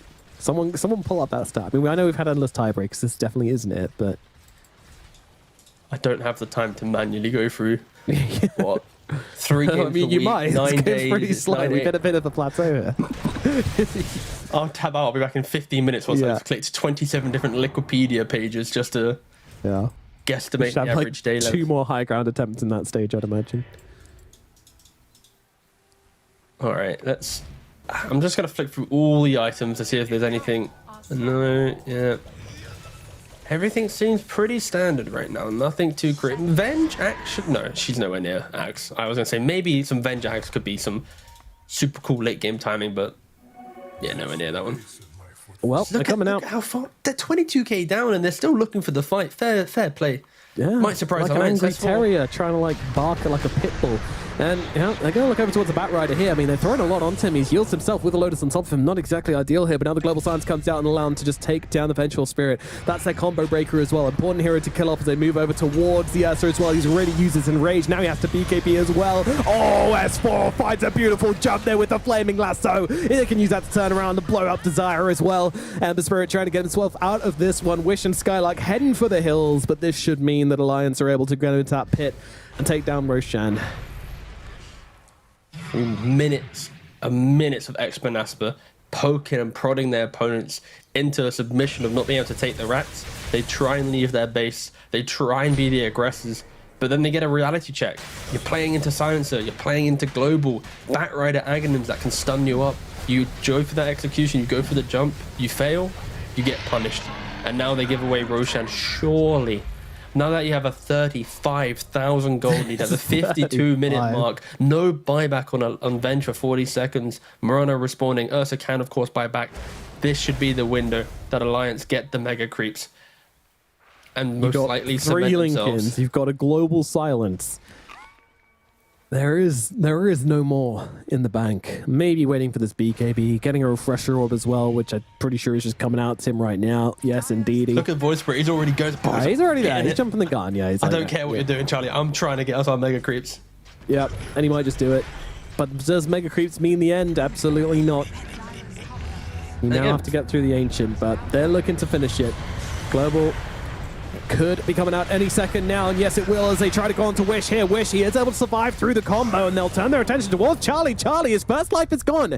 That was the meta. He has the refresher orb. He's going to have to pop it out quick. The Global, it buys him the time he needs to actually get off the Terror Wave. Beautifully used, actually, to keep Pio off him. Pio, he's running himself back. He doesn't have the buyback. Remember, if he goes down here, then that is game. They'll turn across, they'll look towards the Bloodseeker. Bloodseeker running towards him with that Blood Mist on, doing absolutely nothing to Charlie inside that BKB. But now, they're actually back backing themselves away on Alliance. They don't want to fight this anymore. They want to get themselves out. The buybacks have been used from the side of Manaspa. If they can get the reset here from Alliance, then it should be a pretty simple process for them to come back with their cooldowns and finish off this game without the buys. Can they do it? It looks like they can. The temptation is there, though, for them to re-engage. Alliance, the fake back. It's really tempting, but actually, it's Manaspa that goes in on this, which says, hey, what's going on? They're getting up to the Terrorblade right now. Terrorblade, he's being eaten up by the Ursa. He needs some help, but he is going to find it. Jump across to the side. Thunder comes out as well. He's able to stand his ground. Charlie's going to live, and now he can turn around and start dealing out some real punishment towards these Manaspa heroes. Wish is going to be the next target here, and Wish is gone. And that should be that. 2 heroes dead without buyback. GG's are called. An easy game 1 for Alliance. Yeah, I mean, this was the bloody easiest game I've ever seen in Alliance's history. This was just a clean, from 54 minutes to 44 seconds, all the way from minute 0, even pre-0, because of course you've got to run to the lanes. It just, yeah. Jesus Christ. Why? That is a mixture of relief and I don't know. But okay, it's a bit of everything. To give context, ex-Manaspa 2-0 team right now, already thinking about, maybe we could get top 2 in the division. We might get Division 1 next year. Good seeding for TI. Alliance 0-2 team. They need to win every single series left in this tour in the hope for other teams to fail so that tiebreakers get forced and they get their own top 2 slot. It's not healthy. It doesn't sound too fun. It's going to be a mental challenge, but this is a series that can change everything for them. And they did it. They won game 1. Can they close it out? Of course, it's a whole nother story, but the fact that they played a very nice game around Charlie up into the weird top rack shenanigans, credit to Alliance. Yeah, if you pause the game the moment the 5th barrack died, I'd have been like, incredible Alliance game, just really playing like kind of tier 1 script Dota, when the game's going well, you just follow the script, you just follow the checkpoints, really, really clean. And the fact that they can do that, I mean, this is something we've known for a while, though. This isn't new to this game. This is something which Alliance have always been good at, right? Like, when things are on track, they are very, very good. But if things start going off the track for them, that's when we have our concerns. But nevertheless, they take the win. A very important win for them, and against a team which, in paper have been doing very, very well against Alliance historically and against pretty much every Division 2 team historically. These guys are Division 2 smashers, so Alliance should be happy about that one. But I think their faces showed us that they knew it could have been cleaner, and they know there's still another game to come. They got to keep it in gear. We got to see some good stuff coming out from them. But yeah, let's focus on the good. MVP for this game, T-Gov? I think without a doubt it needs to be Charlie. I think there are a lot of hidden plays that the rest of the team made, but in this type of game, Charlie is the player that needs to make sure every meta is used correctly. And sure, you could argue in the late game, S4 made some very good jumps. Tuen made some game-opening plays to get information, but I think just Charlie, always top net worth. From laning phase to the end of the game, yeah, it's like his one death was some weird, high ground meme siege, it's like whatever, you brush it off. So I think Charlie often is the best player on Alliance, no matter what iteration of players they've had so far in the history of me seeing him on the squad. And this is him showcasing it once again. This guy, you don't ever want to really give him Terrorblade or any of the big farmers. Yeah, and you got to have a better idea than Bloodseeker Bloodmist to counter him out. So nearly gets it done in the late game, and Wish is always consistent enough on his Ember Spirit, but the draft just didn't really come together for Manaspa. Not through 55 minutes of gameplay, it didn't. So unfortunate, but very good effort made, and they definitely entertained with that massive hold at the end. But now you guys can stop holding it in, as we've now got a break. So go and relieve yourselves, and we'll see you very shortly for game number 2. Adios. We have a smoke? Yep. One light. A smoke? Smoke there, on me. I don't fire him. Killing wench. Looking to chase Usa a bit. I want Mirana. I got Usa. Get those guys. Cut up. Maybe KV. Yeah. I don't fire the guy. Ember. Scan remnants. Enduros real quick and then go.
Can Alliance win a series here in Division 2, or will it be Manaspa getting a revenge here in the second game? That's what we're getting into here at the Western EU DPC Division 2.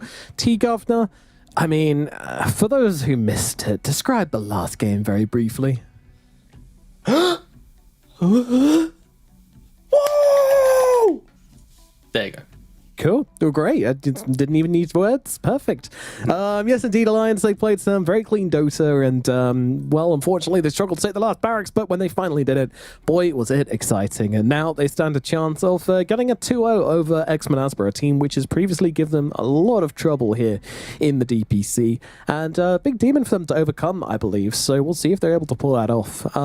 Has to be said, though, Manaspa, you know, they did have a strange draft. I mean, what if they had one of their more conventional offlaners in this game? You know, can you see it have gone differently, or is that kind of a non sequitur?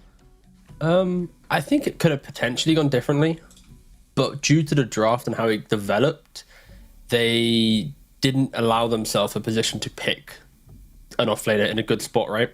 Because you 18 pick a line, so you pick Terrorblade at the closing phase of the second phase, which means Manaspa had 4 heroes picked, and they had 1 pick left, and it's like you put Bloodseeker carry into Terrorblade and pick some offlaner, whilst Darkseer's banned, Legion's banned, they banned Underlord themselves. Like, it was overall a very difficult spot, and yeah, looking at the player spotlight here,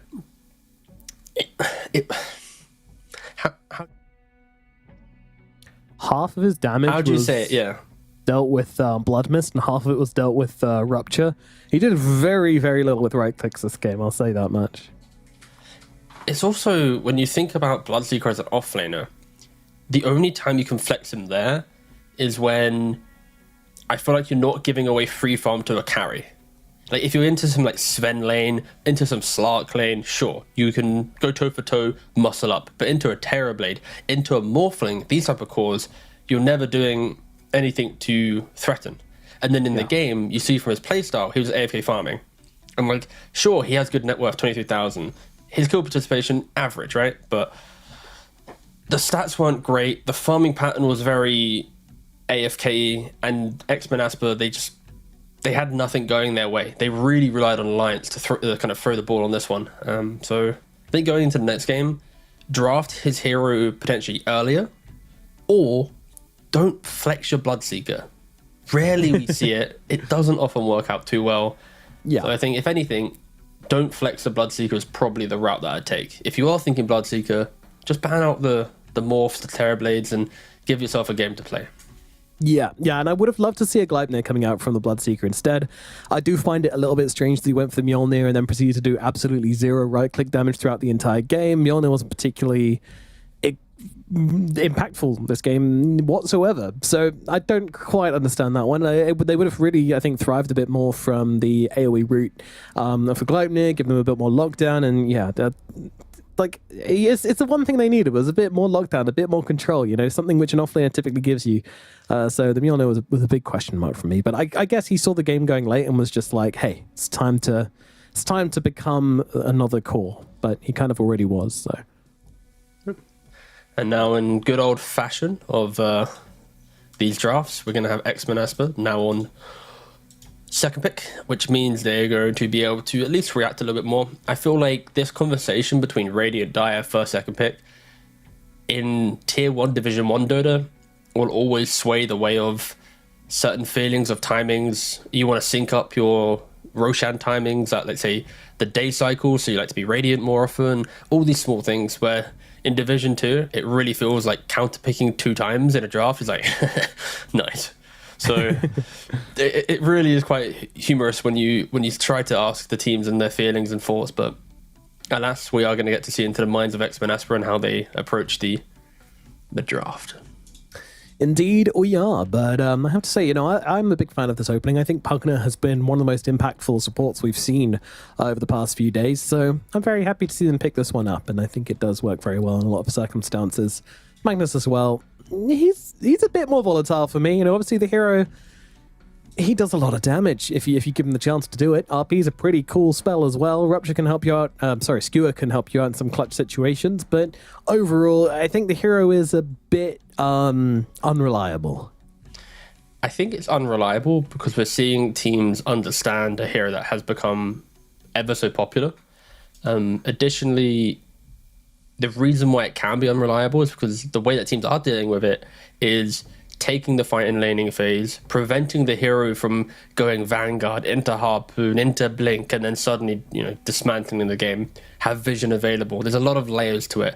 Also, make sure that you have cores that can stand their ground. If they get repositioned, congratulations, you've moved our core into a weird spot, but now they can A-click you and your supports are maybe threatened by it as well. So the instant Medusa pick from Alliance is one of those reasons why Mag maybe might not feel so great. Insta bans of anti-mage, because of course burn mana, big void. Sure, there's ways to play around it, but with a Magnus, just get rid of it. Don't even try and play into that, it's too good. Windrunner as well, Diffusal plus your Focus Fire easily eats through Medusa, so now we get to see what the final ban is. Shadow Demon probably should be that ban, because anything illusion based is very good, but SD is available, Darks is available. Quite a lot of the Division 1 counters to Medusa are still here. They actually ban out the Pangolier Diffusal Buyers again, so yeah, quite a lot of Dusa counters still in play. Yeah. No, it's well defended, I would say, from Alliance. I think these are the biggest Medusa killers, but again, you can't get rid of everything. You're gonna have to play against something when you draft it this early. So we'll see what their ideas are. I do, however, like Medusa versus Magnus. I feel like Medusa is a core you don't really want to stack on top of anyway. She can be out on her own and not really be too worried about it. So no threat of the RP jumping down. Magnus is going to struggle to go over and start whacking away at Medusa.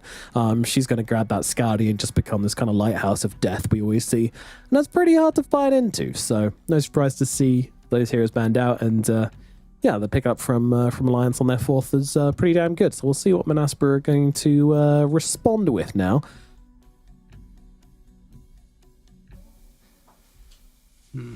You pick up your other support here? Yeah, I mean, if you're like a 4. Utilizing second pick often feels best when you pick 2 strong meta supports into then responding with 2 big core picks. There's flexibility in Magnus, so you kind of don't want to reveal that with a core pick here. And yeah, they go for the Rubik. Okay. Rubik, we really haven't seen so much off recently, but still good. There's just a lot of good supports at the moment, I feel. So Manas was already showing us a very passive style lineup. These supports don't swoop across the map and invade the jungle and prevent Dusa from farming. They like to sit in lane and pressure through just their existence. And Alliance can maybe look to punish that. You've already got a techies.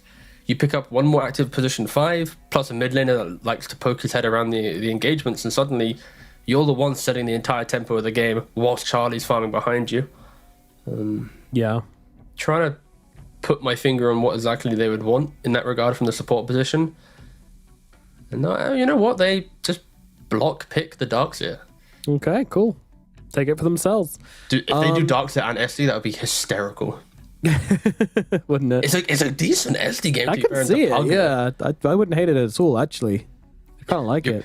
You guys, we don't have 5 bans, so hope they don't pick 1, and then we'll pick 2, ban 3, alright? Yep.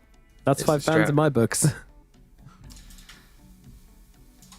Let's see. Other options, obviously we've seen a lot of Oracle today. Did look kind of good in that last series.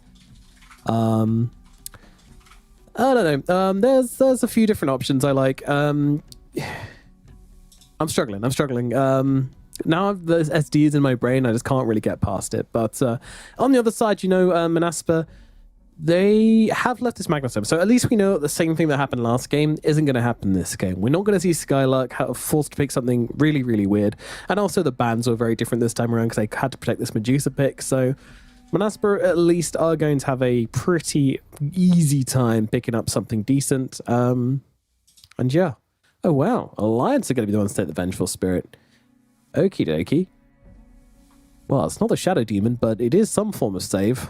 I guess they liked what they saw from Desire last game. Spartan, sorry. That's a twist. Void Spirit's somehow getting through the draft of this phase. I guess that's what happens when you ban out Pangolier, Wind Ranger, and AM. Yeah. You are going to get some stragglers making their way through. Void Spirit making its way through, it's like, I mean, you just mentioned it, right? It's the byproduct of pick, do, so have to ban, right? And Manaspa, I mentioned the static nature of their supports, and Void Spirit will obviously amplify that because he will do it for you. I'm trying to think of what's the Chuen hero here to bully this Void Spirit. Will he bully it through just going for some Ember? Because like Ember plus Darkseer, okay, they ban it out. Good ban. Like Ember, Darkseer, the Iron Shell plus the Surge, it's just so much fight and presence in the engagements. What else could they potentially go for? If you were Liquid, this would be some like Lone Druid, because you don't even care about the fact that your cores are janky. You just know that Lone Druid will stop Void Spirit from farming. Darkseer will always create some clones, and Deucer will just be this OP hero. So the draft would be so weird, but it just will walk down lanes and deathball at some point. Yeah, you want to get up to that stage, pretty similar to last game where you just have Charlie and they will protect him at all costs. Free up his game as much as possible. And I really like what they've drafted so far in Alliance. I think it makes a lot of sense. I am not too worried about this Void Spirit absolutely going crazy as well. We've seen games where Void Spirit can take over. Usually that's when you're lacking in disables, especially from your backline, and Void Spirit can just really jump on them and blow them all up. But you got Techie's Venge. You'll be alright. They can save each other if they need to. So a little bit of self-sustainability between the 4 and 5, I think, is what we're looking for. And they absolutely have that in Alliance. And now they can just grab their last mid hero and try to get a good lane out of it. Puck should be a consideration here. What else is there? I'm not gonna. There's not a ton left in the mid. Really, quite a heavy focus. I just want to see a mid laner that wants to make moves, because Darkseer kind of plays lane and then from the fog, right, where he's like iron shelling, waiting for the engagement. Yeah, nice call with the puck. They needed something to make plays and just do something, right? In this scenario now, maybe you can put the mag to mid lane against the puck, know that he free farms, you get called, whatever. Then you put Voice for it to carry. Okay, maybe scratch that, sorry. Completely ignore that. All right, I'm so happy they didn't do this. I kind of forgot that Voice for it would then have to go to a different lane, but ignore me. Yeah. They go for the Juggernaut. Just grab the jug. Yeah. Can buy... I don't know. Do you buy Diffusal on Jug? Would it be too grief? Too all in? It's going to be a good lane. I would like it. You have Magnus, right? Like, you have Mag to give you empower. Like, I know it's an offlane Mag, but either way, still like Diffusal plus Sanj Yasha, maybe? And then you can... okay, there's a lot of options for PO65 to play out this Jug, depending on how good his lane goes. He can either go super greedy and scale, he can go sacrificial and play with the team, but I like the fact that this time around in this game, Manaspa have cores that overlap and enable each other, and it's not going to be some everybody hit creeps and hope for the best type game, you know?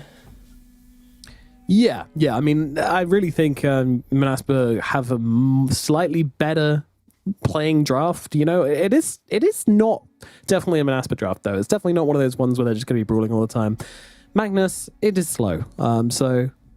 yeah, I feel like they're not drafting to their strengths super hard, but, you know, it's a good draft, but I think just for Manaspa, it's a little bit not quite what I wanted, but I definitely don't think it's a bad draft, no. This is easily the makings of maybe a Game 3 occurring. Alliance, though, when you think of some big heroes for them, a lot of specialties, I feel, coming out, at least in the core roles, and when they had specialties in the previous game, they kind of crushed it, right? Other than a little bit of a blunder. So going to a Game 2, having, again, somewhat specialty heroes, looks pretty good. I think, if anything, all eyes on the offlane once again for Alliance, because last time on Batrider, it was all about pressure, making a statement. On a Darkseer, you can't really do that. If anything, you're under threat against Juggernaut. So we're not going to see this exact same start to the game, which gave them this like fluid motion of follow the script of the draft, right? This one's a little bit more balancing the farm and the fight. Yeah.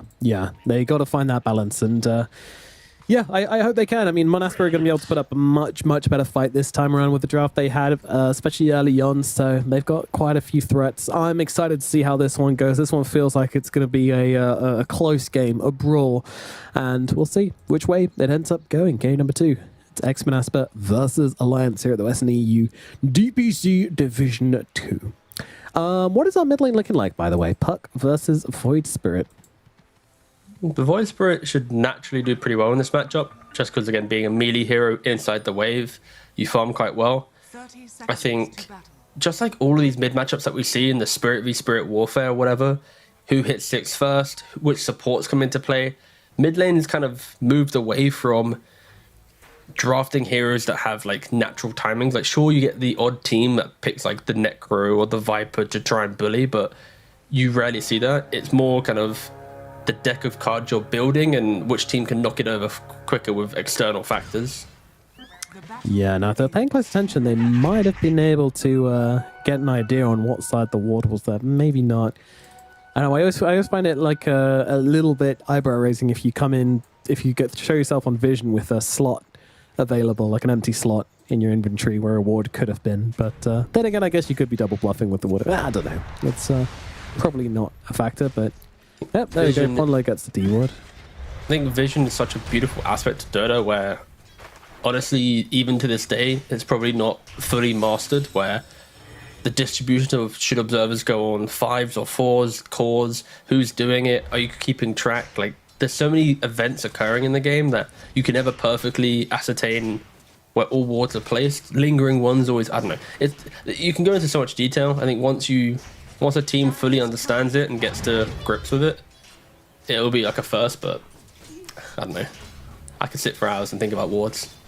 I know you can, but hopefully you don't talk for hours about them. Yeah, this game luckily won't last long enough to get through all of it. But in theory not, but spin and a blood grenade onto S4. It's going to cause him some difficulties here, and he's actually going to be a first blood. PO with a flying start to the game. I'll go towards Ponlo as well, but he's of course plenty far enough away to not end up going down here. So I was potentially expecting the Rubik and Pugner, even if it's played on the correct players, to be in a different lane swap, just because you always want to have a little bit of kill threat with this Darkseer. He goes to surge, you lift him back, you kind of contain him within the spin, but they've opted to go for what the roles are on the players to go for the lanes, and it's going to help the Magnet out a little bit. You could argue eventually the Pugner Jug lane won't have as much kill threat. We'll see down the line, but this is the other reason why you want to put Rubik back with the Mag, right? Yeah. Handscan's going to die now as well. 2 kills on the board already from the side of X-Men Asper. Oh dear, that was a big little mistake. Big little mistake, yes. From the Vengeful Spirit. That's rough. Well, now both your side lanes are looking in a not an awkward position as of yet, maybe, but certainly not the ideal start they would have wanted. Especially against that Jug, man. Like, this hero can be so strong if you give him a good start. The hero really wants to play from laning phase and just think about the wider game. And Hanskin, he just died on the tower, respawns, and he's dead again. 55 seconds on the cord, on the TP. Yeah. The walk of shame to bot lane. Yeah, luckily the creeps are in an okay position for Charlie. Like, he shouldn't have to come too far out and get caught out or any silliness such as that, but yeah, he's done the play. He smoked himself. Look, he's not only does Hanskin have no move speed item, he smoked himself to hands off keyboard. He's probably apologizing right now. I'm sorry. It happens. It's all good. Recover, Alliance. Oh, they're actually going deep. Well. They're dragging Charlie outside. Oh, a nice snake from Charlie. Actually, that was perfect. Yeah, couldn't have asked for better. Actually threw it on a creep, bounced on the range creep, and then both heroes. So full efficiency. Couldn't have done it better, and that's going to get like literally saved in that situation. Clutched it. Mid lane, we're looking at 16 for 5 to the 17 and 4. Pretty much a very even lane. They both push out the stuff. Again, Voids, there are opportunities to get a couple more denies, but with the bottom with the magic spam, yeah, always annoying. Hasn't really occurred though in this lane. Nope. But that extra one, there's not even one more deny. Oh no. XP is pretty much identical, yeah. Excited to see which hero can really make that turn. Potentially like a Techie's TP into mid lane, coil and kill could easily occur, so both teams just need to be respectful of that +1 in the mid lane. And low spin onto S4, but this time he has got the surge away, so we'll be able to get to safety and actually can maybe look for the turnaround on Spartan here. They've got the explosions coming out, but unfortunately there is a healing ward down. Ponlo does snipe that one out. S4 has to be a little bit cautious, but he's all right. Pio actually comes in to deny the nether ward. That is some efficiency play right there. It's the same thing with Tombstone in laning phase. Like, when your carry denies it for you after you feed for him to get a kill, you're like, thanks, bro. Yeah. Didn't want to give him a fake kill. Pio65, though, is... Oh my goodness, he's actually going to live through that. Oh, no, he's not. Blood grenade comes through. Oh, why did he walk back there? I don't know. That's going to be 2 kills. That's too many. Podlo throws his life away to tower, of course, want to reset the resources. S4 Absolutely. soon to complete Vanguard after this, you know, wowee soiree. So he's going to just chip a salve up to himself and off they go. Yep. You might be thinking, oh, you know, you really want Vanguard against Pugner Jug, you know, but of course on Darkseid you definitely do, because you've always got that surge to get out of the spin, so Tops you taking also damage in lane. So good. Yeah, it's also playstyle. When he picks up Vanguard, now he's not playing in front of the tower, he's playing behind the tower. And it's not as if Jug wards. suddenly... Spartan in the middle lane goes in super deep for the D wards, but in comes the explosion from Ponlo, and he is going to be able to bring him down. Do they protect the wards in the process? They protect the wards in the process. You love to see it. Denied the observer and got the kill on their own observer and killed Spartan whilst getting coil, pressuring and killed Wish. Oh my Wait, goodness. hold. They haven't killed him yet. Just kidding. It was a prank. But nearly killing Wish. Like, but nearly killing, yeah. The threat, the mental damage was there. This mid lane matchup was so even, and then Spartan just yeeted himself in, fully offsetting it. Like, that could have been... Oh, luckily for Wish, he was tanky enough. We've seen that one before, actually. We saw that one earlier today. See, my top lane is going really bad, so I'm just going to throw myself into the mix and see what happens. Never heard the term boiling over before, because I'm about to teach you the meaning. Dude, S4 is boiling over in this top lane. He doesn't care. He's just following PO65. Sure, he's got a spin, but as soon as you use it, it's kill threat available. Falling over. Meanwhile, in the middle lane, they do actually go in for the kill, and they do catch it onto the puck. Spin out from Pio, meaning that he could be vulnerable here, but there's a lot of heroes around. Ponlo, he's jumping in. He's going for it right now with a vacuum. They combo it beautifully. Hanskin's nearby as well. Didn't actually commit anything to that kill. Just kind of chilling out with the stun. Spartan, he's actually going to drop here as well. Oh my goodness. It started off badly, but it has turned into a miracle lane for the side of Alliance here, as they have taken down 2 more heroes.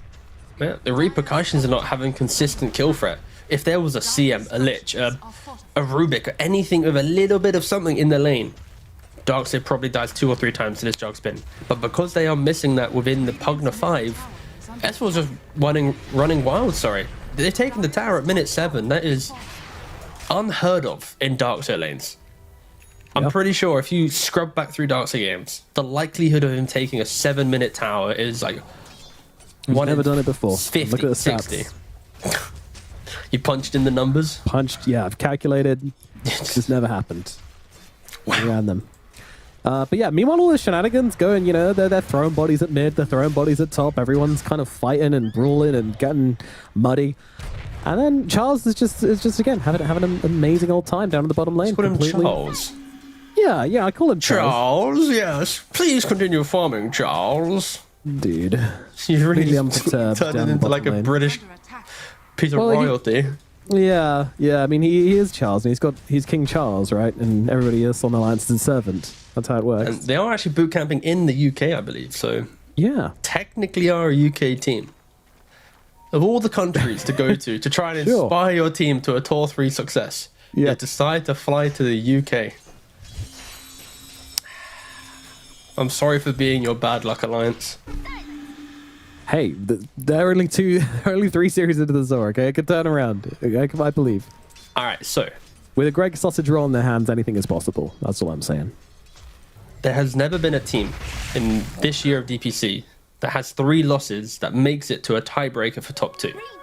As soon as you go to that 3 loss, it's automatically like mid-pack team. So for Alliance, they probably are kind of aware of this, but every single series, as soon as they lose 1 more, the likelihood of getting top 2 or even tiebreakers is very minimal, because it relies on 2 teams failing against middle pack teams, maybe Nigma, etc., losing to Ivy, but Yeah, this is why Alliance... That would never happen, though. No, that would never happen. If you just scrub back 4 hours of Dodo VODs, and you might find out the real answer. But Meanwhile, in the middle lane, Jordan did try to go in deep for a kill here, but didn't quite work out, and he's going to lose Handskin in response for it. Spartan being very aggressive there, putting down the Nether Ward and just kind of putting a bit of threat onto the puck. So far with the net worth. If anything, S4 is the one that's... Oh, what a grand old time. Even going for the mech, actually. Vanguard into mech, making sure that he can help elevate his team's performance. Supports on Alliance, they're very good at killing within coil. Don't forget they're going to have coil plus swap combinations, but Chuen, should be perfectly fine. It's good. Yeah, actually, they're going to be insane going into the late game, right? Swap onto Juggernaut with coil, BKB pit, like there's a lot of nuisance that they can provide. Whilst Charlie also is going to be the deucer that maybe can't die. Yeah, and Charlie will also be there. I love how you raised that. Well, I mean, he's a deucer. What you want to compliment? Yeah. No, he's going to be the main factor, but also the one doing the least but having the most impact. He can A-click and like just yeah, that's it. Winning games with an A-click, every carry player's dream. Do you know like the whole stigma of Wraith King? It's like such an easy hero to play. It's just like one button of like back in the day, right? Simple hero. Yeah. Do you think one spell Dusa has become the modern day Wraith King because she has what 2 spells? Technically? Yeah, and one of them is really just I'm in a team fight, I'll press this spell. Yeah. Yeah, I would agree. Which hero do you think's technically harder in present day? Actually, that's a trivia for Twitch chat. What's a harder hero to play right now? Wraith King or Medusa? And I mean like mechanically. I don't mean not texturally. Due to meta. Yeah. Right, 11 minutes. I'm going to load up the Twitch now. Is a snake skin harder than a wraith skin? I don't know. That's a different zone entirely. Let's not get into that. But yeah, this game has slowed down a little bit as these games have tended to do so. As everyone's kind of waiting for their first big item pickup. What's it going to be? Well, Puck already has his Witchblade, so can't wait for him to make some movements with that. And PO65, I was thinking like in the draft, I was like maybe he does Diffusal plus Sand Jasher and. Look at his quick bite. He's actually trying to go for it. So he's going to be utilizing the Empower.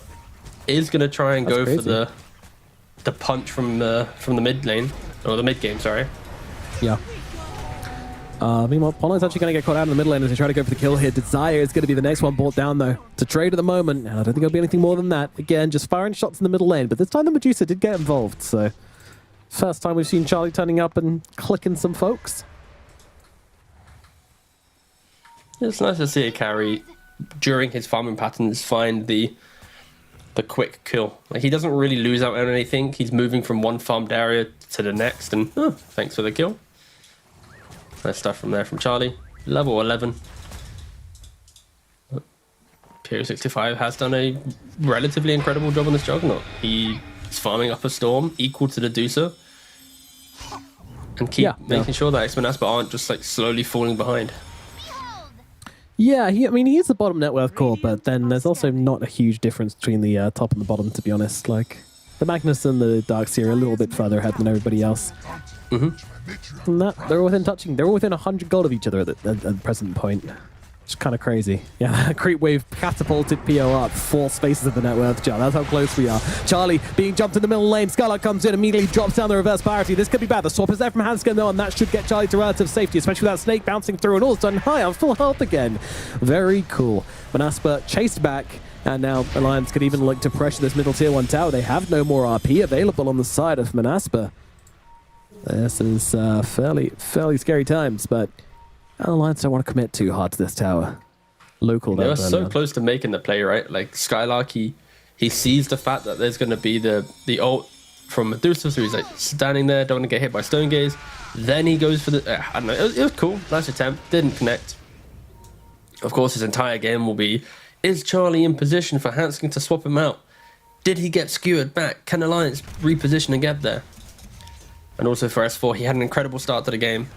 2-1 and 2 from laning phase, quick Greaves. But this is the type of hero that if you join too many fights and you stop thinking about where you're occupying, pushing in lanes, shoving the map, you can slowly fall down the pecking order in the cores. And when there's a Void Spirit, Mag, Jug on the enemy team, they're always going to be farming and thinking about where's that next neutral camp, where's that next just farming play. So like to see how Alliance will utilize their heroes. It's not as cookie cutter as last game, right? It's not the Mystic Flare with the Void Spirit or the Bat Rider into spells, right? It's a little bit more finesse with these heroes. Yeah, one thing I'm liking here is how this Juggernaut and this Magnus are kind of playing together at the moment, though. You know, he's making sure to keep his Juggernaut empowered, and then they're kind of sharing the camps. You know, they're like, okay, I'm going to go to this ancient camp. You can go to the triangle. And then you get lane, and I'll get the creeps around here. So, you know, this map is big enough for the both of them. Meanwhile, Ponlo, unfortunately, TP's into his demise up here at top, I think. And now, well, they're looking towards S4. Tricky kill, but with the Omni Slash coming on down here, it might be enough. Oh, Handskin! Nice TP from him. And actually, they could look for the swap back here if they really want, but the spin is available from the Juggernaut, and that's going to keep him healthy for the time being. Meanwhile, Spartan just throws down the Nether Ward. Pretty good Nether Ward, to be honest with you, but now there's no more spin available. Oh, the Centaur stop. Wait, what's done? I don't know. But now the RP comes down, dodged out by John beautifully. Oh no, it's all going wrong for X-Men Asper here as Ponlo comes crashing in. Pio, though, he's got that spin back off cooldown, so they can look for the turnaround. They've actually brought down Ponlo. Could be in trouble as well. Charlie is here on the high ground, freezes up the Void Spirit, but Void Spirit has got plenty of shield for them to rip through, so they won't be able to kill him off very easily at all. This long fight might actually end up going in Asper's favor. In comes Magnus, charging on through and killing off that big old offlaner. An offlaner killing an offlaner. As, well, Alliance, they will chase them back, but at the same time, I think you could say the fight went Asper's way somehow. Yeah, exactly that. And what I'm mentioning about the Darkseer and this whole Ido fight, that one fight pushed him from top net worth all the way down to 4th. You do that again, suddenly you're going to be falling even more down the pecking order. You need to be so careful on Alliance. And for X-Men Asper, a couple cool things occurred in that. It's one, they remembered now that Jug brought Diffusal, the Darkseer is going to be having a nice time because he's going to have a Diffusal himself. So the limited mana pool, not going to feel too great if you get walled up, no spin, 1 stun, boom, no mana, you're dead. And yeah, I like the fact that X-Men Asper did just continuously kite the fight rather than trying to lock into the this is our moment, go for the fight right now. They just continue poking and prodding and waiting and delaying, and it's probably how they're going to be winning a lot of these fights. If they want to start winning the fights, that is. Yeah, play around the wall, you know, respect the wall, but also jump back into it when you need to finish off the engagement. I think they did a nice job playing around Charlie. I think, I don't know, maybe Charlie popped the Stone Gaze a little early there for my liking.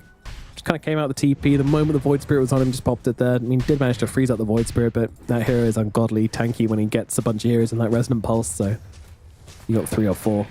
Pretty ridiculous. Also for Charlie, like in that position, I think most Medusa players would want to press Stone Gaze there. You're holding the high ground.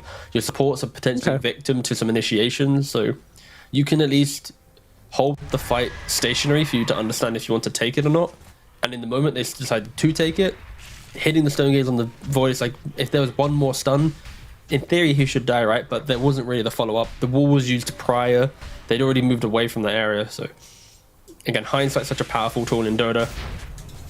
And for Charlie, at least, it's, don't worry, guys. If I have one active item next time, he dies. If I have my butterfly, he dies. If I get to Skadi, I'm too tanky. So it's all about just prolonging. And for X-Men Asper, just go, go, go. I don't think there's a reason for them to stop now. They've got Mag with the blink. Supports are happily thriving with levels. So go poke yourself around on the enemy side of the map. Yep, here we go. Smoke up from the side of Asper. They want to fight again.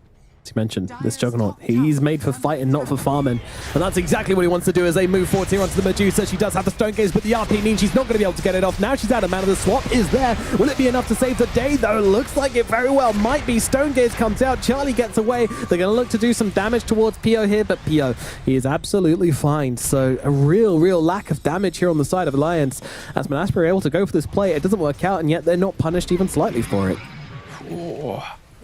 Alliance is doing a really good job keeping the Deuce alive, but for X-Men Asper, I love the way that Skylark initiated that fight. He blinks in, fakes the RP to force the Manta out, then just skewers all of them down, knowing that he can just ulti. Sure, there wasn't damage, because of that swap, always keeping that Deucer alive. The Venge is just doing a lot of work, but in time it will get more difficult. When items come online for X-Men this Deucer might go down. I would argue Butterfly will be the key timing for them, for Alliance. You get the Butterfly, you now have Greaves on Darkseer, a way for Deucer to survive through the RP without needing the Venge. You need to utilize that to get a Roshan, to get Aegis. Oh, bye-bye, Podlo. They keep on going. Yep. They'll grab themselves a techies down in the bottom lane. Be happy about that one, at the very least. Podlo does ping out the ward and say, hey, they got some vision around this area. Meanwhile, Puck's just out on the map trying to cut some waves here, trying to make the lives awkward as possible, and doing a pretty good job of it as well. Yeah, this is where even if Alliance have a really rough mid game and they fail to execute potentially, Puck's going to be in one lane, Darkseer's going to be shelling another lane, Techies is probably going to have some proximity mines around the place, and then Deuce is like, nice. They only ever have one lane to run down. Okay, you know, it's like there's like multiple backup plans with Alliance in this draft. They tried to go aggressive, they've fallen a little bit flat. Now they're going for a little bit more of a wider map stance, and yeah, it's all on Charlie to kind of rally the troops when they next want to make a big team play. Yeah, but you know, the last few minutes of gameplay from Chuan and also from Hanskin as well, saving him in their last engagement, really going to set this Medusa up for a fast timing on this Butterfly, which probably means they can look at taking their next engagement. Okay, can we click on voice for it for a second?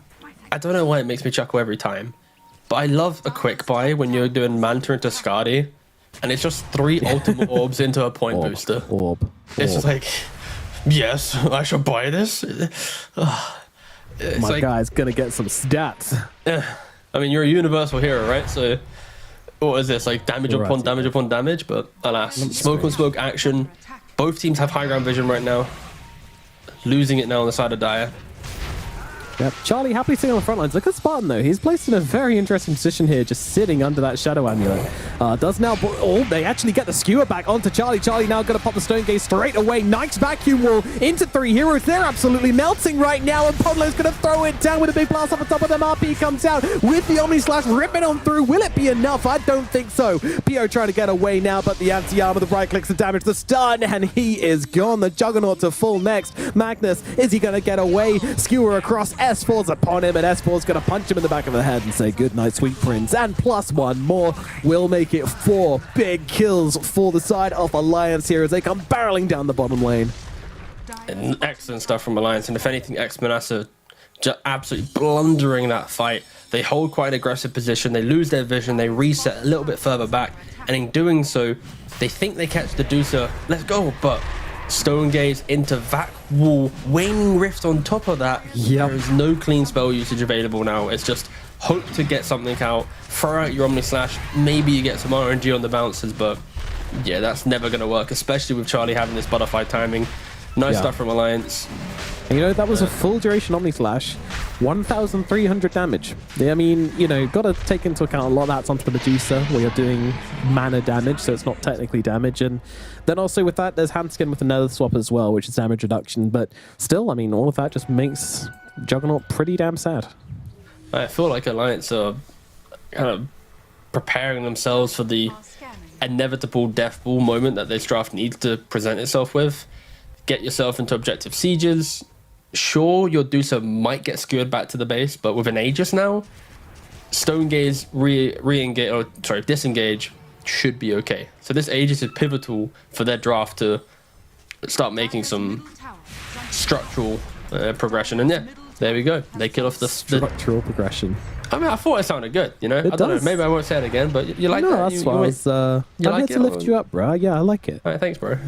They are structurally progressing through the game. It's important.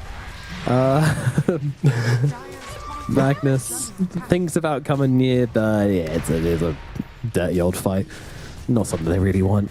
The entire team just huddled behind Charlie, you know? It's like the big brother. He also has a Lotus for 400 mana, plus a wand for another abundance. What is it? 20 by 15? Like, 300. Be 300. Yeah, don't worry. I said it before you, so luckily my maths was fine. Yeah, you're right. But I panicked for it. It's like, if I don't say 300, I'm done, you know? For some reason, Wouldn't it my be funny brain if we was were telling both me. wrong somehow as well?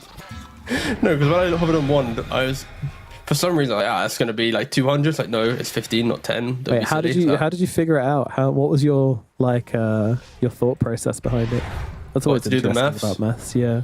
So I did 10 by 20 to get 200, and I knew that half of that would be the 5 multiplier, sorry. So I just added 100 and 200 and made 300. Hope you're happy with my maths route. Don't know if that was the route that you should take, but I did that one. I don't think that's a wrong way to do it, but I did. What did I do? I did 15 times 10, then times 2. What did you do, Twitch chat? I want to know.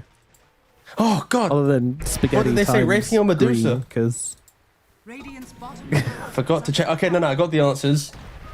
They all said Wraith King. oh, okay. You guys. Oh wait, know. what? How did I phrase the question? Easier or harder? I can't remember. No. Oh right, yeah, I can't remember. I thought it was which was easier, but maybe it was which is harder. I don't know. Either way, Wish is dead. That's kind of more important right now. And maybe they can just barrel down the middle lane. Maybe. Yeah. I really struggle to see X-Men Asper fighting now. Yeah, they went for this like all-in build with the Juggernaut, where they were like, "Yeah, we're gonna kill the Medusa early with the defusal and the man," and then they didn't. So here we are. One bad fight, and all of a sudden, Alliance just have all the death power they could ever want. Charlie looking like an absolute boss once again. That consistent carry player. You love to Maybe see it's it. just the items. Maybe it's not the heroes. Maybe when Charlie's able to buy Manta Skadi Butterfly, it just like unlocks his ability to be a carry player on another level, right? Yeah. Plays yeah. Sven, can't buy Manta Butterfly Skadi, can't win the game. Maybe you should try it. Charlie, I hope you're listening. Yep. The strats. Sure someone from Alliance is listening. They can pass it on. Charlie comes into the lane, and even though Skylark and PO sitting right there, they just want nothing to do with this guy. Aegis available on the Medusa. I just can't get over the fact that for some reason Venge was such a prevalent hero in this series. This hero is like dead in the water for the rest of time, regions, and tours, and suddenly these two teams, they put a bit of a high value. Sure, there was the Bat Rider counter in the first game. In this game, it's the same concept with single target damage sources, or at least hitting that one key hero. But I like it in this scenario with the Medusa. Right? Yeah. This feels good. I'm not opposed. I think the previous game, it's a bit wishy-washy, but this game, I see true purpose, right? More damage to your Medusa. If things get awkward, swap them back. Yeah, good to go.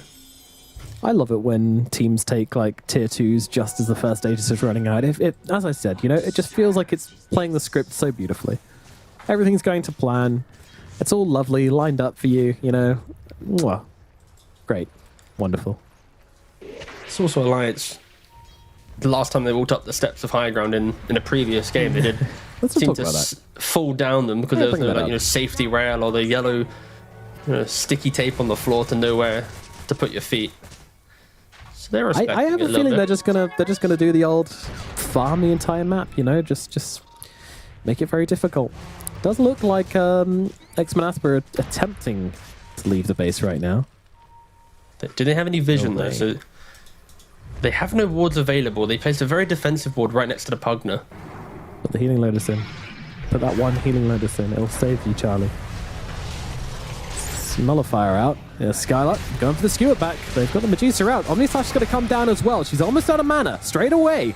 Nope. Gets out of Snake. Going to heal her back up quite a little bit. And Wish coming in from the sidelines here, looking for the big initiation, just trying to get this fight started in any way he can. And, well, not resulting in a whole lot now. Uh-oh, wall's down. Skadi's out as well. PO dropping so low in just a matter of seconds. But the counter wall stolen actually by the Rubik. That's pretty scary. They've got a Medusa of their own now. Alliance, they're the ones who were forced to back away in the end. And no RP used throughout that entire thing, by the way. Yeah, I think for X-Men Asper, they need to be super careful with how they initiate. It can't be this Mag versus the world. Mag gets Medusa and go. You need Void Spirit to find the Venge, Mag to find the Medusa, and in Harmony, you disconnect the two heroes far enough so that you can actually isolate and burn through the mana of this Medusa. But it didn't happen in that previous fight. It's why Alliance was able to disengage. And on top of that, sure, Rubik steals wall. He can't steal other spells now. He needs to hold on to this. There is no natural source of illusion creator on your team. So now with this wall, they might even be the aggressors. When they get all their spells up with Omni Slash, one good wall placement, guess what? What if you still have the vacuum in the next fight? Suddenly, bada bing, bada boom, you can get a vac wall yourself, boys. Right, but let's not get ahead of ourselves. Look, you already have a be vac. ready for It's it. called RP. Just be ready for it. Oh, that's true. They do actually have a vacuum. Yeah. They could have 2 vacuums. In regards to the fight, though, they really need to fight when they have all spells up on X-Men Asper. And Roshan, it might respawn in 45 seconds. So you sync up your resources with this Roshan, surprise them again with the wall on Dusa. It's a slim chance of taking a fight, but it's the best odds they've got in the recent events that we've seen.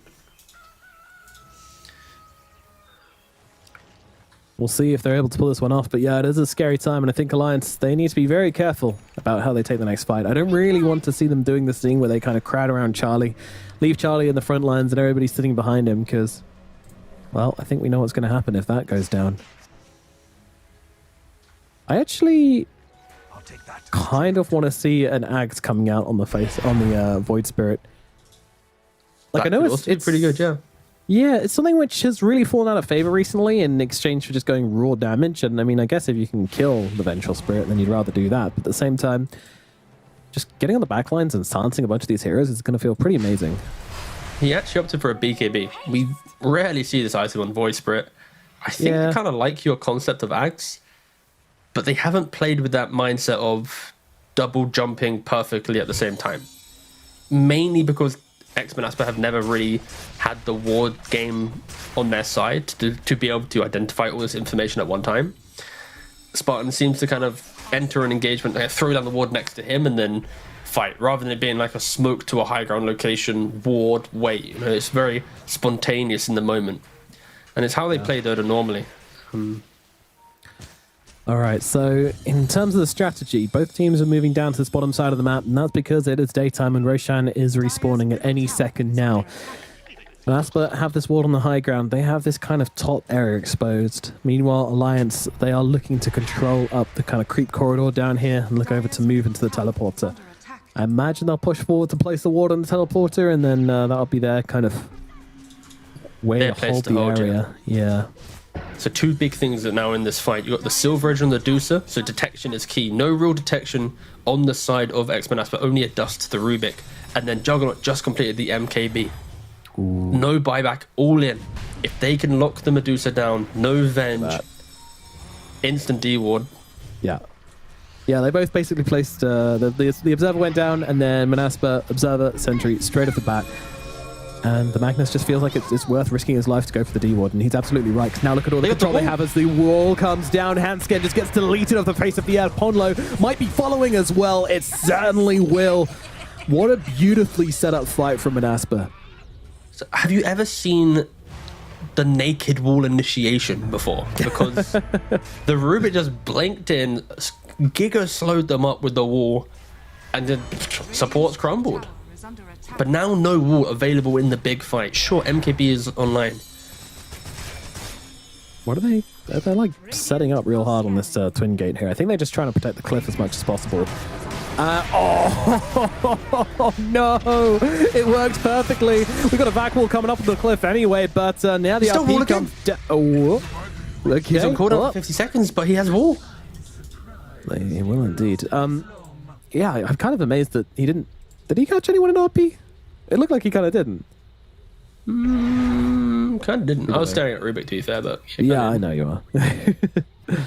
Anyway, yeah, wall is up, but it's also not up because it's 34 seconds on cooldown for the Rubik, because he just used it in the last fight, so... Might become awkward, but yeah, they set up so nicely, like... I can't actually believe they went for that play. They left the sentry up even to kind of bait the puck into coming up there for a D-Ward. So smart from X-Men Asper. Yeah. That's just creative right there. That's just some creative Dota. And now they start blasting away into the Void Spirit. Stuns up to follow up as well. Charlie's here. The Space Snake lady's paying a visit. Gonna Manta off that life drain and now bring down the Pugner as well. 2 big kills. It's the thing. The moment you get this Medusa on top of the right heroes, it's just so hard to play into them. Magnus is coming back in 13 seconds, but RP's still down for another minute. Very hard for them to contest this Roche right now, but they're going to give it a go. Pugner buying back. They don't want to play. Oh, the wall. Will he blink in just to get the lift off? I was wondering, but he blinked away. Yeah. Man, what a kind of strategic few minutes of gameplay from all these teams. Both teams need to show such discipline. Yep. Charlie takes a lot of damage from himself there. Yeah, Ruber's still going to have wall though for the next fight. Or he holds the spell for many minutes. Many minutes, yes. Yes. I mean, I could just say 4 minutes, but I think many minutes sounded cooler. No, in hindsight, I should have just said 4 minutes, but alas. Maybe, but... Just in the moment, I thought many just sounded... Just many minutes is like MM. It kind of has a ring to it, but then it just makes me sound dumb because I'm saying many minutes. You know what we say? Yeah. Workshop it. True. Workshop it, workshop come back to us. Yeah. Look at the runway, see how much legs I got on this planet. Or there's so many business terms you can see, yeah. Will it move? God. Give it a brainstorm.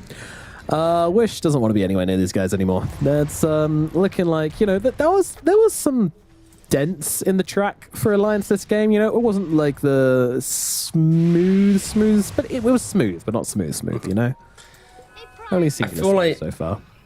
So Alliance right now, even though they have Aegis, there is going to be a bit of discomfort going to high ground because they know how easy it will be for Medusa to go to tier 4s with Skewer. Yeah, and there is no way Venge can reliably at the Dire base. But if they come out, then that's pretty ideal. They want to try and play Medusa though.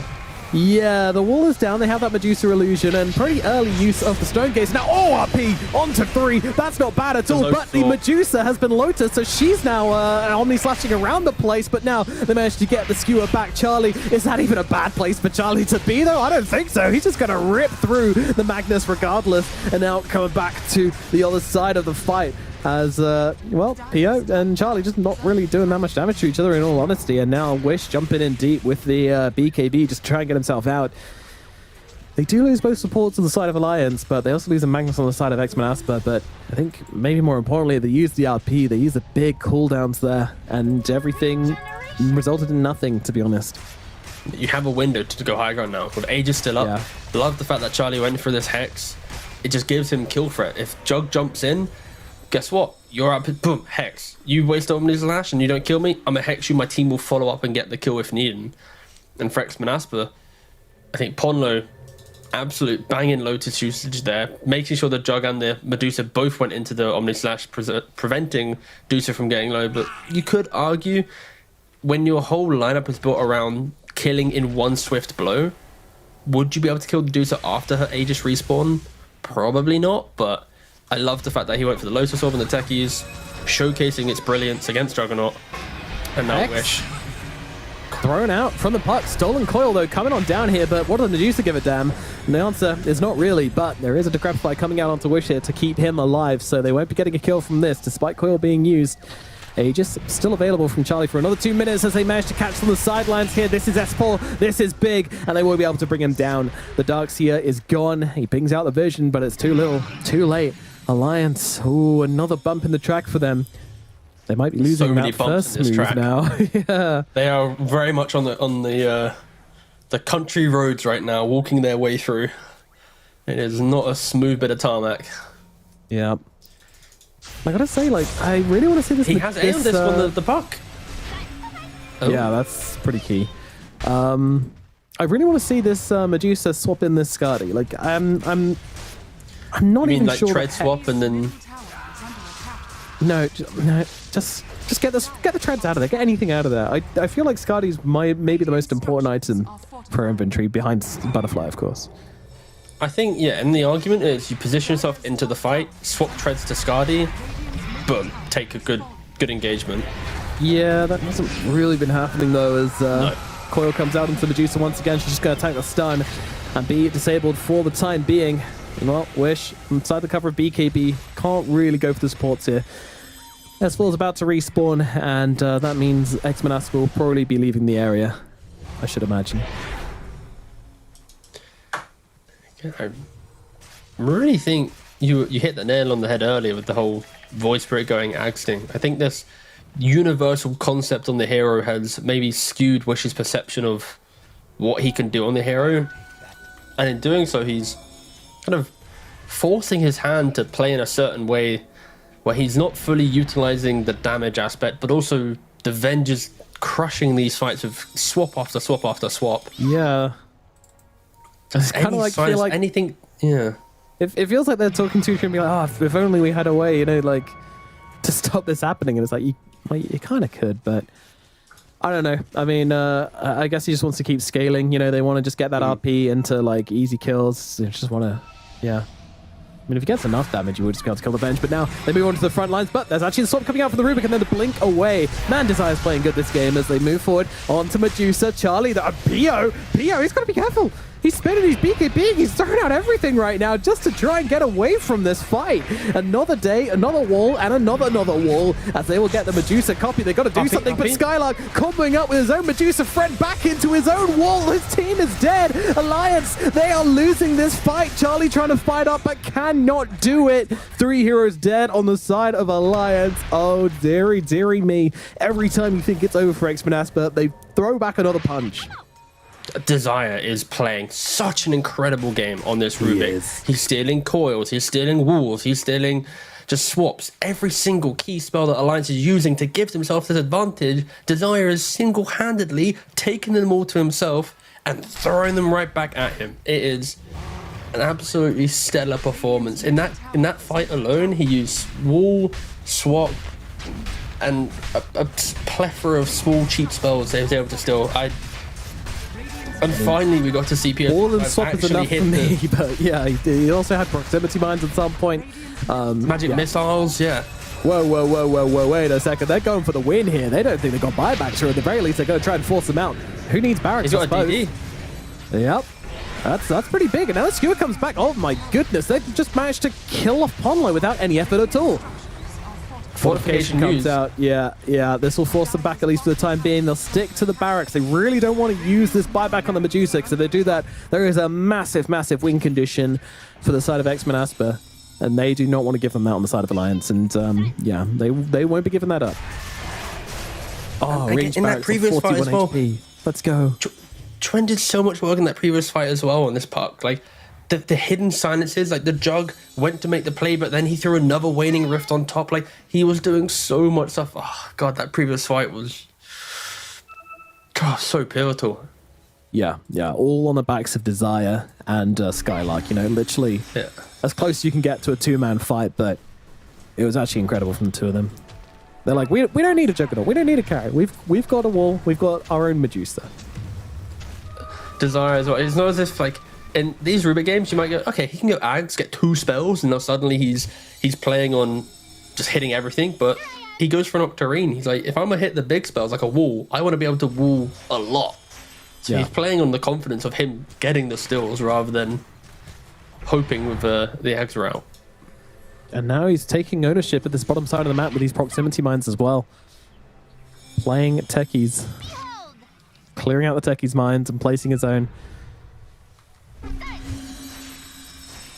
I mean, Alliance, they need to be down here. Roshan could be respawning any second in their eyes, and it is going to be a very short respawn. Only 30 seconds. Alliance, they need to get out onto the map here, and they are looking to do exactly that. One thing which is pretty big is S4 does now have this ninja gear, so he's going to be able to move around the fights a little bit easier. Medusa, meanwhile, she went for the Aesthetics Cap, which I actually love. That's going to be like a bit of a combo breaker for her, hopefully triggering on the RP.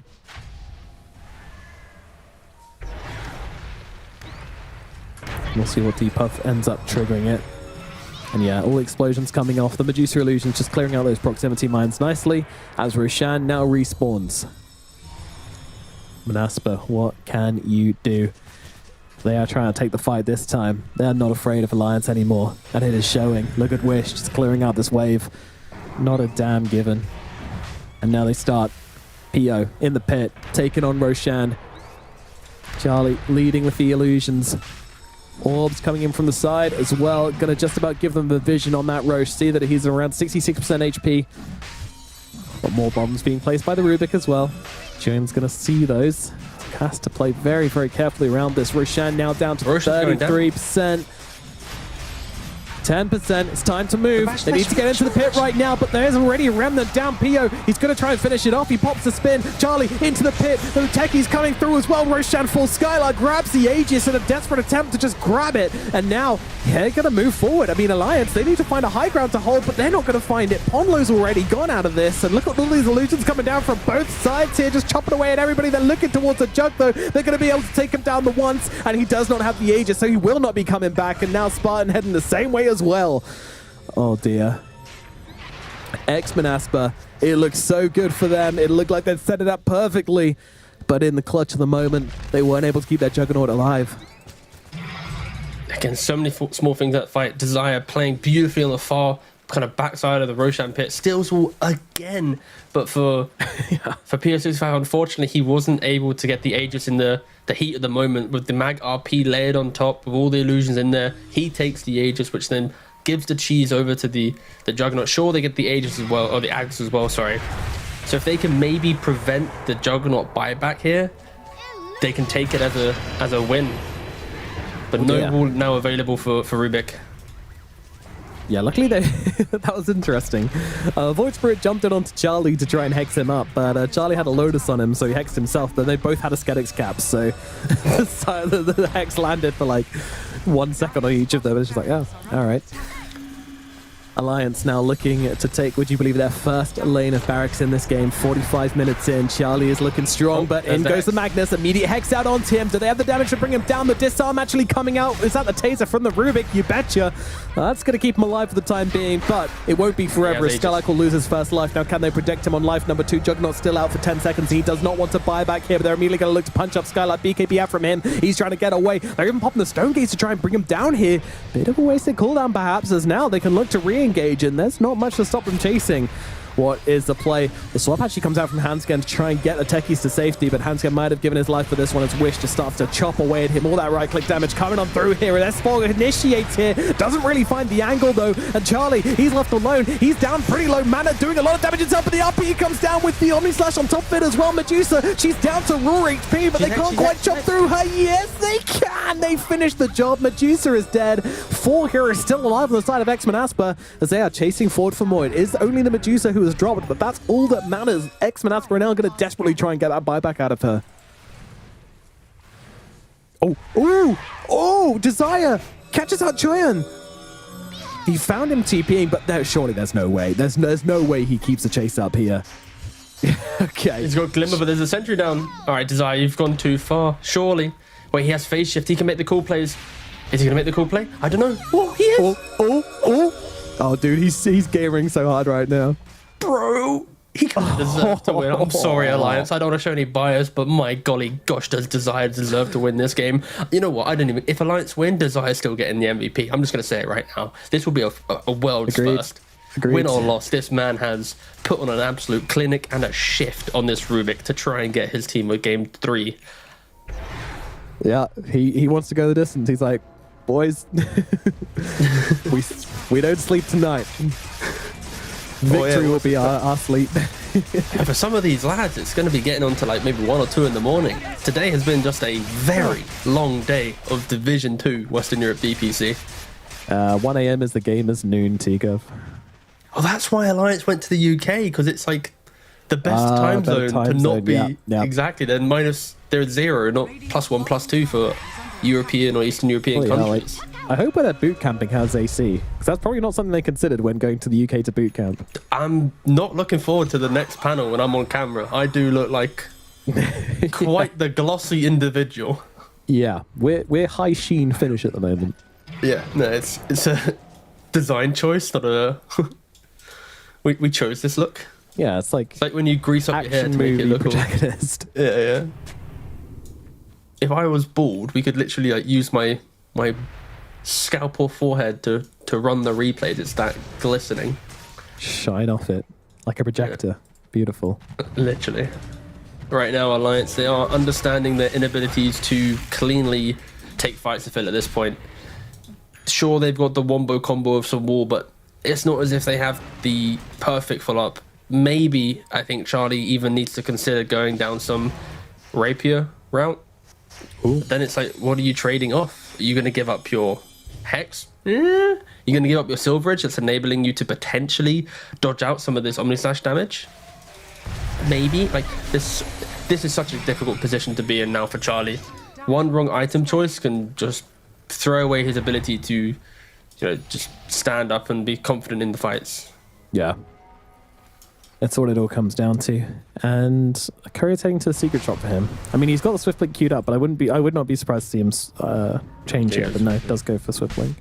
Do they still have okay, they do have a Gem of Desire. I was wondering in regards to like the Silver Edge, is there a point in the game where it falls a little bit flat because they have a couple gems in play? You aren't disjointing anything with it, nor initiating with it. So that could maybe be the trade-off item down the line. Again, this game has the makings of a 1 hour game. Every other game. 2 hour game. Today. Yeah. Yeah, this. Man. Yeah, don't. Okay, we needed a pause actually. Yeah, we did to actually, recollect our thoughts. Yeah. Thanks, guys. Thanks. Yeah, you know, like, let's give a shout out. You know, we got observers, we got production, we got loads of people working at the moment who are just pulling a crazy ass shift due to today's game. So shout out to those guys working hard. You know, we just turn up halfway through the day and start casting and then complain loads. So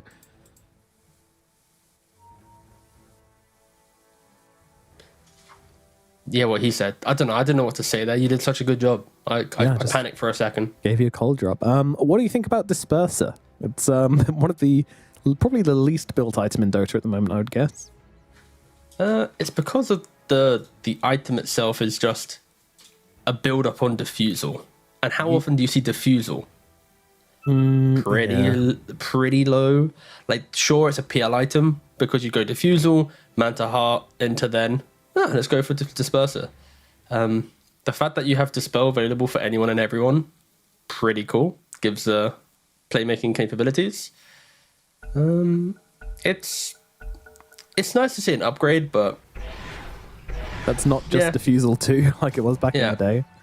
I mean, it also should be able to dispel the Surge as well, right? So it's going to give Jug potential avenues to deal with Dark's disengage. Also with Taser, I assume basic Dispel might get rid of that as well. So there's cool things for this Jug to do. Yeah, so, again, the item's just so like... Also Scardy counter. Yeah. Oh, he's going to spin and then disperse himself and just go... Yeah, sorry. I was like, what's it? Oh, yeah, of course. He's going to get rid of the little bit of Scardy, sure. Yeah, it's very weird in how it works in that way, though, because it's like a gradual... it's like a gradual decrease of speed. But then the unslowable thing lasts for the full 4 seconds. It's weird. Just watch it. Yeah, need me to tell you about it. It's not like it's my job or anything. S-Ball, that was quick. Blinks himself away just as Lincoln's has popped. Still needs to be careful here, but look at the rest of Alliance. They're hiding under the... Oh, never mind. Power Rangers, roll out. They're out of there. Back into the base. The safety of their base. Oh, I'm going to rewatch the... Okay, yeah, there's no way they're fighting here. Just loaded up the stream so I could rewatch that comeback fight from X-Men Asper where they kill off the Deucer at the 46-minute mark. Ooh. Oh yeah, that was it was good to watch it again. Yeah, you can't hate on Desire. It's just downright awesome gameplay from him this game. All the time. No spells at the moment. Now. I'm enjoying rewatching the game. It's actually an issue. The question is, do you have the sound on? Because at that point, it just becomes No, I'm on hard mode for sure. Both teams, though, they really are respecting the fact that there's no time to be hitting creeps or making any of these small plays. It really is just who's in position for the next engagement, who's getting the jump. Does Desire steal another incredible spell? All this and more coming up on today's DPC, or tonight's DPC Division 2. It's like we're on like a car chase type thing. It's just a really boring one, and eventually it's going to peak. Where they safely come to a stop and they stop chasing each other. Hey, it's time for that thing where they set up around Roche again. Yep. Another realm. This time X1 Aspect actually have the gold lead at the contest, but Alliance are now in the position of the defenders rather than the aggressors at S4 hugging the tree line. Now we know how this one goes, so they don't care about this high ground at all. RP, only onto the Venge. Only onto the Venge. So if they can get this kill, it's still pretty key, though. This has been one of the big saves for Charlie, and he's going to feel pretty scared going into the fight without him. But they haven't been able to steal the ward this time around. But as you see there, Spartan places down the nether ward, uses that shard, just insta-kill all the illusions under the wall, which is kind of insane. And Venge has no buyback for 1 minute. If she does want to use it, it can completely eat up her ability to buy Ags. Roshan is respawning in 1 minute's time. Holy crap, Venge is poor. What the? It's position 5, Venge. Oh, hand scan. Yeah, I know, but this is... What do you want from him? He's been swapping his team throughout this game. No, he's been playing fine. I'm just saying, he doesn't have much money. Wish? He's kind of in the deep end here. Medusa Illusions are doing a decent amount of work to him. Desire is in very deep at the backlines here as well, keeping Ponlo silenced up for the time being. It's very difficult for him to play, but now Charlie finds him. They get on top of him. Can they finish the job? More punches there as well, and they will bring down Desire. Charlie playing on the bridge though. Pio, he's been able to actually track him down, but I'm not sure Pio really wants to go for... Wait, they don't see Ponlo? Oh, he's got Tricksters. What a juke. That's very nice. They found S4 though, kinda. Yeah, this is kind of big.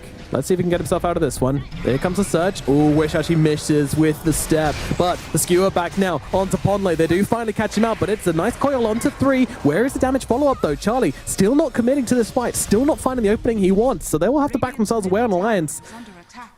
I think they need to buy back here. I don't think you can give away this Roche without fighting. And, well, Ponlo agrees. Buy back from him. Hex out onto Void Spirit here. S4's in again once more with the wall, but it doesn't really result in much. Once again, Charlie, he just doesn't find that opening. What is he looking for? I mean, I'm guessing he doesn't want to get RP'd, one would imagine.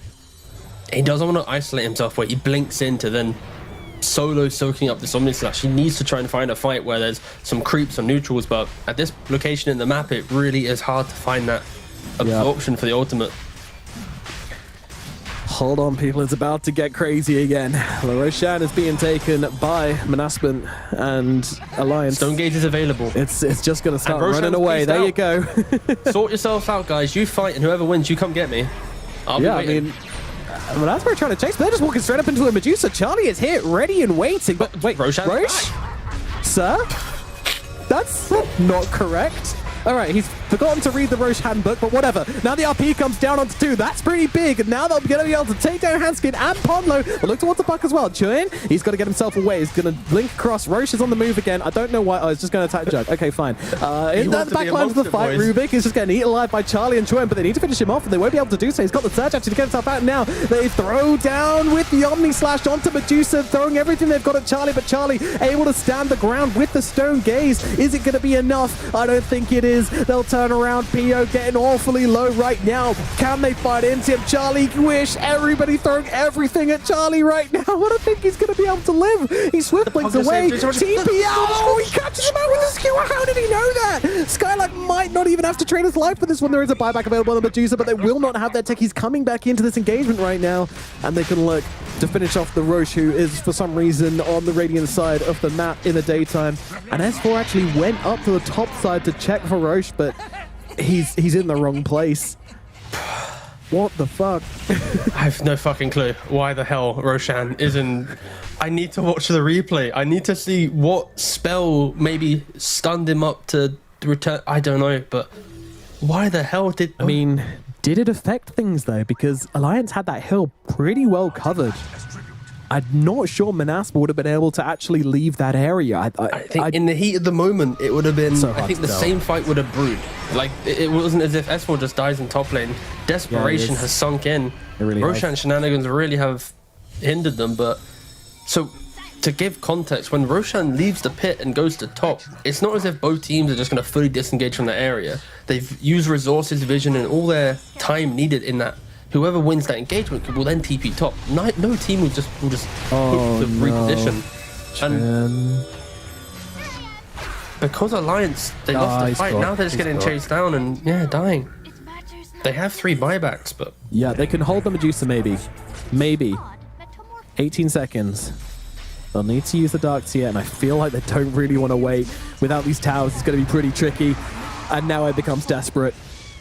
The question is, how much are X-Men Asper going to commit to this? Do they go for the all-in? It looks like they very well might. The Fortify's used, so early, actually. Yeah, they baited it out. Deuce is back alive, they will have buyback. Swift blink in. Charlie's not waiting on this one. Goes straight onto the Juggernaut. Wants to try and take him down as quickly as possible. There is a wall coming out of the backlines as well onto plenty of heroes. The RP is there, but Medusa, she's just chasing them back at the moment. Spartan's going to be the first to drop, and the Juggernaut's going to follow. There is the damage you're looking for. Charlie commits hard to the fight, and it pays off big. Game's getting dicey. Magnus buying back as well. Wish finds the wolf. Actually, yeah, they catch him the once. He's got the pipe. He's got the Aegis. The rest of the team, I mean, there is only one nearby. No, never mind. There's nobody nearby. Bloop, bloop, and gone. No, swap. Just kidding. Pranked you. And it's going to be another death for Wish. Hansken. Man, who needs money? This guy don't. I mean, he's about to get the money. He got axe. All right. Now becomes the delicate game. You got to try and run down this middle lane, get the buybacks without dying. Oh. Wait, is it happening? Where's Deuce's courier? What's Deuce buying? Is Deuce buying anything spicy? Okay, no, she's not. Nope. She has 5k gold. I didn't know maybe this could have been like the rundown mid, get rapier, plus you got the Venger Ags, 2 incredible item timings. There is no Fortify actually on X-Men Asper at the moment. Problem is... Whoever wins the next fight wins the game. Simple as is. Either team can do it. No tier 3 up. I mean, there is the potential for them to go for the end and not worry about fortification, but... Bro, there's Magnus in the game. 59 minutes in. He's got plenty of tools to get you into that fountain. Charlie needs to be so careful. Hansken will be a key component. I think Hansken needs to be on the ball. You look at him, just hover over him at any point. He's always just playing it right on the edge. He's even cancelling it. He's actually cancelling swap a lot. Yeah. Risky move from Charlie to blink across there, but... Hold. Are they going to go top? Are they going to try and go for the megas?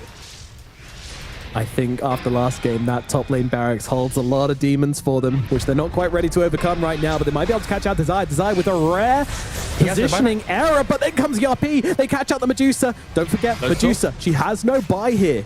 But Hansken's there with the swap. Hansken says, I will do it for you, my queen. I will go down. The top lane demons are hitting over though. It's hard. Hold on. Omni Slash onto Charlie. Charlie, he's actually going to get used up right now. Oh no, that was actually Skylark getting used up. My mistake. Charlie's able to get himself up the high ground and away. The Medusa is safe, but 2 supports dead. If they can catch any more here, the game might still be open for the side of Manaspa. Okay, Hansken's not really dead. The ghost of Hansken is still doing a lot of haunting. Very spoopy. Probably can hug the tree line on the top side of the map and push it out, and this guy is so back and forth. You got crazy, man. No fortification on either team. Buybacks are just... Medusa's got it, Joe's got it, Void Spirit's got it. No one else. It's all on cooldown. I think if you're X-Men Aspen, back in the day, they'd be just running it down mid. Force it, boys. You go. Both heroes have... Charlie's there, though. He's just right there on the front lines. He's taking the fight to them. Absolutely the right play. Try and get him before they're ready. But Zai is on the side, and they might have just given away another hero here, and there's a hero you really cannot afford to lose, but they don't get a choice in the matter. S4 is gone. Game 3 looking like it might be on the horizon. What more can you do, Alliance? How much more can you pull out the bag? Immediately going to the back lane. Look at the Desire, but he's got the on disc ready to go. Charlie. Lift up, throw back. Doesn't quite get him down the low ground, but where is the mag? That is a question. Where is Skylark? He's ready. He's going to have 2 RPs very shortly and probably just wants to wait for that. They don't want to give him the chance to, though. Charlie's just jumping on his face, giving him the opportunity, and now the Omni Slash is going to come through onto him. The swap is there to keep Charlie alive, but Skylark's just going to come straight on through, deliver the RP, and now they're going to lose their Medusa once again. Buyback immediately, but it doesn't matter. They go for the Ancient and they win the game. They do it. Oh my god. Holy shit. Today has been the longest. Like, these games are so long. They're so back and forth. You're getting upsets left and right. You've got Ivy being Enigma. You've got Alliance potentially could have beaten X-Men Asper 2-0, but then Manaspa just were just sheer reluctance to tap out of the game, and Desire... Oh, God, this Rubik, I will say without a doubt, easily MVP. This Giga Chat of a Rubik player, insane. Like, 6-3-23, did 32,000 damage. Like the Jug only did 40,000 damage. The Void Spirit only did 39,000 damage. It's like 8,000 damage difference between the Rubik and like his big ticket cores. And this here really was the most important part of the game. You had a big clutch fight outside the Roshan pit. Both teams had vision on the high grounds. Roshan, for some reason, wanted to be at spectacle, have a little gander. Should have been top, but we'll see that at another minute. And yeah, for X-Men Asper, we didn't really mention Spartan too much, but his decreps, his life drains, it was kind of hard for Alliance to go on this Pugna because they never had the nullifying buying core to jump that hero. Like normally against Pugnas, there's Void Spirits, there's Slark-esque heroes that can do that, but in this game, it kind of was a free Pugna game for the fact that he decreps himself, life drains, and off he goes. And the life drain here gave PO65 the ability to re-engage, and I think Skylark consistently went fishing, and quite a good fisherman he was today. So the layers of X-Men Asper's draft really came online, and for Alliance at least, they had a really good start. Charlie was OP farmed, but not able to convert the win at the end of the day.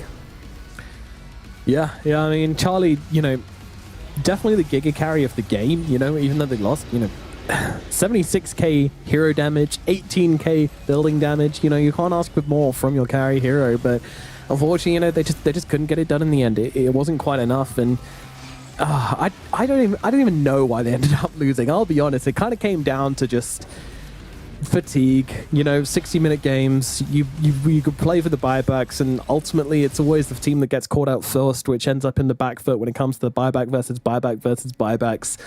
And yeah, I mean, Charlie even had it at the end. That's the saddest part, I think, is that Charlie had the buyback at the end. He used it immediately, but X-Men Asper just jumped straight past him, straight away, just straight to the Ancient. They knew exactly what they needed to do, and there was nothing that Charlie could have done about that. They take down that Ancient, they win the game, and yeah, I mean, Alliance's dreams of a 2-0 against X-Men Asper, this team they've struggled against historically a lot, shattered once again, and there he is, Desire, the man of T-Governor's dreams. Right now, yeah, I'm desiring his Rubik for sure. It is just, I just wish there was a way that we could have a Desire only highlight reel for like the clutch fights. Like I'm sure someone on YouTube might make this down the line. Some quick scope music montage style thing, like wow, oh my god, Desire, all this stuff. But yeah, he insane KDAs, insane participation. Again, these stats really don't really reflect the true impact he had. Like the time spent controlling heroes, the damage through illusions, like everything he did was near impeccable. His positioning, his patience, he easily was the reason why they won this game. I think if he never steals Wall, if he never steals Coil, swap any of these big spells, congratulations Alliance, you won. But Desire by himself kept this game alive for X-Men Asper. Absolutely godlike players from Desire this game, and I mean, X-Men Asper just keeping it together so well. Like the mental fortitude of this team, it can't be understated. Smooth and structured was the name of the game from Alliance, but they couldn't keep it that way, and now we are at a 1-1 situation. It is so late in the day for everybody, for the players, for the teams. We'll see what they're able to do. Game number 3, I know one thing, it's going to be absolutely wild, so stick with us, guys. We're going to throw it over to break, and then we're going to be back with game number 3. Should follow. TP on the right and portal.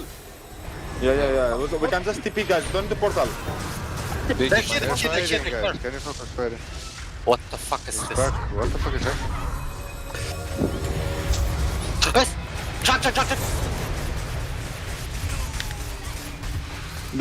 I can lift back soon. I have Norby. Medusa. I lift back. Silver is. I have Norby. Rush. Kill one. Medusa. Can we do it or no? Okay, illusion. We're in the wall. I need to fight, guys. Oh look, no mana. Okay. I can limit you. He's so low, dude. Yeah, I got him. He's gonna TP here, maybe cancel. Yeah, cancel. Nice. Guys, Max is also somewhere. Counter healing ward, Magnus. Where is Roshan? Where's the bottom? Why did he leave? Why is he bottom, bro?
Are you ready for the final game of the day? It's been a long ride. 3 best-of-3 series, all going the length, and now we get to the final game here.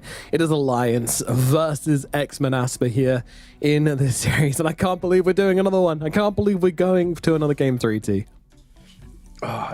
This has such weight to it as well. For Manaspa, they'll continue, or X-Manaspa, they'll continue their undefeated streak in this tour, going 3-0. They would have beaten, who would they have beaten? They'd have been Old G and Ivy, arguably one of the stronger middle pack teams in this division. Then you beat Alliance as well. Sure, you got the big guys down the line, but incredible stuff. But on the other side, for Alliance, you lose this. Norton 3. A Norton 3 team has never got to top 2 tiebreakers before. Most likely, I would be surprised if it occurs this tour around. So a lot of pressure on this single game for both of these teams. Yeah, it's tough. And I feel like Alliance are a team where, it's just been so much drama around them, so many people talking about them, it's just been brutal. And you can absolutely see how it gets some of the players, but, they're still reaching these late game situations and seem to be keeping level-headed. And then just one little thing, just one little slip up, and it all slips away. Game number 1, they held on and they were able to get the win out eventually. Game number 2, it just went their other way, unfortunately. But and for this team as well, I don't think any other team other than maybe Nigma can play as cleanly as them in the Division 2, Like, we talk about them being on the tracks, right, and them following the script. When they play that kind of game, it always just looks like they're a step above. But then when it comes to, breaking high ground or taking that last barracks or getting that last Roshan, something goes wrong and all of a sudden all that kind of technique, all that strategy, it just falls apart. Yeah, it's already such a weird thing to place on, and I feel like maybe it's a combination between the shot calling, maybe the way that they draft is still a little bit more regimental compared to other teams. Like with Alliance and Charlie, or at least Charlie's a carry player, you always expect his gameplay to be relatively the same. You rarely see him playing some Slark or Sven to major success, or like active Monkey King style heroes. Like, they have tried playing them in this tour so far. They played Monkey King against Level Up, they lost with it. They played Slark against ITB, they lost with it. Like, you don't really see him playing these follow me in the early to mid game, I'll lead the charge. It's always, you do you, boys, I'll join you in 25. So unlike other teams, they are a bit more scripted potentially, like you're mentioning, but when they follow the script, they're very good. It's just when they fall off the script, it's anyone's game, and they are averaging some pretty long games compared to other teams as well. I'm like clicking through it. There's not like, I was checking if there was like the website did the average for me, but it doesn't. But like, I'm looking at ITB, average game roughly 42 minutes. This series so far, like 57 minutes. Against Level Up, 40 odd minutes. And then when you look at like X-Manaspa, they're winning games in like 30, 27, 25. It's like, it's kind of comedic to see. There's something wrong with Alliance's ability to win games effectively, even though they are kind of there. It's weird. It's weird, isn't it? Yeah, it's just, it's crazy. It's crazy. Are we going to get a short third and final game? I mean, I don't know. I doubt it, especially considering how late it's getting and, the fatigue starts to set in for everybody. But yeah, we'll see what both of these teams are able to do here. One thing I do know is that we're probably going to be seeing kind of similar drafts, I believe. Like, I think out of that last game, I think both teams were kind of happy with what they ended up with. And yeah, like I feel like both of them were kind of in a draft which kind of fit their standard of play. So I'm expecting similar things, Manaspa kind of balancing the cores out across the board. Meanwhile, Lance going really Charlie heavy again, and at least one saving support on Alliance. Those are kind of the checklists for me. Yeah, so for this game, Manaspa won the coin toss and they chose second pick. Mm-hmm. Just like in the previous game, they had priority and chose second pick. And in the first game of the series, Alliance, when they won the coin toss, they just chose Radiant. So Alliance is getting the side that they prefer in all 3 games. And then Manaspa is now getting second pick in based on that as well. Because in the first game, they chose first pick. They didn't choose second pick. Like, they actively wanted it. So we are seeing that kind of calibration throughout the series. And Manaspa did land on overall wanting second pick for the comfort of the counter. Yeah. I don't know how we'll see the openings, if it will be any different, but I agree with you in regards to everything felt comfortable for both teams in regards to heroes. There wasn't some glaring, oh, this team really scuppered the pick on this one. You know, this run really shouldn't have done it, but No blood again, we'll see. Oh, that was a game 1 learning experience. Thank God. I mean, thank God game 2 was an hour and 1 minute long. I forgot about game 1. We really did. We really did. All right, let's see what's being banned out. Let's jump into the draft for game number 3 of Alliance versus Manaspa here at the Western EU DPC Division 2. And we're going to start things off with a Oracle and a Magnus banned out from Alliance. And I have to say, I'm kind of glad to see the Magnus banned out. Not only was it a really good hero this game, but it's also something they can flex. And, you know, they had success when they gave a bit of targeting the way of Skylux. So maybe they can follow that one again. Yeah, so the cool thing with this and going into game 3, now that Alliance have banned the Magnus in this position, Manaspa, they ban out Storm in every game, but they now have between Batrider or Beastmaster to ban out. Whichever one they don't pick, most likely you'd think Alliance would be taking it. So they've utilized this draft adaptation in the 3rd game just to try and get one hero free. And I think if you're Manaspa, you think you ban the Beast. If there's ever a game 3, everything on the cards, so important, I don't think you want S4 to play some like casual Beastmaster. Wow, that is dark. Oh, Desire just disappeared. Yeah, oh, he's like, guys, I need to go full night mode for this one.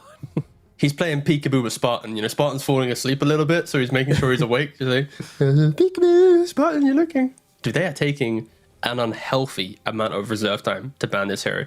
They did not expect this line of draft to occur, so... Mother of God, they banned the Magnus. What do we do, boss? Jesus Christ, we didn't Desire disappears. I'm out. If they can't see me, I can't see them. We're invisible. Waiting for Skylark to blink. Oh, his camera's frozen. Okay. I thought he was just very intensely thinking. No. Beastmaster? Is that the scenario? Ta-da! Cool. All right. This is something that which was gave the them a lot of 1 minute success. decision for this best of 1. Yep. Oh, no, I was thinking of Centaur. Sorry. I was about to say it gave them success last season when they were able to pick it, but that was the S4 Centaur. So now for Alliance, it's about draft survival in the first phase, because you'd rarely see a big 1-2 pick of a carry in this position. And often the heroes that annoy Beastmaster are your Terrorblades, your Naga Sirens, even to some degree like a Morphling for the state of the game, because you don't really kick him out of lane too quickly. So they always get like just the important farm. But realistically, ignore Morphling, that's dumb. Take that one back. But the Terrorblades and Nagas, any of these heroes that just push out the lane in front of you, you just awkwardly farm, knowing the carry is just doing a little bit more than you are. Is Manaspa potentially discussing right now like the Terrorblade pick or something? Because if they don't pick the carry now, it just probably gets banned out. But that would be such a bold draft to go for in a game 3. Yeah, that would be pretty intense. I'm kind of ready for it, though. I feel like X-Manaspa can definitely do that. I don't know why, but I just... Ooh. Instant grab from the Elite. Wow, they go straight in for the Morphling as well. I mean... Charlie Morph. This draft opening was kind of fun, to be fair. Like, quite predictable in fashion, but fun to see the little mind games between the two teams. Definitely. Also surprised my brain's still working after the longest Div 2 game of day of the year. Yeah, shout out to his brain. Yeah, Mum and Dad will be proud. Second best feature they made behind that your brain 25 years. Wait, how old am I? Am I 25? Yeah, I think I'm 25. Uh-oh, I'm starting to struggle. I know it's actually 26. I'm actually 26. Yeah, I forget. I genuinely forget how old I am 26. sometimes, yeah. My confession is sometimes, if I forget, I just go to Wikipedia just to remind myself. Wow. That's crazy. You don't just remember the year you're born and just count back? Do you not ever have like that moment where like you fully shut down your brain and like you just don't know? And you're like 96. And then when you say the year, you're like, yeah, all right, cool. It's 96. But what year are we in now? And then you're like, oh, fuck. It's all right.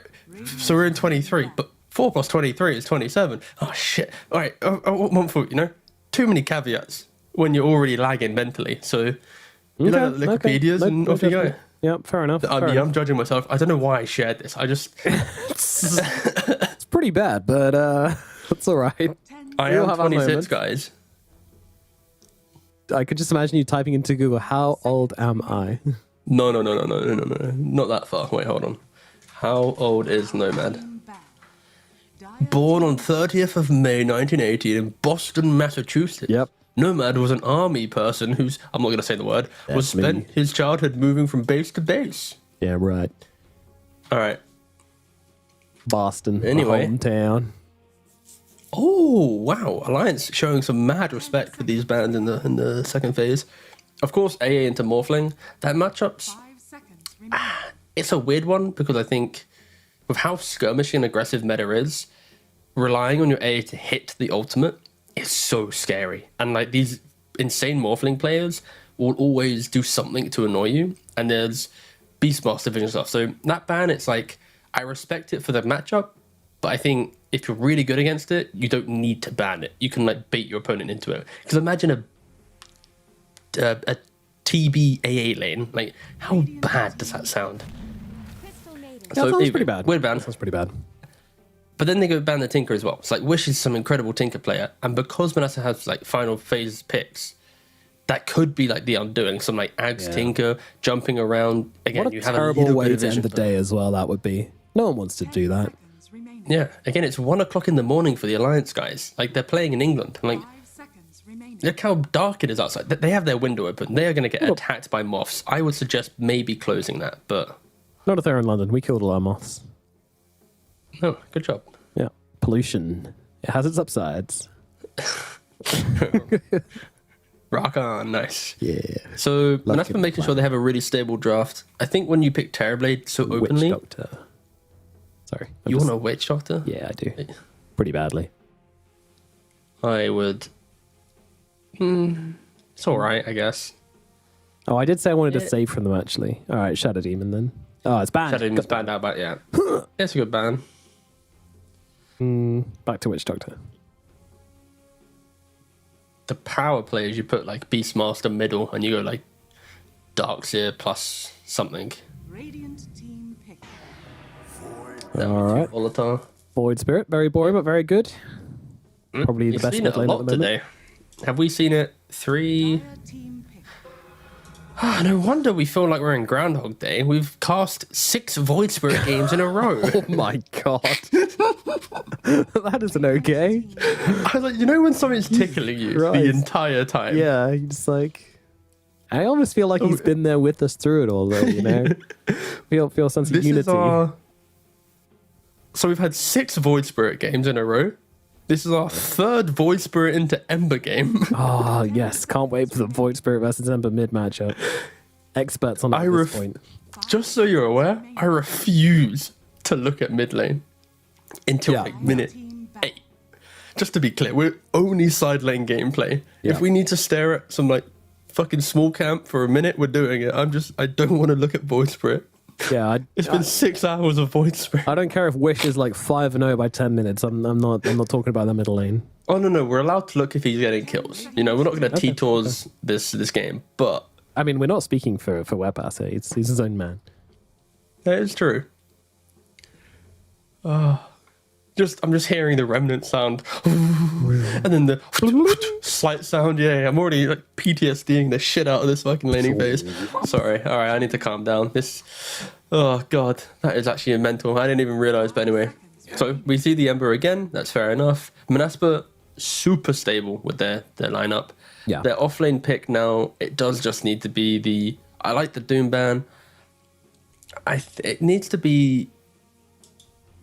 The issue, I guess, for Manaspa is often the offlaners that you want to pick with this type of draft are more tanky, stable, don't really pressure. But against a Morphling, you always want to have that element of we might be able to kill you if you misplay. So finding that silver lining between the two is potentially going to be a little bit difficult. Alliance have already lost though, unfortunately. Another Nomad guaranteed stat here is that no team that have picked all 3 of their cores as the first 3 picks has ever won a game of Dota. Ever. Pubs or pro games. Wow. It's never happened. This is such a whimsically fake stat. I will... Yeah, probably best to for anyone who's actually trying to do this. One guy be like, whoa, really? Oh my god. No, that's fair. So now they're picking up their most like their position 5. I feel like some Randy Silencer or something, it could actually be pretty good for Alliance. I didn't know that was his first name. Yeah, it's short for Randolph. Cool. But I think just something to... I guess the issue again with Silencer is it might feel good for the mid game, maybe punishing Ember, CM never getting ultimate off. Trade-off is your lane will be weak. Yeah. So going for the Abaddon or something like that to give... Or even, is Undying available? No, it got banned out second phase by Monospace. Ah, yeah, it's just here there. Sorry, but any of these random 5s to either keep Morphling in the game or think of a mid game. It's like they have two options really, and really depends on how Alliance want to approach it. Yeah. I mean, they could go for the Venge again if they really feel like they just want to make the game a little bit more stable for themselves, but not. Jakiro. Oh, okay. Fair enough. I mean, now you can just go some... If you want to have presence in the lane, you can do some like Legion. It's a double whammy against Beastmaster push with the overwhelming odds to some degree. With the Purge in lane, so now Jakiro, which is meant to secure your lane, doesn't do anything. In the game, dueling Morphling doesn't always feel great, but... What am I saying? It's Skylark. He's 24 pick. If you want to pick your zoo, I'm going to pick my zoo. Yep. So I kind of feel like the Jakiro was preparing for that one a little bit. You know, it's one of the heroes which isn't dreadful against Lycan, but yeah. It's an okay Lycan game. Definitely not one of the ones where I'm like, oh my goodness, he's just going to roll them. It's a matter of... I feel like chaos is needed for X-Men Asper to get their draft over the line. And I think if Beastmaster starts progressing one side of the map, the Lycan will do the other side. But also, because you have Terrorblade, CM, and Techies, with even an Ember, like all these heroes thrive on defending towers, either through pushing out the lane, from killing at the objective. So I think X-Men Asper actually have the better draft overall, just because of the ability to play the wider map. And I don't know if this Morphling can do everything in the game, because Skylark should be able to buy Nullifier to deal with the supports popping off like usual. Wish will always be rotating early on, so I am, for once in the series, favoring, I think, with X-Men Asper's draft, like, properly. But yeah, we'll see. I don't think we've had too many wild draft advantages throughout this series, and this will be the one that maybe is enough. Okay, all right. For me, I think I'm actually going to go against you, T-Governor. I know, discord in the ranks, okay. But I kind of like what Alliance has put down. I feel like they have many, many more ways to kind of catch out the TB versus catching out the Morphling seems kind of difficult. Like, you've got like an Ember Spirit, and then neither of the other two cores are particularly great at it. I mean, is it going to come down to a carry versus carry drag race? Yeah, I think it will, judging by the previous games we've had. So that's my reasoning. But yeah, I mean, I can see both drafts working, to be fair. I don't think anybody's particularly far ahead, but I'm leaning Alliance's way. Let's see how it goes. Let's get into it. It is game number 3. Both teams 1-1 here at the Division 2 DPC. Alliance versus X-Men Asper. Playing it out here for those all-important points. And just to remind you guys, Alliance are currently 0-2 in series standings at the moment. If they get to 0-3, it's going to be very, very difficult for them to break into the top 2 positions. And beyond that, it looks pretty scary. So you want to make sure they get that win.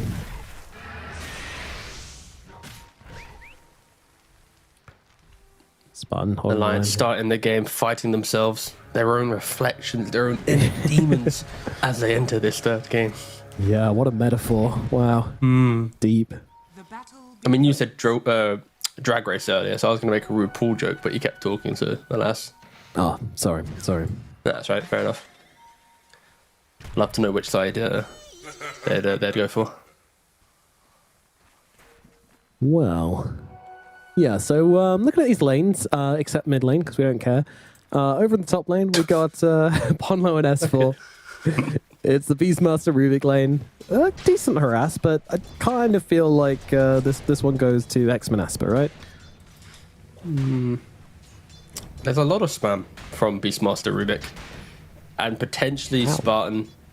As always, you see already half HP. Yeah. No, look at him. You see on the fringe of this little breakdown of the laning phase, Spartan is struggling already with that spam, so could be an issue. This is the first time I think when we did the triple camera split, we've had to properly move from the lane because Spartan already is like, no, we're going over to the small camp, baby. Yeah. God damn, you So far, guys. all lanes. Support's ruining the 3-lane graphic. But mid lane incredibly boring, as expected. Skylark and bot lane, it's a farm fiesta. Like, this top lane is the most pivotal lane, I think, in this game. It has been what Alliance have utilized in game 1 and 2 to get an early lead. And already it feels like they're kind of shifting that way. I wouldn't be surprised if Spartan accidentally died in this top lane. It's a tough ask for the CM to stay alive the entire time, and a lot of people ask actually, how do we do that graphic? You know, we have 3 lanes being shown at the same time because, of course, we only have 2 observers, right? We have the main observer and the secondary observer. But we've actually recorded every single matchup of heroes possible previously to this game. So what you're seeing on one of those will always just be a pre-recording. But of course, 4 different heroes is about 42,000 permutations. So a lot of recordings ready on that computer, but we got them ready.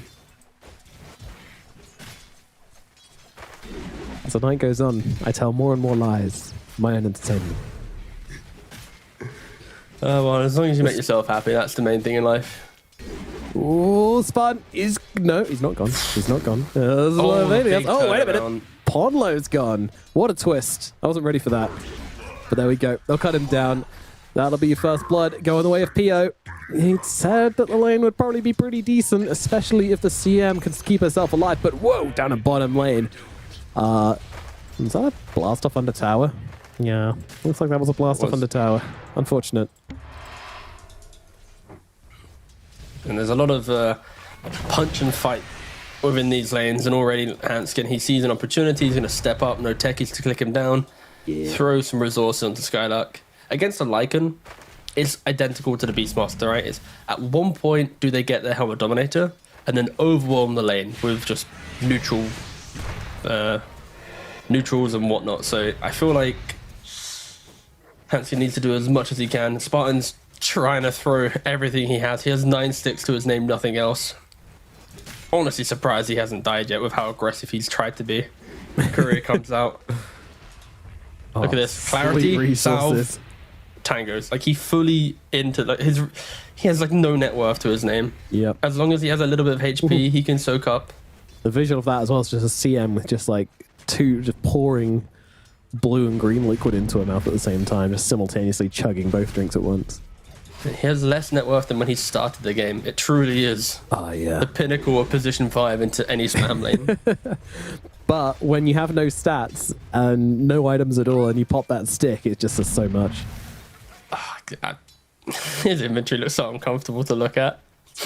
Deeply unsettling. Look at it. It's like he's not even level 3, where he's got like a little point in aura to maybe help, and now he's going for the Lotus. Oh my god, are you gonna get the Lotus? I mean, they're putting so much pressure onto the CM, and they're doing nothing. They're doing nothing. S was the one getting beaten down here. Pio doesn't quite have the Metamorphosis.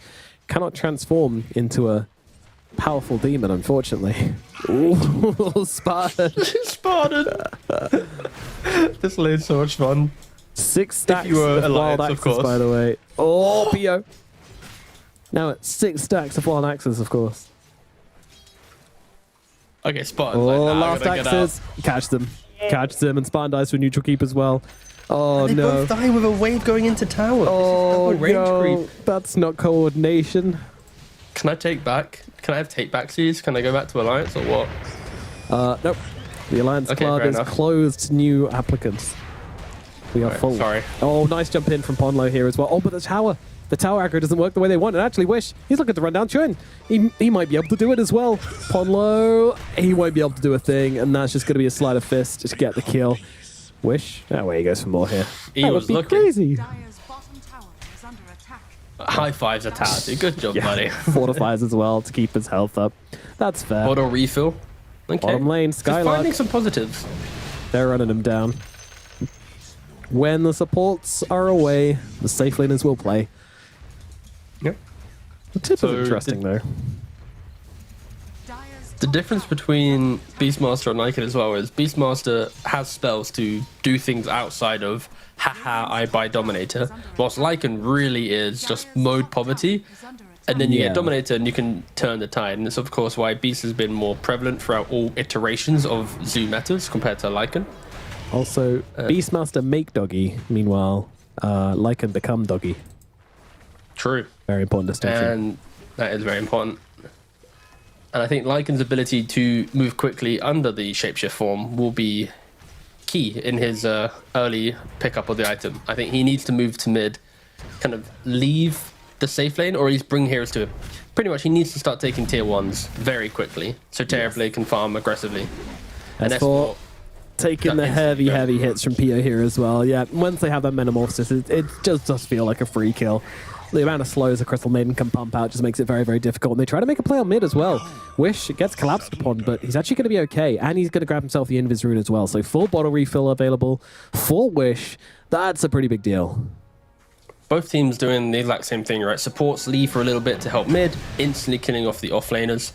And I think the difference between Alliance's version of Beastmaster with a spammy support, normally we see, for example, like 33 go mana boots, and he will continue axe spamming. His support will rarely leave him, because then there's no way for the Terrorblade to play on. But because S4 went for this Vanguard rush, it isn't as consistently present of a Beastmaster. Handskin in the middle lane, looking like he might be falling here. Wish, he's got the Sleight of Fist to finish the job, and he's going to absolutely use it, but Chun's able to come in and kill off Desire as well, so they'll just trade supports. I'm so happy I always believe in Manasper and didn't try and buckle after 2 minutes. Wish has got 4k net worth. He has a 1200 gold lead over this Void Spirit. 2 kills to his name. This is... a delightful start. What else do I say to this? He's 45-3 to the 36-3 of the Void Spirit. He's had, to be fair, a couple bottle refills, so a little bit of a helping hand.